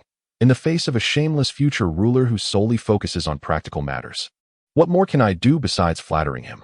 Even if I wish to assert my presence, I find myself at a loss for an angle, since there is no opposition. Let it be so. Furthermore, I must vindicate my uncle, the Crown Prince Li Chengqian, Li Chengqian declared. Upon hearing this, the assembly stirred slightly, and Wei Zheng looked up in astonishment. In the corner, Li Shimin, who had been eavesdropping, nearly sprang out but hesitated for fear of being restrained by Li Chengqian's soldiers. As for the matter between my father and my uncle, you are all more aware than I. It is merely a case of victors and vanquished. However, one thing is certain, I shall clear his name. Although my uncle may not possess remarkable martial prowess, he excelled in logistics management, which is undeniably exceptional. To be precise, without my uncle, my father, unlike the champion marquis of the Han Dynasty, who executed lightning-fast campaigns, would have perished without sustenance. According to popular belief, my father was merely waiting for my uncle to feed him. My father was able to conquer vast territories back then, and my uncle's contributions were indispensable. He should not be overlooked or slandered. Merit is merit, and fault is fault. The regent is wise. The regent is wise. All the ministers bowed in unison. The lingering resentment among those originally under Li Chengqian's command dissipated. Li Chengqian aptly stated that victors and vanquished are merely a matter of perspective. Yet there should be no slander or defamation. Those who had once served under Li Shimin reflected that after all these years, circumstances had changed, and it was unnecessary to hold grudges against a deceased person. Li Chengqian's capacity to make such a decision demonstrated his lofty aspirations and regal demeanor. Consequently, no one opposed him. Once Li Chengqian allowed them to rise, he calmly remarked, "All my esteemed ministers, please be seated." Except for those who were commanded by Li Chengqian to kneel until the morning court concluded, the others gradually stood up. Li Chengqian continued, "Concerning the affairs of the Military Intelligence Bureau, it shall be under the Ministry of War, subordinate to it. We shall gather folk artists and train carrier pigeons. Subsequently, using relay stations as points, let the pigeons fly back and forth to convey military intelligence. While they cannot replace relay stations, they certainly possess advantages over shorter distances. Additionally, we must focus on cultivating the pigeons' abilities to navigate over long distances. I hope to witness a future where information can be transmitted via carrier pigeons over 1,000 miles. How splendid would it be to receive orders swiftly. I, Lu Ji, Deputy Minister of the Ministry of War, accept the command." Li Chengqian suddenly recalled that Hou Junji was currently engaged in the campaign against Gaochang.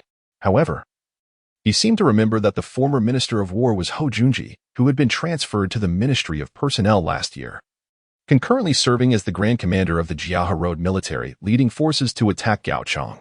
The position of Minister of War remains vacant, with the next appointment likely to be Duke Li Jing, though it will take a few more years to determine the outcome.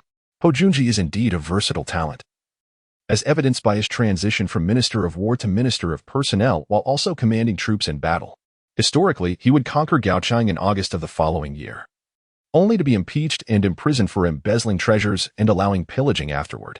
Though Li Shimin absolved him of his transgressions, he could not quell his resentment towards Li Shimin, perhaps believing that he bore no blame despite his contributions. Seizing the opportunity, he conspired and incited rebellion alongside him. Awakened from his reverie, Li Chengqian remarked, "Let us leave that for now. I wish to discuss the matter of my assassination." Li Chengqian refrained from mentioning gunpowder, for he had yet to seize control of the realm. Revealing such information prematurely could prompt swift reactions from the aristocracy, potentially transforming the conflict from a war of cold weapons into an early heated arms battle, which would be disastrous. Chapter 62. You seek to manipulate the emperor to command the lords, yet I shall not acquiesce to your desires. Upon hearing Li Chengqian reference his assassination once more, the grand hall fell into a profound silence. After a moment of contemplation, Li Chengqian abruptly inquired, Were the casualties among the soldiers in Chang'an compensated during my rebellion? Typically, the local government would bear the responsibility for soldier casualties, reimbursing the families based on legal statutes. Given that most of the garrison in Chang'an hailed from the surrounding area, the city naturally bore this duty. As the capital, it was expected that the Ministry of War would oversee these matters, under the supervision of the Ministry of Justice. The ministers, upon hearing Li Chengqian's words, would undoubtedly be adorned with beads of sweat if this were an animated scene. Could one truly discuss rebellion in the court? The principal instigator of the insurrection displayed an utter lack of discretion. Lu Ji hastily stepped forward, apprehensive of the repercussions, and replied, reporting to the regent. We are currently verifying the details and will issue compensation shortly. Li Chengqian, his fist pressed against his temple, tilted his body and said, the guards who defended the imperial city that day, I promised them compensation, so let it be doubled in accordance with our customs. That is unacceptable. Lu Ji immediately fell to his knees. Li Chengqian raised his eyelids, unhurriedly stating, do you wish for me to lose credibility in the eyes of the world? Lu Ji quickly retorted, but such distribution may lead to discontent among the troops. That is easily resolved. The treasury shall provide compensation as per standard practice, and I shall supplement it from my eastern palace. You may procure the additional funds from there. However, I shall only compensate those soldiers I promised. Let the others know they served my father and should seek their recompense from him. Surely, my father's private treasury is not devoid of funds. Li Chengqian implied. Lu Ji internally lamented. Why must I be caught in the crossfire of your father-son rivalry? I shall provide, roared Li Shimin, emerging from the shadows with palpable fury. The ministers instinctively turned and bowed, exclaiming, we pay our respects to your majesty. Everyone was aware that the claims of his ailing health and Li Chengqian's regency were mere fabrications. Thus, Li Shimin's robust entrance elicited no surprise. However, those ministers who were typically closer to Li Shimin noted that he appeared somewhat rejuvenated and had lost weight. While the weight loss was understandable given the loss of a beloved son, the notion of him appearing younger was perplexing, perhaps a mere trick of the eye. All rise. My loyal ministers, we thank your majesty. Li Shimin ambled towards the high platform, hands clasped behind his back and his imposing figure accentuated by a general's belly. Locking eyes with Li Chengqian, he had been eavesdropping from a corner, absorbing every word spoken. It was evident to him that Li Chengqian had intentionally spoken for his benefit. Having reached a breaking point, he was astonished that the devilish soldiers had not intervened with a mere glance. Thus, he stepped forward. Li Chengqian, with a cheerful demeanor, remarked, Father, surely you need not hide in the shadows to listen. Your dragon throne is rather cold, and I have not suggested that I would sit upon it immediately. Why not remain comfortably seated here to listen? The ministers, witnessing this exchange, felt a chill run down their spines, internally lamenting, could you two not settle your disputes privately? If a quarrel were to erupt here, whom should we support? On the surface, the sage remained a sage, and the crown prince a crown prince. Yet they were acutely aware that the sage's authority had waned. With your legion of ghostly soldiers, unyielding and unblinking, we dare not approach the sage in private. This predicament you have created is indeed troublesome for us. You ungrateful son, do you intend to use the emperor to command the lords? I shall not acquiesce to your desires. Li Shimin retorted in indignation, disregarding any semblance of dignity, leaving the ministers feeling embarrassed. Then why have you emerged, father? Li Chengqian countered with a smile. I was merely preparing to visit the residence of Fuji. Would he welcome you, I wonder? At that moment, Li Shimin stood before Changsun Wuji, who hurriedly bowed and proclaimed, naturally, my humble abode shall open its doors to welcome your esteemed presence. This declaration seemed to convey to the court that Changsun Wuji remained the emperor's favored minister, while simultaneously suggesting to Li Chengqian that he was not yet in a position to challenge him. Li Chengqian pondered, it appears my father is becoming muddled again. Desperately attempting to protect Changsun Wuji, he also sensed a subtle test of whether he would allow the minister to leave the palace. To declare before the court that if he did not permit the minister's departure, he would be perceived as duplicitous was a precarious position to be in. However, if he believed he could ensnare me, father, you are truly mistaken. Why do you gaze at me so, father? You are perfectly capable. There is no need to report to me where you wish to go. You are not senile. He deliberately emphasized the word senile, indifferent to whether Li Shimin grasped its implication. Father, since you are here, will you not listen to whom I was nearly assassinated by? Li Shimin, seizing the moment, ascended the high platform and took his familiar seat upon the dragon throne, adopting his usual dignified posture. This should have felt routine, familiar even, Yet in that instant, Li Shimin experienced an unsettling sense of estrangement. It seemed that after just a few days away from this chair, it no longer felt as comfortable as it once had. As myriad thoughts swirled in Li Shimin's mind, Li Chengqian commanded, "Bring the assassins to me."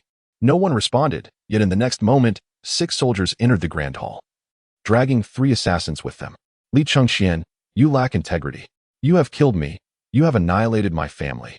Under the countless, unimaginable tortures inflicted by Li Chengqian, the spirits of the 3 assassins had completely shattered. They now begged for death.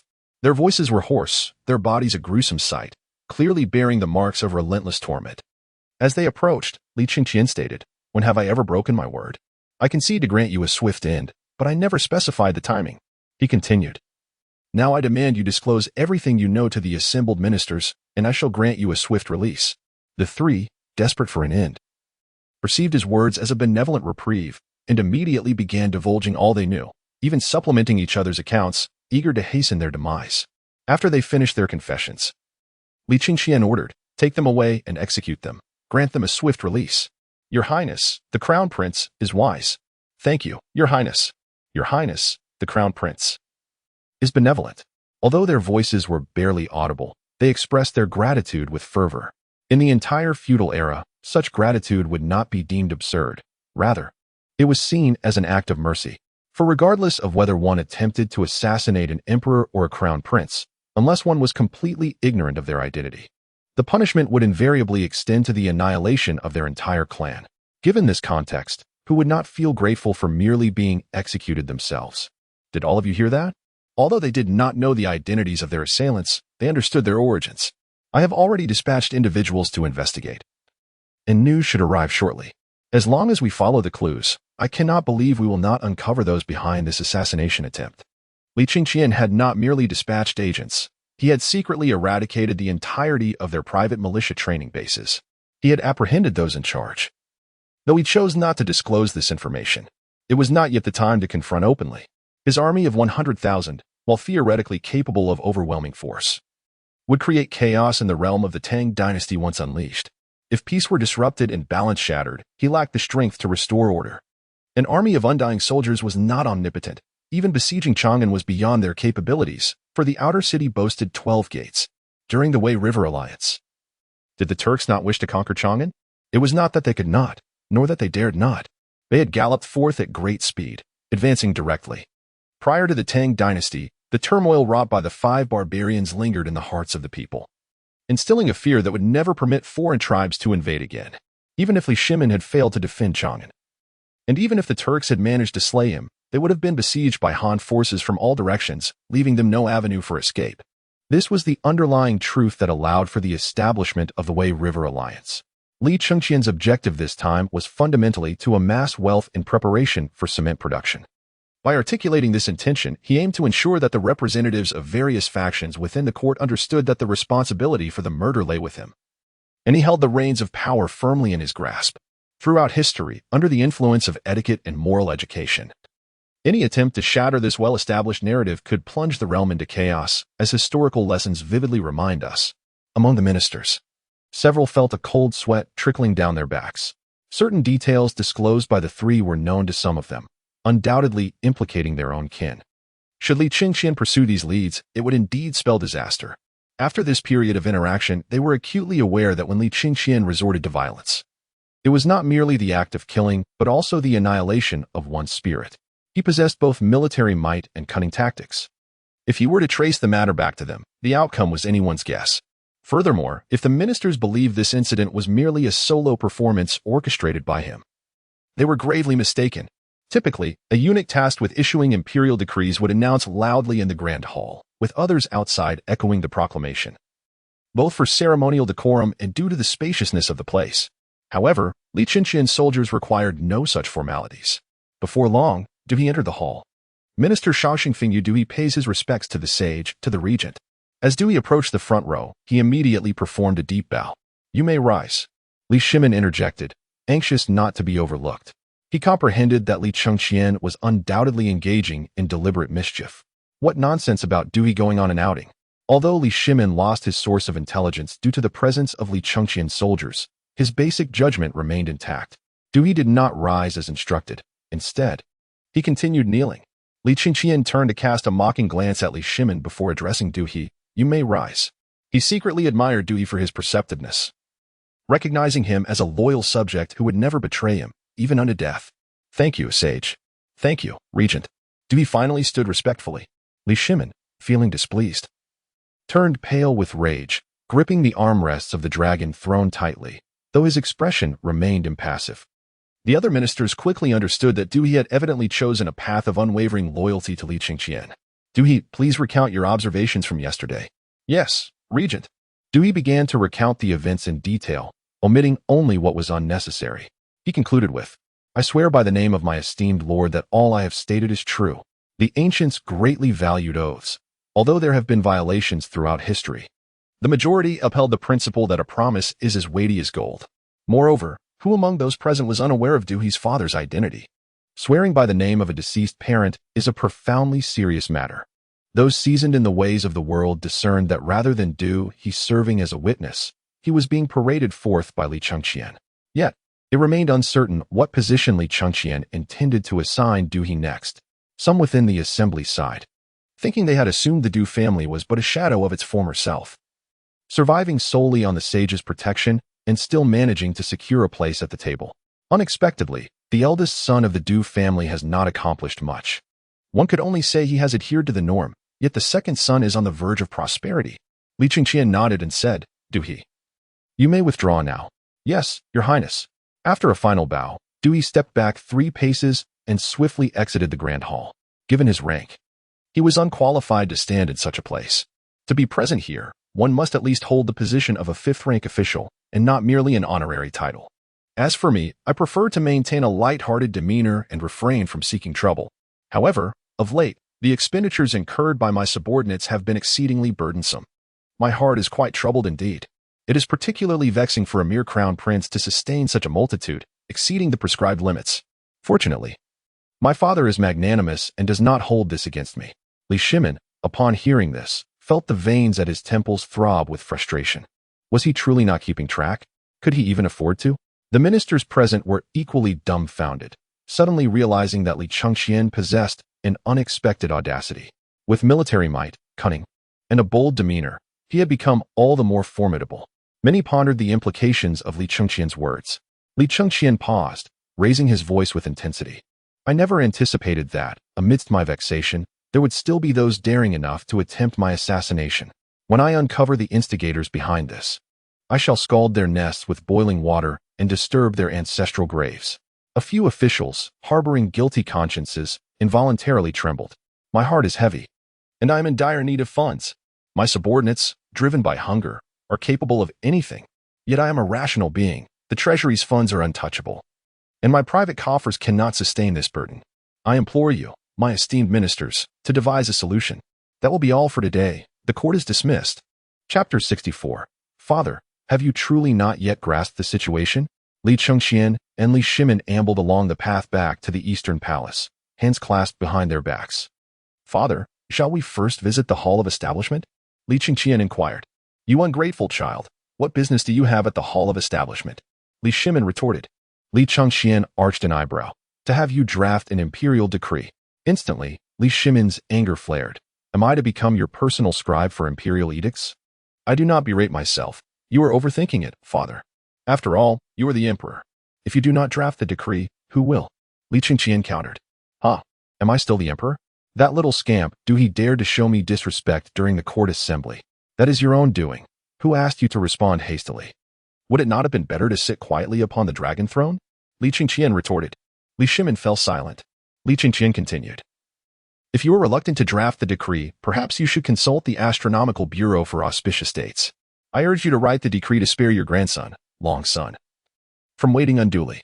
You rebellious child, what exactly are you trying to achieve? Li Shimin asked, his tone heavy with contemplation. I am unsure what you wish to inquire about. Father, if your question pertains to my uncle, I can only say that he is unwilling to relinquish power, which is a path to his own demise. Just like the blue sparrow, whether he desires it or not. Once he possesses what does not belong to him, there is only one road ahead. As for the assassination attempt, I must confess it was deliberate, and those locations where they trained have already been dismantled by me. Your Majesty, I trust you can surmise who I speak of. At present, I have no intention of confronting them directly, and I doubt they would dare to do so either. My statements in the court were intended to provoke them into revealing their true intentions. They serve my purpose. If you are inquiring about my aspirations now that I have ascended to the throne, dear father, you cannot possibly comprehend them. All I can disclose is that I envision a world united in harmony. This world encompasses not merely the Tang Dynasty or the various nations surrounding us. It is far grander than you can imagine. Our Tang Dynasty occupies less than 1/10 of the land available. Is that truly the case? Li Chengqian inquired with skepticism. The 7 continents and 4 oceans, countless islands of varying sizes. The term ocean refers to the seas, while continent denotes the vast expanses of land within those seas. Our Tang occupies less than half of one such expanse, possibly only 30%. Li Chengqian gasped in astonishment, pondering for a moment before asking, if that is indeed true, who could possibly govern such vast territories? Li Chengqian replied nonchalantly, I shall extract some resources from the noble families to finance infrastructure. I possess a means by which the roads we construct will be far superior to those beneath our feet, impervious to the elements. Thus, I require considerable funds, which cannot be drawn from the national treasury, as it is insufficient. Even with such roads, managing such extensive lands would be a monumental challenge. Upon my ascension, I intend to distribute the current royal family members across the 4 corners of the realm, sending them forth to conquer. Those uninterested in warfare may live as affluent gentlemen, awaiting the rise of formidable descendants. For those eager to engage in battle, the spoils shall be theirs, provided they heed my commands. All else is trivial. This is the art of transforming internal strife into external conflict. Father, you perpetually underestimate me. The throne is merely a prerequisite for me to achieve my ambitions. Otherwise, I would not even deign to occupy such a position. Although uncertain of the veracity of Li Chengqian's claims and mystified by the sources of his information, Li Chengqian was nonetheless profoundly shaken. He considered that with Li Chengqian's formidable military force, he would not act without cause. Taking a deep breath, Li Chengqian inquired, how do you intend to deal with the minister Fuji? Previously, you assured me I was overthinking, that you had no intentions against him. Yet today, it is abundantly clear that you harbor murderous intent. Li Chengqian gazed skyward and replied, Uncle, I truly wish to avoid bloodshed, as he is my mother's brother. Yet he insists on courting death. For the sake of my consolidation of power and the realm itself, he must perish. He is aware of the messenger pigeons, and the noble families have surely trained their own, yet he remains silent, seeking to obstruct me. He has begun to impede my progress. Li Chengqian sighed softly, lowering his gaze to the ground as he said, the matter of the messenger pigeons. I only grasped their significance after hearing your words today. I had not considered it before. However, Fuji's concerns are not without merit. What if military intelligence were intercepted? Li Chengqian scoffed, so father, you too are afraid of potential pitfalls. What of interception? If a single piece of intelligence were transmitted by 10 messenger pigeons, what then? Even if some may stray or be intercepted, they will ultimately reach their destination. It can be mandated that upon receiving military intelligence, a confirmation of receipt must be sent. If no response is received within a specified time frame, the information can simply be resent, ensuring absolute reliability. If, within the territory of our great Tang, there are those who dare to intercept military messages for profit, they would need to account for the time lag. As long as the border soldiers are informed to prevent the pigeons from flying beyond the borders, it can be easily managed. It is merely a matter of addressing some details. Of course, legislative protection is essential. Those who dare to shoot down pigeons or tamper with military intelligence shall be dealt with according to military law. Recovering injured or deceased carrier pigeons and turning them over to the local authorities for a reward would fundamentally eliminate such issues. Li Chengqian nodded, choosing not to linger on this topic, instead asking, are you not concerned that after I leave the palace, I will reach out to various parties? Li Chengqian glanced at Li Chengqian with a smirk, retorting, Father, have you truly not grasped the situation? How so? Li Chengqian countered, my soldiers can be resurrected. Now, do you wish to guess my fate? Li Chengqian replied coolly. Li Chengqian's pupils constricted, and his mouth slightly agape, he appeared incredulous. At that point, even for the sake of my mother, I might refrain from acting against any of you. I could forge my own path and seize territory no less than that of the Tang. With a period of steady development, reclaiming what is mine would be effortless. Should you insist on cementing your legacy as a despised emperor in history, that is beyond my concern. Were it not for my affection for the Tang and my desire to avoid chaos in the realm, my army of the Undying could reduce the entire Tang to ashes. Father, it is time to let go. When I was younger, I did not comprehend the truth of certain matters. But if my uncle were to be ruthless, your survival would be in jeopardy. For you must eat, and so must your subordinates. My uncle need not do much. A mere distraction could leave you starving, making victory in battle a distant dream. A ruler may disregard humanity, but one must at least uphold a semblance of conscience. A king should stand upright and just, free from threats. It is only when one harbors guilt that compromises arise. After all these years, there is no need to quarrel with a dead man. What say you, Father? Chapter 65. I can accommodate anyone, provided they do not obstruct my path. Li Chengqian felt no anger towards Li Chengqian's words. In fact, he had not been angry before, merely putting on a facade of wrath due to pride. After enduring much provocation, he found that many matters had lost their significance. He had already been humiliated by Li Chengqian, and this was but a trifling matter. Once a man of great pride, Li now found himself in a state of resignation. His disdain for Li Chengqian stemmed from his inability to tolerate the latter's arrogance and confidence, a sentiment often shared among men. But if you could indeed resurrect, would your mother be able to return as well? Li Chengqian pondered why he posed such a question. Perhaps the longing in his heart had never truly faded. What do you think? Li Chengqian bore an expressionless countenance, igniting within Li Chengqian a fervent desire to deliver a sound thrashing. Alas, even in a direct confrontation, he knew he could not best Li Chengqian. At times, he found himself questioning whether Li Chengqian was indeed his son. Despite the myriad changes, the familiarity cultivated through years of shared moments reaffirmed his belief. This was undeniably his progeny. Yet, he pondered what extraordinary experiences, aside from mere provocation, could have shaped him. The pride and confidence that radiated from Li Chengqian eclipsed even his own youth. Affirming that he was indeed of his blood, he resolved to refrain from voicing this query, knowing full well it would yield no answer. If Li Chengqian were inclined to share, he would do so of his own volition. Come, I shall draft a decree, he declared. Subsequently, I intend to pay a visit to the Fuji residence. Should he be willing to relinquish his grasp on power, could we perhaps spare Fuji? It need not be for my sake, for in your eyes, I hold no esteem, but you must consider your mother's reputation, Li Chengqian implored. Li Chengqian pondered briefly before responding. The world is vast enough to accommodate all, provided none obstruct my path. All that stands before me shall be obliterated, regardless of who they may be. I am willing to grant your mother's regard, but how does that compare to my uncle? His meaning was crystal clear. As long as they did not hinder his progress, all would be amenable. He possessed ample confidence to quell any opposition. Should anyone dare impede him, be they uncle or even a blood brother, they would meet their demise. Alas, if Fuji persists in his obstinacy, then so be it. Li Chengqian mused. He understood the weight of imperial authority. He recognized that this was a final opportunity extended by Li Chengqian, or rather, a last chance for Changsun Wuji. Meanwhile, within the aristocratic families, a flurry of messages flew between them. This was precisely why Changsun Wuji sought to thwart Li Chengqian's establishment of the Military Intelligence Bureau. The pigeons had long been in their control, and should they also gain dominion over the court, matters would become exceedingly complicated. Since the Wei Jin, in the northern and southern dynasties, the aristocracy had long abandoned any notion of national identity. The phrase ironclad aristocracy, flowing dynasties aptly describe their reality.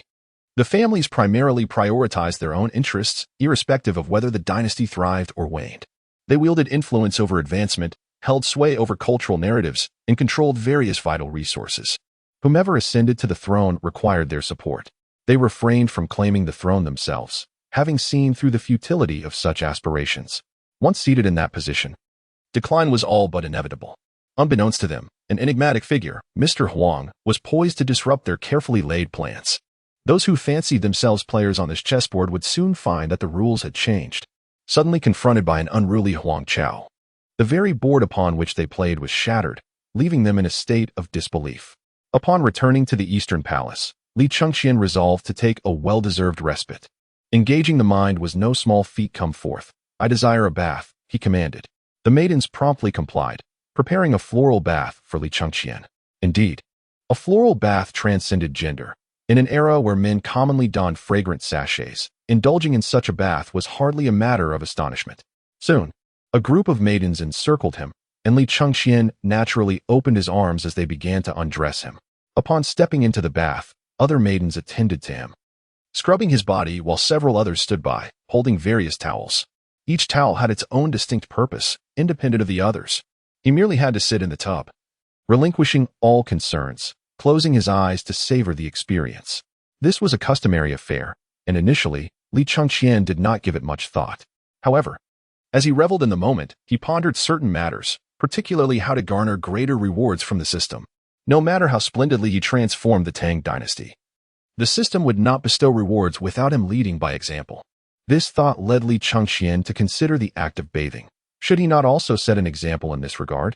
It was not merely a matter of bathing. Rather, he suddenly realized that he had never regarded the maidens as human beings, let alone as women.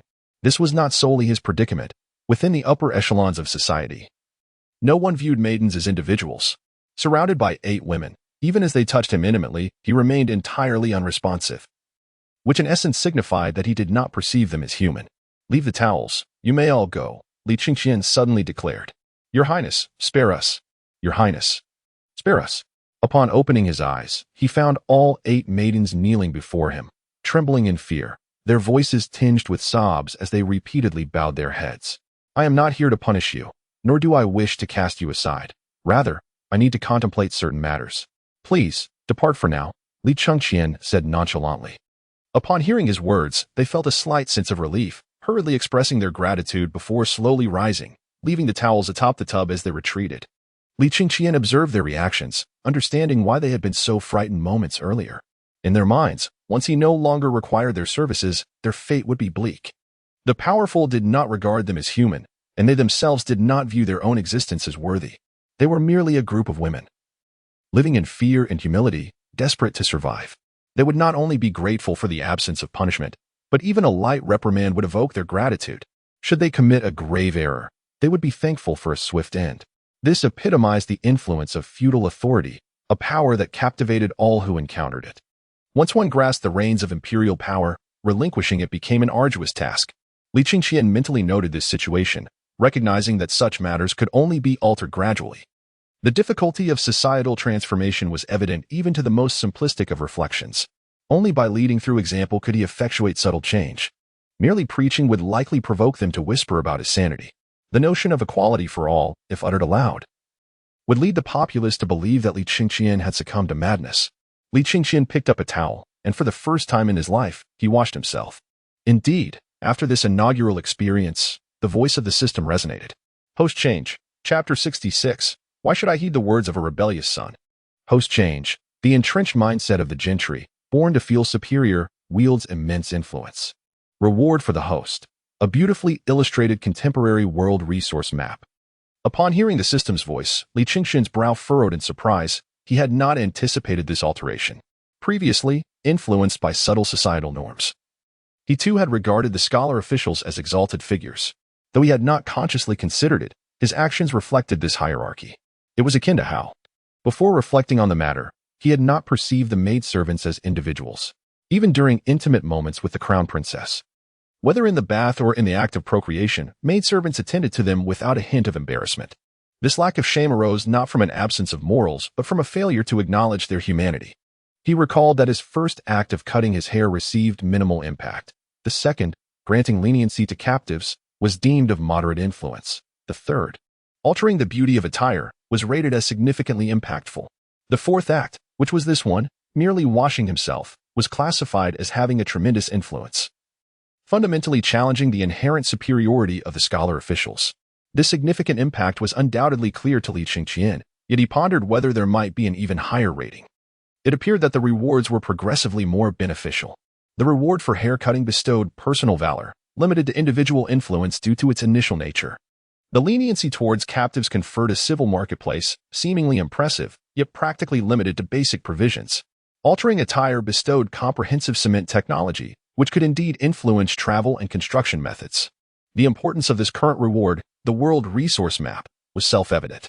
Without further delay, Li Chengqian filled the civil marketplace with items for bathing from the future. And after cleansing himself with a small bucket, he commanded once more, "Someone, assist with changing clothes." The system would not retract the rewards simply because he changed his mind. It valued his growing awareness of certain issues. This did not imply that he could not indulge himself.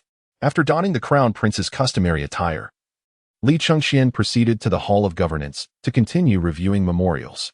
Although these memorials appeared inconspicuous, they were, In fact, a tangible extension of imperial authority. If an emperor were to neglect reviewing memorials and delegate them to ministers, it would not be long before he became a mere figurehead. Thus, in later times, Zhu Yuanzhang sought to centralize power by first addressing this matter. He personally reviewed even the most trivial affairs, perceiving the entire realm as his domain, where both ministers and commoners served as his laborers, with ministers merely managing affairs. Yet, these managers were not permitted to express any opinions. The land was his to govern, and he dictated actions without requiring any independent thoughts from the ministers. Should any minister voice dissent, Zhu Yuanzhang would view it as an infringement upon his domain. Wielding his sword without mercy, by the time he completed reviewing the memorials, night had fallen. This expedience was partly due to Li Chengqian's accumulated wisdom from 9 lifetimes, allowing him to navigate many issues without extensive contemplation. Otherwise, the process would have been considerably slower. Once again returning to the Eastern Palace, Li Chengqian could no longer contain himself and unfurled the resource map.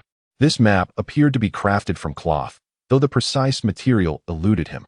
Upon its unveiling, it sprawled across the hall, measuring 6 meters in length and 4 meters in width. The maidservants had already been instructed to light the hall, and thanks to the map's vibrant colors, it was not overly taxing on the eyes. Barefoot upon the map, Li Chengqian gazed down at the various resources depicted, his heart swelling with ambition. The map also indicated the nations of the world, albeit lacking detailed cities and pathways, as it was primarily a resource map. It illustrated mountains, rivers, forests, and resource points. Whether gold, silver, copper, iron, coal, or oil, even certain heavy metals that would only be requisite in a future technological era, all were represented. The units of measurement employed were derived from later epochs, possibly due to the absence of certain units in this current age. An idea sparked in his mind. From Li Shimin's perspective, the troops closest to him, belonging to Li Chengqian, were already mobilizing. "Your Majesty, the Crown Prince summons you to the Eastern Palace." The soldier spoke with a stoic expression. Li Shimin, who was currently strolling with his 2 little princesses, paused momentarily before retorting. "Just because he calls, must I comply?" The soldier, however, remained silent and returned to his post. With no other choice, Li Shimin turned to Anan and instructed, "Fetch a horse." Zhang Anan inquired, "Your Holiness, shall we prepare the royal carriage?" To which Li Shimin replied, "What use is such ostentation, save for mockery from that rebellious son?" Zhang Anan found himself without a counterargument, bowed in acknowledgement, and hastily departed. Riding swiftly, Li Shimin galloped toward the Eastern Palace. The palace guards, upon seeing him, dared not inquire further. As for Li Chengqian's soldiers, they remained as statues. After meandering aimlessly for a time, unsure of where to locate Li Chengqian, Li Shimin reluctantly approached one of the station's soldiers. As an emperor, it was unbecoming to shout through every palace. Upon entering the grand hall, Li Shimin bellowed, "Rebellious son, why have you summoned me at this hour?" Li Chengqian, without raising his head, replied, "Father, you need not come. You are the reigning emperor." Li Shimin was momentarily taken aback, his ire flaring as he approached. "Halt!" Li Chengqian suddenly raised his hand, causing Li Shimin to instinctively pause. He thought to himself, "Why should I heed the words of this rebellious child?" Li Chengqian continued, "Father, what lies beneath your feet is unique. Do not leave imprints upon it. You may observe from the side." Li Shimin, foot poised midair, withdrew it, glancing down. He had noticed earlier but had assumed it was merely a lavish carpet, paying it no heed. As his gaze traversed the map, Li Shimin gradually sensed something was amiss. Is this a chart? Indeed, though I prefer to call it a map, it is a resource map of the entire world. The term resources encompasses gold, silver, copper, iron, ore, and many other essential elements you may not recognize. This resource map encompasses the entirety of the world's resources while also denoting each nation. However, being a resource map, it lacks cities or roads, leaving only the names of the countries. "World map? Where's my Tang Dynasty?" exclaimed Li Shimin, filled with astonishment. Li Chengqian took a few steps back, slightly circling around, and pointed to the ground, saying, "Right here. Look, this character signifies great, and this one represents Tang." Li Shimin's gaze fixed upon that area, where mountains and rivers vividly came to life, revealing many familiar places. After surveying his well-known territory several times, Li Shimin's blood surged with excitement as he turned his attention to the neighboring countries he recognized. As he followed the contours of these nations, his view gradually extended further. "Rebellious son, is this blue expanse the sea? Are there resources within it?" Li Shimin inquired, perplexed. "Indeed, there are, but they lie beneath the ocean's depths. For the next century, our Tang Dynasty may not be able to access them. Development is necessary. We must proceed step by step. If we are merely focused on sustenance, the sea indeed offers an abundance of food. However, we currently lack the technology for freezing preservation, leaving it for the coastal fishermen to consume. Unless you are willing to use an expedited method of 800 miles, continuously preserving with ice, which would certainly exhaust several horses, you might be able to partake. This resource map will undoubtedly serve as the foundation for the future development of our Tang Dynasty. What do you think, father? With Li Chengqian's counter-question, Li Shimin suddenly realized the significance of this item and, in a fit of fury, shouted, "Rebellious son, do you not realize the gravity of treading upon this?" In that moment, Li Shimin fully comprehended the importance of the map, feeling that Li Chengqian stepping upon it was a grievous offense. Were it not for his own hesitation to tread upon it, he would have wanted to drag Li Chengqian out and punish him. "Father, this belongs to me." Li Chengqian chuckled lightly. "What is yours?" "This is the property of the Tang Dynasty." "The Tang Dynasty?" Li Shimin exclaimed, leaping in indignation. Ignoring his father's outburst, Li Chengqian moved to another area and pointed, saying, "Father, the potato marked here is a type of grain and can also be used in cooking. Even in its wild form, its yield rivals that of our carefully cultivated grains. If we can procure it and nurture it diligently, our Tang subjects shall no longer suffer from hunger." With Li Chengqian's elaboration, Li Shimin gradually became captivated. When Li Chengqian paused, Li Shimin could not contain his curiosity and asked, "Is there more? Is there more?" "Father, you truly are greedy. Are you not satisfied with so many varieties? There are indeed others, such as the currently prized spices and various unheard of condiments, which could benefit the populace, though they are not as crucial as what I mentioned earlier. Our immediate priority lies in this area." As Li Chengqian's foot moved again, it landed upon a magnified depiction of a longworm. "What country?" Li Shimin exclaimed instinctively. "Correct." Li Chengqian nodded. This territory, which would later be named Japan by Wu Zetian, was referred to as Wa during the preceding era, with the official title being Wa country. It is precisely for this reason that, upon learning about the culture of the Central Plains, they found the term Wonu to be exceedingly insulting, repeatedly sending envoys to request a change of name. "This place is filled with gold and silver?" "No, what is this tonnage measurement?" Li Shimin, overwhelmed by the dazzling information, finally noticed this issue. "Father, you need not delve into that. Just know that the silver here is sufficient for us to mine for 800 years. If technology does not advance, even for 1,000 years. The Tang Dynasty implemented a dual currency system, where copper coins and silk fabric jointly fulfilled the functions of currency. Due to the inconvenience of division, copper coins gradually replaced silk entirely. Although silver was not used as common currency, it still counted as money, circulating primarily among the upper echelons and being utilized for substantial transactions or taxes. In other words, silver remained a form of currency during the early Tang Dynasty, albeit unable to circulate widely due to its scarcity. Li Shimin staggered slightly, quickly retreating 2 steps, fearing that if he became overly agitated, he might collapse. He would never forgive himself if he were to dirty such treasures. "Is it truly real?" Li Shimin stammered. "Father, even if I wished to deceive you, where could I find someone capable of creating such a map? Moreover, if you harbor doubts, you may dispatch someone swiftly to verify the details depicted in the map in places you have never visited." Li Chengqian understood that Li Shimin did not truly disbelieve. Rather, he was afraid to believe. Yet, he relished in provoking Li Er. In his perspective, spanning over a millennium, Li Er was adept in warfare. But the civil achievements were largely due to the ministers of the Jingguan era. However, his ability to listen to counsel allowed him to attribute these accomplishments to himself. In every role as a father, brother, or son, he proved inadequate. If 3 days passed without vexing Li Er, Li Chengqian felt an unmistakable restlessness. Li Shimin took a deep breath and commanded, "Quickly, bring forth the map and ensure no third party lays eyes upon it." "No, father. I intend to display this map in the Taiji Hall, ensuring that all ministers attending court see it clearly. Those who wish to transcribe it may do so freely." "Have you lost your mind?" Li Shimin exclaimed, incredulous. If not for his inability to overpower Li Chengqian, he would have relished the opportunity to strike him down and secure the map. "Father, you are always so petty. The land beneath our feet is all part of the Tang territory. Why should it not be shown to others? When in some future year I conduct inspections across our domain and discover something missing from the map, I shall extend my gratitude to the one who helped unearth it first. As a token of thanks, I shall ensure that his lineage remains intact." "Which should pose no issue, correct?" Li Chengqian spoke with an eerily calm tone, his eyelids drooping slightly, revealing an unprecedented coldness. A chill ran down Li Shimon's spine, and he felt the hairs on the back of his neck stand on end.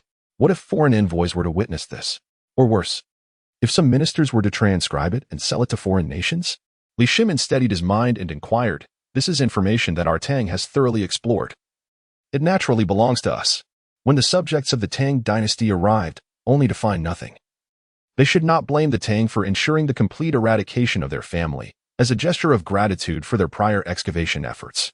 Had they assisted our Tang in unearthing treasures and delivered them to us, a token of compensation for their labor would have certainly been in order. Li Chengqian's actions were, without doubt, the result of profound contemplation. In this era, certain resources, once excavated, would be of little use to them, while conventional metals like gold, silver, copper, and iron may still serve a purpose. They were already being mined and utilized in succession. Given the limitations of their technological capabilities, even if they desired to extract more, it would prove exceedingly challenging. Madman, I see you as nothing but a lunatic. Regardless of how enlightened Li Shimon was, he ultimately adhered to a belief in the discretion of wealth. Father, what is of utmost importance is that I wish to use this map to unite our Tang in facing the world, rather than continuing our internal strife. The world is vast. Does no one wish to explore it?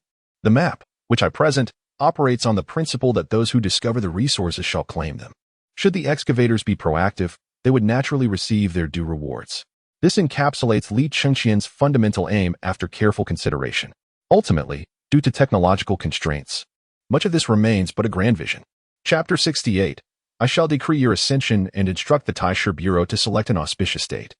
Li Shimon comprehended the gravity of the situation, and it was precisely this understanding that left him more astounded.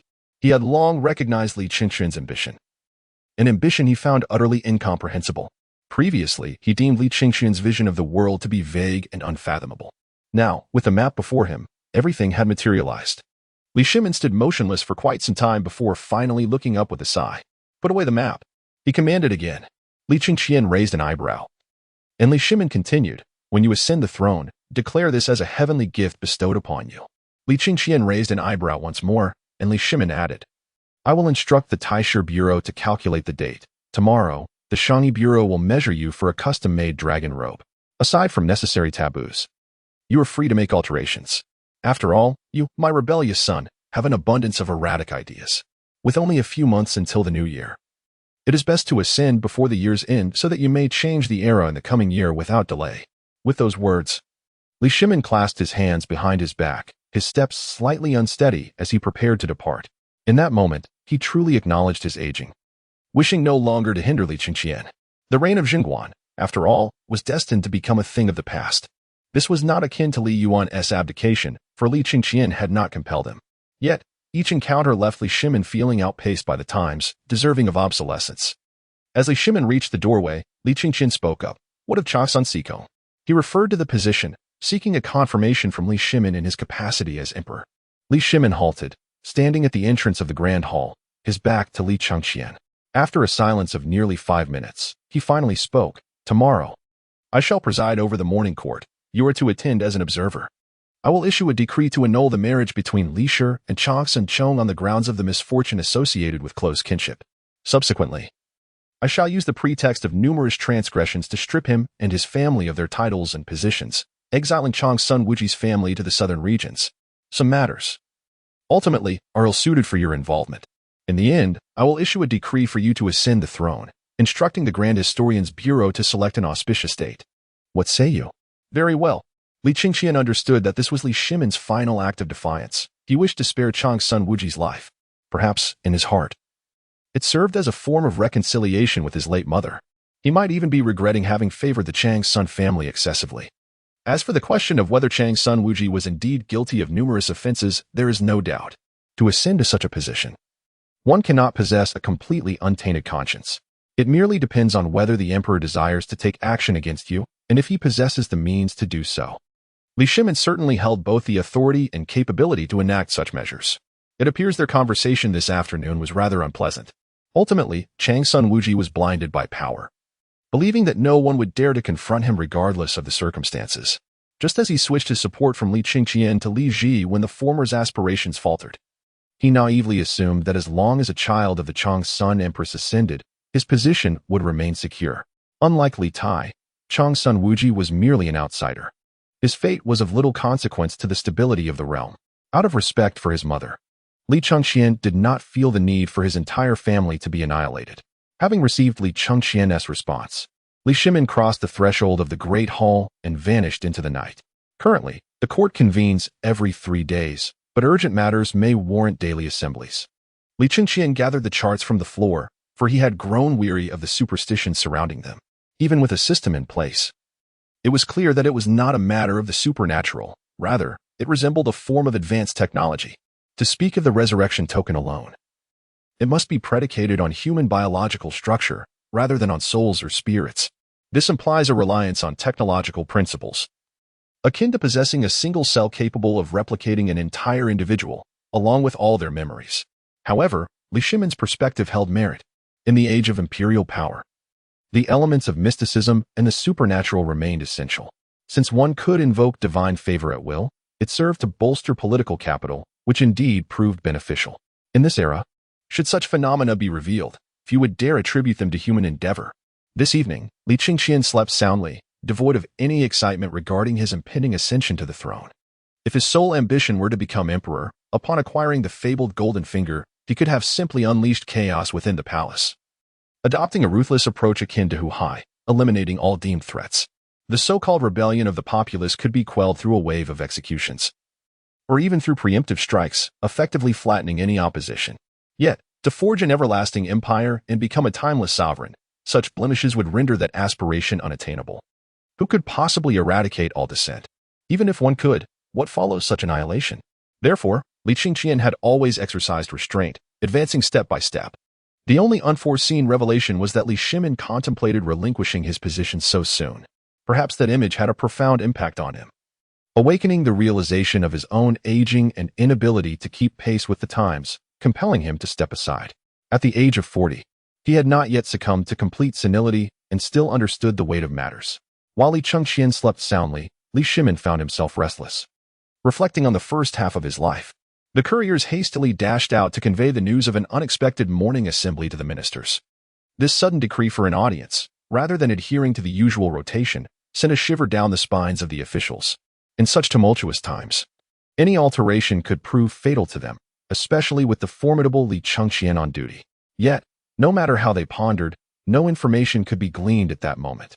The soldiers loyal to Li Chengqian were stationed throughout the palace, a formidable presence with sentinels every few steps. Although his troops were not overtly aggressive, who would dare act recklessly under their watchful gaze? Just last time, while stationed in the inner city, more than one young lord had met a grim fate. As the morning sun began to illuminate the Tai Chi Hall, the audience commenced.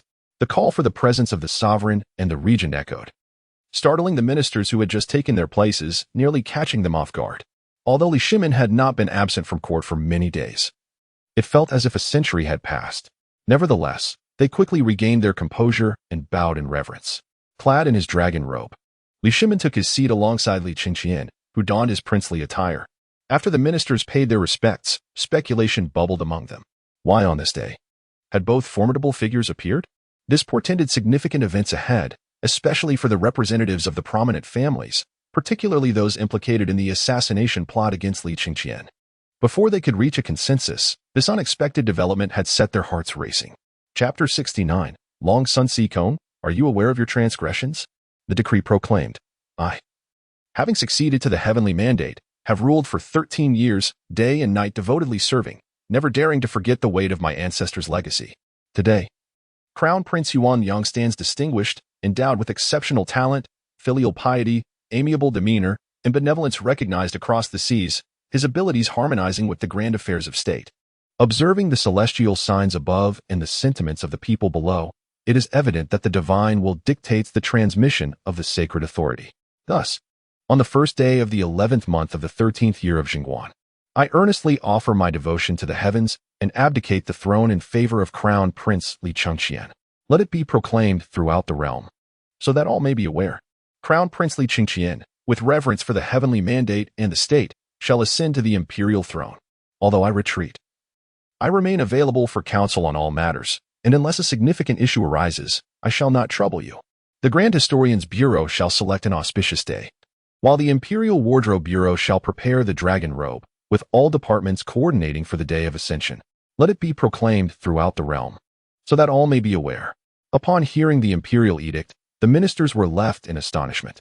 The announcement of an imminent abdication came as a shock, particularly when their prior speculations ranged from a stalemate extending into the following year to an uncertain duration of several years. Li Shimin had previously shown evident distrust towards Li Chengqian, or perhaps was engaged in a silent rivalry akin to that of the former Emperor Li Yuan. Li Chengqian might have appeared ruthless to outsiders, yet he exhibited no such severity towards Li Shimin, arguably even less than Li Shimin had shown to Li Yuan. Now, with the decree of abdication issued, it was evident that this was a serious and irrevocable decision. Once the imperial edict is proclaimed, there exists no room for alteration. The Taiji Hall remained enveloped in silence for a considerable time until Li Shimin inquired, "Are my esteemed ministers all deaf?" "We obey your command," echoed the response, with Wei Zheng being the first to affirm. He was most eager for Li Chengqian to ascend the throne, regardless of how others perceived Li Chengqian in Wei Zheng's eyes.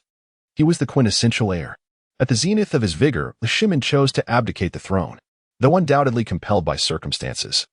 This act would undoubtedly become a tale of renown, influencing the Tang Dynasty for generations to come. Perhaps the shadow of Xuanwu Gate would eventually fade away. Wei Zheng did not contemplate that Li Chengqian had orchestrated a variant of the Xuanwu Gate incident, albeit one that was legitimate and straightforward. In stark contrast to Li Shimin's initial approach, "My esteemed ministers, let us reminisce about past days that remain vividly etched in memory. I too believed myself to be youthful. Yet, during my recent interactions with the Crown Prince, I have profoundly sensed the passage of time. I can no longer keep pace with his vigor.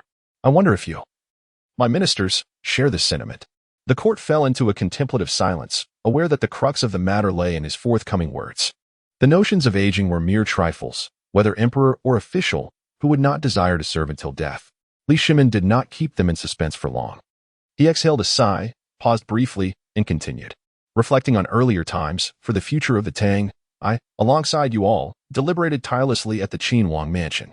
In the struggle for survival, I was compelled to contend with my elder brother. At that time, our motivations were singular, the preservation of life." The ministers were taken aback that Li Shimin dared to voice such matters openly, especially in the court. Though they were all aware, it was a topic he typically avoided. To speak of it so bluntly was a risky endeavor. Had Wei Zheng ventured to mention such affairs, his head would have long since rolled.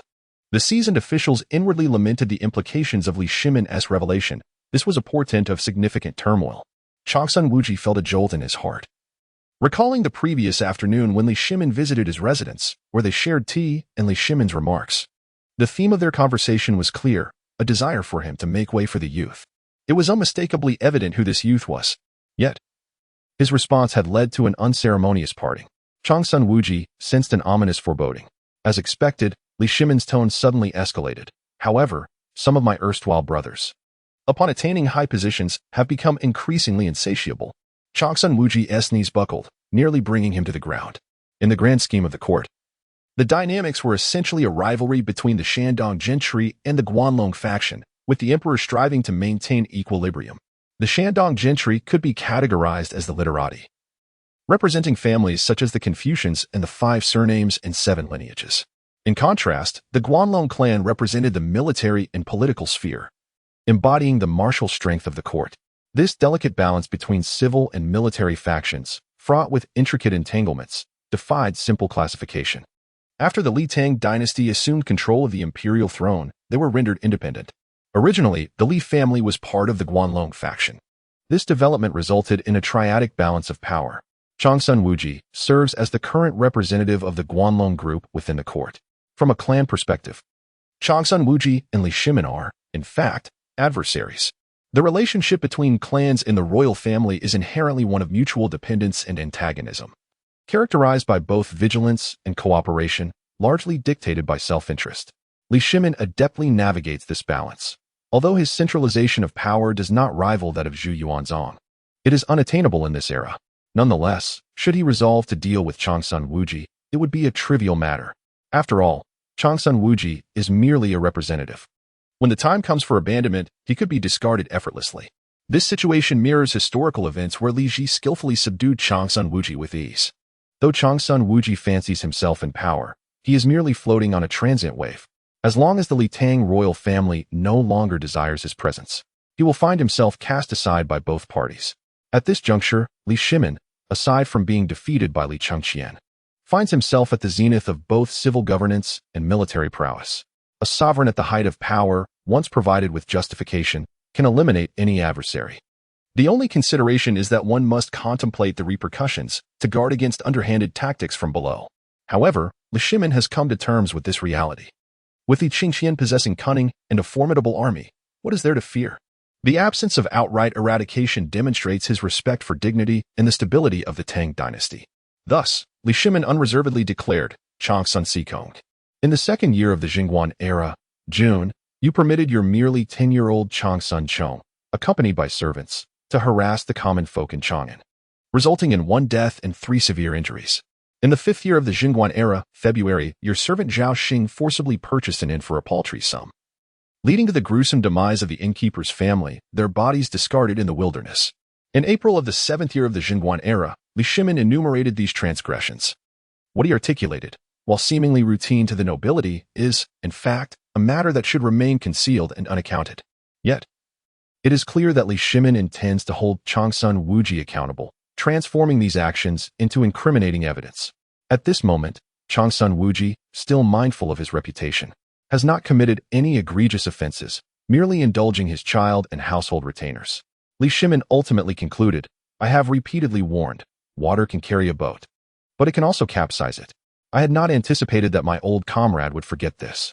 As Han Fizi stated, a dam 1,000 feet high can collapse through an ant's hole. A 100-foot room can be burned by the smoke from a tiny crevice. If this continues, will it not spell the ruin of our great Tang Dynasty? Once this accusation was leveled, Changsun Wuji knelt in submission. It is evident to all that this serves as a pretext, yet once uttered, it is irrefutable. Who would dare assert that mere commoners are insignificant? This would directly contradict Li Shimin's assertion that water can both support and destroy a vessel. Changsun Sikong, are you aware of your sins? Chapter 70, Father. Will you accompany me to Zhaoling tomorrow? The Empress Changsun is on the brink of resurrection. I acknowledge my transgressions. Changsun Wuji was loath to confess. Yet he recognized that he lacked the merit to challenge Li Shimin directly. In the past, he had been unafraid, for he knew that Li Shimin was a man of sentiment. However, now, with Li Shimin determined to punish him, refusing to admit guilt would only exacerbate his predicament. Moreover, there was the even more ruthless Li Chengqian, who had recently severed all ties with him and had exhibited a palpable hostility during the last court assembly. To refuse to confess now would be tantamount to courting death. In that moment, Changsun Wuji's confidence crumbled entirely. All he could hope for was that Li Shimin would indeed recall old affections and, considering the bond between Li Lizzie and his son, show him leniency. He understood that Li Shimin sought to usurp his power, clearing a path for Li Chengqian before becoming the retired emperor, lest Li Chengqian, due to his youth and other considerations, be unable to confront him directly upon ascending the throne. Having acknowledged his guilt, Changsun Wuji awaited the decree. Li Shimin, his expression impassive, continued, Duke Changsun Wuji, for multiple offenses, shall face compounded penalties, stripped of all positions. All titles and holdings shall be revoked, save for the title of Duke. I have heard that marriage within 3 generations of blood relations is prohibited. After thorough investigation, this has been confirmed. Therefore, I hereby annul the marriage contract between Princess Chang'e and Changsun Chong, granting them permission to part ways. Considering Changsun Wuji's contributions to the Tang Dynasty, despite the compounded penalties, merit shall be rewarded. He is appointed as the governor of Jiazhou. Furthermore, Changsun Chong is permitted to accompany him, and the entire family must depart immediately, under penalty of law against returning without decree. Li Chengqian cast a glance at Li Shimin, recalling that the previous night had unfolded differently. Li Shimin, however, did not meet his gaze, prompting him to turn back. He realized he had been subtly outmaneuvered by Li Shimin. Nevertheless, in this context, he could not counter the emperor's commands. Ultimately, he decided to acquiesce. The position of governor of Jiazhou was indeed a significant demotion, a place akin to modern-day Hanoi, representing a complete exile. Li Chengqian thought disdainfully, Father, you underestimate me yet again, forcing them to depart at once. Are you afraid I would strike back? Emir Changsun Wuji was of little concern. It was merely a matter of when and whether he would choose to eliminate him. Li Chengqian had never regarded Changsun Wuji as a rival. Bring Changsun Wuji away. He must depart at once. The court had issued its command, and swift horses were to ensure its prompt delivery. Li Shimin appeared genuinely anxious, fearing Li Chengqian's disobedience.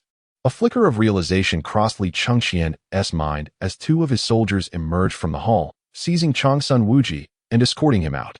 Changsun Wuji made no attempt to resist, his mind clouded with confusion. He never imagined that his downfall would come so easily, nor that Li Shimin could be so ruthless. By the time he comprehended the situation, he had already been dragged from the Taiji palace and cast to the ground. Rising to his feet, he sought to return to the court to voice his grievances. However, when confronted by the emotionless soldiers of Li Chengqian brandishing their blades towards him, his heart raced. He finally understood why Li Shimin had repeatedly emphasized the need for immediate departure. If he did not leave soon, Li Shimin could no longer guarantee his own life. Even though it was a misunderstanding on his part, he hastily made his escape. A true man knows when to bend and when to stand firm, enduring temporary humiliation. Otherwise, he genuinely feared that Li Chengqian, this ruthless individual, might secretly arrange for him to be killed by bandits, and that would be the end of everything.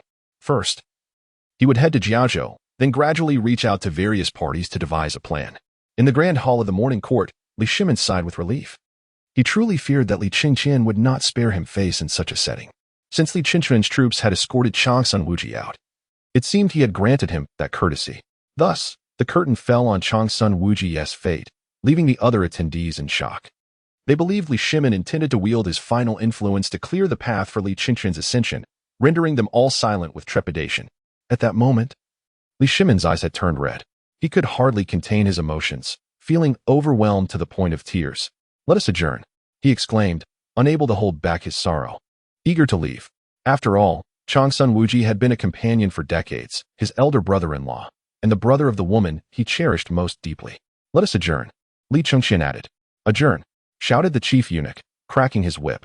With the sound of the whip, Li Shimin and Li Chengqian exited in succession, allowing the ministers to leave in small, relieved steps. They initially believed Li Shimin would continue to eliminate more individuals. Surprisingly, it concluded rather anticlimactically, seemingly only to deal with Changsun Wuji. Li Shimin and Li Chengqian walked through the palace, one following the other. "The Fuji family will travel safely, will they not?" Li Shimin hinted. Li Chengqian smiled faintly. "Father, why such a test? I can only say that I have never regarded my uncle as my rival. I do not act as pettifoggingly as you do. Is it not better to speak plainly? Even if you had told me last night of your plans, I would not have disagreed. My vision has always encompassed the world, not just a single person. If my uncle insists on being a stumbling block, then I cannot be blamed." Upon hearing this, Li Shimin felt a twinge of awkwardness. Li Chengqian then said, "Father, accompany me to Zhaoling tomorrow." "What? Do you perhaps harbor a shred of conscience, wishing to tell your mother that you have exiled your uncle and seek her forgiveness?" Li Shimin retorted with sarcasm. Just as Li Chengqian felt uneasy without a jibe at Li Shimin for 3 days, Li Shimin too had seemingly let go of everything, finding a sense of liberation. He shared a similar mindset with Li Chengqian. As long as an opportunity presented itself, he would not hesitate to challenge him. Yes, you are absolutely right, father. Just tell me whether you will go or not." Li Chengqian nodded repeatedly. In this era, the phrase yes was not yet in common use. But the essence of Chinese culture persisted through the ages. Thus, Li Shimin sensed something was amiss in Li Chengqian's words. "Of course, I will go." Although he was uncertain of Li Chengqian's intentions, he would not refuse. "Bring along all of my mother's children. I mean all of them," Li Chengqian emphasized. "What exactly do you wish to accomplish?" Li Shimin felt a sense of peculiarity. "Allow me to surprise you, but I cannot reveal it just yet." Li Chengqian initially planned to resurrect his mother after ascending to the throne, once the state affairs were stabilized. However, his primary concern was the potential difficulties his mother might face caught in the middle, now that Li Tai and Changsun Wuji had been dealt with, and Li Shimin was prepared to abdicate. It seemed advantageous to bring his mother back to life to partake in his coronation ceremony. This would also bolster his position as he ascended the throne. When his mother reappeared, even a flicker of hope might compel support from the people, significantly reducing potential troubles. Although there was a hint of utilitarianism in his intentions towards his mother, it did not diminish the sincerity of Li Chengqian's feelings for her. The following day, a grand procession set forth, featuring 1,000 heavy cavalry leading the way, accompanied by 3,000 spearmen and shield-bearers, 2,000 light cavalry flanking the sides, 1,000 archers, and 3,000 infantry bringing up the rear, all making a grand march towards Zhaoling. At the heart of the procession, The Phoenix carriage and dragon chariot occupied the center, with several horse-drawn carriages behind, clearly intended for princes and princesses. The Phoenix chariot was a request from Li Chengqian. Although Li Shimin had not appointed a new empress, he had meticulously preserved the belongings of Empress Changsan. Such a grand display was not merely for show. As the saying goes, the imperial authority lies within 7 steps and 1,000 miles. This implies that if the distance is too close, the emperor is just an ordinary man, possessing only one life. Conversely, if the distance is too far, the reach of imperial power cannot extend. Known colloquially as being far removed from the emperor. In this instance, the reigning emperor, the crown prince, and even their direct descendants move together. Under such circumstances, should any ill-intentioned individuals attempt a massacre, it would spell disaster for the nation. Therefore, a necessary show of force was imperative. In addition to these figures, Li Shimin had mobilized 3,000 Xuanjia soldiers to provide a protective rear. With such an assembly, any hostile force attempting an assault would surely face annihilation. The royal regalia was not lacking in any respect. Among the procession were Wei Zhong, Cheng Yaojin, Li Ji, and Li Junxian riding alongside. Thus far, only Li Chengqian and Li Lizzie were privy to the true purpose of this grand affair. In a situation where everything remained shrouded in mystery, it was only Li Chengqian who could orchestrate such an event. Were Li Shimin to undertake it without clarifying the reasons, Wei Zhong would certainly criticize him vehemently. In a sense, this could also be deemed a waste of resources and public effort. Wei Zhong and Cheng Yaojin had taken the initiative to join. As they were not blind to the scale of the display, Li Ji and Li Junxian were summoned by Li Shimin, and Li Chengqian did not intervene. Jiaoling lay approximately 70 kilometers from Chang'an, and Li Chengqian's troops were tireless, requiring neither sustenance nor rest. After a day and a half, they finally arrived at Jiaoling by noon the following day. Nestled at the southern foot of Mount Jiuzhong, at the halfway point, lay the entrance to the tomb of Jiaoling. This was the core area, where Empress Changsun would be interred first, followed by Li Shimin in due time. The tombs of ancient emperors, unless belonging to a modest dynasty, were often extravagant and burdensome on the populace, and Jiaoling was no exception. Apart from certain styles of tombs, such as various stone statues, the entire area resembles a grand city, with countless structures both above and below ground. As construction remains unfinished, many laborers continue to work diligently. However, the core area has long been completed. Heavily guarded from the outside, the interior exudes a regal atmosphere. Since Li Shimin has yet to pass away, the burial passage is not entirely sealed. It is merely under strict surveillance, allowing easy access to Empress Changsun's coffin. Impudent child. You must now explain your purpose for being here, Li Shimin remarked, his eyes reddening once more, unable to contain his emotions. After all, Li Chengqian had remained silent, even forbidding him from bringing offerings for worship. Casting a sidelong glance, Li Chengqian replied indifferently, "Open the coffin." His guards advanced, axes in hand, ready to strike. "Halt. Impudent child. What do you intend to do?" Li Shimin exclaimed in alarm. Wei Zhong hastily stepped forward, having just raised his hands in greeting when Li Chengqian interjected. "What if I were to say it is to revive mother?" Li Shimin seemed frozen in place, as did Wei Zhong. Li Ji, Li Junxian, and Cheng Yaojin were all similarly halted. Li Lizzie grasped the hands of her younger sisters, with little Li Ji and Xiao Chengyang standing behind her. The princesses Jinyang and Xinxing were still quite young, somewhat bewildered by the unfolding events. Li Ji and Qingyang, now of an age to comprehend, remained rooted in place.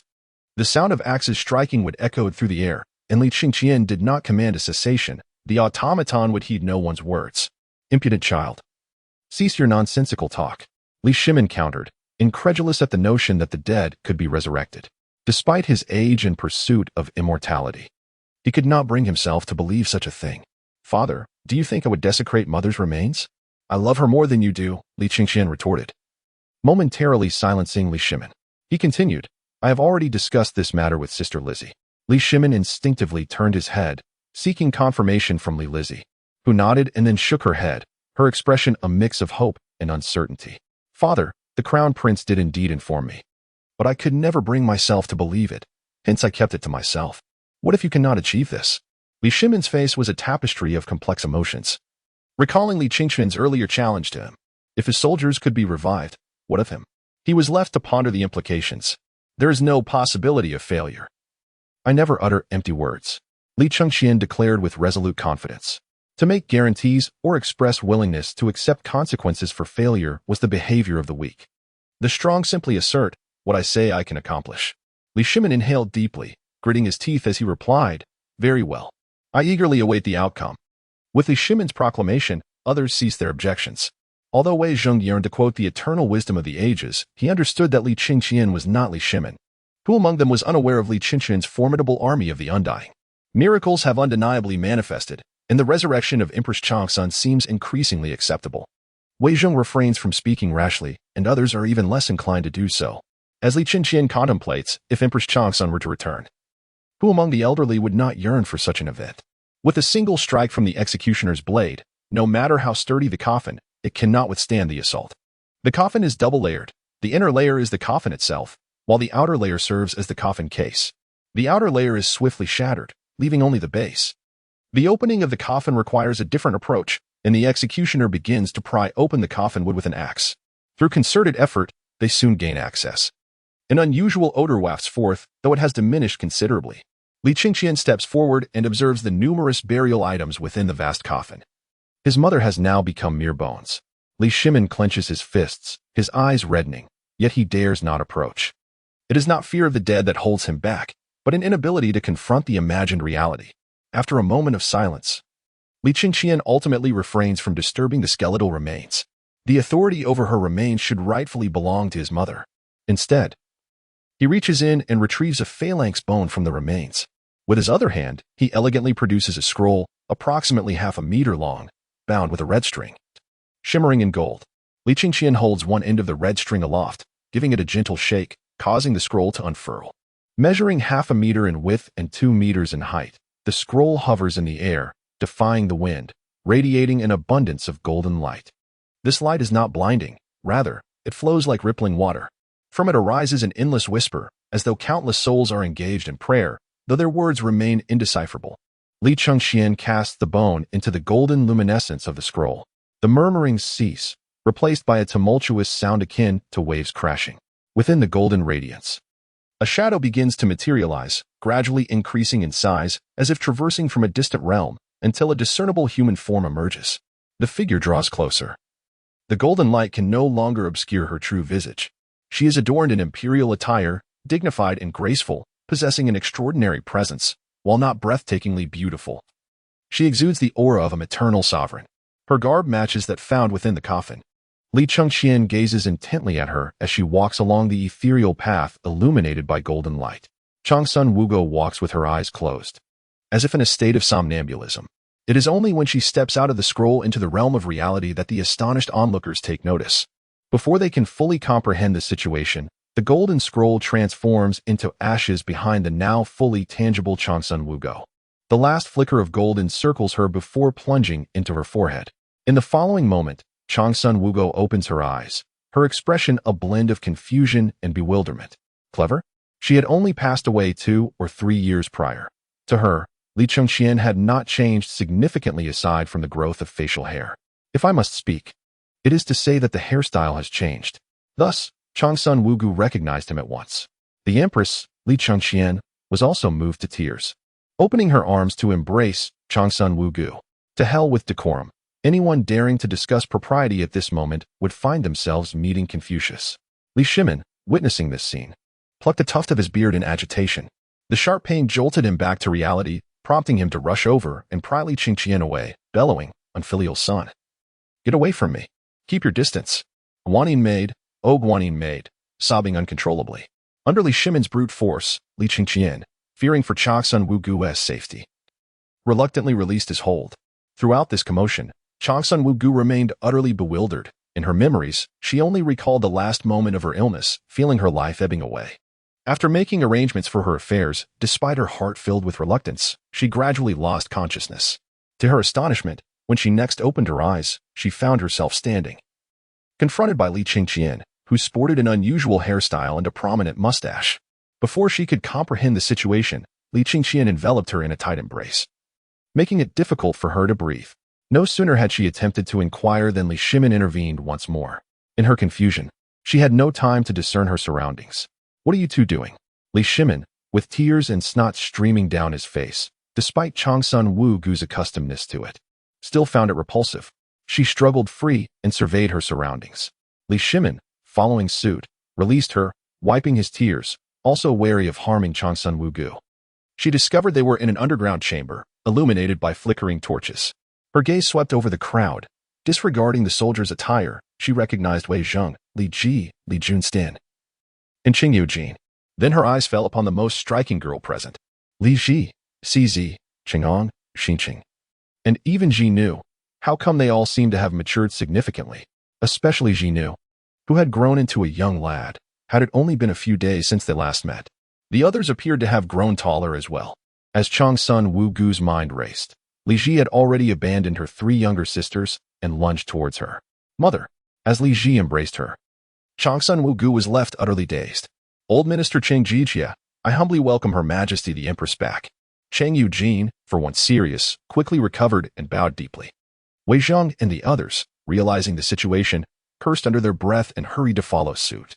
Your servant, Wei Zheng, humbly welcomes Her Majesty the Empress back. Your servant. Li Ji, humbly welcomes Her Majesty the Empress back. Your servant, Li Junxian, humbly welcomes Her Majesty the Empress back. What on earth is happening? Changsun Wugu inquired, perplexed. Li Chengqian interjected, Mother, you have been deceased for 3 years. I have brought you back to life. By the way, this is your tomb, and your remains are here. For Li Chengqian, there was no need for circumlocution. No matter how convoluted the path, they would eventually have to confront the truth. Unfilial son, what nonsense are you spouting? Li Shimin bellowed. Li Chengqian retorted with a cold smirk, Father, if you continue to call me an unfilial son, I may take it seriously. Once I ascend the throne, I shall appoint you as the overseer of Zheling, and you shall not leave your post. You may dictate how they repair matters, for ultimately, it is you who shall lie within. Before the resurrection of Changsun Wugo, certain matters remained unsettled, necessitating a modicum of deference towards that old sovereign. However, at this juncture, even the title of Grand Emperor is no longer conferred. A mere appointment as the overseer of Zhao Ling shall suffice. Li Shimin felt a chill course through him, his scalp prickling with unease. He dared not gamble. Li Chengqian, that rebellious son, was indeed audacious, and he held no doubts about it. In that moment, Changsun Wugo remained silent. She observed the direction indicated by Li Chengqian's finger, easily visible beside her. She had traversed the storms of life, braving the rain of blades and arrows, and was not easily unsettled by corpses. Yet, the attire and form of those remains were all too familiar to her. Her mind momentarily blanked. Everyone, please allow some time for your emperor to grieve. Indeed, grant your emperor a moment to lament the grievances against me. With that, Li Chengqian set forth. As he passed by Li Ji, he effortlessly tucked him under his arm. This future black sesame dumpling, whether foolish or not, might yet be shaped with proper guidance for future utility. You rebellious child, how dare you? Li Shimin fumed, his temper flaring. Yet he clung to the hand of Empress Changsun, refusing to let go. As others regained their composure, they hastily followed suit. Li Lizzie, ever the learned and sensible one, took the hands of Li Mingda and Xinqing and departed, with Chang'an trailing behind. The 2 young boys were still quite small when Empress Changsun passed. They were merely 2 and 3 years of age, with scant recollection of the events. Although they now possessed a vague awareness of the situation, it was imbued with a sense of strangeness, rendering them timid and hesitant to act. Chapter 73. Even if it is grandfather, I have no intention of resurrecting. Erlang. What is the meaning of this? Empress Changsun was bewildered and incredulous. She comprehended each word, yet when pieced together, it eluded her understanding. Guanyin maid, wailing.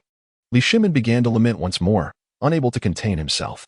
Enough, enough, it is utterly disgraceful. Changsun Wugo shivered, feeling an icy chill in her heart. In the past, Li Shimin, at least, had youth on his side. His daily demeanor was one of wisdom and valor, and he would occasionally indulge in playful affection within her embrace, which was a pleasant experience. Now, however, he was nearly withered as a chrysanthemum, growing increasingly disconcerting to behold. I too do not desire this. I simply cannot help myself. In Changsun Wugo's presence, he cast aside any concerns for his dignity, uncaring. Li Shimin grasped Changsun Wugo's hands with both of his, shaking them as he turned, using his sleeve to wipe away his tears. Calm yourself for a moment. My mind is also in disarray. What on earth has transpired? Changsun Wugo mused that she had only been unconscious for a few days. How could everything change so drastically? If she had truly been dead for so long, how could she have returned? Yet, if her death had not spanned such a duration, what of the coffin beside her? The bones were unfamiliar, but the garments and certain burial items within were all too well known. Meanwhile, as the crowd emerged from the lengthy tomb passage, sunlight cascaded down upon them. Li Chengqian's soldiers remained in a state of lifelessness, a sight to which everyone had grown accustomed. The truly living individuals felt as though they were traversing through time. Li Ji, Li Junxian, Wei Zheng, and Cheng Yaojin could not help but glance back at the tomb passage. They all understood the gravity of the situation. Wei Zheng stepped forward, performing a deep bow, and inquired, "Your Highness, is there a possibility of revival this time?" Upon hearing his words, not only did the other three old ministers react, but even Li Lizzie and Li Ji, who had come to terms with life and death, pricked up their ears in curiosity. Li Chengqian nodded, then shook his head, saying, "The revival scroll is exceedingly precious. I trust you comprehend this, Wei Aiqing." Li Chengqian surmised that Wei Zheng was not merely asking for himself. Figures like Cheng Yaojin would never pose such a question, even if they were fervently curious. Thus, Wei Zheng's inquiry served as a proxy to maintain loyalty and unity between sovereign and subjects. This was inevitable. Wei Zheng solemnly nodded in acknowledgement. Li Chengqian responded, "As long as you understand, Wei Aiqing, the scarcity of revival scrolls is a given, and I shan't elaborate further on their value. I shall state this plainly. Even if it were possible, I have no intention of reviving my grandfather, the Emperor." Upon utterance of these words, disappointment washed over the four men. If even Li Yuan lacked the eligibility for revival, the prospect appeared bleak. No one found it strange that Li Chengqian would consider resurrecting Changsun Wugo in the days when she was alive. The relationship between father and son was not as it is now. At that moment, Li Chengqian continued, "First and foremost, the individual to be revived must have some remains. Those who have returned to dust cannot be brought back. Secondly, the age at which one passed must remain the same upon revival. However, once revived, all ailments will vanish, allowing for a prolonged existence. It would be a waste to use this on those who have already passed peacefully." With these words, the desires of the four men dwindled significantly. They did not believe they would live to an old age, nor did they think Li Chengqian was deceiving them. Such restrictions rendered the notion of revival all the more credible. Were revival to grant a second life, then Changsun Huangho should not appear as she did at the time of her death. For Li Chengqian, this was something he could not conceal, nor did he wish to. It was far better to clarify early on to prevent any inappropriate aspirations from taking root. The implication was clear. Those yearning for the revival of their loved ones ought to consider their own worth compared to Li Yuan. Furthermore, one should ponder how long they could truly benefit from such a revival and whether it warranted the cost. However, with Li Chengqian's next words, the hearts of all present began to race once more. "Here, I possess the healing elixir. Although it is a type of elixir, it stands in stark contrast to the concoctions of those charlatans. This particular elixir holds no efficacy against diseases, nor can it regenerate severed limbs. Yet, for any wound, whether recent or old, one dose suffices for complete healing. Once injuries are healed, provided one did not succumb to illness, their lifespan could be extended, rendering the vicissitudes of nature incapable of inciting further pain." As he spoke, Li Chengqian extended his right hand, revealing 4 pearls of medicinal essence resting within his palm. "The 4 individuals are undoubtedly stalwarts of the Tang Dynasty, and I shall bestow these 4 treasures upon you." Without waiting for Wei Zheng to respond, Cheng Yaojin lunged forward, shoving Wei Zheng aside, and seized one of the treasures, promptly tossing it into his mouth. He would never partake of the elixirs from other houses, but those crafted by Li Chengqian were an entirely different matter. Furthermore, it is well known that Li Chengqian possesses the ability to heal Li Lizzie and even resurrect the deceased, leaving no room for doubt. "Cheng Jijie, you brazen rogue, do you dare to provoke me?" Wei Zheng fumed, his beard quivering with indignation, his face tinged with a hint of green. "Ah, what a delightful sensation!" Cheng Yaojin paid him no heed, stretching languorously, the audible cracks of his joints resonating throughout the hall. Wei Zheng, aware of Cheng Yaojin's nature, recognized the futility of engaging with him in anger. Li Chengqian reiterated, "The gifts bestowed by the Duke of England and Lord Li Junxian cannot be retracted. Thank you, Your Highness. I am deeply grateful." Li Junxian and Li Ji adopted a more solemn demeanor, fully intent on claiming their share of the benefits. Li Chengqian extended the final elixir to Wei Zheng, who, without uttering a word, accepted it with a respectful bow. These 4 individuals have indeed toiled tirelessly and earned their accolades. Although it was their own request to serve under Emperor Li Shimin, their inclusion signifies the trust bestowed upon them. At this moment, Cheng Yaojin appeared to be idle, almost like a specter in the court. In reality, He was responsible for coordinating all operations along the borders, effectively managing internal affairs, proving he was no mere brute. Wei Zhong, renowned as a wise counselor, maintained a keen intellect, ensuring that the monarch would seldom err.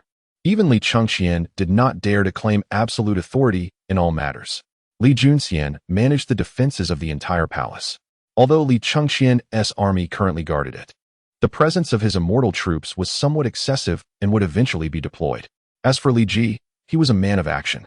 During the Jingguan era, many officials held multiple positions, and Li Ji was no exception. He served as the governor of Bingzhou, orchestrating logistics to support Hou Junji's campaign against Gaochang. Additionally, despite the fall of the Eastern Turks, remnants of their forces continued to harass the border, prompting Emperor Li Shimin to occasionally dispatch him to eliminate these threats. Thus, in his daily life, he remained poised in Chang'an, ready to mobilize wherever needed. Chapter 74. Why does it feel as if my neck is rather chilly? Li Chengqian possessed an abundance of healing elixirs, totaling 999. Holding such a quantity was of no use to him, nor did his army require them. Ultimately, these elixirs were intended for the living. Whether to win hearts, ensure a good end, or for the purpose of rewarding them, it was all of a piece. With 999 elixirs, he had more than enough to bestow throughout his lifetime. Those fortunate enough to receive such gifts would certainly not be ordinary soldiers.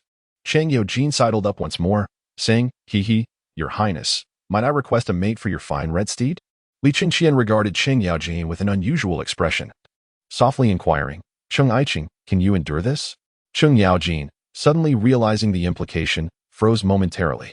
Wei Zheng's aged visage twitched as he struggled to maintain a serious demeanor, his right hand gripping his beard tightly. Generals Li Junstin and Li Ji, both known for their stoic expressions, exhibited subtle signs of amusement. One averted his gaze while the other lowered his head, their shoulders shaking uncontrollably. The innocent children, Li Lizzie and her companions, failed to grasp the profound meaning behind the words. As Cheng Yaojin comprehended the situation, he promptly reclined on the ground, casting a sidelong glance and stating, "Your Highness, I, Old Cheng, feel quite unwell and require another of those pills. To provide you with another would be wasteful, considering your contributions. It would be wiser for you to rest inside," Li Chengqian replied. Gesturing towards the tomb passage of the Zhao Ling, Cheng Yaojin immediately sprang up, cheerfully declaring, "I, Old Cheng, am feeling much better now." True to his nature, Cheng Yaojin deftly navigated the conversation, allowing the matter to dissipate. He was acutely aware that requesting another pill from Li Chengqian was out of the question, for rewards and punishments were clearly delineated. Although he was uncertain of how many pills Li Chengqian possessed, it was evident that they were precious. Despite his seemingly frivolous demeanor, Cheng Yaojin's words were laden with meaning. Those who thrived in the court were not fools. Li Chengqian's mind began to turn, discerning what Cheng Yaojin truly wished to inquire. This fellow was markedly different from Wei Zhong, who was straightforward in his inquiries. Cheng Yaojin's roundabout approach was almost imperceptible. A solitary horse shall not perish, hence it cannot reproduce. "Aiqing, do not dwell on this," Li Chengqian remarked cryptically. Cheng Yaojin's choice of equestrian metaphor revealed his intent to ascertain the status of his troops, which was abundantly clear. Li Chengqian surmised that, after so many days, the perceptive individuals must have pieced together the truth. Constrained by preconceived notions, they were hesitant to accept the reality. Now, with his own mother resurrected, what else could be deemed impossible? Li Chengqian continued, "They are unlike my mother. They cannot be classified as human. They neither eat, drink, nor sleep. Devoid of any human emotions, merely instruments of war, akin to swords and spears." Why does it feel as though there's a chill around my neck? Cheng Yaojin awkwardly chuckled, rubbing his neck, taken aback by Li Chengqian's candidness. The gravity of the conversation sent shivers down the spines of Li Junxian and Li Ji. If that were indeed the case, then 100,000 soldiers would be invincible. Perhaps the mountain breeze has turned particularly cold. "Let us speculate how long my father will weep." Li Chengqian shifted the subject. The four ministers, upon hearing this, began to twitch at the corners of their mouths. Although it was well known that Li Shimin was prone to tears, regardless of the situation, everyone had grown accustomed to it. However, who would dare to express such sentiments as Li Chengqian did, wagering on the matter? An instant of awkward silence ensued until relief arrived. "Rebellious son, how could I possibly weep? It is merely the strong winds on the mountain that obscured my vision." Li Shimin's irate voice echoed, and upon turning, Li Chengqian indeed saw the two emerging. However, It was apparent that Li Shimon's eyes were already swollen, and to claim he had not cried would be hard to believe. Li Chengqian was taken aback by the rapid turn of events. He had anticipated a delay until dusk. The swift resolution suggested that the old minister had not divulged any incriminating information about him. However, he remained curious about what had been conveyed to his mother previously. During his conversation with the elder statesman, Li Lizzie had been preoccupied with instructing the two young children while Li Ji was the last to approach. The bustling environment involved not only Shixi, Xinqing, Chengyang, and Jinu, but also Li Ji, Changsun Wugo, who were all quite overwhelmed. Li Chengqian's suspicions were confirmed. Li Shimin had indeed refrained from reporting any misdeeds. He considered such matters too embarrassing to elaborate on, merely summarizing the past 3 years for Changsun Wugo, including changes within the court and his current circumstances. He did embellish a few details, as was befitting a man in the presence of women, though fundamentally, his account remained truthful. Ultimately, he hinted at a certain mysterious adventure, omitting the specifics of which he had been involved, but concluded with the notion of reviving someone at Jiaoling. In ancient times, death was treated with reverence and caution. After the initial adjustment period, Li Shimin found it unsuitable to linger in the tomb, and so they emerged. Changsun Wugo, overwhelmed with tasks, had not even considered Li Tai. After a series of tribulations, they finally prepared to return home. Despite her myriad of questions, Changsun Wugo was not a capricious woman. She understood the importance of priorities. As the sun began to set, Li Chengqian and his companions halted in a relatively flat area, intending to spend the night there, with plans to reach Chang'an by the following afternoon or evening. With the protection of over 10,000 undying elites, they felt fearless against any threat. Li Chengqian procured a multitude of fine goods from the civilian marketplace. Determined to prepare a splendid meal that evening, akin to a reunion feast, he intended to take charge in the kitchen, setting an example for his younger siblings. Recognizing the necessity of leading by example, during his time as the crown prince, he had never cooked, not even having touched pots or pans. However, in this new cycle, things were different. The flames danced around a large pot, illuminating the surroundings. The Xuanjia army of Li Shimin was relegated to consuming their rations, as they were deemed unworthy of partaking in the meal prepared by their prince. Only his immediate family, along with figures such as Qing Yaojin, were privileged enough to enjoy this feast. How had Gao Ming transformed into such a person? Changsun Wugo sat by the fire, observing the industrious Li Chengqian with a sense of disbelief. Beside her, Li Shimin stroked his beard, shaking his head in wonder. I do not understand either. This rebellious son harbors many secrets that elude comprehension. Were it not for my instinct telling me he is indeed Gao Ming, I would have assumed he was merely a stand-in. Guanyin maid, what do you think? He queried. He is certainly Gao Ming, though I hardly recognize him now, nonetheless. It is unmistakably him. Chapter 75. Erlang, you were truly confused. Come, dinner is served. That night, Li Chengqian resembled a dutiful child and a caring older brother, suppressing all traces of hostility. The Tang Dynasty had a penchant for sweets, yet this did not imply a complete aversion to spiciness. Rather, it was merely the absence of chili peppers. Although chili was lacking, the imperial court could still afford other spices like pepper. Herbs such as avodia, ginger, and garlic could also provide a semblance of heat. However, Li Chengqian's culinary creations leaned towards a more delicate flavor profile. He had incorporated certain condiments that would later be refined, flavors that were unknown during the Tang era. It was at this moment that Changsun Wugo recalled a lingering sense of absence. What exactly was missing? Ah, the green sparrow. Had it gone to its fief? As soon as this question arose, an uneasy atmosphere enveloped the gathering. Come, Guanyin maid, sample the dishes prepared by that ungrateful son. Li Shimin attempted to divert the topic, yet his transition was clumsy, easily perceived by all present. No one had initially broached the subject, and many had preferred that Changsun Wugo did not remember it. Unexpectedly, at such a pivotal moment during their meal, her memory returned. All eyes, intentionally or otherwise, turned towards Li Chengqian. He remained unfazed, well-prepared psychologically. Li Chengqian remarked coolly, Minister Wei, why don't you elaborate? Wei Zheng stiffened momentarily. Was it truly his place to speak on this matter? Li Chengqian added, regardless of whether it is I or my father who speaks, we would inevitably display bias. Your perspective would be the most impartial. Fear not. You shall speak freely. I grant you immunity. With this declaration, he effectively cornered Wei Zheng. Resigned, Wei Zheng stroked his beard thoughtfully before commencing. Your Majesty, I shall recount events from the second year of the Zhenguan reign from my perspective. While I acknowledge that some matters may be clearer to you than to me, my viewpoint may differ from yours. Very well, Xincheng, please proceed, Changsun Wugo responded, already sensing the gravity of the situation, though struggling to accept it. In the stillness of the night, only the sound of the wind and Wei Zheng's deliberate voice filled the air, narrating the rivalry between the crown prince and the Prince of Wei as seen through the eyes of a minister.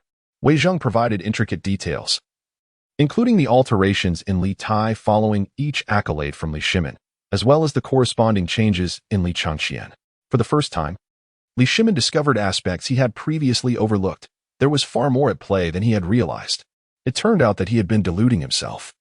While the court observed the precariousness of the situation with keen awareness, he yearned to counter Wei Zheng's assertions, yet the outcome had already been determined. Wei Zheng was indeed correct. Changsun Wugo remained silent, listening intently. As the discussion progressed to Li Chengqian's alleged rebellion, Wei Zheng maintained his stance, positing that Li Chengqian was not plotting treason but rather expressing his grievances. Regrettably, Li Shimin continued to make misguided decisions, refusing to accept the paths offered to him. Ultimately, Li Shimin disinherited Li Chengqian, who forcefully entered the palace. In the end, Li Tai took his own life atop the city walls. This segment was recounted in great detail, including Wei Zheng's personal reflections in the atmosphere of that time. Li Shimin glared at Wei Zheng several times, but Wei Zheng averted his gaze, feigning ignorance. Observing the current circumstances, it seemed that either Li Chengqian or Changsun Wugo would soon assume control. The emperor, Li Shimin, had been effectively marginalized. As long as Li Chengqian and Changsun Wuji are willing to protect him, Li Shimin would not dare to take any drastic actions against him. Changsun Wuji, breathing heavily, was clearly unsettled. Erlang, I have repeatedly cautioned you before my demise to tread carefully. Prior to that, I advised you on numerous occasions not to bestow so much upon Qingke. Qingke bears no fault. The true source of his resentment lies with you. When he was but a child, you granted him far more than he deserved, and in his innocence, he mistook your affection as love, leading him down a path of recklessness. Subsequently, he was manipulated by others, sinking deeper into turmoil, compelling Gao Ming to rise in rebellion. Yet, you remain obstinate, continuing to give. If it were only you and no one else had advised you, it might be somewhat excusable. Xiancheng's counsel fell on deaf ears, as did mine. Consequently, Qingke was exploited and blinded by power. In his final moments, he evidently awakened to the truth, while you persist in your ignorance. You are truly foolish. She was a sensible empress, unable to sway Li Shimin as she refrained from meddling in politics. Yet, her restraint, her so-called moderation, only exacerbated the situation. Li Shimin silently lowered his head, burying himself like an ostrich. Changsun Wuji, with reddened eyes, took a deep breath and inquired, "What of my elder brother?" She reasoned that, logically, with the likes of Cheng Yaojin present, Changsun Wuji ought to be here as well. Your Majesty. Changsun Wuji was stripped of all official titles in the court assembly 2 days ago. His fiefdom of Zhaog were revoked, and he has been exiled to Jiazhou along with Changsun Chong, appointed as the governor of Jiazhou. With his family in tow, he likely has traveled far. Moderation. Wei Zheng fell silent.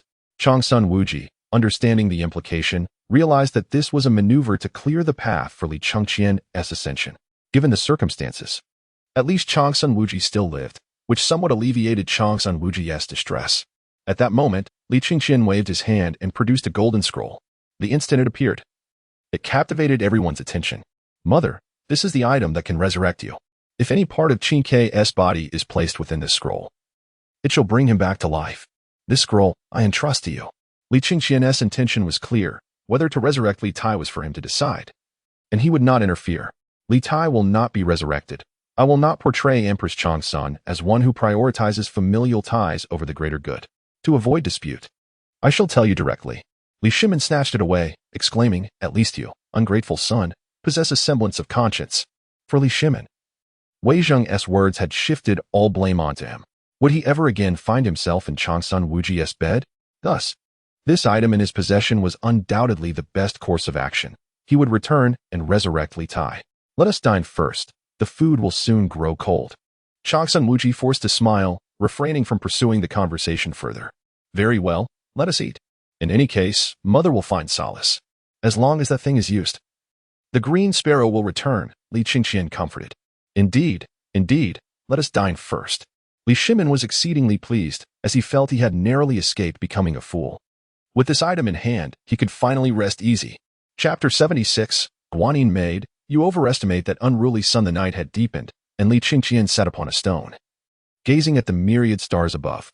Having experienced the cycles of reincarnation, he could not help but ponder whether among those celestial bodies there existed other extraterrestrial beings. Under his stewardship, could the Tang Dynasty embark on that path and perhaps one day truly traverse the cosmos, even though he might not witness it? His sojourn on this earth ought to leave something for future generations. If it were possible to seize the world a millennium in advance, to concentrate its resources and establish an exceptional system, it might not be out of reach. A fragrant breeze wafted by, and without turning his head, Li Chengqian knew that Li Lizzie had arrived. "Brother, do you wish for mother to resurrect Li Tai?" Li Lizzie asked softly. Li Chengqian nonchalantly plucked a blade of grass and placed it in his mouth, smiling faintly. "Sister, whether she is revived or not matters little to me. What impact does the revival of the green sparrow have on me? If he truly awakens and no longer succumbs to others' manipulation, it would bear no consequence for me. Does the illustrious Tang Dynasty lack for princes? If he remains unawakened or falls into confusion once more, it is the common folk of the Tang who will suffer. Yet what could they do to me? However, should such a situation arise, my brother would merely be the emperor of our Tang." Upon finishing her words, Li Lizzie turned and departed. Li Chengqian glanced back, his gaze passing through her to the distance, where under the luminous moonlight, Changsun Wuji and Li Shimin sat upon another stone. He murmured, "Sister, you do resemble mother quite a bit. However, she was likely more astute than you. Yet, with differing positions, I wonder how she would choose." Li Lizzie had not misjudged. That resurrection ticket was, in fact, a test. If Changsun Wuji desired it for herself, or continued to acquiesce to Li Shimin, allowing Li Tai to live again, Li Chengqian would neither voice objections nor take any initiative. From that moment onward, he would simply be the emperor of the Tang Empire, no longer merely the son of Changsun Wuji and Li Shimin. He had no need for such unclear parents. What he had given them was sufficient to repay their nurturing grace. Henceforth, they would be merely the retired emperor and empress, nothing more. On the other side, Li Shimin and Changsun Wuji sat upon another stone. In his delight, Li Shimin first shared a drink with Wei Zheng and the others. In private, he was quite amiable before the ministers he esteemed. Historical records even noted that he referred to himself as Shimin in front of his officials when reviewing memorials. If he encountered opinions aligning with his own, he would mark them with a simple endorsement rather than a formal approval. Thus, it was entirely normal for him to share a drink with valued ministers in private. With a hint of inebriation, he approached Changsun Wugo, unceremoniously plopping down beside her and seizing her hand. "Guanyin Maid, I acknowledge my faults. All of this is my doing. However, there is no need for sorrow over Qingque's revival. Direct your ire at me, whether through scolding or anger." Upon hearing this, Changsun Wugo swiftly withdrew her hand, almost growling. "Erlang, I have not endured all of this. As the saying goes, the bystander sees clearly, from Xuanqing's account. I perceive a version of you that has become even more muddled and confused since my demise. I cannot believe that you still fail to grasp the situation. Do you wish to resurrect Qingque only to slay him once more?" Li Shimin felt utterly innocent, gazing at Changsun Wugo with a bewildered and aggrieved expression. She inhaled deeply, suppressing her sorrow and wrath. "Indeed, we can bring Qingque back to life. If Gao Ming has bestowed such a precious gift, he is unlikely to take further action. Otherwise, it would be a waste. But have you considered this? Even upon revival, Qingque will harbor the same hatred for you. His final actions were driven by a desire to escape your presence. After returning, he would likely lead a life in obscurity, which he could never accept. Even if you were willing, the shift from prince to commoner would surely plague his heart with turmoil.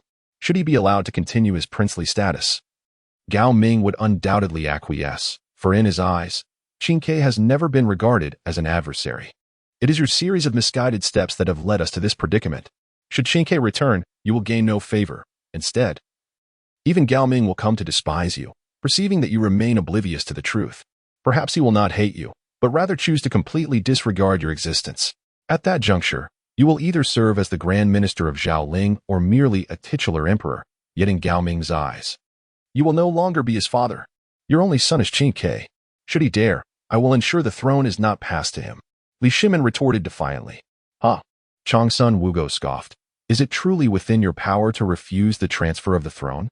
Setting aside the notion that a ruler must not speak lightly, retracting a decree made public would render you utterly devoid of credibility.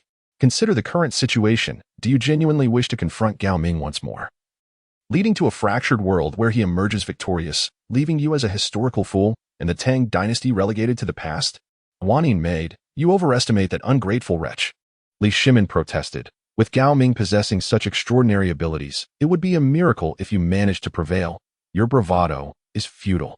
Changsun Wugo mercilessly exposed his delusions. Li Shimin, akin to a lifeless fish, opened his mouth, utterly at a loss for words to defend himself. He was not unaware. He was merely stubborn. That remarkable scroll had evidently been in Gao Ming's possession from the outset. At the very least, he had informed Lizzie well in advance. Could you not fathom why he did not revive me sooner? Had I returned earlier, you two would not have clashed in the first place. However, the astute course of action was to allow both the Chengqian and my brother to fade into the annals of history. And only after you had issued the imperial decree of succession did he deign to resurrect me. What does this signify? It underscores that he is fully aware of the intricacies at play, fearing that I might find myself in a precarious position, and also wary that I could obstruct his ambitions. Only when all matters have settled and I am revived, regardless of subsequent actions, can I return solely in the capacity of a mother. His lofty aspirations are beyond your imagination. If he possesses such foresight, why bestow such a miraculous boon? Can you truly not fathom it?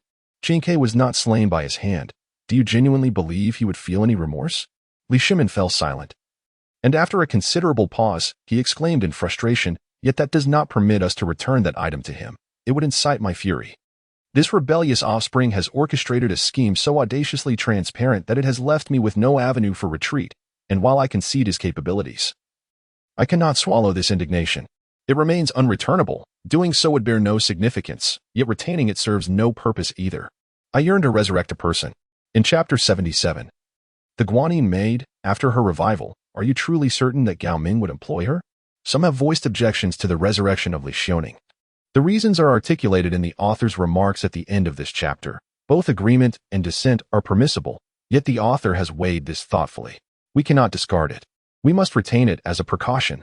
Li Shimin disregarded Changsun Wugu's preferences regarding whom to resurrect. After regaining what was lost, he was even more reluctant to relinquish it. Seeking an additional layer of security. Erlang. Retaining it serves no purpose. It may provoke many to covet it, possibly even incite theft. Such a vital object is not safe even within the palace. Who would dare? I would annihilate their entire lineage. Li Shimin's eyes flared. A murderous aura surging forth as if he had traversed a mountain of corpses and a sea of blood. Yet, Changsun Wugu paid him no heed. Accustomed as she was to his outbursts, for they were not directed at her. In his youth, Li Shimin was exactly this way, when sufficient profit was at stake. There was no deed too audacious for a person to undertake. Changsun Wugu shook her head and continued, "If Gao Ming is able to provide it, it signifies that he possesses more. Even in the unlikely event, he would surely facilitate our revival once more." Guanyin maid, where am I to place my dignity? Li Shimin exclaimed, his impatience palpable. What dignity do you have left? You have not been ridiculed to death by the world. You ought to burn incense and pray. Changsun Wugu retorted, her expression unyielding. Li Shimin huffed. Then who do you wish to resurrect? Certainly not father, nor my elder brother. And absolutely no one from the Changsun family. Are you not concerned about that ungrateful wretch's feelings? If you resurrect such individuals, he would undoubtedly be displeased. If he truly wished to revive anyone, he would have done so already. For instance, resurrecting father merely to vex me would surely be to his delight. Given that father passed of natural causes, is it not entirely reasonable for Gao Ming to refrain from squandering such a precious resource? Changsun Wugu retorted. You continue to defend him. I am your husband. Gao Ming is but a fragment of myself. You ought to articulate whom you desire to resurrect. Li Shimin felt a tightening in his chest, astonished that his beloved Guanyin maid now added to his vexation. I wish to resurrect Princess Pingong. Changsun Empress declared resolutely. A large question mark hovered over Li Shimin's head. The Princess Pingong, whose name has been lost to history, is fictitiously referred to as Li Xiaoning. As the eldest daughter among Li Yuan's offspring, she held the title of princess, to whom even Li Shimin had to address his elder sister. In the chaotic twilight of the Sui dynasty, she donned male attire, transformed into Li Gongzi, squandered her family fortune to raise an army, and left behind the historically renowned female battalions in the name of NZ Pass. Unfortunately, she was ultimately destroyed by the shackles of feudalism. Li Yuan eventually confiscated her military power, and not long after, he passed away, likely succumbing to depression.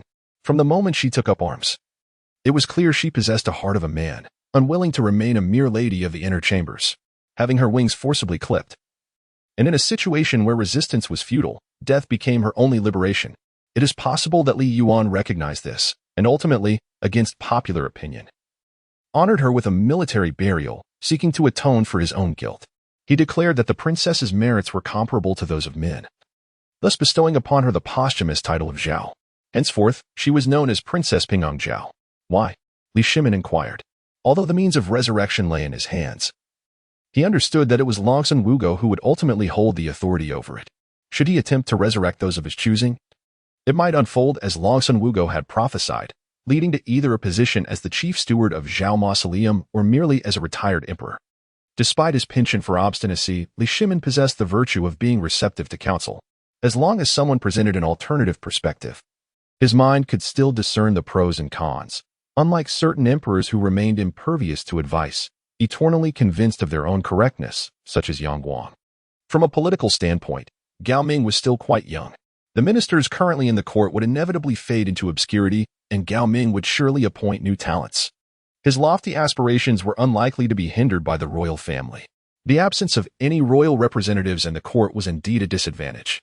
Your elder sister passed away at the tender age of 25. If resurrected, she would remain at that age. Her presence in the court could be advantageous in navigating potential challenges.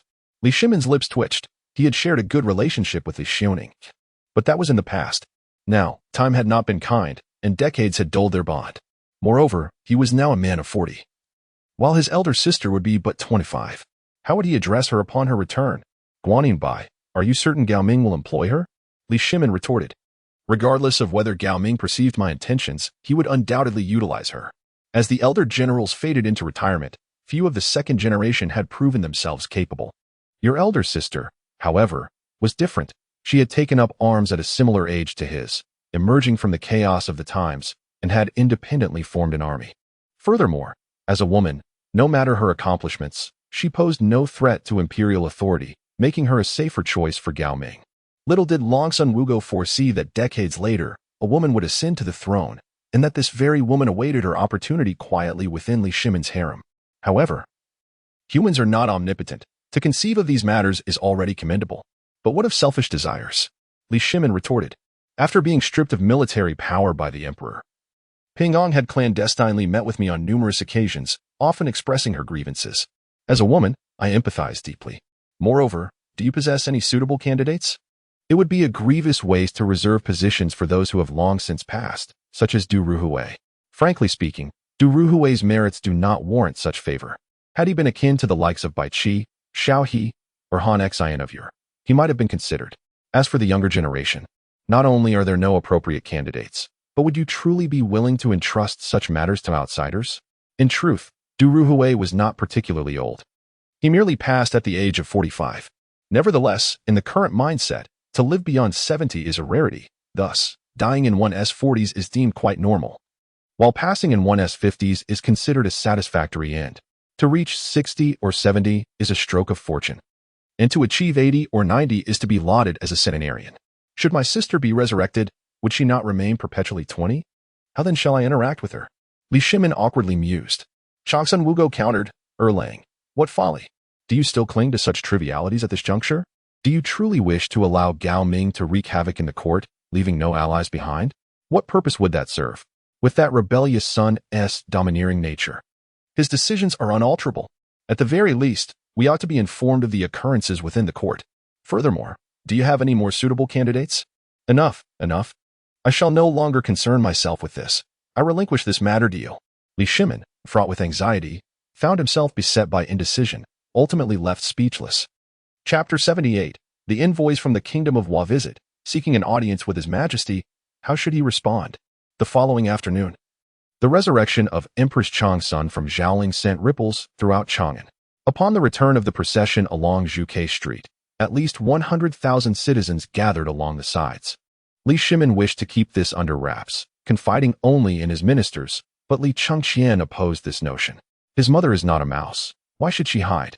Moreover, during his ascension, it was not merely the court officials who attended. The common folk were welcome to participate, albeit cordoned off by military forces. As for the manner of Empress Changsuan's resurrection, there was no need for the populace to be privy to such details. Regardless of how the citizens of the Tang Dynasty might interpret it, it would surely be linked to the mandate of heaven, thereby enhancing his legitimacy to the throne. The ministers were equally astonished. Li Chengqian's previous conjuring of demonic soldiers had already left them bewildered. Now, he had gone so far as to resurrect the deceased. Unable to directly enter the palace for verification and with failing eyesight to ascertain the truth, they could only turn to Cheng Yaojin and others. Thus, from dusk until dawn, visitors flocked to Cheng Yaojin's residence. Although Chang'an enforced a curfew, it primarily affected the commoners. Furthermore, both Li Chengqian and Li Shimin tacitly permitted such activities. Consequently, the four of them had no respite throughout the night. However, they were rewarded with healing elixirs by Li Chengqian, and despite bearing this minor burden, they showed no inclination to complain. One day, Li Chengqian convened a grand court assembly, where both Li Shimin and Changsun Wugo made their appearances, which effectively confirmed the rumors. Changsun Wugo had only returned after 3 years, yet all officials eligible to attend the court recognized her. The theme of this grand assembly, of course, was not to welcome Changsun Wugo, as that would contravene established protocols. Thus, Li Chengqian ingeniously devised a different agenda, prompting discussions on which nations to invite and addressing various trivial matters. As the soon-to-be third-generation heir to the Tang Dynasty, amidst the flourishing era of Jingguan, the occasion was naturally grandiose. Once all discussions were concluded, they awaited the completion of preparations, anticipating that Li Chunfeng would calculate an auspicious date. Given the varying distances of the nations involved, the coronation could not occur imminently, but it was certain to be before the year's end. Life returned to a tranquil state, seemingly untouched by turmoil. However, a fortnight later, during a routine court meeting, matters took a turn. The regent, Minister Wei Ting of the Ministry of Rights, requested to report that envoys from the Hua Kingdom had arrived, seeking an audience with His Majesty. How should we respond? Furthermore, should the reception proceed as usual? Li Chengqian narrowed his eyes at the mention of the Hua Kingdom, recognizing it as a troublesome entity. They had not inflicted any harm upon the Tang Dynasty. Yet during this period, the Hua Kingdom was regarded as little more than barbaric, their status far inferior to that of the Turks. At least in the eyes of the Tang, due to their diminutive stature, there was a certain sympathy towards them. They had proven adept at navigating relations with the Tang, exhibiting obedience that surpassed even that of domesticated pets. Historically, due to geographical constraints, they had begun their explorations as early as the Eastern Han Dynasty, and records from that era indicate interactions with the Central Plains. Their very name was bestowed upon them by Emperor Guangwu of Han, Lu Xiao, who granted the Hua people a golden seal inscribed with King of the Huananghua. Subsequent dynasties regarded them with disdain, primarily seeking to drive them away, treating them as a mere invasive species. From the outset of the Tang Dynasty, they returned once more. Thanks to Li Shimin's capacious spirit, they were greeted with the dignity befitting human beings, eagerly beginning to learn from the Tang. Their architectural styles and various customs evolved from their studies of Tang culture, albeit sometimes misinterpreted, resulting in an incongruous application. Throughout history, this nation has demonstrated remarkable forbearance. During the Eastern Han period, they were, at least in shipbuilding, more advanced than their contemporaries, yet they feigned barbarism. Following the benefits they gleaned from the early Tang, they grew increasingly audacious, and during the reign of Wu Zetian, they proliferated, even dispatching students abroad to pilfer Tang culture and technology. As for the Hua Kingdom, they shall be treated as inferior guests, Li Chengqian remarked coolly. Inferior? Wei Ting inquired, puzzled. Indeed, they shall not be ranked among the 5 classes. Treat them as livestock. If they do not resist, they shall be tormented to death. If they do resist, they shall be cast into the dungeons of the penal department, enduring a fate worse than death. Furthermore, from this day forth, our great Tang shall not entertain any so-called envoys from the land of Hua. Let it be decreed that should any Hua nationals be discovered landing upon our shores, they shall be met with merciless execution. A bounty of 1 guan shall be placed upon each Hua individual, but only for a complete corpse, irrespective of their survival. At present, any Hua nationals within our territory shall be detained without exception. The bounty shall be provided by the local prefectures, with the individuals sent to Chang'an. Those who dare to feign compliance or commit treachery against the innocent shall face the obliteration of their families. Other nations and ethnicities do not provoke such ire from Li Chengqian, for he considers that a matter for the future. However, the nation of Hua is indeed rife with the inherent flaws of its race, which ought not to exist. while one may empathize with them. Given their existence on such an isolated island, beset by territorial and survival crises, any perverse thoughts they harbor are understandable. Yet, empathy does not equate to sympathy, and sympathy does not preclude the use of force against them. Were it not for the fact that Li Chengqian has yet to ascend to the throne, and is focused on securing internal stability before external conflicts, he would have already launched an expedition for the gold and silver of their island. Minister Li Daozong of the Ministry of Rights opposes the regent's indiscriminate targeting of foreign envoys. Such actions not only undermine the dignity of our esteemed Tang Dynasty, but also risk alienating neighboring nations.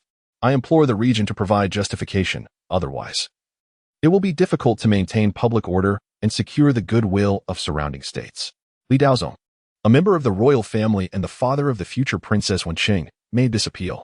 There are various accounts regarding the origins of Princess Wenqing, some attributing her lineage to Li Daozong, others to Li Gongxiao, and some even claiming her to be a distant niece of Li Shimin, leading to much speculation without a definitive answer.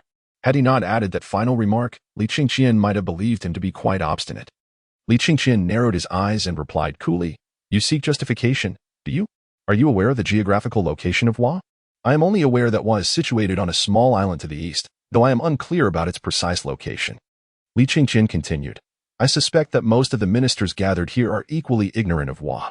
What I refer to is not the scant records found in historical texts, but the true essence of Hua." Chapter 79. Regnant, please do not tarnish the name of our celestial empire regent. Please provide your decree.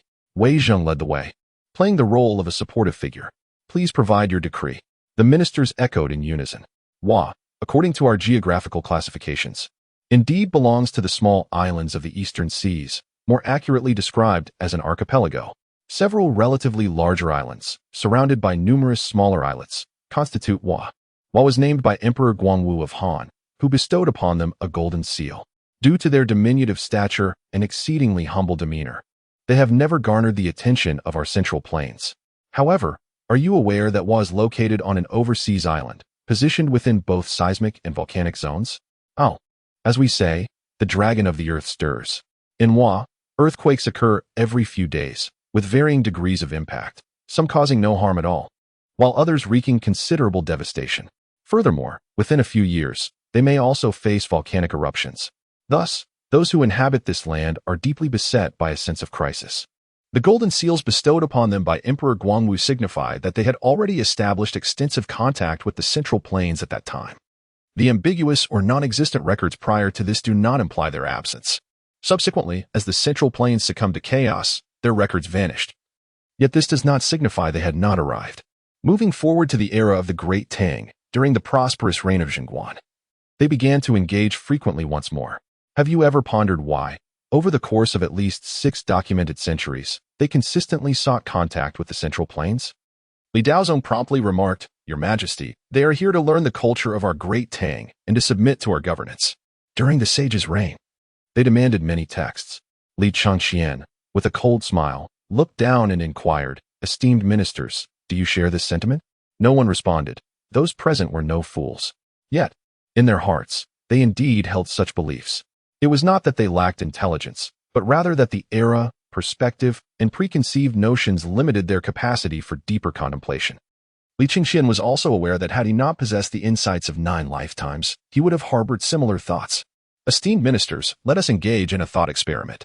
If we were to dwell upon a desolate isle, long besieged by natural calamities, surrounded by an endless sea, with our small island seemingly on the verge of submersion, and at that moment, we discovered a vast expanse of land not far away, what then would be our thoughts? The ministers remained silent, yet their expressions shifted. In this reverse thought experiment, their initial instinct would undoubtedly be invasion. Why do you not speak, esteemed ministers? Is it due to the Confucian principles of propriety? Allow me to express. My first thought would assuredly be to annihilate the inhabitants of that land and seize the immense territory for myself. This notion would undoubtedly be the very first to surface. Yet, upon consideration, I would realize the futility of such a plan. Living on a small island, we possess little, perhaps even lacking iron to forge weapons. Moreover, in terms of weaponry, manpower, and civilization, I am vastly inferior to those who inhabit that land. What then should be done? Of course, it would be to learn, to pilfer, and even to stealthily seize whatever I could, employing every possible means. I would display utmost humility, enduring even if they treated me as a mere beast of burden or regarded me as a trivial jest, for I must bide my time. Harboring the hope that one day I would eradicate the despicable races of that continent and become its sovereign. Li Daozong interjected, Your Majesty, I concede that your reasoning holds merit, yet they seem to be in a state akin to that of mere rustic folk. Thus, might your concerns be excessive? Should we resort to extermination simply due to such apprehensions? Would this not chill the hearts of neighboring states? As a great nation, our Middle Kingdom ought to possess the magnanimity to embrace others, rather than hastily condemn the unknown based on unfounded suspicions. I implore you to consider this, Your Majesty. Please, do not tarnish the esteemed reputation of our Middle Kingdom. The maritime trade during the Jingguan period was far from inadequate, having already been applied to military endeavors. In the subsequent years, during the campaign against Goguryeo, 500 warships were employed to transport provisions and armaments. It must be said that the ministers of this era were ensnared in the delusion of being a celestial empire, unprepared to open their eyes to the world. It was merely a matter of timing. They had not yet faced external aggression. However, the maritime technology of this age was by no means advanced. It could best be described as rudimentary, incapable of long-distance navigation, and unable to accurately predict weather, merely skirting the coastlines. Li Chengqian felt a twinge of headache. This was the true reason he wished to distance the royal family. The royal family, regardless of their initial disposition, would inevitably become entrenched in tradition. As vested interests, they were the most reluctant to embrace change. They feared any disturbance, and were even more terrified of transformation, dreading that any upheaval might jeopardize their privileges. Though the royal family served as a bulwark for imperial power, they could, at times, become its prison. Celestial Empire? Li Chengqian questioned with a tone laced with derision. Other nations may qualify to refer to us as a celestial empire, yet we ourselves are forbidden from doing so. What does it mean to be a celestial empire? Since the Zhou dynasty, due to a narrow understanding of the world, the central plains were deemed the center of the universe, with surrounding territories viewed as either barbaric or the edges of the heavens. Thus, the notion of a celestial empire gradually took root. If we were truly a celestial empire, why were we besieged by the Turks in recent years? If we were indeed a celestial empire, how is it that we could not even triumph over Goguryeo in earlier times? After the Wei and Jin dynasties, the War of the Eight Kings and foreign invasions nearly led to the annihilation of the Central Plains. You might argue that such events were due to various reasons, such as foolish rulers. I only wish to inquire, if we are a celestial empire, how can there still be nations bold enough to provoke us, even daring to trample upon our sovereignty? It is said that one must recognize shame to find courage. Do you not dare to acknowledge this? A stir arose among the ministers, for Li Chengqian's words were uncommonly blunt. No one enjoys having their scars exposed, and this holds true for nations as well. However, to avoid acknowledging our wounds is to risk becoming increasingly lost in illusion. If we consider ourselves a celestial empire, we will inevitably become insular, looking down upon others. The Japanese nation, recognizing its own insignificance, strives to learn and catch up, refusing to remain in the shadows. Over time, who will emerge superior? Henceforth, before me, no one shall invoke the phrase since ancient times. From this moment on, except for foreign envoys, no one shall refer to our celestial empire. Those who frequently indulge in flattery will surely lose discernment. Officials who constantly hear sycophancy will disregard the law of the land. A nation that continuously welcomes flattery will face ruin. A civilization that indulges in such praise will ultimately bring about its own demise. Only by striving valiantly, broadening our horizons, and learning from others can we avoid stagnation and the threat of obliteration. Confucius stated, among three individuals, there must be a teacher for me. Thus, a disciple need not be inferior to the teacher, nor must the teacher be superior to the disciple.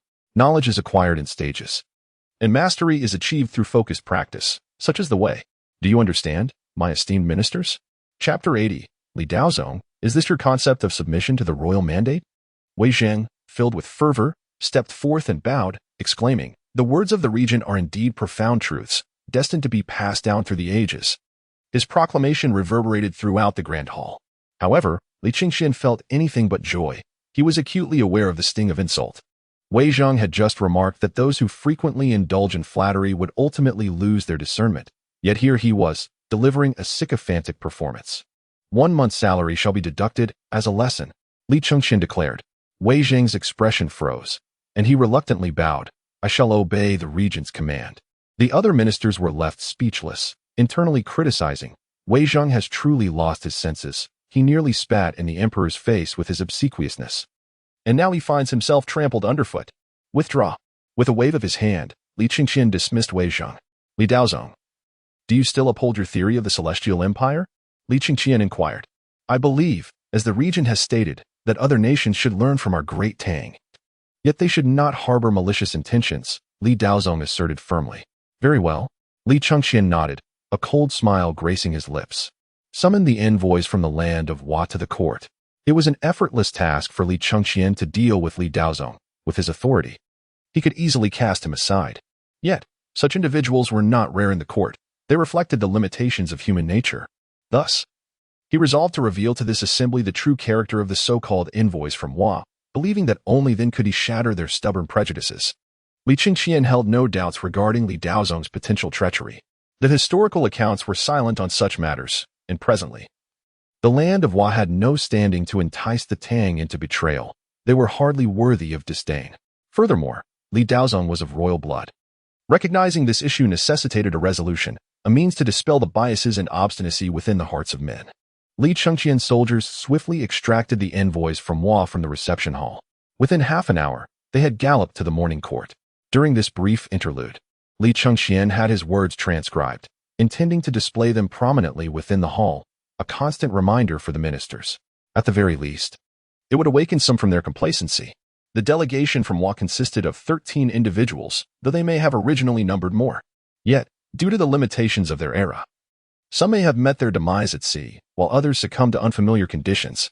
In any case, only 13 arrived. They bore the unmistakable characteristics of diminutive stature. Were it not for their faces, one might mistake them for children. The envoys from Hua were utterly bewildered, while they had been comfortably settled in their designated quarters. A contingent of soldiers burst in, seizing them one by one and transporting them forth. Even while mounted, the soldiers held them aloft, careening through the air at breakneck speed, nearly inducing terror in their hearts. Esteemed envoys from Hua, how fare you in the great Tang? Li Chengqian inquired, a smile illuminating his countenance. His tone imbued with a warmth that was unmistakably sincere. To unveil the true nature of the nation of Hua, it is essential to elevate their spirits. A notable commentary from later generations aptly describes the nation as one that respects power without harboring virtue, possessing knowledge of minor courtesies, yet lacking in grand principles. They are utterly subservient to authority, willing to offer their children and wives without hesitation, often rejoicing as though they have received favor. However, once that power wanes, their latent ambitions emerge, revealing their fickleness. This was pointed out by His Highness, the Crown Prince of the Great Tang, Li Daozong. A small man from Hua quickly prostrated himself. Your humble servant, Fujiwara Zongmao, brings 12 envoys to pay homage to His Highness, the Crown Prince of the Great Tang.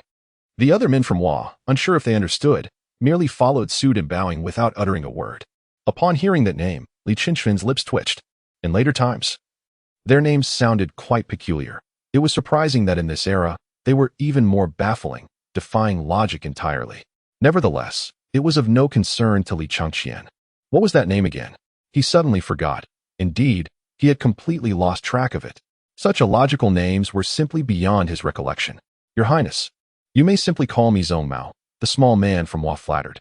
The ministers of the Great Tang wore solemn expressions. Yet their subtle reactions betrayed their struggle to contain their amusement. Ahem, then let it be Zongmao. Li Chengqian nearly lost his composure. It was truly comical. Clearly, this group from Hua had yet to fully grasp the essence of Tang culture. At the very least, they appeared oblivious to the humor surrounding their name, unaware that they had not yet reached the era of sending envoys to request a name change. It was likely that they were still quite content with the term Hua, entirely ignorant of its implications. They had merely learned to engage in daily conversation with the people of the Great Tang. The quintessence of Huaxia culture lies in the fact that the same character can convey entirely different meanings depending on the context and phrasing. For foreigners to master this nuance in such times is exceedingly challenging. Achieving a standard of conversational fluency without significant errors is already an admirable accomplishment. Zongmao, are you accustomed to life in the Great Tang? Li Chengqian broached the topic. We are profoundly grateful for the consideration of His Highness, the Crown Prince of the Great Tang. We are indeed very comfortable and immensely proud to receive the courtesy of the illustrious Great Tang. Indeed, in just a single sentence, they had already begun to float in their self-importance. Very well. Pray tell, how much of our exquisite arts and crafts have you mastered? Li Chengqian inquired. Exquisite arts and crafts? The small man from Wa wore a perplexed expression, evidently unfamiliar with the phrase. I mean, for instance, the making of paper, utensils, and other items. How much of that have you learned? Li Chengqian clarified. Oh, Your Highness, we have indeed learned to make paper, utensils, stools, and clothing. Please allow Zhongmao a moment to ponder what else we have learned. There is still much more. The small man responded earnestly, as though awaiting praise like a child. No need. That is sufficient. Now, regarding the Analects, how much have you studied? The Tang Dynasty boasts an abundance of literary works, yet undoubtedly, the Analect stands as one of the most renowned, making it the easiest to discern issues regarding it. The Analects, I acknowledge its significance. Yet my ignorance renders me incapable of comprehending its depths. I beseech the Prince of the Tang to forgive my shortcomings. The small Japanese, visibly terrified, displayed a countenance of fear. Li Chengqian suddenly rebuked Li Daozong. Is this your notion of submission to the royal edict? In Chapter 81, once I take action, I shall place the family lineage flat upon the wheels. Li Daozong smoothly knelt, rendered speechless. Li Chengqian understood that those literati, who would not even teach the common folk, could hardly impart knowledge to a band of Japanese. If they had truly educated them, Li Chengqian would have regarded them with greater esteem. Cultural invasion indeed facilitates the most effortless submission to the royal decree, yet they failed to disseminate genuine culture, allowing them only to learn trivial skills and arts. They presumed their knowledge was without consequence, believing they had not squandered the essence of our culture. In truth, it could be argued that the opposite was the case. After all, a balance between military and civil pursuits is essential. Ultimately, they have cast aside a treasured artifact. Esteemed ministers, do you comprehend this? Li Chengqian inquired. Your humble servant implores you to enlighten us. Wei Zhong stepped forward, ready to assist. They have learned to craft paper, enabling the development of their own literary traditions. They have adopted chopsticks, thereby diminishing the risk of illness from food and augmenting the populace while reducing mortality rates. They have fashioned garments that provide warmth, lessening the peril of freezing to death. They have acquired much more, and even the leading Japanese must ponder this deeply. In a certain sense, the number of things is beyond counting. Perhaps they have even taken a variety of our agricultural seeds. Should even a portion thrive, their population could swell remarkably. Yet, the concept of submission to the royal edict remains wholly unlearned by them. This cannot be blamed on them. After all, the pursuit of understanding Tang culture, or even the essence of Huaxia civilization, is beyond the financial reach of the common populace. A band of savages, what right have they to learn? Yet, devoid of our cultural teachings, they have nonetheless grasped the notion of military strength. This is akin to a child wielding a great sword or a beast clad in full armor. What form would they take? Are you not inadvertently empowering the enemy? Li Chengqian's imperial authority surged forth. He was genuinely enraged, though not on behalf of the Japanese. The small Japanese, already filled with trepidation regarding the Tang Dynasty of this era, were paralyzed with fear beneath the weight of Li Chengqian's imposing presence. Even if it was not directed at them, the ministers silently lamented, and with the first kneel, they all followed suit. Li Chengqian rose and proclaimed loudly.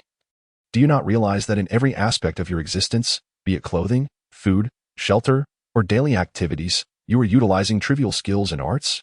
Every part of you, save for that which you have naturally produced, is imbued with such techniques. If you hold them in disdain, why not learn from the monkeys? From the time of Swearin, who kindled the flames, to the formation of cooked food, civilization began to illuminate. From the construction of nests into dwellings, securing safe abodes, civilization found stability. From Lezu's weaving in sericulture and the husbandry of cattle and sheep, civilization cultivated rituals and education. From Shinong's exploration of myriad herbs and the establishment of medical texts, civilization has garnered the strength of continuity. Throughout the annals of history, which progenitor has not dared to deviate from convention. The sages we revere today were once those who broke free from the constraints of tradition and forged paths that later generations would come to honor. Conversely, those predecessors who remained bound by convention have been cast aside by the tides of history, their legacies lost to the ages.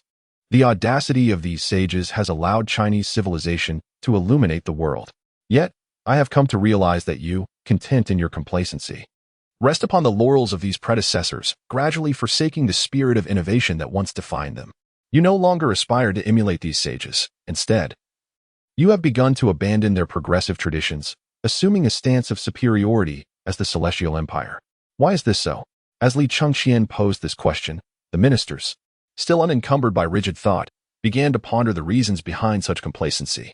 Those whose minds had already hardened felt their faces flush with indignation, eager to refute Li Chengqian's unconventional remarks. Suddenly, Li Chengqian erupted into laughter, his mirth reverberating throughout the grand hall. Once his laughter subsided, he proclaimed, "It is simply a matter of being satisfied with pleasure and content with the status quo. Those who have secured their interests fear any changes. While transformation may present boundless opportunities, it also harbors the potential to jeopardize their fortunes and even their entire clans. When such a multitude of complacent individuals occupies the court, the realm is destined to face a cyclical decline, leaving your descendants with nowhere to escape. Do you genuinely fail to comprehend this, or do you feign ignorance? No. You understand. Otherwise, how would the legend of ironclad families and ephemeral dynasties persist?" The ministers grew increasingly uneasy, realizing that he was subtly alluding to them under the guise of discussing foreign lands. Within the aristocracy, tales of millennia-old dynastic cycles had long circulated, echoing Li Chengqian's assertions. In truth, he was employing this topic as a means to convey a deeper message. He recognized that mere exhortation, devoid of consequence, would only elicit superficial compliance. The so-called Waigwa holds no significance to the grandeur of the Tang Dynasty. They are akin to a band of savages, unworthy of inciting any ire. Were it not for the natural protection of the sea, they would be but lambs awaiting slaughter, merely a question of when they would be dispatched. 1,000-year lineage? Li Chengqian retorted, then continued, "Family trees are indeed a remarkable construct. They serve to remind even those who cannot recall their own lineage of their shared ancestry. Recently, I faced an assassination attempt, and the conspirators behind it have been revealed. It seems certain individuals believe I am incapable of wielding a blade. I fear not the labels of tyrant nor the specters of those who might haunt my dreams with questions. Should I take action? I shall wield the family tree as my shield. Any who stand taller than the leveled wheel shall be met with no mercy, be they human or beast. If they surpass the level of the wheel, they shall be slain." Upon hearing these words, the ministers felt cold sweat trickle down their backs, with some already drenched in perspiration. Throughout history, no acknowledged tyrant has ever uttered such statements within the court. Clearly, they had underestimated Li Chengqian. Surveying the kneeling assembly of officials, he called out, "Princess Pingong requests an audience." The ministers, bewildered, found themselves caught off guard by this sudden shift in topic. Princess Pingong? It seems that within the royal family, there exists no princess bearing this title, save for one, Princess Pingong Zhao, who lived 2 decades prior. The ministers exchanged furtive glances, and from the corner of their eyes, they beheld a figure clad in women's shoes striding into the grand hall with purpose. As she passed by, they dared to raise their gazes only to find themselves faced with her back, confirming merely that she was indeed a woman. Princess Pingong, Li Xiaoning, had encountered the regent prince. As her cold, melodic voice echoed, some elder officials began to recollect that this was none other than the Princess Pingong of yore. After the initial shock, they recalled that even Empress Changsun had returned from beyond, thus it seemed only fitting that Princess Pingong could also be resurrected.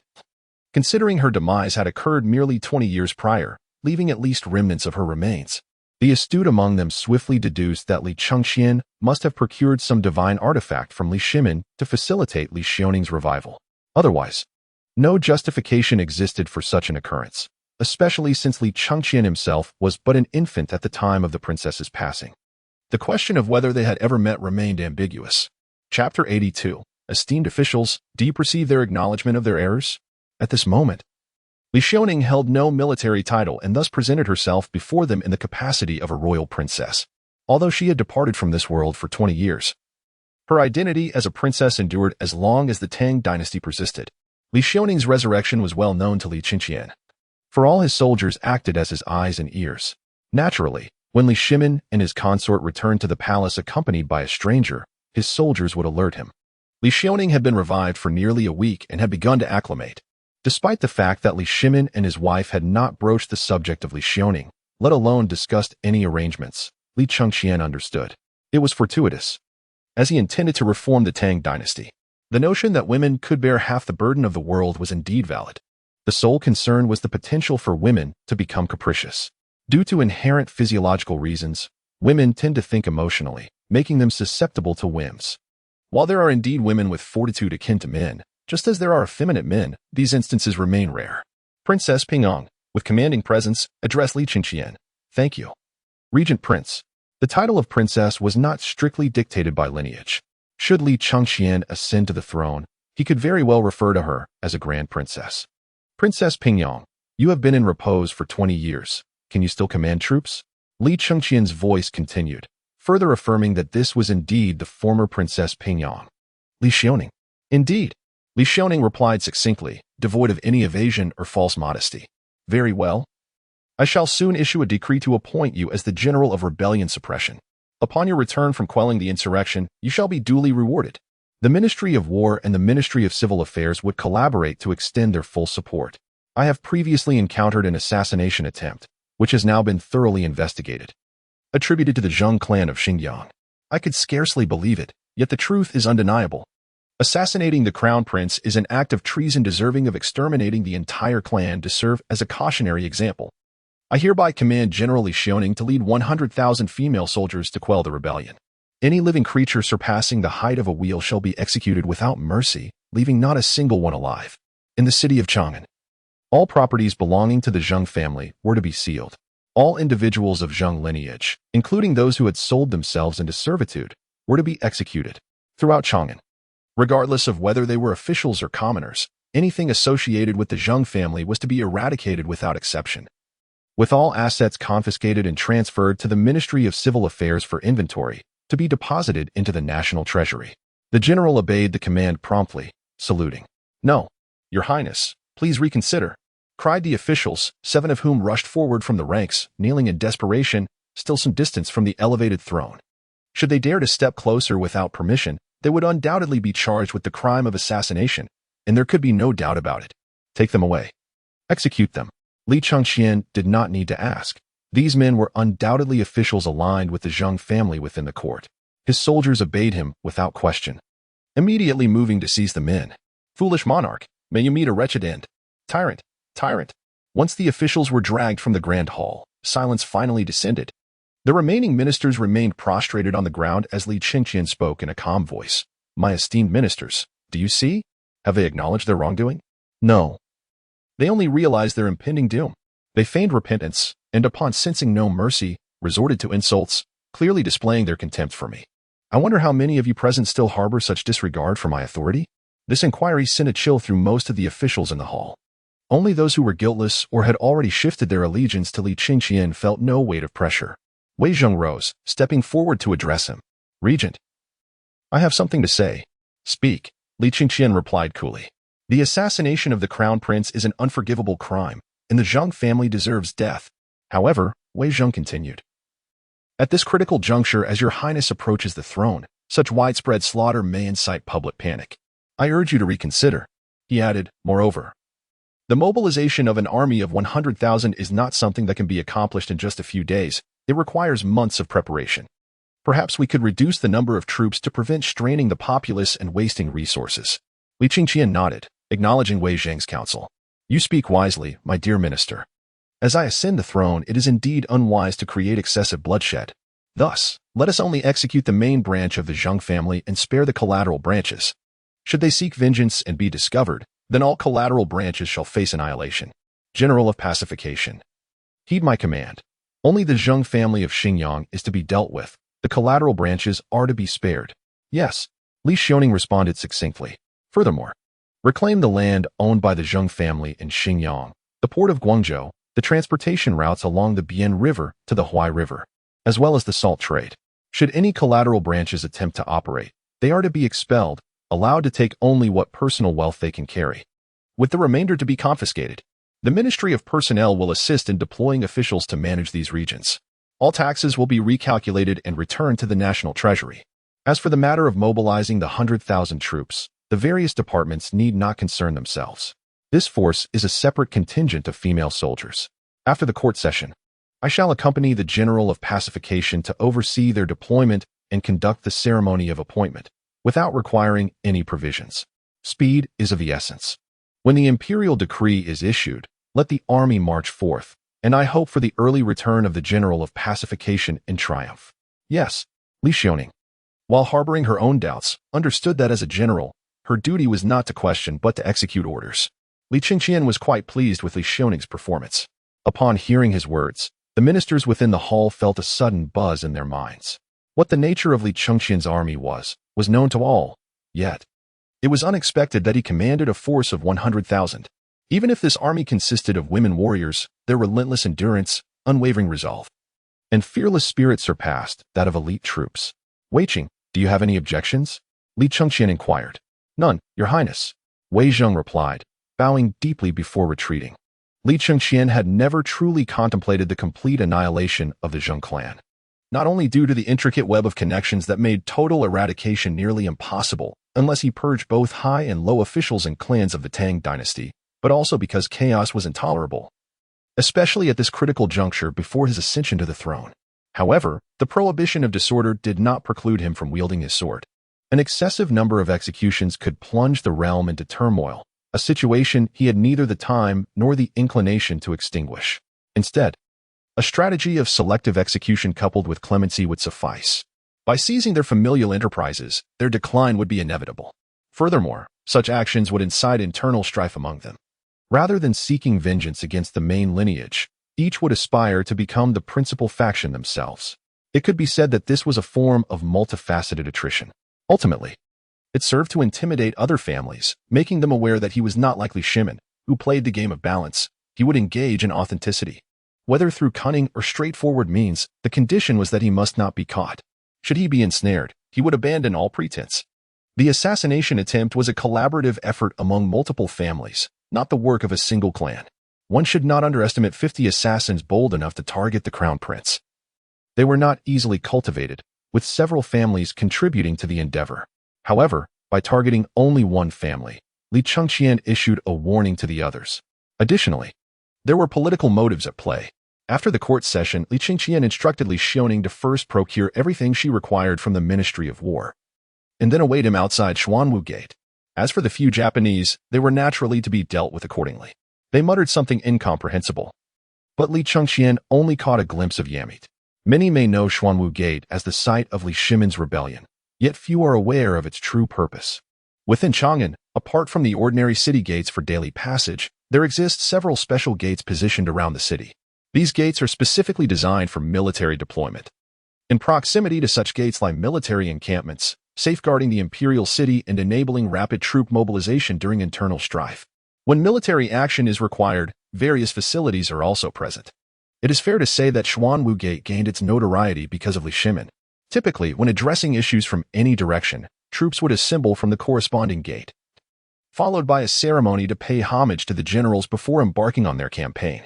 Li Chengqian's choice of Xuanwu Gate was not merely due to its proximity, but rather a resolve to rise again from where he had stumbled. Xuanwu Gate symbolizes not only the shadow of Li Shimin, but also the larger shadow of the entire Li Tang royal lineage. Li Chengqian sought to cleanse the bloodshed of Xuanwu Gate through successive victories. At this moment, he was on his way to request an imperial edict from Li Shimin. A rightful name brings forth rightful words. Throughout history, names have held paramount significance. Recently, Li Shimin had been in the company of Changsun Wuji, and with Li Chengqian's troops monitoring the situation, he did not need to inquire of anyone to ascertain their whereabouts. Upon finding him, Li Shimin was surprisingly alone, feeding koi in a pond within the imperial garden, without even a eunuch in attendance. In truth, the Tang Dynasty had never prohibited the consumption of koi, nor had it ever issued any relevant decrees. However, the avoidance of certain words had long been a privilege of feudal monarchies. When a new emperor ascended the throne, the populace would naturally alter names associated with the sovereign, even if it merely involved a single character. No formal orders were necessary. The public adhered to this custom instinctively. Otherwise, one's name could lead to inevitable troubles, as the age was not devoid of those eager to lodge complaints. For instance, the renaming of the Ministry of Civil Affairs to the Ministry of Household occurred during Li Ji's reign, a matter Li Shimin himself never even broached during his own rule, indicating his lack of concern in this regard. He had never truly believed himself to be destined by heaven. All that he had achieved was through his own struggles. What brings you here, ungrateful son? Li Shimin regarded Li Chengqian, his expression a blend of ire and incredulity. The reason was straightforward. Ever since Changsun Wuji had returned to life, Li Shimin had yet to share her bed, which left him in a state of frustration. He attributed all this to Li Chengqian's alleged instigation of Wei Zheng to report against him. Feeding koi, are we? Hurry up and draft that edict. Li Chengqian said with a nonchalant tone. Draft what edict? Is it not discomforting for you to create a stir every time you attend court? Li Shimin remarked, feeling reduced to a mere tool for writing edicts. I have dispatched my aunt to eradicate the Zheng clan of Xinjiang. I intend to annihilate them entirely. Li Chengqian spoke with an unsettling calm, as if discussing the extermination of an ant nest. What? Li Shimin's face filled with astonishment, causing the fish feed in his hand to fall to the ground. Is that truly shocking? Although they were not the masterminds, they did partake in the assassination attempt against me last time. I have not acted recklessly, had it not been for Wei Zheng's counsel. Advising against excessive bloodshed on my day of ascension, I would have wiped out their entire lineage, Li Chengqian stated, picking up a piece of fish feed that had rolled before him and casually tossing it into the pond below. The Li family indeed had a fondness for koi, as they symbolized good fortune. Otherwise, the rumor that Li Shimin forbade the eating of koi would not have persisted. Li Shimin retorted scornfully, how laughable. You intend to annihilate their entire clan? For centuries, the families represented by the 5 surnames and 7 lineages have been intricately intertwined. To eradicate them would require the slaughter of tens of thousands. Not to mention, the intermarriage among these noble families means that targeting one clan will inevitably involve others. It is tantamount to waging war against the entire realm. Even with your immortal army, the campaign would take years. How do you propose to execute such a plan? You rebellious child, you are indeed indulging in fanciful notions. The 5 surnames and 7 clans during the early Tang Dynasty were undeniably formidable. It was not merely an issue concerning a few families. According to historical records, the taxes contributed by the 5 surnames and 7 clans amounted to over half of the national treasury's revenue, even reaching as high as 60%. This illustrates the vastness and complexity of their influence, rendering any attempts at eradication futile. In the later stages, Huang Chao's purported method of executing individuals based on genealogical records merely resulted in the demise of a select group in the areas he traversed. The true downfall of the aristocratic families was not determined by the number of lives taken, but rather by the upheaval he caused, which overturned the chessboard and initiated a new game. Although the prominent families had enjoyed unparalleled privilege for centuries, producing countless talents, they were evidently ill-equipped to embrace such a monumental transformation, leading to their gradual decline. Thus, under Wei Zheng's counsel, I resolved to eliminate the main branch of the Zheng family of Xinjiang, specifically that segment residing in their ancestral domain, Li Chengqian candidly stated. Do you not fear the chaos this may unleash upon the world? Li Shimin's scalp prickled with concern.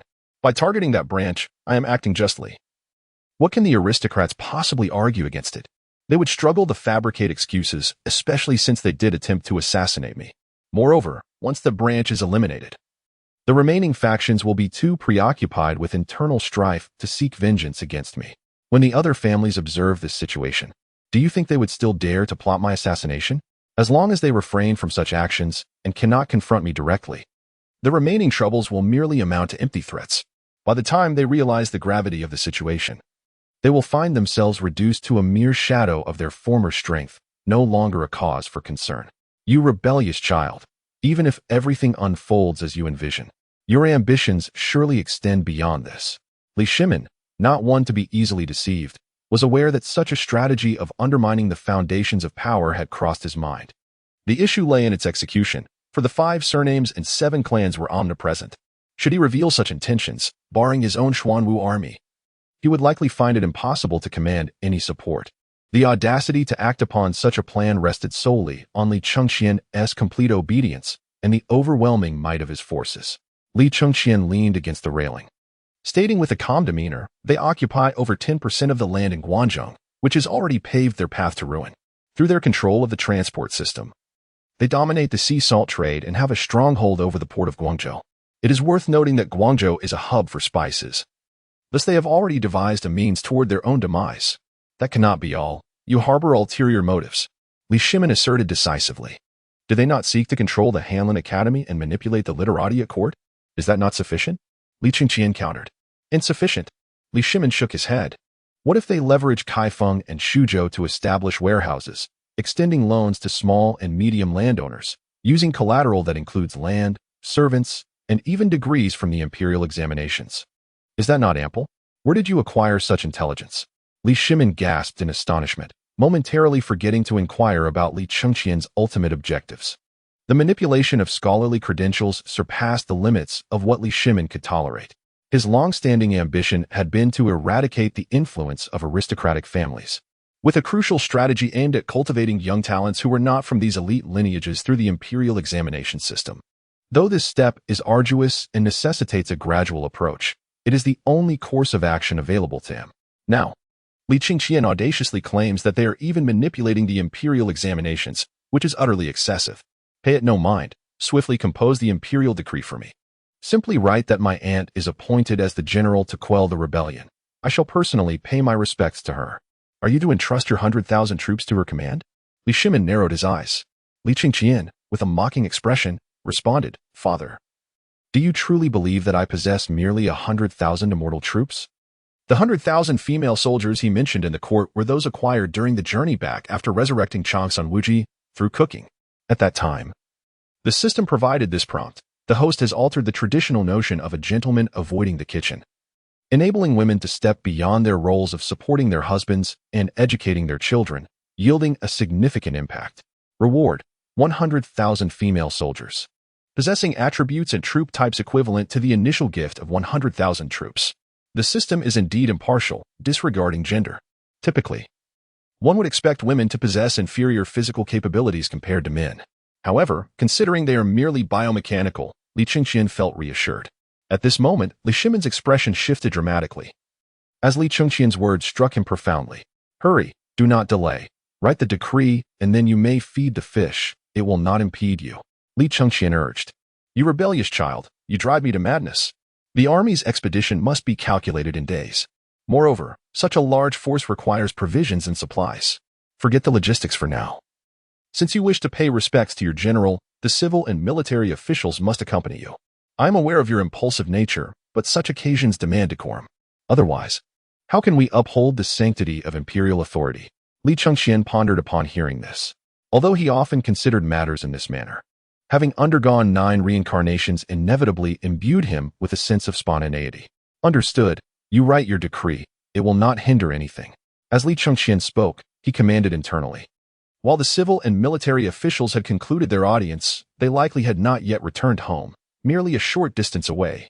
Dispatching troops to notify them would suffice. A mere thought. Li Shimin, with a flourish of his sleeve, declared, I shall also attend. I will pay my respects to the general. You may come if you wish. I have not forbidden you. Li Chengqian replied nonchalantly, for they were ultimately his soldiers. This arrangement would serve to further enhance his legitimacy upon ascension, creating a semblance of miraculous authority. Additionally, it would compel those ambitious ministers to contemplate where their loyalties would ultimately lie and intimidate the few noble families who dared to threaten him, making them aware of the gravity of their situation. At a quarter past the hour of Shun in the afternoon, outside the Xuanwu Gate, adjacent to the military camp, the platform for the ceremony had been erected. Li Xiaoning, clad in light armor, stood before the platform, surrounded by the fluttering banners of the Li family. The civil and military officials, as witnesses, stood nearby. The ceremony of honoring generals is a serious affair, one they have all experienced. Yet none had encountered such a peculiar situation. Ordinarily, such ceremonies would be conducted before the multitude of troops, with an overwhelming crowd present. However, today, the atmosphere was remarkably subdued. Apart from a few of Li Chengqian's soldiers, there were no unrelated individuals present. When Emperor Li Shimin and Crown Prince Li Chengqian arrived in their regal carriage, the atmosphere was still charged with anticipation. As the two dismounted, the ministers hurriedly bowed in reverence. Li Shimin, equally bewildered, could not restrain himself from inquiring about the army that was meant to march forth. Except for Li Chengqian, everyone else shared the same perplexity, including Li Xiaoning. Had it not been for the soldiers of Li Chengqian guiding them, they would have been utterly lost. Father, have you not always been curious about the origin of my troops and how they manifested outside the city of Chang'an? Li Chengqian remarked with a faint smile, gesturing towards the vast training ground that resembled a desolate wilderness. Behold, all eyes turned toward that direction, yet aside from the nearby wasteland, only distant mountains were visible. No sign of any military presence could be discerned. Just then, Li Chengqian waved his hand. The air above the wilderness shimmered, distorting the space as images reassembled. A seemingly infinite army of 100,000 materialized from thin air. Cavalry, light horsemen, and more appeared in perfect formation, silent as statues. Their armor, tailored to the contours of their female forms, contrasted with that of their male counterparts, while Li Chengqian's previous forces were draped in shades of black and white. This legion of women donned hues of crimson and violet. The infantry wore pink, the archers donned deep red, the spear and shield bearers adorned pale purple. The light cavalry radiated royal purple, and the heavy cavalry was cloaked in dark violet. Even their steeds were a uniform sight of chestnut blood horses, all resplendently red. As the onlookers stood in stunned silence, the cavalry dismounted in unison, 100,000 warriors gracefully kneeling upon one knee. Subsequently, over 100 axe-wielders emerged, resembling clouds of purple, and they too knelt in the front row. The sheer magnitude of their numbers was staggering. The invisible pressure they exuded seemed to solidify the very air around them. Despite being an all-female battalion, none dared to underestimate them. The synchronized movements and the eerie silence spoke volumes. The crowd collectively paled, their bodies quaking in disbelief. The sudden appearance of such a formidable army was nothing short of astonishing and terrifying. Even though they had been informed of Li Chengqian's troops' immortal nature, they had not anticipated such a revelation. No wonder they had silently appeared outside the city of Chang'an. With this immense force, and now an additional 100,000 female warriors. Who could fathom if more awaited? All present were drenched in cold sweat. Li Chengqian opened his arms and gently raised them. The entire battalion of women stood as one, poised and ready. Unbeknownst to the male soldiers present, they now possessed ceremonial horns. The resounding call of the horns pierced the air with formidable clarity, echoing throughout the entirety of Chang'an. "Father, it is time to confer honors upon the generals," Li Chengqian proclaimed. Chapter 85, The Conferment of Titles. The army marches forth. The decree was issued. In accordance with heavenly will and the opportune moment, we receive this clear command. There is a woman of the Li family, named Xiaoning, styled Pingong, the legitimate daughter of the former emperor, a princess of the great Tang. More than 20 years ago, he independently amassed military strength, quelling the chaos of the Sui dynasty, thereby earning the merit of establishing the Tang Dynasty. After a prolonged slumber of over 2 decades, he has now returned to prominence. Granted the esteemed title of general for suppressing rebellion, tasked with subduing the insurgents who dared to assassinate the current crown prince, he is commanded to promptly lead an army of 100,000 to swiftly quell the insurrection. Upon his return, merits will be duly recognized and rewarded. It is imperative to remember that those who obey shall not be harmed in the slightest, while those who defy shall face the complete annihilation of their kin. Upon concluding the imperial decree, Li Chengqian placed it upon a nearby tray held by a soldier. Within the tray, alongside the decree, lay a golden token and a folded piece of paper. This token had been procured by Li Chengqian from the marketplace, intended for use as a military insignia. Although his mere thought sufficed to command his troops, it was only fitting to provide an explanation for Li Xiaoning, who would lead them. He then retrieved the tray from the soldier and presented it to Li Shimin. After receiving it, Li Shimin solemnly handed it to Li Xiaoning, who knelt before him. She raised both hands above her head to accept it, then slowly lowered it in front of her.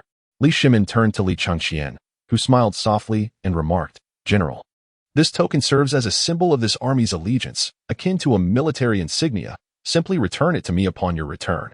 Regarding the paper beside it, it contains the command structure for this special unit and various details you will need to review. I wish you a triumphant return. I shall obey the command and the decree of the regent. Li Xiaoning replied.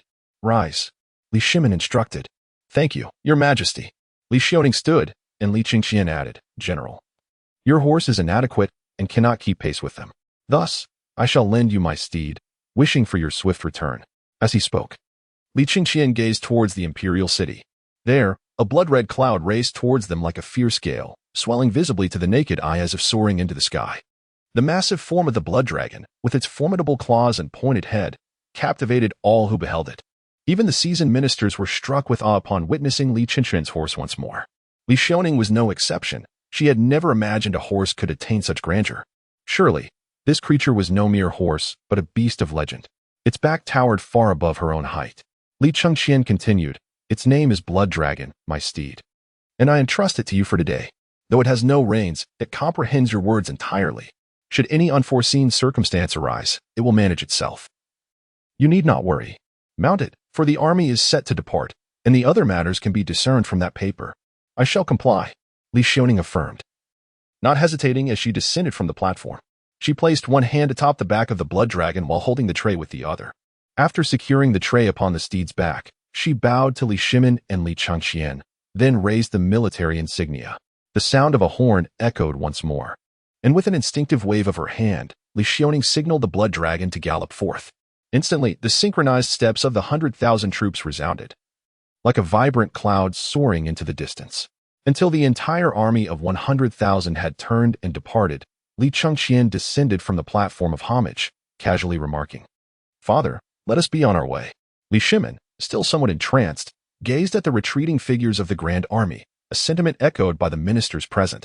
They had never imagined that even an army of 100,000 female soldiers could exhibit such majesty.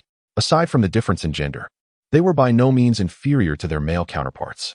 "Esteemed ministers, please return. My father and I shall take our leave." With synchronized grace, the ministers crossed their arms and bowed deeply, as if rehearsed. As Li Chengqian and Li Shimin boarded their carriage, which then departed under the guidance of Li Chengqian's troops, the ministers gradually rose, their eyes fixed on the receding vehicle. "I believe His Highness the Crown Prince is akin to a celestial being descended to earth. What do you all think?" Cheng Yaojin, shedding his usual boisterous demeanor, now wore a serious expression. The ministers remained silent, as if they had not heard his words, exchanging glances before slowly dispersing. Cheng Yaojin, arms crossed, even sat down on the ground, casually plucking a wild grass and placing it in his mouth, demonstrating no intention of leaving. He observed the retreating figures of the elderly ministers, muttering to himself, "These old fellows are certainly harboring their own schemes. Surely, they must feel disheartened now. With the Crown Prince's ability to summon an army of the undead so effortlessly, how can they contend with him? Even in a battle of wits, I doubt they stand a chance. It is far better to live leisurely, free from worry." Cheng Yaojin had lived a life of profound clarity, maintaining an admirable disposition. Otherwise, he would not have reached such an advanced age, ultimately passing away in peace. He understood that the elder ministers each possessed their own agendas.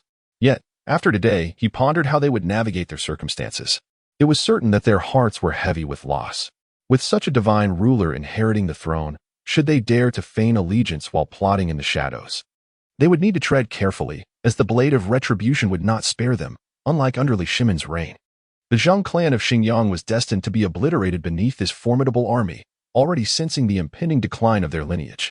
In the court of the Jingguan era, including Cheng Yaojin, all were sons-in-law of the Qinghe Chui clan. It could be said that the ministers who truly held their ground within the court were either members of a clan themselves or married into one. While not all were devoted to their clans, they could not escape their influence. To them, Li Chengqian's actions appeared as a declaration of war against the entire clan coalition. Yet, they dared not confront him directly, feeling both humiliated and constrained, laden with an unacknowledged fear. Inside the carriage, Li Shimin wore an expression of complex emotions. He had not anticipated the emergence of Li Chengqian's army in such a manner, an overwhelming force, unassailable and with origins that were inscrutable. The spirit he had occasionally felt rising within him had truly plummeted into despair, leaving no desire to contest with Li Chengqian. It would be wiser to heed Chok Sun Wugo's counsel and peacefully pass on the throne. There was no longer any possibility of resistance. Meanwhile, Li Xiaoning unfolded a piece of paper. The paper read, "Int, this army is immortal. Regardless of how many perish on that day, they will surely restore to their full glory at the stroke of midnight. Their weapons, equipment, and steeds will rejuvenate, allowing you to wield them to your heart's content. Moreover, they require no sustenance, rest, or respite. Everything hinges upon your own state. They are also free from the burdens of logistics. You need only attend to your own nourishment. In essence, treat them as instruments of war rather than as human beings. They possess human forms, and while they may bleed when injured, a grievous wound can still lead to death. That is the reality." Li Xiaoning gazed at the words in disbelief. Instinctively, she turned her head to glance at the nearby axemen, casually addressing one of them. "You." The individual did not pause in their stride, turning to her with an expressionless visage and hollow eyes. A chill coursed through Li Xiaoning, rendering her speechless. Chapter 86. Li Shimin. Indeed, a ruler must anticipate 3 steps ahead with the return of Li Chengqian and Li Shimin. The city of Chang'an was once again engulfed in a cacophony. 30,000 cavalrymen surged forth from the palace at Li Chengqian's command, storming into the outer and inner cities of Chang'an, wreaking havoc amidst the various Zheng family establishments, leaving rivers of blood in their wake. The cavalry were employed for their swiftness. Without counting the Jinwu guards tasked with maintaining order, the station forces in Chang'an numbered around 30,000. Despite the lingering shadows of the Weishui alliance, Li Shimin refrained from deploying excessive troops. His confidence was one factor, the cost was another. Under such circumstances, the private armies of Chang'an's households were not particularly numerous. While cavalry excelled in mounted combat, it was relative. Wielding a blade against a foe was a skill within reach of many. Li Chengqian's forces had procured a list of Zheng family establishments from the Ministry of Civil Affairs and methodically sought them out. Upon the demise of each establishment, Li Chengqian's cavalry proclaimed, the Zheng clan of Xingyang conspired to assassinate His Royal Highness the Crown Prince, intending to overturn the sacred legacy of the state. Their entire lineage ought to be eradicated. Yet, His Highness, in consideration of heaven's benevolence, shall only punish the primary instigator.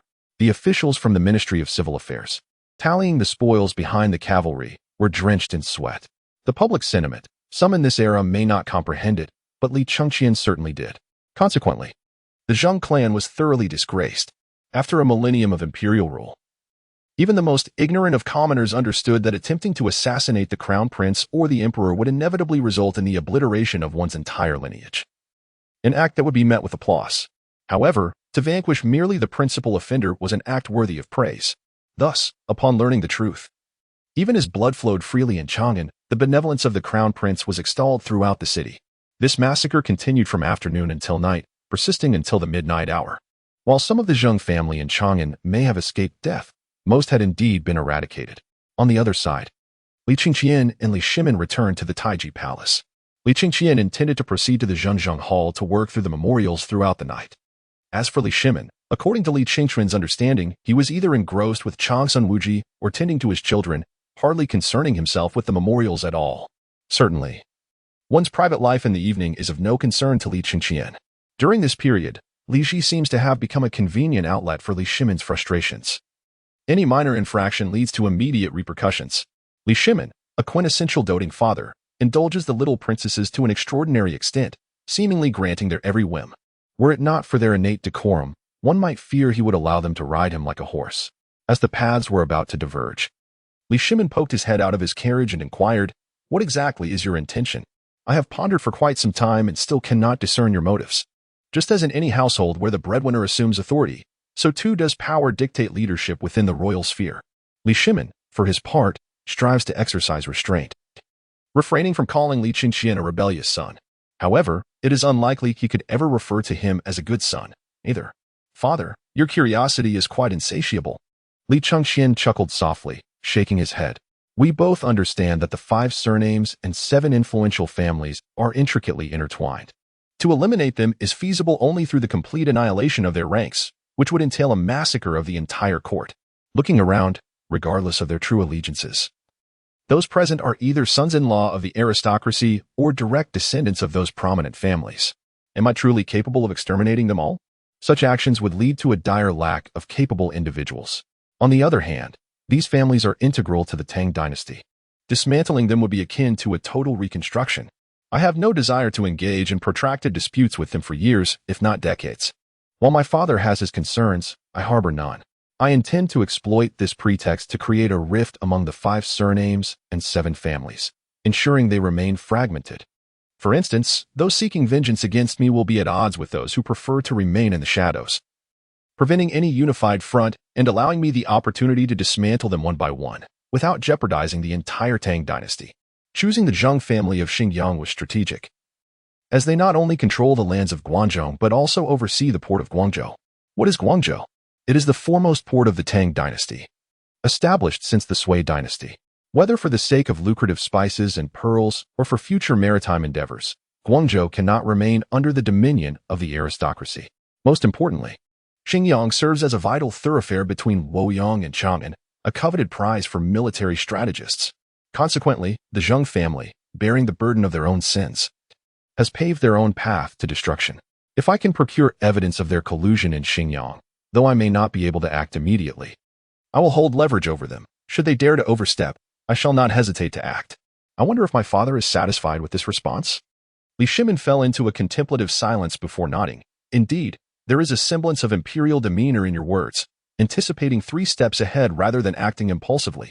Proceed diligently. In any case, Both of us aspire for the betterment of the Tang Dynasty. Li Chengqian nodded in agreement, feeling a surge of resolve as the two carriages parted ways. The Kong family of Guizhou faced humiliation, with Kong Ingda cast out of Chang'an in a grass skirt. Due to the rapid dissemination of information, not only were they aware, but the head of the Kong family in Xiufu also learned of the events.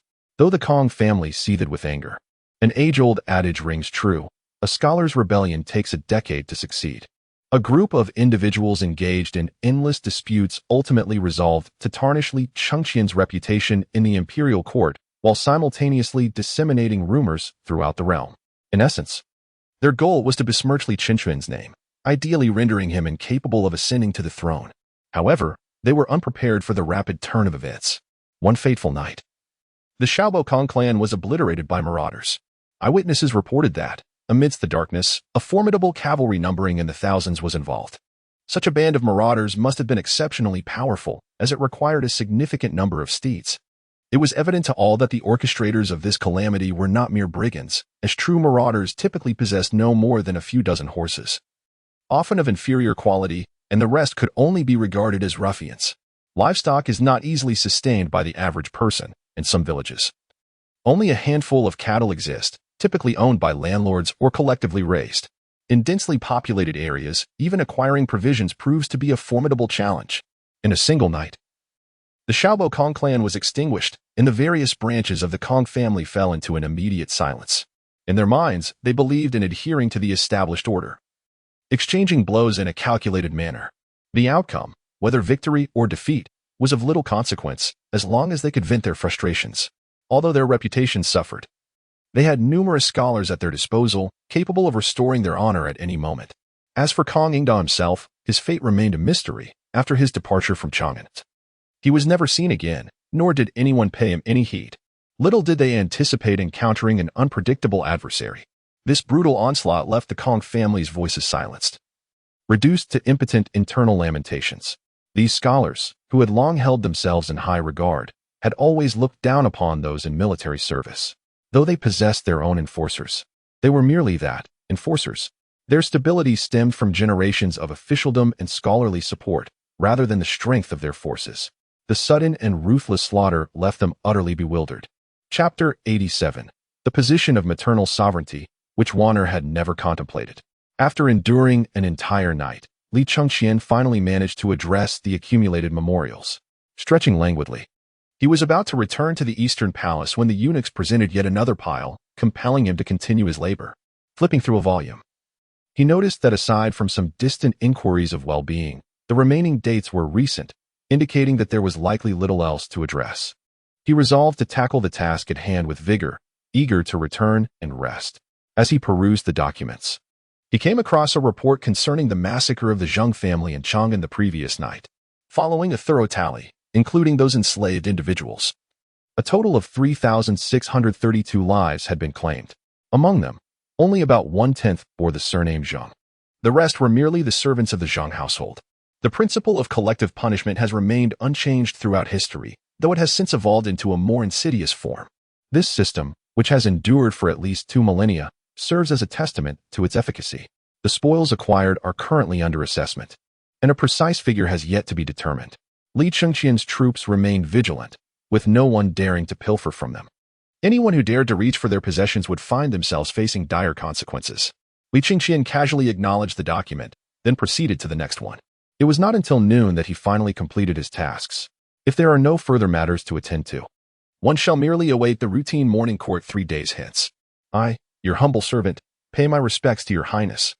Li Chengqian had just returned to his residence in the Eastern Palace when a woman clad in ceremonial attire emerged from the hall, performing a deep bow before him. For a moment, Li Chengqian was taken aback, only to quickly regain his composure and raise his hand slightly, remarking, "There are no outsiders present." When did Wana become so overly formal? When did you return? This woman was the crown princess, Su Wan. Prior to Li Chengqian's rebellion, she had taken her 2 children back to her family home for a visit. It had been just over a month since her departure, and her swift return suggested she must have received some significant news. Otherwise, it would not have been surprising if she had remained away for 2 months. Seeing that Li Chengqian's demeanor towards her seemed unchanged, Su Wan felt a wave of relief wash over her. Back when she was still with her family, She had heard the news of Li Chengqian's rebellion. From that moment, her family's attitude towards her had shifted dramatically. They did not confine her outright, but she was effectively placed under house arrest. Their demeanor towards her altered as they awaited the opportunity to profit from her. Had it not been for the need to verify such news multiple times, she might have already been sold off. Even those accompanying her had displayed signs of unease, reflecting the instability of the situation. Fortunately, just 3 days later, news arrived that Li Chengqian had indeed triumphed, breaching the palace walls. From that point, the attitudes of those around her transformed once more, with an increasing number of sycophants and a marked shift in the respect shown by her entourage. However, at that moment, she felt no joy, for she understood that the circumstances were perilous and intricate.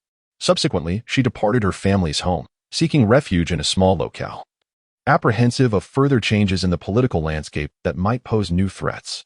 She then sent her own emissaries to gather intelligence. When she finally received word once more, it was the confirmation that Li Chengqian had been established as the regent crown prince. At that juncture, she felt a sense of security and thus began her journey back. The relatives she had visited chose to remain behind, wary of encountering any uncontrollable risks.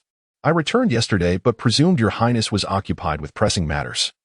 Hence I refrained from sending word. Upon hearing this, Li Chengqian nodded, taking her hand and leading her toward the palace where they usually retired for the night. Suwon seemed to realize the implications of the moment, her cheeks tinged with a faint blush as she murmured, "Your highness, it is still daytime." Li Chengqian countered playfully, "Does Wano not wish for it?" Suwon lowered her gaze, her ears turning crimson. The Tang Dynasty was an era where feudalism coexisted with openness. When selecting the crown princess, considerations extended beyond mere political strategy to encompass the qualities of the future crown princess herself. After all, as the crown princess, she could not be lacking in grace or presentability. Consequently, Suwon excelled in both temperament and beauty. In the Tang aesthetic, plumpness was favored. But it was not the kind of excess that was simply overweight. For women, it meant a voluptuous elegance, possessing a visage that radiated peace and prosperity. She embodied the ideal of beauty, maintaining an appropriate balance of fullness and slenderness.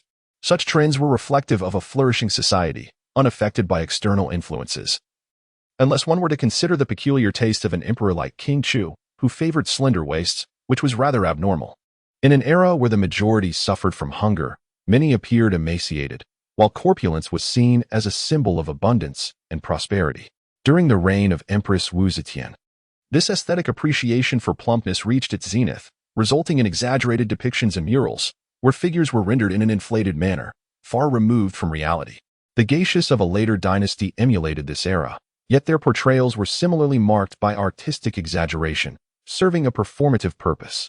After tirelessly attending to pressing matters, as dusk approached, Suwon found herself rolling her eyes in exasperation, feeling akin to a boiled shrimp. The present Li Chengqian was no longer the same. He possessed both strength and capability, compounded by genuine feelings of longing. The bond between Li Chengqian and Suwon was strong. She bore resemblance to Empress Changsun, embodying a gentle and virtuous demeanor, remaining aloof from political affairs, and focusing solely on her duties as his principal wife. However, she had refrained from suggesting that Li Chengqian take a concubine, not out of reluctance or overbearing nature, but rather due to the constraints imposed by Li Shimin. Not only did he often burden Li Chengqian, but he also failed to provide him with a beautiful palace maid, leaving Suwon in a quandary. In the era of imperial authority, the emperors will reign supreme. Thus, she dared not voice her thoughts. Just as she was beginning to recover, Suwon remarked, "Your Highness, it is time for you to consider taking a concubine." Upon returning, although she went directly to the Eastern Palace, she had sent word to her father and gathered some understanding of the situation. At this moment, Li Chengqian was firmly established as the next emperor, with even the imperial edict already proclaimed. Were it solely up to her, she could only imagine the rumors that might circulate. "Wanner, you should be aware of certain matters. Should you not?" Li Chengqian retorted. "I have heard tidings," Suwon replied, "but I cannot ascertain how much you truly know, nor do I wish to reiterate. You will gradually come to understand. Then you must know that by the end of the year, I shall ascend to my father's position. Are you not concerned that should I choose a consort now, I might forget the past and bestow the title of Mother of the Nation upon another?" Li Chengqian posed directly. "Your Highness, the title of Mother of the Nation has never crossed Wanner's thoughts. It pertains to the realm and the common folk. I implore you to deliberate with caution." "Wanna, I am indeed apprehensive." She spoke earnestly, for upon becoming the crown princess, She had meticulously considered the implications. Chapter 88. Throughout history, apart from formidable emperors, where can one find a harem uninvolved in governance? Reflecting on Su Wan's previous modest conduct, Li Chengqian was convinced that she had never truly aspired to that position. Conventionally, the role of empress was not merely contingent upon the emperor's affections, it entailed intricate political exchanges and compromise. In contrast, the position of a favored concubine might be purely based on the emperor's preference, provided they were not one of the four renowned consorts. The Tang Dynasty adhered to a system of one empress for consorts and 9 ladies-in-waiting. These women were the emperor's true consorts, regarded as the sovereigns of the harem. Elevated in status, whose sole responsibilities were to serve the emperor and vie for his favor, with no other duties required. Following them were the ranks of Jiayu, Marin, and Sharon, collectively referred to as the 27 court ladies, who served as the female officials of the harem. In principle, she can be regarded as one of the emperor's concubines, yet her primary role is to oversee the affairs of the inner palace, the harem. Apart from the eunuchs who undertake menial and laborious tasks, consists entirely of women, and young princes do not reside within its confines. Thus, the presence of these female officials is essential for managing all matters. The emperor can indulge his whims at will, much like sampling a novelty. Wu Zetian was elevated to the rank of a concubine after being favored by Li Shimin, only to be forgotten as a mere concubine for 12 years. It is only during gatherings that these women participate in the capacity of concubines. The emperor is not impervious to human nature. Aside from a few particularly lustful and foolish individuals, he typically engages with only a select few women, often limited to 9 favored concubines. Even for these 9, receiving the emperor's favor once every month or 2 is considered a notable privilege. As for the 81 imperial wives, including the Balin, Yunu, and Kina levels, they are merely of the lowest rank, directing the palace maids and eunuchs in their duties. Rather than being concubines of the emperor, they are more akin to servants. For an emperor who is not particularly lascivious, these positions may not even be fully occupied. Regardless of how much men boast, their energy is limited. It is implausible that one could truly manage 3 palaces, 6 courtyards, and 72 concubines. Exceptional men are, after all, a rarity. While other emperors might weigh their options when selecting a consort, Li Chengqian has no such need. Not to mention Li Shimin, who initially required no deliberation at all. An emperor who swiftly conquers the world is inherently domineering. Those who engage in weighing pros and cons are typically emperors who have grown up in the depths of the palace during prosperous times, swayed by various factions. Thus compelled to act in such a manner. Li Chengqian pondered and then asked, "Wainer, I pose a question to you. Do you believe a woman should solely focus on supporting her husband and educating her children? Set aside all else and answer from your heart." Su Wan's heart skipped a beat. She sensed the gravity of the question. The limitations of her thinking left her uncertain about the reason behind Li Chengqian's inquiry. Yet she had an instinctive feeling about its significance. Li Chengqian did not subscribe to the notion of gender equality. He regarded it as mere rhetoric. In both familial and national contexts, the more useful individual prevails, irrespective of gender. In ancient times, during the era of cave dwellings, a matriarchal society prevailed. The underlying reason is straightforward. The high infant mortality rate threatened the continuity of the lineage, underscoring a mother's critical importance. As humanity transitioned into the agricultural era, society stabilized, necessitating the protection of what already existed. The inherent strength and rational thought of men thus became the more advantageous attributes. When one looks beyond the surface to grasp the essence, the truth is quite simple.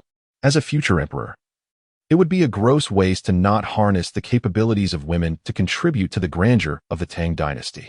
Much like in later times, when a certain economic phenomenon led to the downfall of the so-called simp economy, leaving women lamenting their fate, what loss do men incur?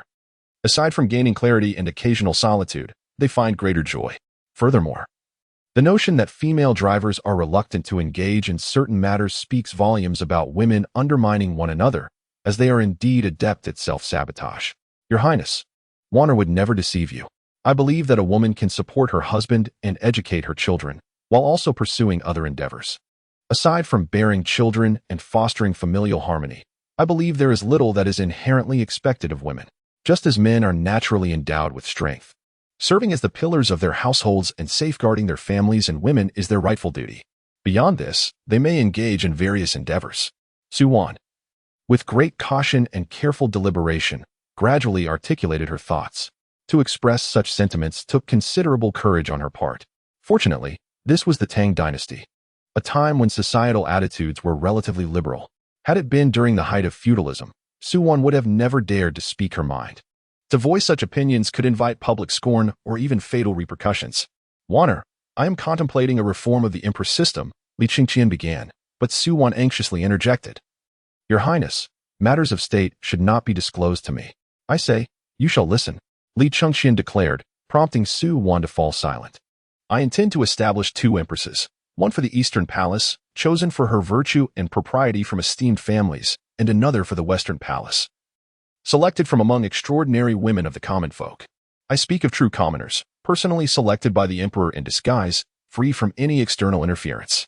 The Eastern Palace Empress shall assume all the responsibilities of the former Empress, while the Western Palace Empress, emerging from the populace, will remain connected to them, addressing their needs and advising the Emperor on their concerns to prevent bias. Wana, what are your thoughts?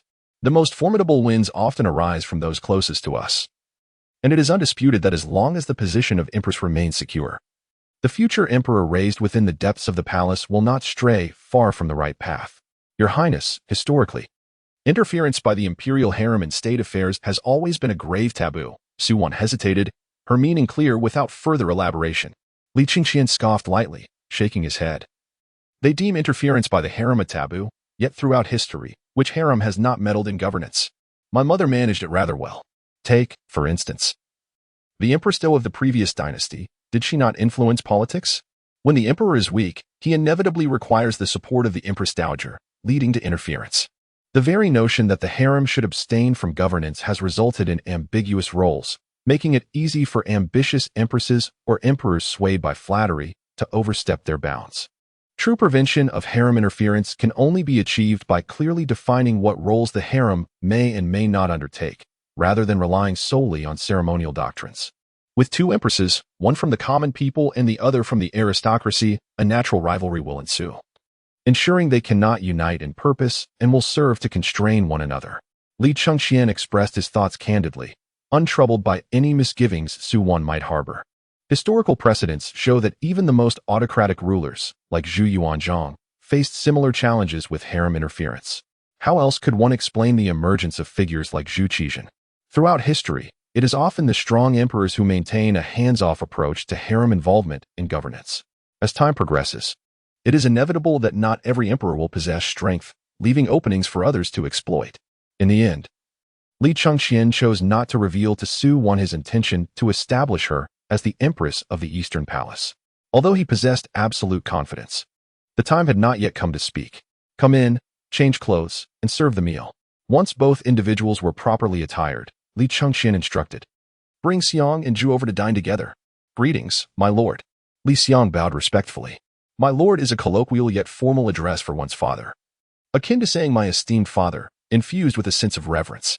In formal settings, one would refer to their father as father, while in royal circles, it becomes father king or father emperor. The terms yi or yi, unique to the Xinbei culture, denote fatherhood. The Li Tang royal family, having Xinbei ancestry, has preserved these terms. Li Xiang, displaying impeccable decorum in both etiquette and address, appeared quite dignified, despite being merely 8 years old. Li Zhu, only 1 year old, was still cradled by a wet nurse but had already begun to speak, demonstrating considerable intelligence. Previously, Li Chengqian had adopted a hands-off approach with Li Xiang, adhering to royal protocols of education. He had never personally intervened in his studies, believing that as a concubine's son, Li Xiang should not be a source of trouble for him. More individuals merely meant more chopsticks at the table. Their relationship resembled that of strangers. Li Xiang's ability to greet and bow in such a manner could be seen as a testament to good upbringing, yet it also hinted at shortcomings in his education. His demeanor evoked memories of Li Chengqian's own childhood, when he was beset by various expectations from those around him, striving for perfection in every aspect. What was the outcome? While Li Chengqian pondered, Su-wan took Li Zhu from the wet nurse's arms. Upon noticing the maidservants entering with the meal, Li Chengqian frowned and gestured, "You all leave, and take this out as well." Yes, the maidservants, though puzzled, instinctively obeyed without daring to question. During the Jingguan era, the custom of separate dining was prevalent, especially among the nobility, where each person received their own portion of food. Unless one's status differed, the meals were identical.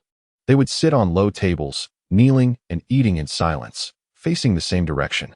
However, with the advent of foreign stools, the advantages of shared dining began to emerge. As time passed, tables and chairs found their way into ordinary households and among the higher echelons of society. By the mid-Tang Dynasty, communal dining became a norm, where individuals gathered around to eat. The mechanics of tables and stools were not complex. Their prevalence was merely a matter of popular custom, and the etiquette-bound nobility hesitated to adapt. They believed that sitting on high stools would inevitably lead to an unseemly posture, a notion ingrained in their minds that resisted change. "My lord, what is this?" Suwon inquired, her face etched with confusion. "Weren't we about to dine? Why is everything being taken away so abruptly?"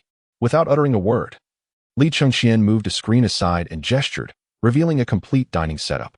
With a mere wave of his hand, the table was soon laden with an array of delectable dishes. A third wave summoned bowls and chopsticks to their place. Suwon and Li Xiang, who had already grasped the basics, widened their eyes in astonishment. "No need for questions. Come and take a seat. From now on, we shall dine in this manner, abolishing the practice of kneeling and sharing food separately. As we are family, there is no need for rigid protocols. While some decorum is necessary, an excess of rules can diminish the essence of a home. Xianger, you shall sit here. Wanner, place Jua on this stool. You need not hold him the entire time. Come sit here instead." A 1-year-old child, of course, is not yet capable of consuming substantial food, subsisting mainly on milk and perhaps a few solid morsels. "Very well, Your Highness." Thus, Li Ju was settled beside Suwon, with Li Xiang on the left of Li Chengqian and Suwon on his right. Although unfamiliar with the table and chairs, they were not entirely alien to him, having encountered similar items before, complemented by his understanding of stools. Suwon was aware of the remarkable transformations Li Chengqian had undergone. The tales of the immortal army had already spread far and wide. And while the common folk were aware, they dared not confirm their veracity. Yet, this was her first time witnessing Li Chengqian in person, akin to a celestial being manifesting extraordinary phenomena. As Li Chengqian forbade inquiries, she refrained from asking. Li Chengqian did not touch his chopsticks, aside from the innocent Li Ju, who attempted to grasp something to eat but was gently restrained by Suwon. No one dared to move. This decorum, in Li Chengqian's view, was entirely appropriate, serving to subtly reinforce the authority of the head of the family. Unlike children of later generations who would hastily devour their meals before the adults even sat down, such behavior lacked refinement. Li Chengqian had not prepared seafood. Even dishes absent from the Tang Dynasty were served simply. The use of iron woks for cooking was not exclusive to the Song Dynasty. Unless one were truly a time traveler, such innovations could not manifest overnight. Historical records trace the practice of stir-frying back to the southern and northern dynasties, albeit only a single technique, known as stir-frying chicken, by the Tang Dynasty. Stir-frying had already gained popularity, particularly among the nobility, who favored sweet flavors and high-fat, high-salt dishes, a hallmark of prosperous times, mirroring the early years of later dynasties. The arrival of diverse ethnicities and cultures led to a rich cultural exchange, illuminating many culinary practices.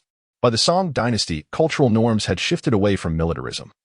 And with the nation's affluence, widespread use of iron woks emerged, giving rise to the misconception that stir-frying originated solely in that era. The meal unfolded in silence as Li Chengqian endeavored to eat slowly. Once he set down his bowl and chopsticks, it was a rule that the others must do the same. Following the meal, Li Chengqian waved his hand to signal the system to dispose of the waste. He then turned to Li Xiang and said, "Xianger, henceforth, within this eastern palace, unless outsiders are present, you may address me as father or grandfather. Avoid calling me sir, and do not use ye, you, or a ye. Indeed." Esteemed father, Li Xiang hastily rose to pay his respects. The term father has a long-standing history, originally a designation exclusive to the northern regions, which later spread across the vast expanse of the land. During the establishment of the nation, it was commonly used by the Sui and Tang dynasties. This term had already garnered widespread recognition among the populace, and Li Xiang was well aware of its significance, harboring no doubts. Li Chengqian furrowed his brow and solemnly remarked, "Xianger, remember this. In the presence of outsiders, your actions reflect courtesy, a mark of refinement. However, when amongst family, such excessive politeness is unnecessary. Your son understands." Li Xiang replied. Li Chengqian shook his head and waved his hand. "Take Jua with you and depart." "Yes." After Li Xiang cradled Li Ju and left, Li Chengqian let out a soft sigh, for it was akin to gazing into a mirror of his own childhood. Chapter 90, Father, with such a belly. Can you even breathe while seated? Your Highness, Xiang'er is quite sensible. Why do you sigh? Su-Wan questioned, perplexed. Li Chengqian sighed once more. Waner. Do you not see that in Xiang'er, I behold my own youthful self? From the moment I acquired basic cognitive ability, I was aware of my status as the crown prince. Those around me, be they maids or nurses, even certain officials, drilled into me the importance of adhering to various etiquettes and embodying the demeanor of a prince. Have you not similarly imparted this to Xiang'er? I do not mean to suggest that you informed him of his future as the crown prince, but rather in another regard. Your Highness, is there anything amiss with that? Su-Wan was somewhat bewildered, even a bit anxious, for indeed, Li Xiang was a product of her teachings. It cannot be said that it is wronged. Perhaps the fault lies with me, he admitted. Xiang'er is a concubine's child, and I have hitherto paid him little heed. I once believed that his politeness and sensibility were commendable traits you had instilled in him. Yet, I have come to realize that if this continues, he will either become another version of me or be driven to madness. At merely 7 or 8 years of age, he has already lost all semblance of childhood innocence and feels estranged from me as a father. He is undoubtedly aware of his status as a concubine's son. Although you have always been by his side, deep down, he likely does not perceive you as his biological mother. You are, after all, merely a secondary consort. His excessive reverence and decorum may stem from an oppressive existence, compelling him to tread cautiously to navigate his life. This is not the outcome I wish to witness. Su-Wan grew increasingly alarmed, fearing that Li Chengqian was reproaching her for inadequate parenting. She hastily rose from her seat to bow down, but Li Chengqian grasped her arm. Frowning, Waner, observe how you too display such detachment. My lord. Su-Wan was at a loss for words, unable to comprehend what Li Chengqian sought to convey. However, she was aware of the phrase to accompany a ruler is akin to being with a tiger, and the crown prince was indeed a ruler, especially one whose ascension to emperor was all but assured. Li Chengqian gently guided her back into her seat before stating, in public, I am the sovereign and you are my subject. Yet within our home, I am your husband and you are my wife. As long as matters of state are not at hand, if you still regard me as a ruler, does that not create a sense of estrangement? The sovereign stands alone, a solitary figure. Previously, during a dispute with my father, I remarked upon his simultaneous desire for imperial authority and familial affection, questioning the existence of such a perfect circumstance in this world. Now that the situation has turned to me, I find myself ensnared in the same perplexing cycle. The distinction lies in my heightened awareness. I comprehend the underlying issues at play. I do not wish for my existence in this realm to mirror the political intrigues of the court. Wana, I implore you to reflect deeply on my words. As he spoke, Li Chengqian rose to depart. He did not share the same palace with Su-Wan, and their current bed was rather small, necessitating them to sleep in close proximity. It was not that a larger bed could not be constructed, but rather due to the considerations of feng shui and a myriad of established customs. Even the most spacious sleeping quarters would be partitioned with screens, as expansive beds and empty spaces were not in vogue. Various theories suggest that an overly large space disrupts restful slumber and diminishes one's vital energy. Only when Su-Wan was required to attend to him would they share the same bed for the night. Su-Wan's mind was in disarray. Yet she was mindful of pressing matters, so she hastily called out to Li Chengqian, inquiring, Your Highness, I have heard that the Empress Mother is returning. Should I proceed to pay my respects as customary? Li Chengqian paused momentarily, nodding slightly. Very well. When you first arrived, the Empress Mother had already departed, and she has scarcely seen you. However, there is no need for formalities. Tomorrow at the hour of the dragon, our family shall set out together, and I will inform the Empress Mother in advance. Upon our arrival, we shall dine together. I shall heed your Highness's wishes. From the inception of the feudal imperial system to the establishment of subsequent nations, both nobles and commoners typically partook in 2 meals daily. This practice can be traced back to a fundamental scarcity of food, which became commonplace among the aristocracy. Generally, a meal was taken between 9 and 11 in the morning, and another around 4 or 5 in the afternoon. Common folk, often impoverished, might have only 1 meal at noon, enduring hunger at night until sleep overcame them, only to awaken and drink enough water to stave off hunger before returning to work until lunchtime, day after day. Nobility, however, had access to snacks and tea, preventing them from suffering hunger pangs.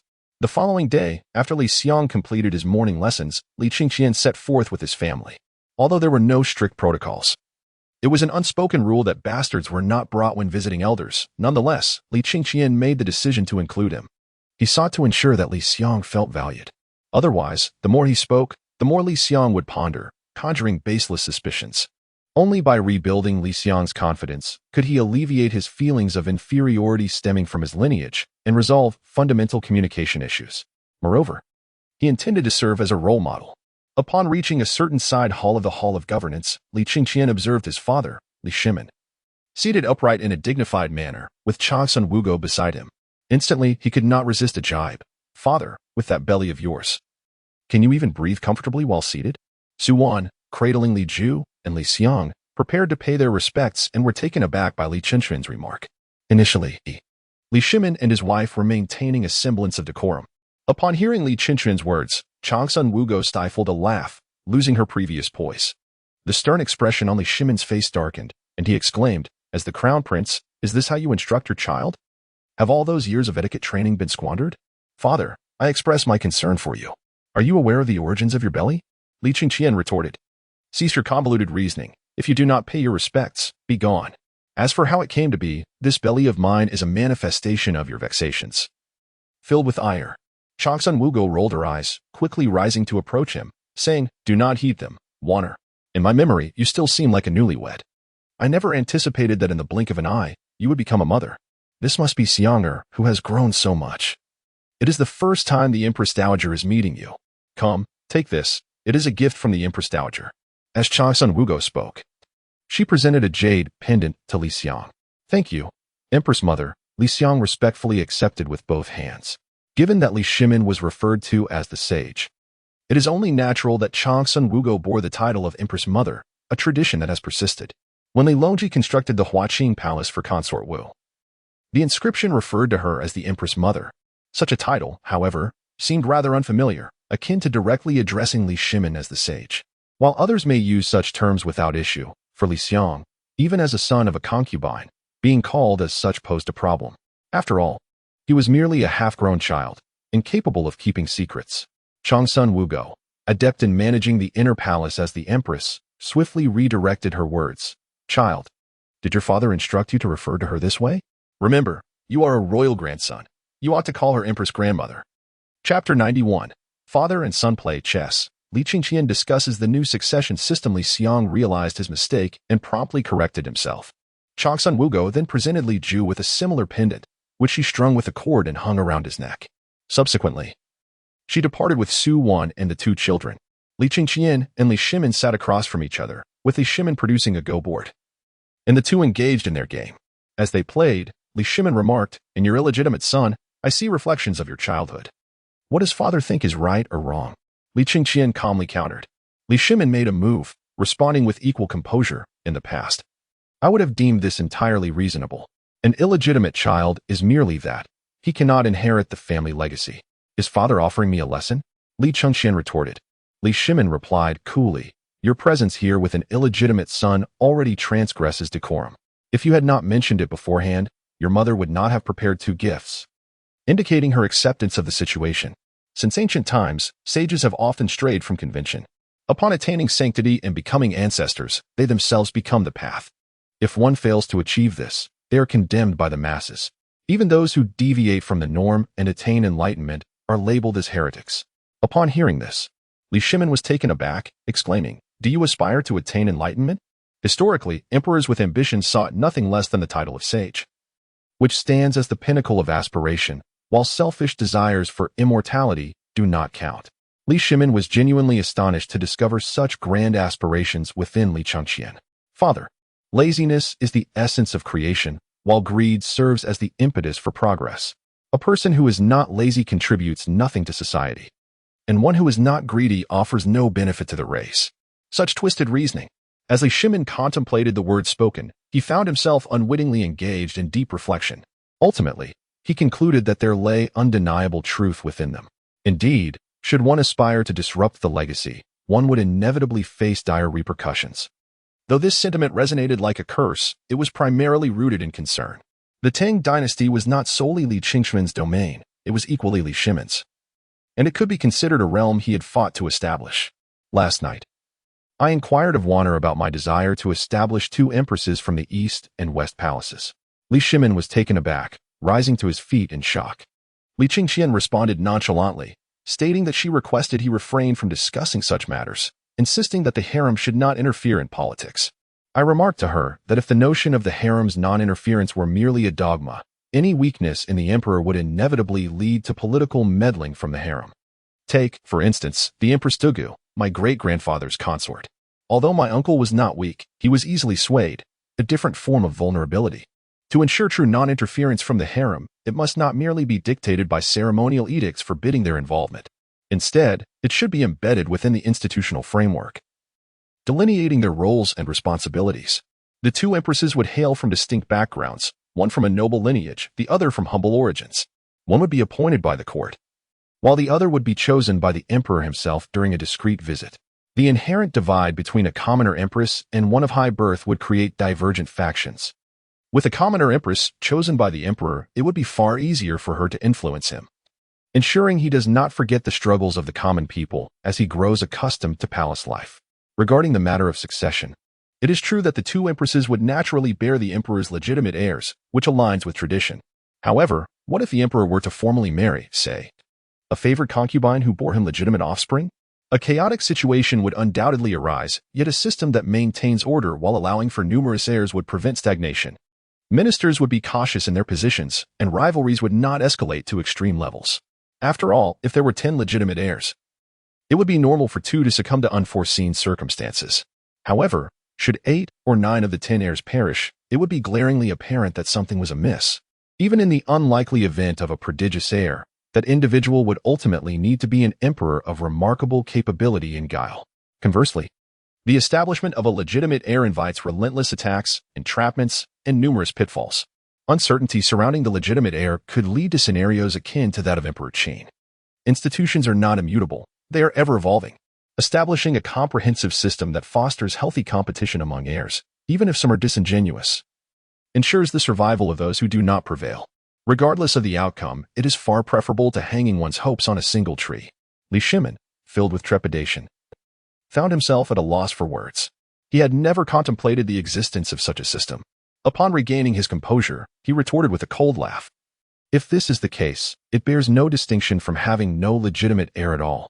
What if the old emperor were to pass away before competition could be established? Or what if an unforeseen calamity were to strike? Li Chengqian scoffed. That would merely mirror our current father-son dynamic, where I ascend as the ruler, excising those who do not belong to my lineage or support my cause, shifting the power balance. Inwardly, Li Chengqian admonished himself to quell his anger. Yet he could not suppress the torrent of rage that surged within him. After all, it is a fruit he personally cultivated, a prize his elder brother never received, now taken away by his own son along with the platter. My esteemed father, any system conceived by man is inherently imperfect. There are many clever individuals who will invariably find loopholes. Moreover, the more detailed the system, the easier it becomes to exploit.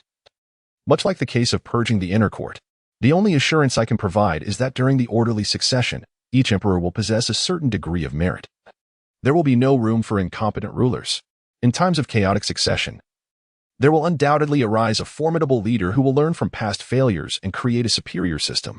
Unlike the Qin dynasty, where chaos led to utter ruin, nor like the previous dynasty, which fell under the control of the harem and met a complete demise.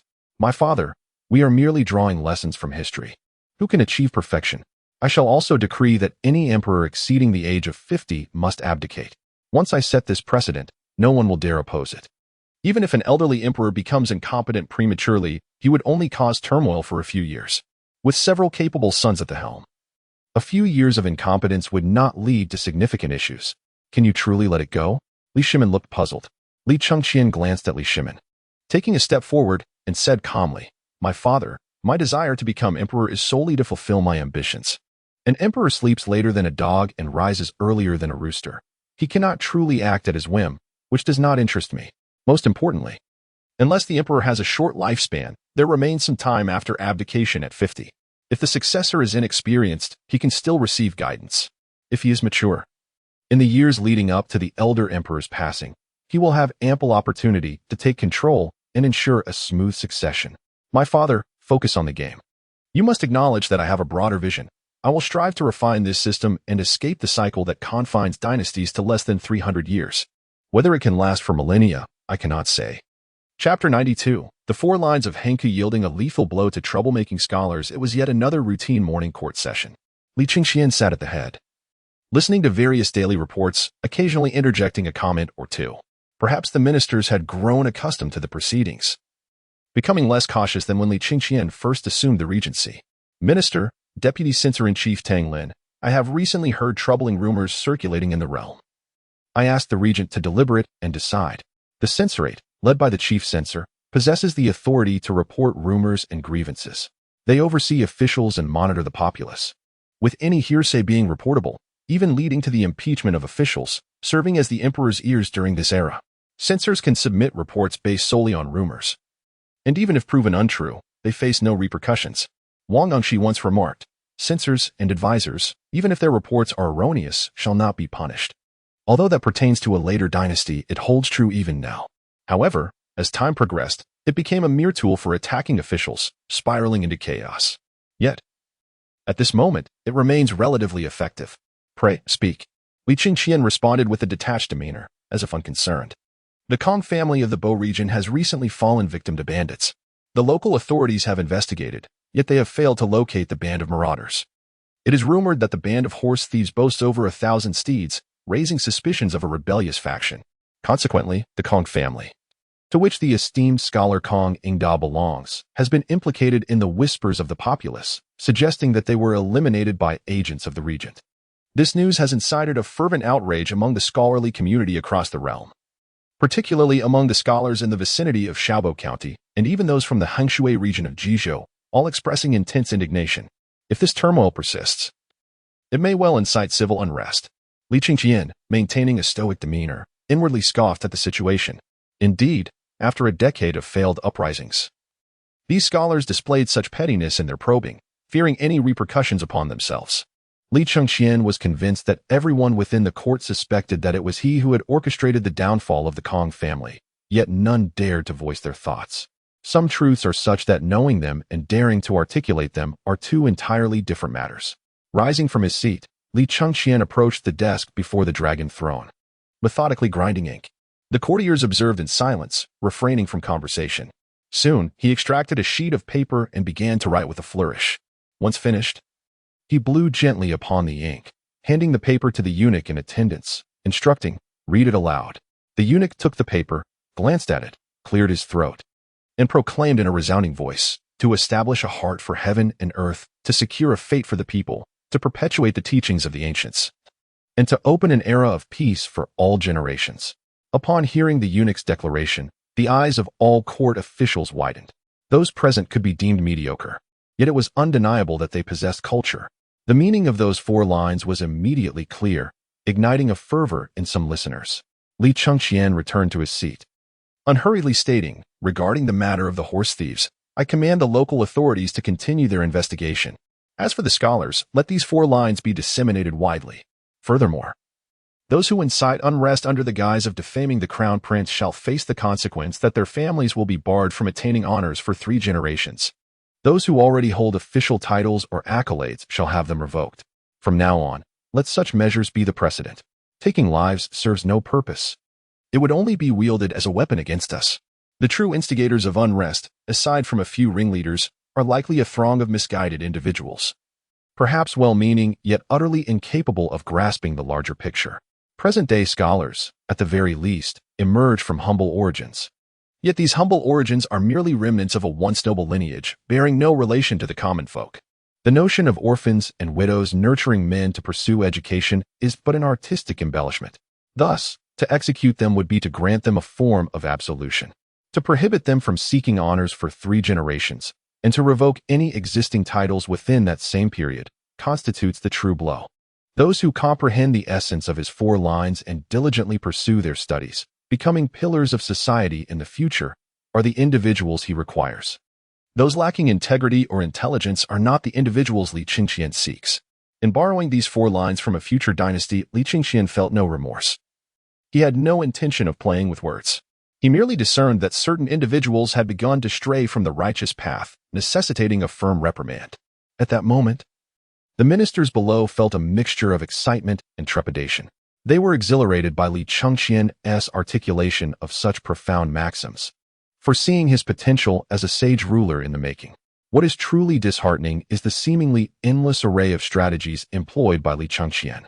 With such tactics in play, who, aside from those lacking in intellect, could possibly remain ensnared? For those of lesser wit, losing all avenues to success is nothing short of a death sentence. During the Jingguan era, barring years of great calamity, the imperial examinations were conducted annually. However, the emergence of exceptionally talented individuals was indeed a rare occurrence. And the examination system had yet to reach its full potential. The concept of palace examinations was non-existent, leading to a dearth of detailed records. Although there were top scholars, they were generally relegated to menial roles, rarely afforded opportunities for significant advancement. After all, the realm was still dominated by aristocratic families, for those not born into such lineages. Gaining entry was exceedingly difficult, compelling Li Shimin to proceed with caution. Consequently, the number of Jingguan top scholars etched into the annals of history is scant, let alone those who have achieved great renown. The ministers remained in a state of shock when Li Chengqian declared, "Is there anything else? Proceed." Implicit in his words was the notion that the bandits could continue their pursuits. After all, everyone was aware of the situation, and he openly acknowledged it, albeit without explicit confirmation. He ordered the instigators, particularly the ringleaders, to be dealt with ruthlessly, ensuring their suffering was profound. Li Chengqian's intimidation silenced the assembly, leaving them speechless. After a brief pause with no one daring to speak, he continued, "Since we have just mentioned scholars, let us discuss the imperial examination system." At this pronouncement, a sense of trepidation gripped the hearts of all the ministers. It is well known that our dynasty's examinations are categorized into regular and special selections. The regular examinations occur annually unless extraordinary circumstances arise. The special selections are reserved for particular talents and are primarily divided into 6 categories: Jishu, Mingjing, Mingfa, Minshu, Mingshuan, and others. I believe this system is a significant waste of the resources of scholars.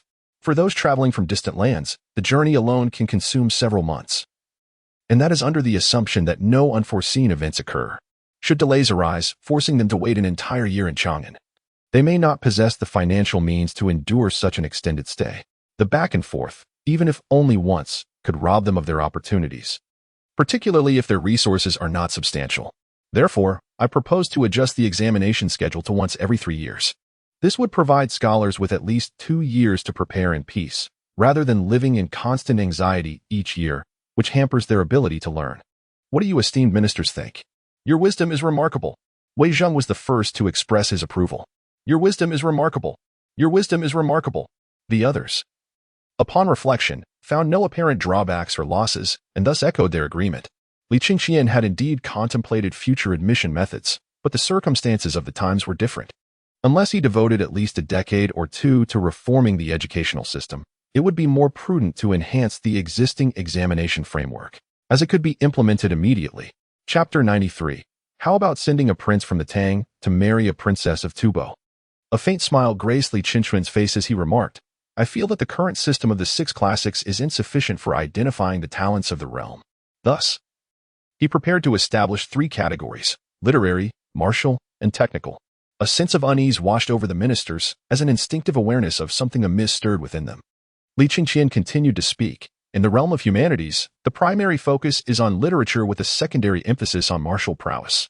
One must not only be well-versed in classical texts and historical accounts, but also possess a degree of personal strength. In the martial discipline, while personal strength is essential, a certain level of cultural literacy is equally necessary. As for the engineering field, one must not only have a foundation in culture but also excel in a craft that benefits the nation and its people, demonstrating the ability to draw parallels across various skills. For instance, mastering the art of forging a hoe should also enable one to create a kitchen knife.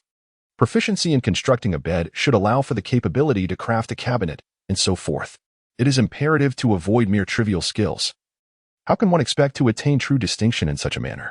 The governance of the state cannot be conducted in this chaotic fashion, for it would surely disrupt the established rights and laws. The court was in a tumultuous uproar, aside from the senior ministers in the front row pretending to be oblivious. The commotion behind them threatened to escalate further. Li Chengqian allowed them to whisper among themselves or raise their voices as if he had heard nothing at all. Only when the clamor began to subside did he continue. In the realm of humanities, The necessity of martial capability stems from my desire for future court officials to be more than mere talkers or armchair strategists. While I do not expect civil officials to defend the territory or expand borders, I do seek a degree of valor, rather than a gradual decline into impotence. Not to mention that even Confucius advocated for the study of archery and horsemanship. Consider my esteemed court officials, for instance. Can you wield a sword to defend yourself? Minister Fang? Fang Xianling quickly replied with a respectful gesture. Your Highness, although I am advanced in years, I still possess a keen edge in my hand and retain some martial knowledge. In the Jingguan era, the transition of civil officials to military roles and vice versa was not an uncommon occurrence. For example, Hou Junji served both as Minister of War and Minister of Personnel. The notion of literati being incapable of defending themselves began in the Tang Dynasty, where the status of scholars was significantly elevated, while military officials were suppressed. Scholars ceased to practice martial skills, let alone master military strategy. Li Chengqian replied with a gentle smile. This is precisely my point. I do not wish for scholars to immerse themselves in books to the detriment of their courage. Furthermore, to serve the court effectively, one must also maintain good health. Do any of you esteemed ministers have objections? There were none regarding this matter. The discord primarily revolved around the engineering field. Li Chengqian was well aware of his intentional provocation. As for the martial discipline, it was essential for selecting future commanders and leaders. Lacking cultural knowledge would be detrimental, as one must be able to comprehend battle reports. Look, even our once illiterate Duke of Lu has now become a repository of knowledge. Otherwise, he would not be standing here, but rather stationed in some distant corner. Ha ha ha, I thank the regent for his praise. Do you truly believe that Cheng Yaojin, who is said to be illiterate, would rely solely on his so-called three axes? That is quite amusing. A person with a sharp mind can learn quickly, regardless of the subject. Moreover, Cheng Yaojin's supposed illiteracy is merely a fade. Let us not forget, during his time at Wagongzai, he was considered an emperor in his own right. As for the engineering discipline, may I ask you, esteemed ministers, wherein your daily sustenance and attire is not a result of craftsmanship? Li Chengqian countered. Although he did not elaborate on the specifics, the essence of the engineering field was clear to all. One individual stood forth and declared with righteous indignation, Your Highness, while that may be the case, the path of the artisan truly struggles to attain the heights of nobility. Who are you? Li Chengqian retorted. In the imperial court, it is hardly surprising that Li Chengqian does not recognize the ministers, especially those at the highest echelons who seldom speak and merely serve as background figures. Minister Yinxiang, Deputy Minister of Rights. Upon hearing that surname, one can easily deduce his affiliations. Esteemed Yen, since you assert that the craft of artisans cannot ascend to the Grand Hall of Elegance, it is fortuitous that the Tubo Kingdom frequently seeks to wed our Tang Princess, demonstrating sincere intentions that truly move me. However, our Tang Princess of noble lineage is unable to journey far and cannot endure such hardship. Why not, esteemed Yen, represent Tang in negotiations with Tubo and persuade Songzhan Ganbu?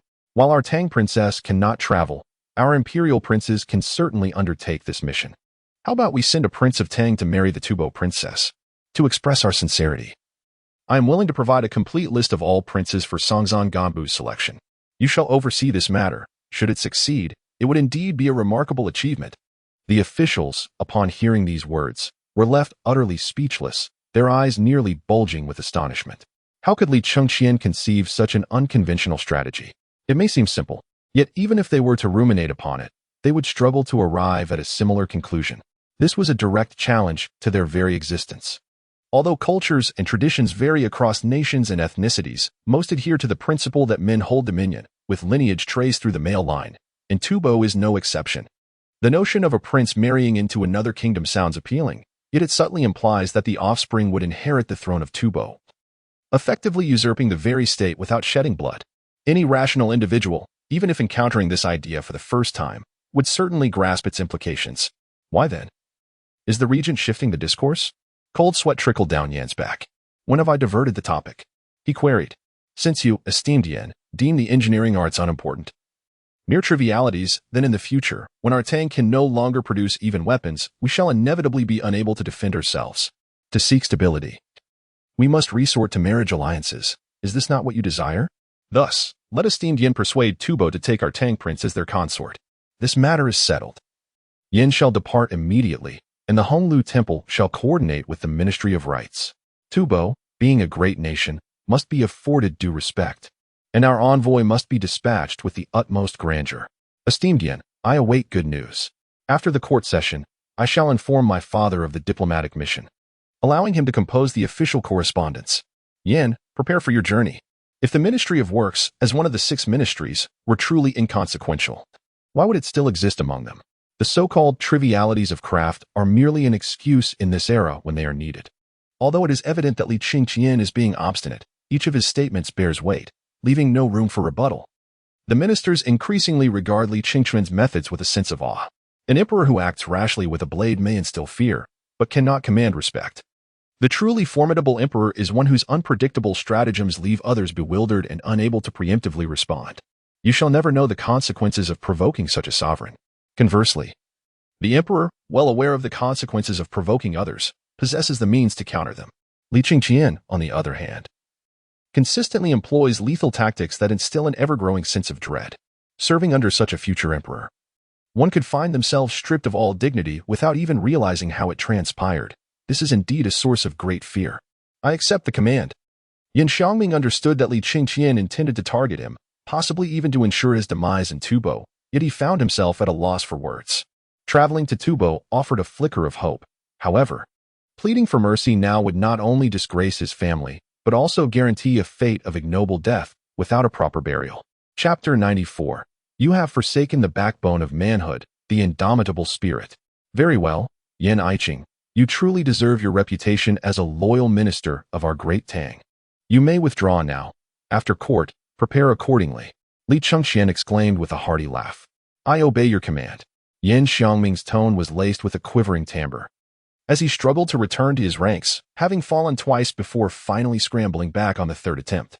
Yet, the other ministers remained aloof, as if they had not witnessed his humiliating plight. Once Li Chengqian's laughter subsided, he inquired, are there still any ministers who believe that engineering is unimportant? All the ministers fell silent, none daring to utter a word in disagreement. Murder, after all, is but a matter of striking down the opponent. There is no precedent for such a brutal execution. At that moment, Fang Xianling stepped forward. Minister Fang, what troubles you? Li Chengqian asked kindly. Your Highness, what if Tubo refuses to marry one of our Tang princes? His words were delicately phrased, suggesting that such provocations might incite a direct assault from them. To deny our princes while seeking to wed our Tang princesses is nothing short of a mockery of our great Tang. Li Chengqian's voice turned frigid, as if capable of freezing anything in its path. Just then, Wei Zheng emerged. Your Highness must reconsider. The land of Tubo is rather peculiar. Once we set foot on their territory, we are beset with excruciating headaches and breathlessness, rendering our forces ineffective in battle. According to their claims, it is the protection of celestial deities. Though I suspect otherwise, the underlying cause remains a mystery to us all, while I trust in the prowess of your elite troops. Tubo's vast territory means that even an army of 200,000 would merely succeed in repelling them, incurring needless losses without any substantial gain. Wei Zheng articulated his reasoning in one breath. Li Chengqian replied with a faint smile, Minister Wei, you may not grasp the reasons behind this phenomenon, and perhaps no one in our Tang truly comprehends its intricacies. Yet, I have the knowledge. Pray, enlighten us, Your Highness. Wei Zheng's skepticism stemmed from an instinctive disbelief rooted in his understanding. Li Chengqian continued, those who venture into their land frequently exhibit symptoms such as headaches, dizziness, nausea, vomiting, fatigue, insomnia, loss of appetite, and shortness of breath. Conversely, their people arriving in our territory display similar symptoms, including dizziness, fatigue, excessive sleepiness, insomnia, and may also experience chest tightness, palpitations, and reduced appetite. While some symptoms overlap, others differ. This can be attributed to geographical factors. This phenomenon, attributed to regional factors, can be navigated with relative ease provided one's constitution is robust enough or after a period of adaptation lasting a month. To achieve complete acclimatization, however, one must endure a prolonged existence in such an environment. This condition is referred to by the solitary as altitude sickness. While the symptoms they experience upon arrival in our lands are deemed as incompatibility with the local soil and water, Li Chengqian refrained from discussing the concept of oxygen intoxication, as it would require extensive explanation that might elude their understanding. Fang Xianling interjected, noting the existence of such incompatibility with the local environment. Thus, it seems that their arrival in our territory indeed provokes a peculiar response, We perceive it as mere incompatibility, while they interpret it as divine favor, leading us to misinterpret the situation. Li Chengqian nodded with a smile, affirming Fang's profound wisdom. Given the vast expanse of the Tang territory, individuals entering unfamiliar regions often encounter similar challenges, hence the notion of incompatibility with local soil and water has become commonplace. For instance, individuals from the far south venturing into the north, and vice versa, frequently experience such effects. They have cloaked their experiences in mythological grandeur, deceiving us in the process. The ministers in the court, upon hearing this, felt a sense of enlightenment, albeit with lingering doubts. At that moment, Wei Zheng posed a question. Your Majesty, how do we explain the deaths that have occurred? I have reviewed certain records indicating that the mortality rate among our people who ventured there far exceeds tenfold. Such a simple case of incompatibility does not seem plausible. Li Chengqian nodded and elucidated. It is akin to two individuals caught in the rain. Due to their differing constitutions, one may succumb to a chill while the other remains unaffected. As I previously mentioned, as long as one's body is sufficiently strong, there should be no issue. Strength does not equate to mere muscularity. Thus, not all elite soldiers can withstand the ordeal, much like our prior example of the two individuals in the rain. Comparatively, their reaction upon arrival in Guangzhou would be milder, while ours would be more pronounced. However, should the Tibetans be transported directly to Guangzhou port, I would wager that only 2 or 3 out of 10 would survive, which would indeed be a testament to the divine favor of their bond deities. It is akin to a mountain.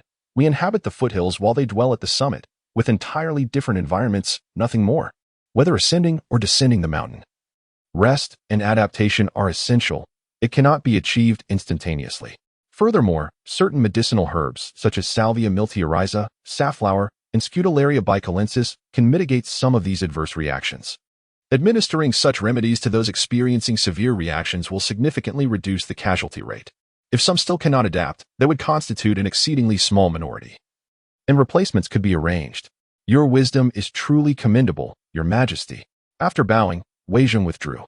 Fang Xianling continued. Your Majesty, even so, if we were to incur animosity as a result, it would ultimately be to our detriment, which would be unwise. Li Chengqian shook his head. Minister Fang, constrained by your perspective, you indeed possess an unforeseen aspect. Do you believe that Songzhan Gambu acts out of genuine goodwill? Is he so fervently sending envoys multiple times a year simply for the sake of a princess? Does a king of his stature truly lack for women? Even though our Tang boasts exceptional talents and an abundance of beautiful women, would he not be able to select a few to his liking? Fang Xianling furrowed his brow tightly. Indeed, no one had ever contemplated the true essence of this matter. The practice of marriage alliances has existed since ancient times. Moreover, after such unions, foreign tribes would indeed maintain a semblance of peace for a period, to the extent that it became commonplace. My esteemed ministers, it is not your fault if you cannot conceive of this. What they desire most are the dowries from our great Tang. Do you not understand? You always perceive us as the celestial empire. Every action must adhere to principles and exhibit grandeur. Furthermore, the very items you undervalue, such as seeds and the skills of artisans, are precisely what they covet. Our Central Plain civilization is, at present, the most prosperous and advanced civilization visible to the eye. The things you disregard are, in their eyes, akin to treasures.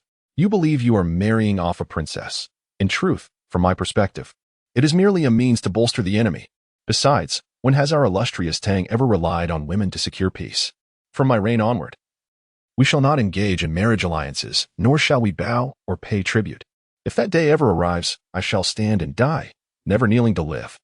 You think you are marrying a princess. This matter does not concern you. In reality, you are sacrificing the backbone of manhood, relinquishing the indomitable spirit of our people.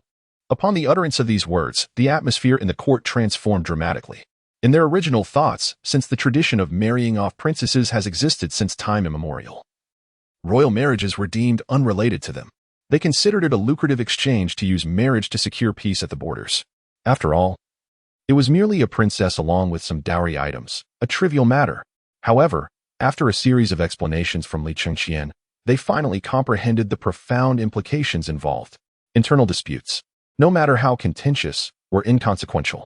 The era of Jingguan, which was on the brink of a flourishing age, had not yet forgotten the cannibalistic chaos of the past.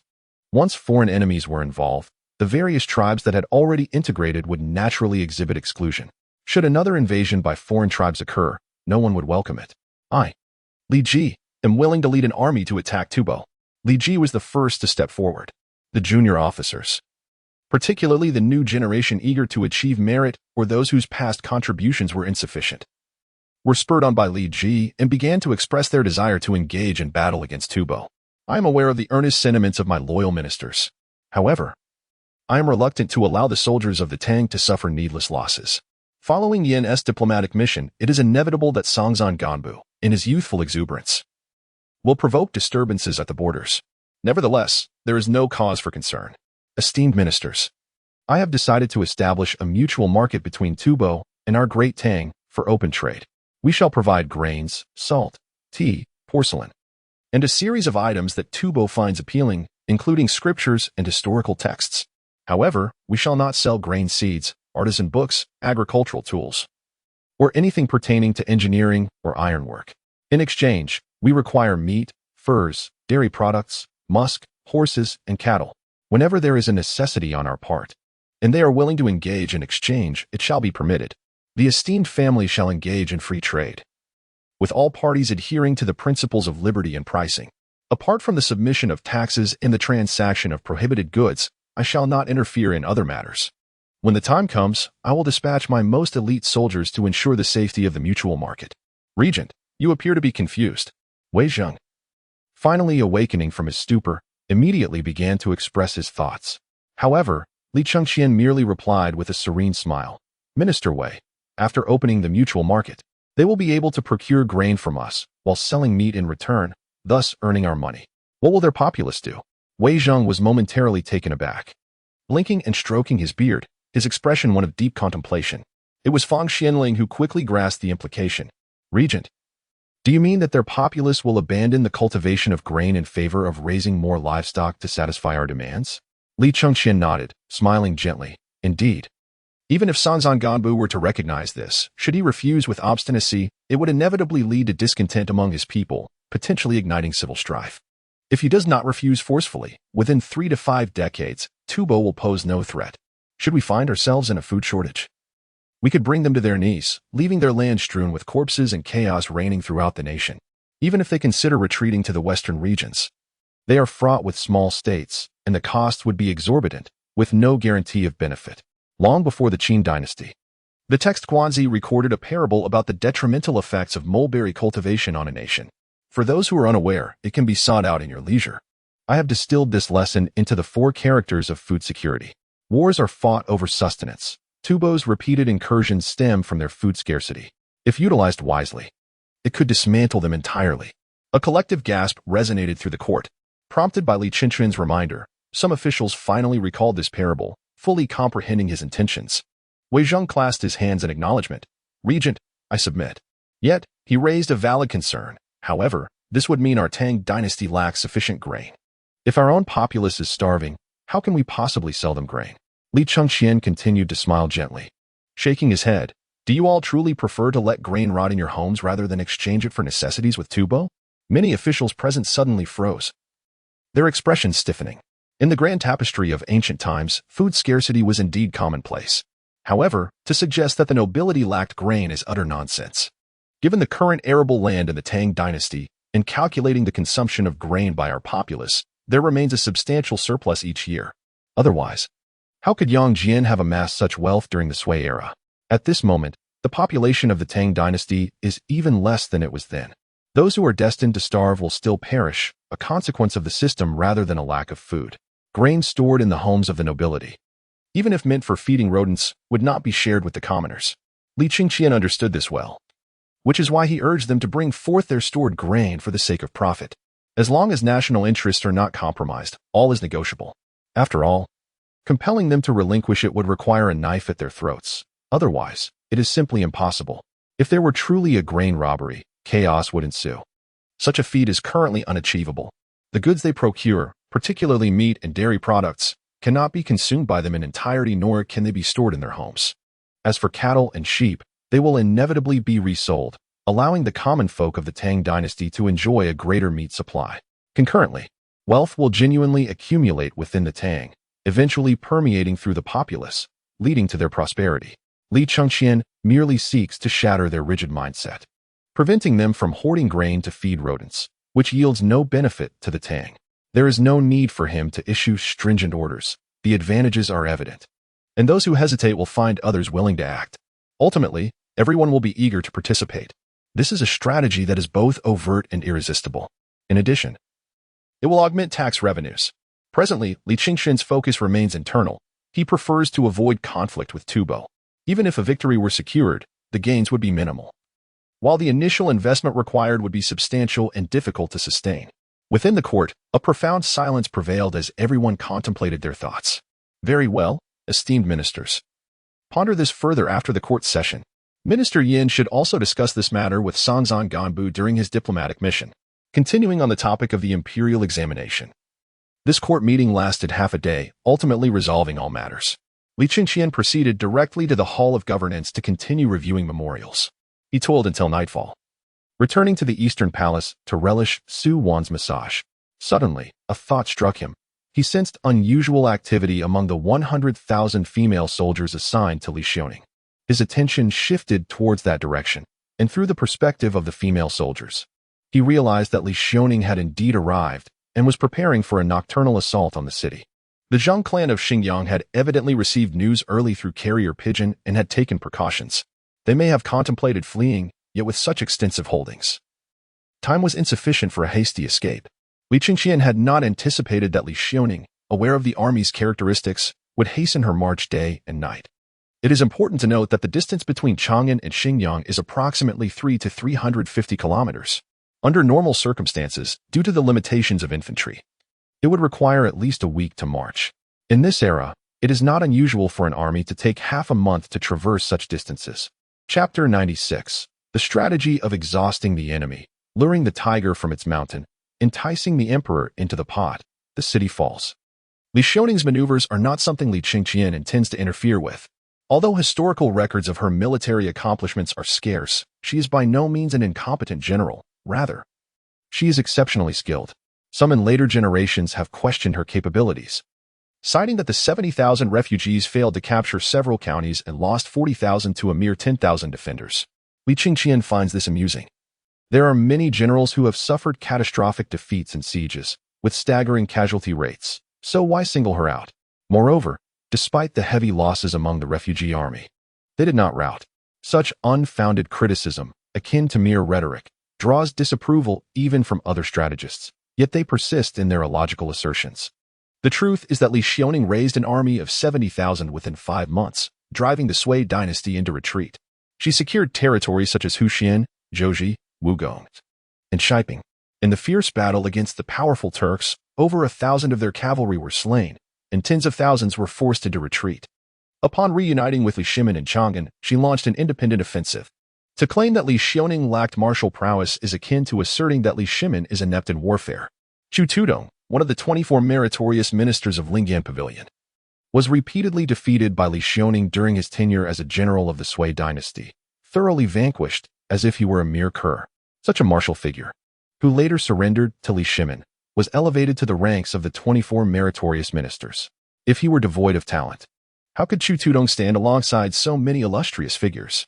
Furthermore, due to her steadfast defense, the name of the pass was later changed to honor her military title, leading to the legendary formation of the Women's Army, a tribute to her legacy. Few in history have been commemorated in such a manner, especially women. The legendary accounts of her are even more formidable. She allegedly concocted a mixture of rice soup and horse urine to simulate the presence of a vast cavalry, successfully frightening away tens of thousands of troops. Thus, setting aside gender biases, Li Xiaoning is by no means an ordinary general. Rather, she is remarkably exceptional. In her youth, even Li Shimin was bested by her. If she had not defeated him, would Li Shimin truly fear her? Or could it be attributed to her gender and elder status? At the very least, Li Xiaoning has exemplified the principle of speed and military strategy. It remains to be seen how she will execute her plans. As Li Xiaoning prepared to besiege the city, Li Chengqian watched with keen interest. On the walls of Xingyang, flames roared and shadows danced. The tactic of nighttime assaults, which Li Chengqian had previously employed in Chang'an, was now anticipated by the defenders. Those who occupy high positions are seldom foolish. It is merely a matter of who possesses superior strategy and whether they fall prey to traps. When Li Chengqian was struck by inspiration, It naturally coincided with Li Xiaoning's preparations for action. Under her command, the army began to maneuver around the periphery of the city walls, traversing the darkness. However, rather than attacking the city, they circled the outer walls. At a distance neither too far nor too near, they created enough noise for those atop the walls to hear, yet remained unseen. Even she herself vanished beyond the city moat. Indeed, unlike Chang'an, Li Xiaoning faced the obstacle of a moat. The forces on the walls, alerted by the commotion, began to move under their commander's direction. In cities that serve as the strongholds of these prominent families, it is more accurate to describe the troops as private armies than as forces of the Tang Dynasty. They may profess allegiance to the Tang in peaceful times, but when trouble arises, their loyalties shift towards their clans. This is yet another reason why Li Shimin refrains from provoking the powerful families. The entire Shandong clan possesses both the power of rhetoric and military might. In ordinary times, they coexist peacefully, achieving a precarious equilibrium. However, should the need arise to eliminate them, a united front from the aristocracy could feasibly overthrow the Tang Dynasty and establish a new regime. Much like the tumultuous end of the Sui Dynasty, where only after enduring significant upheaval did the powerful families finally reach an understanding with the Li Tang. Prior to that time, allegiances were fickle. After the establishment of the Tang Dynasty, they dared not settle scores with these families, a source of profound frustration. Meanwhile, Li Chengqian had already sent Su Wan to rest. He was determined to witness the unfolding of Li Xiaoning's strategic display. Observing her rapid march, it was evident that she had no intention of dragging this out for 10 days or even half a month. It seemed she was eager to prove herself. If circumstances permitted, the outcome would likely be revealed tonight. Soon, Li Chengqian grasped the situation. On the surface, Li Xiaoning's forces were stationed outside. However, during their swift advance, she had already divided her troops. Li Xiaoning remained at the source of the moat with a contingent, preparing to sever the waterway. Utilizing the cover of night, she aimed to make her presence known, running them around if possible, and if not, that was acceptable too. Her objective was to obstruct the moat under the cloak of darkness. Yet, upon further reflection, Li Chengqian felt a sense of unease. The moat was a formidable barrier, typically spanning a width of at least 20 meters, with depths requiring a human ladder to traverse, often exceeding 5 meters. Given the fluidity of water, attempting to temporarily block the moat solely with manpower in ancient times was exceedingly challenging. They were not foolish. It was unlikely they would leave a stone hill for him to move near the moat. To his surprise, Li Xiaoning had indeed taken such a course of action. Furthermore, she had instructed her troops to gather all combustible materials in the vicinity, igniting dozens of bonfires of various sizes. It soon became clear to Li Chengqian that this was an overt scheme. Regardless of whether Li Xiaoning could genuinely obstruct the moat, the people within the city could not allow her to succeed. In the darkness, troops quickly emerged, evidently aiming to create disturbance rather than inflict significant damage. They engaged in skirmishes, retreating as Li Xiaoning pressed forward, and vice versa. This back and forth continued for 5 rounds, resulting in the loss of over 100 lives. Yet Li Xiaoning did not pursue. To chase would mean the drawbridge on the city wall would be retracted, merely resulting in a few additional casualties, rendering the effort futile. Thus, time drew near for the refresh of Li Chengqian's forces. At that moment, Li Xiaoning abruptly retreated, rushing back to the vicinity of the gate where the earlier military review had taken place. Subsequently, 10,000 heavy cavalry charged into the moat, with 20,000 light cavalry following closely behind. The moat of Xingyang measured approximately 30 meters in width, with a depth of around 6 meters. In an instant, the 3,000 cavalry filled the moat, effectively obstructing it. Spearmen advanced at the front, while archers and infantry surged forward. The forces atop the city walls were taken aback by this spectacle, their astonishment echoing throughout the night. No one could have anticipated such a tactic. At this juncture, Li Chengqian truly comprehended the strategy employed by Li Xiaoning. She first utilized the tactic of wearying the enemy, leading the troops on the walls in a relentless pursuit to fatigue them physically and create psychological panic under the cover of night. Following this, she deliberately hinted at the intention to block the upstream, compelling them to dispatch soldiers for interception, even if they doubted the feasibility of the blockade. This repeated strategy, executed 5 times, solidified their belief in the trap laid before them. Consequently, a portion of their forces was concentrated in this area as a precaution, effectively drawing the tiger from its mountain lair. Finally, with a swift counterattack, she leveraged the attributes of her troops to nearly instantaneously obstruct the moat, while other units surged forward, depleting their siege materials. At the stroke of midnight, a sudden assault breached the city, a strategy not typically achievable by ordinary troops. Yet it capitalized on their distinct advantages without flaw. Chapter 97. What does no sharpness, no trade mean? Do you still recall? As anticipated by Li Chengqian, the soldiers atop the walls, in a state of panic, hastily unleashed a variety of defensive mechanisms as if they were of no cost. Those who had crossed the moat disregarded casualties, racing around the city walls, swiftly heading towards the source of the moat. Meanwhile, the city gate from which the troops emerged was gradually closing. The drawbridge, unable to be retracted in time. Whether it was retracted or not was irrelevant, for the forces had already surged through. Once the clock struck 12, all personnel emerged anew. In an instant, a dense throng of soldiers, connected by the drawbridge, extended into the boundless darkness beyond. The heavy cavalry commenced their charge, 5 steeds abreast, crashing towards the center of the city gate. Only Li Chengqian's faction dared to undertake such an assault. Given that the gate had just opened for troop deployment, nothing obstructed the passage behind it. Even with temporary measures, it was implausible to secure it adequately in such a brief time. Conversely, the other gates were certainly not as fortuitous. Li Xiaoning's intentions were transparently evident. It was a double ambush. Indeed, due to these 2 ambushes, the gate's bolts had been scarcely secured, let alone obstructed by other means. After merely 3 waves of assault, the bolts shattered, and the gate swung wide open. 100,000 soldiers, with minimal losses, surged in like a tidal wave. The cacophony of battle cries rang out. Yet it was already too late to turn the tide. Upon entering the city, Li Xiaoning, accompanied by the elite guards and a contingent of light cavalry, archers, and infantry with shields, made a beeline for the government office. Meanwhile, other forces quickly dispersed in groups of 10. The majority of light cavalry rushed towards the 4 city gates, with infantry trailing closely behind, evidently poised to ensnare their quarry. Other gates were blocked, making it impossible for them to open in a timely fashion, catching them off guard. Those adorned in fineries attempting to flee met with relentless slaughter, while the emaciated and visibly civilian individuals were ordered to huddle against the walls, heads down. This maneuver was not one familiar to contemporary warriors. It was clearly learned from Li Chengqian. However, Li Xiaoning did not issue any commands for disarmament or mercy. It seemed she was prepared to execute Li Chengqian's decree. Anyone higher than a level cartwheel would be slain. After securing the gates, these troops ascended the walls, encircling and annihilating the private soldiers.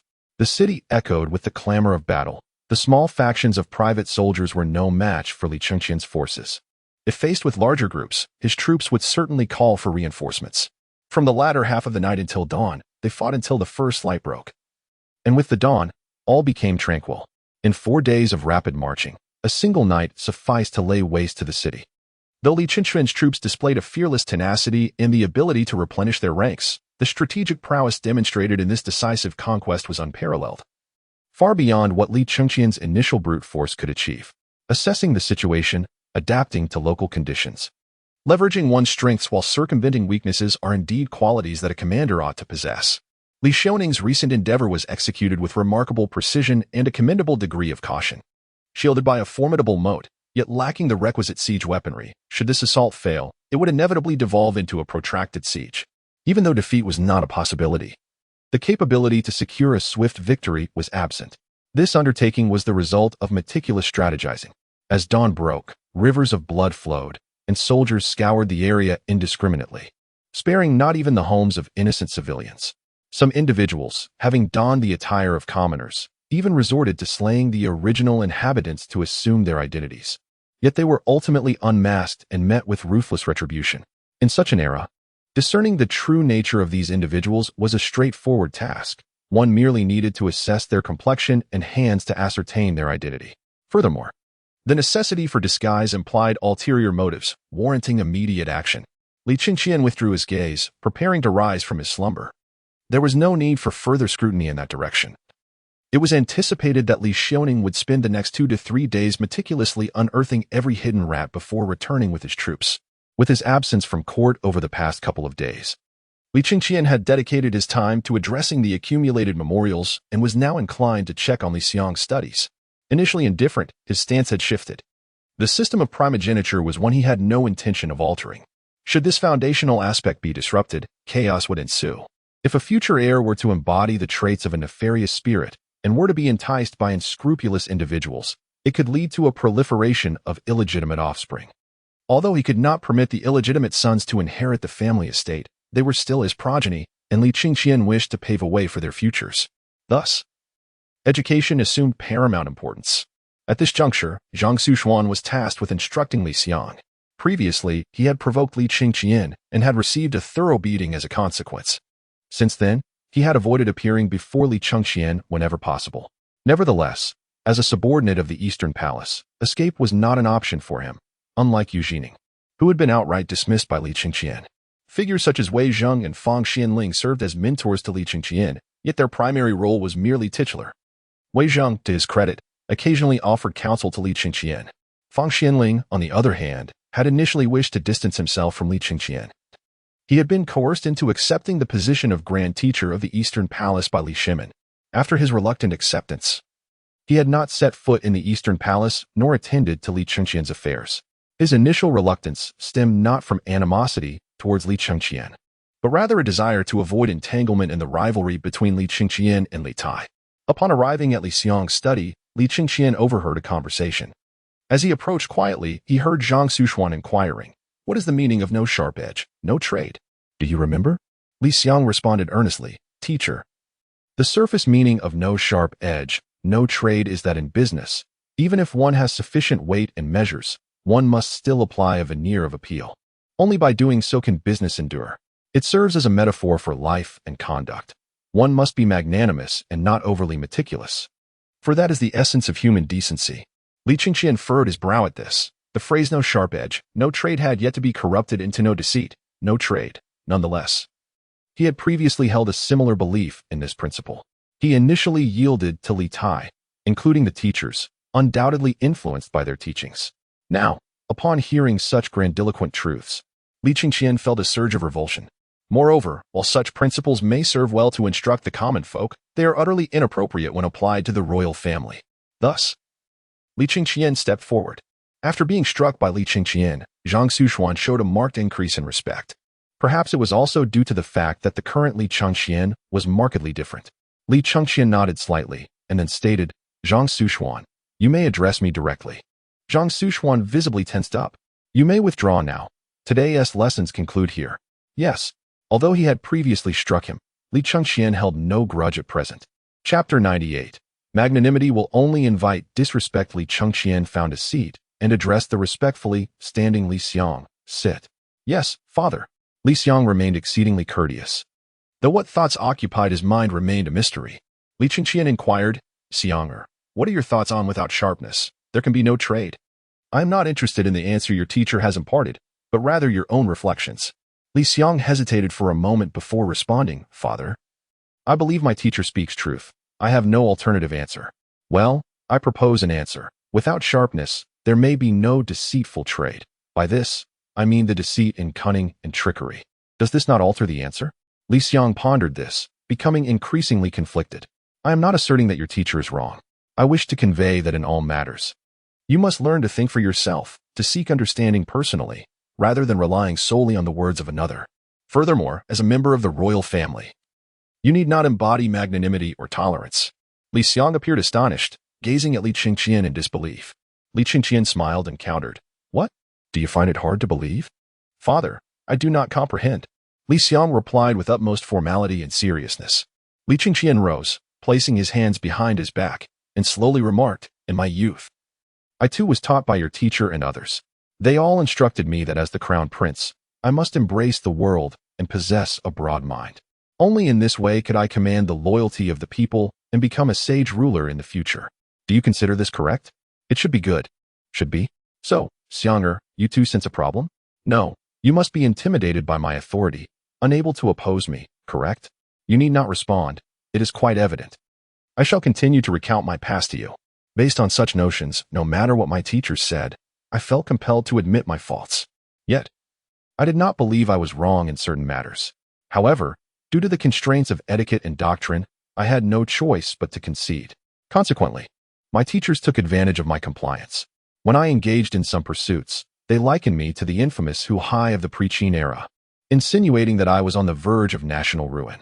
When I dabbled in various interests, they accused me of losing my ambitions, and when their words grew harsh, They directly proclaimed that I would become a foolish ruler. Ultimately, I could endure no more and struck your teacher. From this moment forth, your master shall no longer grace my presence. Do you comprehend the reason? Naturally, Li Xiang had never heard of such a thing. He could scarcely fathom that Li Chengqian had indeed engaged in such actions. Striking his master was an unimaginable act. Li Chengqian sighed softly. As for your imperial grandfather, in the past, I, as the crown prince, performed my duties with utmost diligence, fearful of even the slightest error. Yet, who among us has not experienced moments of naivety, inevitably leading to mistakes? Once I erred, I was punished by your imperial grandfather to kneel, sometimes for half a day or even a full day. But when faced with the king of Wei, your dear uncle, it was unthinkable to even show him affection. Even without that, merely offering him small tokens of respect would delight your grandfather, leading to lavish rewards for him. If I dared to show displeasure, your grandfather would admonish me, urging me to be magnanimous, reminding me that he is my brother, born of the same imperial parents. Thus, time and again, your uncle became increasingly brazen. In private, I am his elder brother. In public, I am the crown prince, while he is merely a king. In other words, I am the sovereign, and he is the subject. Yet, he initially provoked me in secret and later even dared to do so openly. Your grandfather favored him immensely, after a single bestowal of honors. He nearly wielded one-third of the military and political power of the Tang Dynasty. And what of me, the crown prince? Daily, I am tethered to your grandfather, correcting memorials, receiving no praise for my correct revisions, while errors lead only to beatings or severe punishments, even kneeling. This is so beautifully termed as the heir apparent. My mistakes affect the common populace, thus I must learn to remember. Li Chengqian turned around and asked, what have I gained by showing leniency towards your master and your uncle? Li Xiang found himself bewildered. Li Chengqian's words shattered his worldview. Yet, this was undeniably an ironclad truth. Li Chengqian smiled, not perceiving Li Xiang's momentary confusion as foolishness. One's perspective, shaped by experience, is difficult to dismantle. Some individuals may even stubbornly refuse to acknowledge their faults or where they err. It is imperative for us to embody tolerance and magnanimity, particularly as members of the royal family. By instilling this belief in the common people, we can significantly reduce the likelihood of crime on a broader scale, thus fostering a more stable society. However, humans are inherently human. Tolerance has its limits. A mere commoner, in a fit of rage, can wreak havoc. If a profound enmity arises, who would heed your call for tolerance? Li Xiang felt a flicker of realization, yet remained conflicted.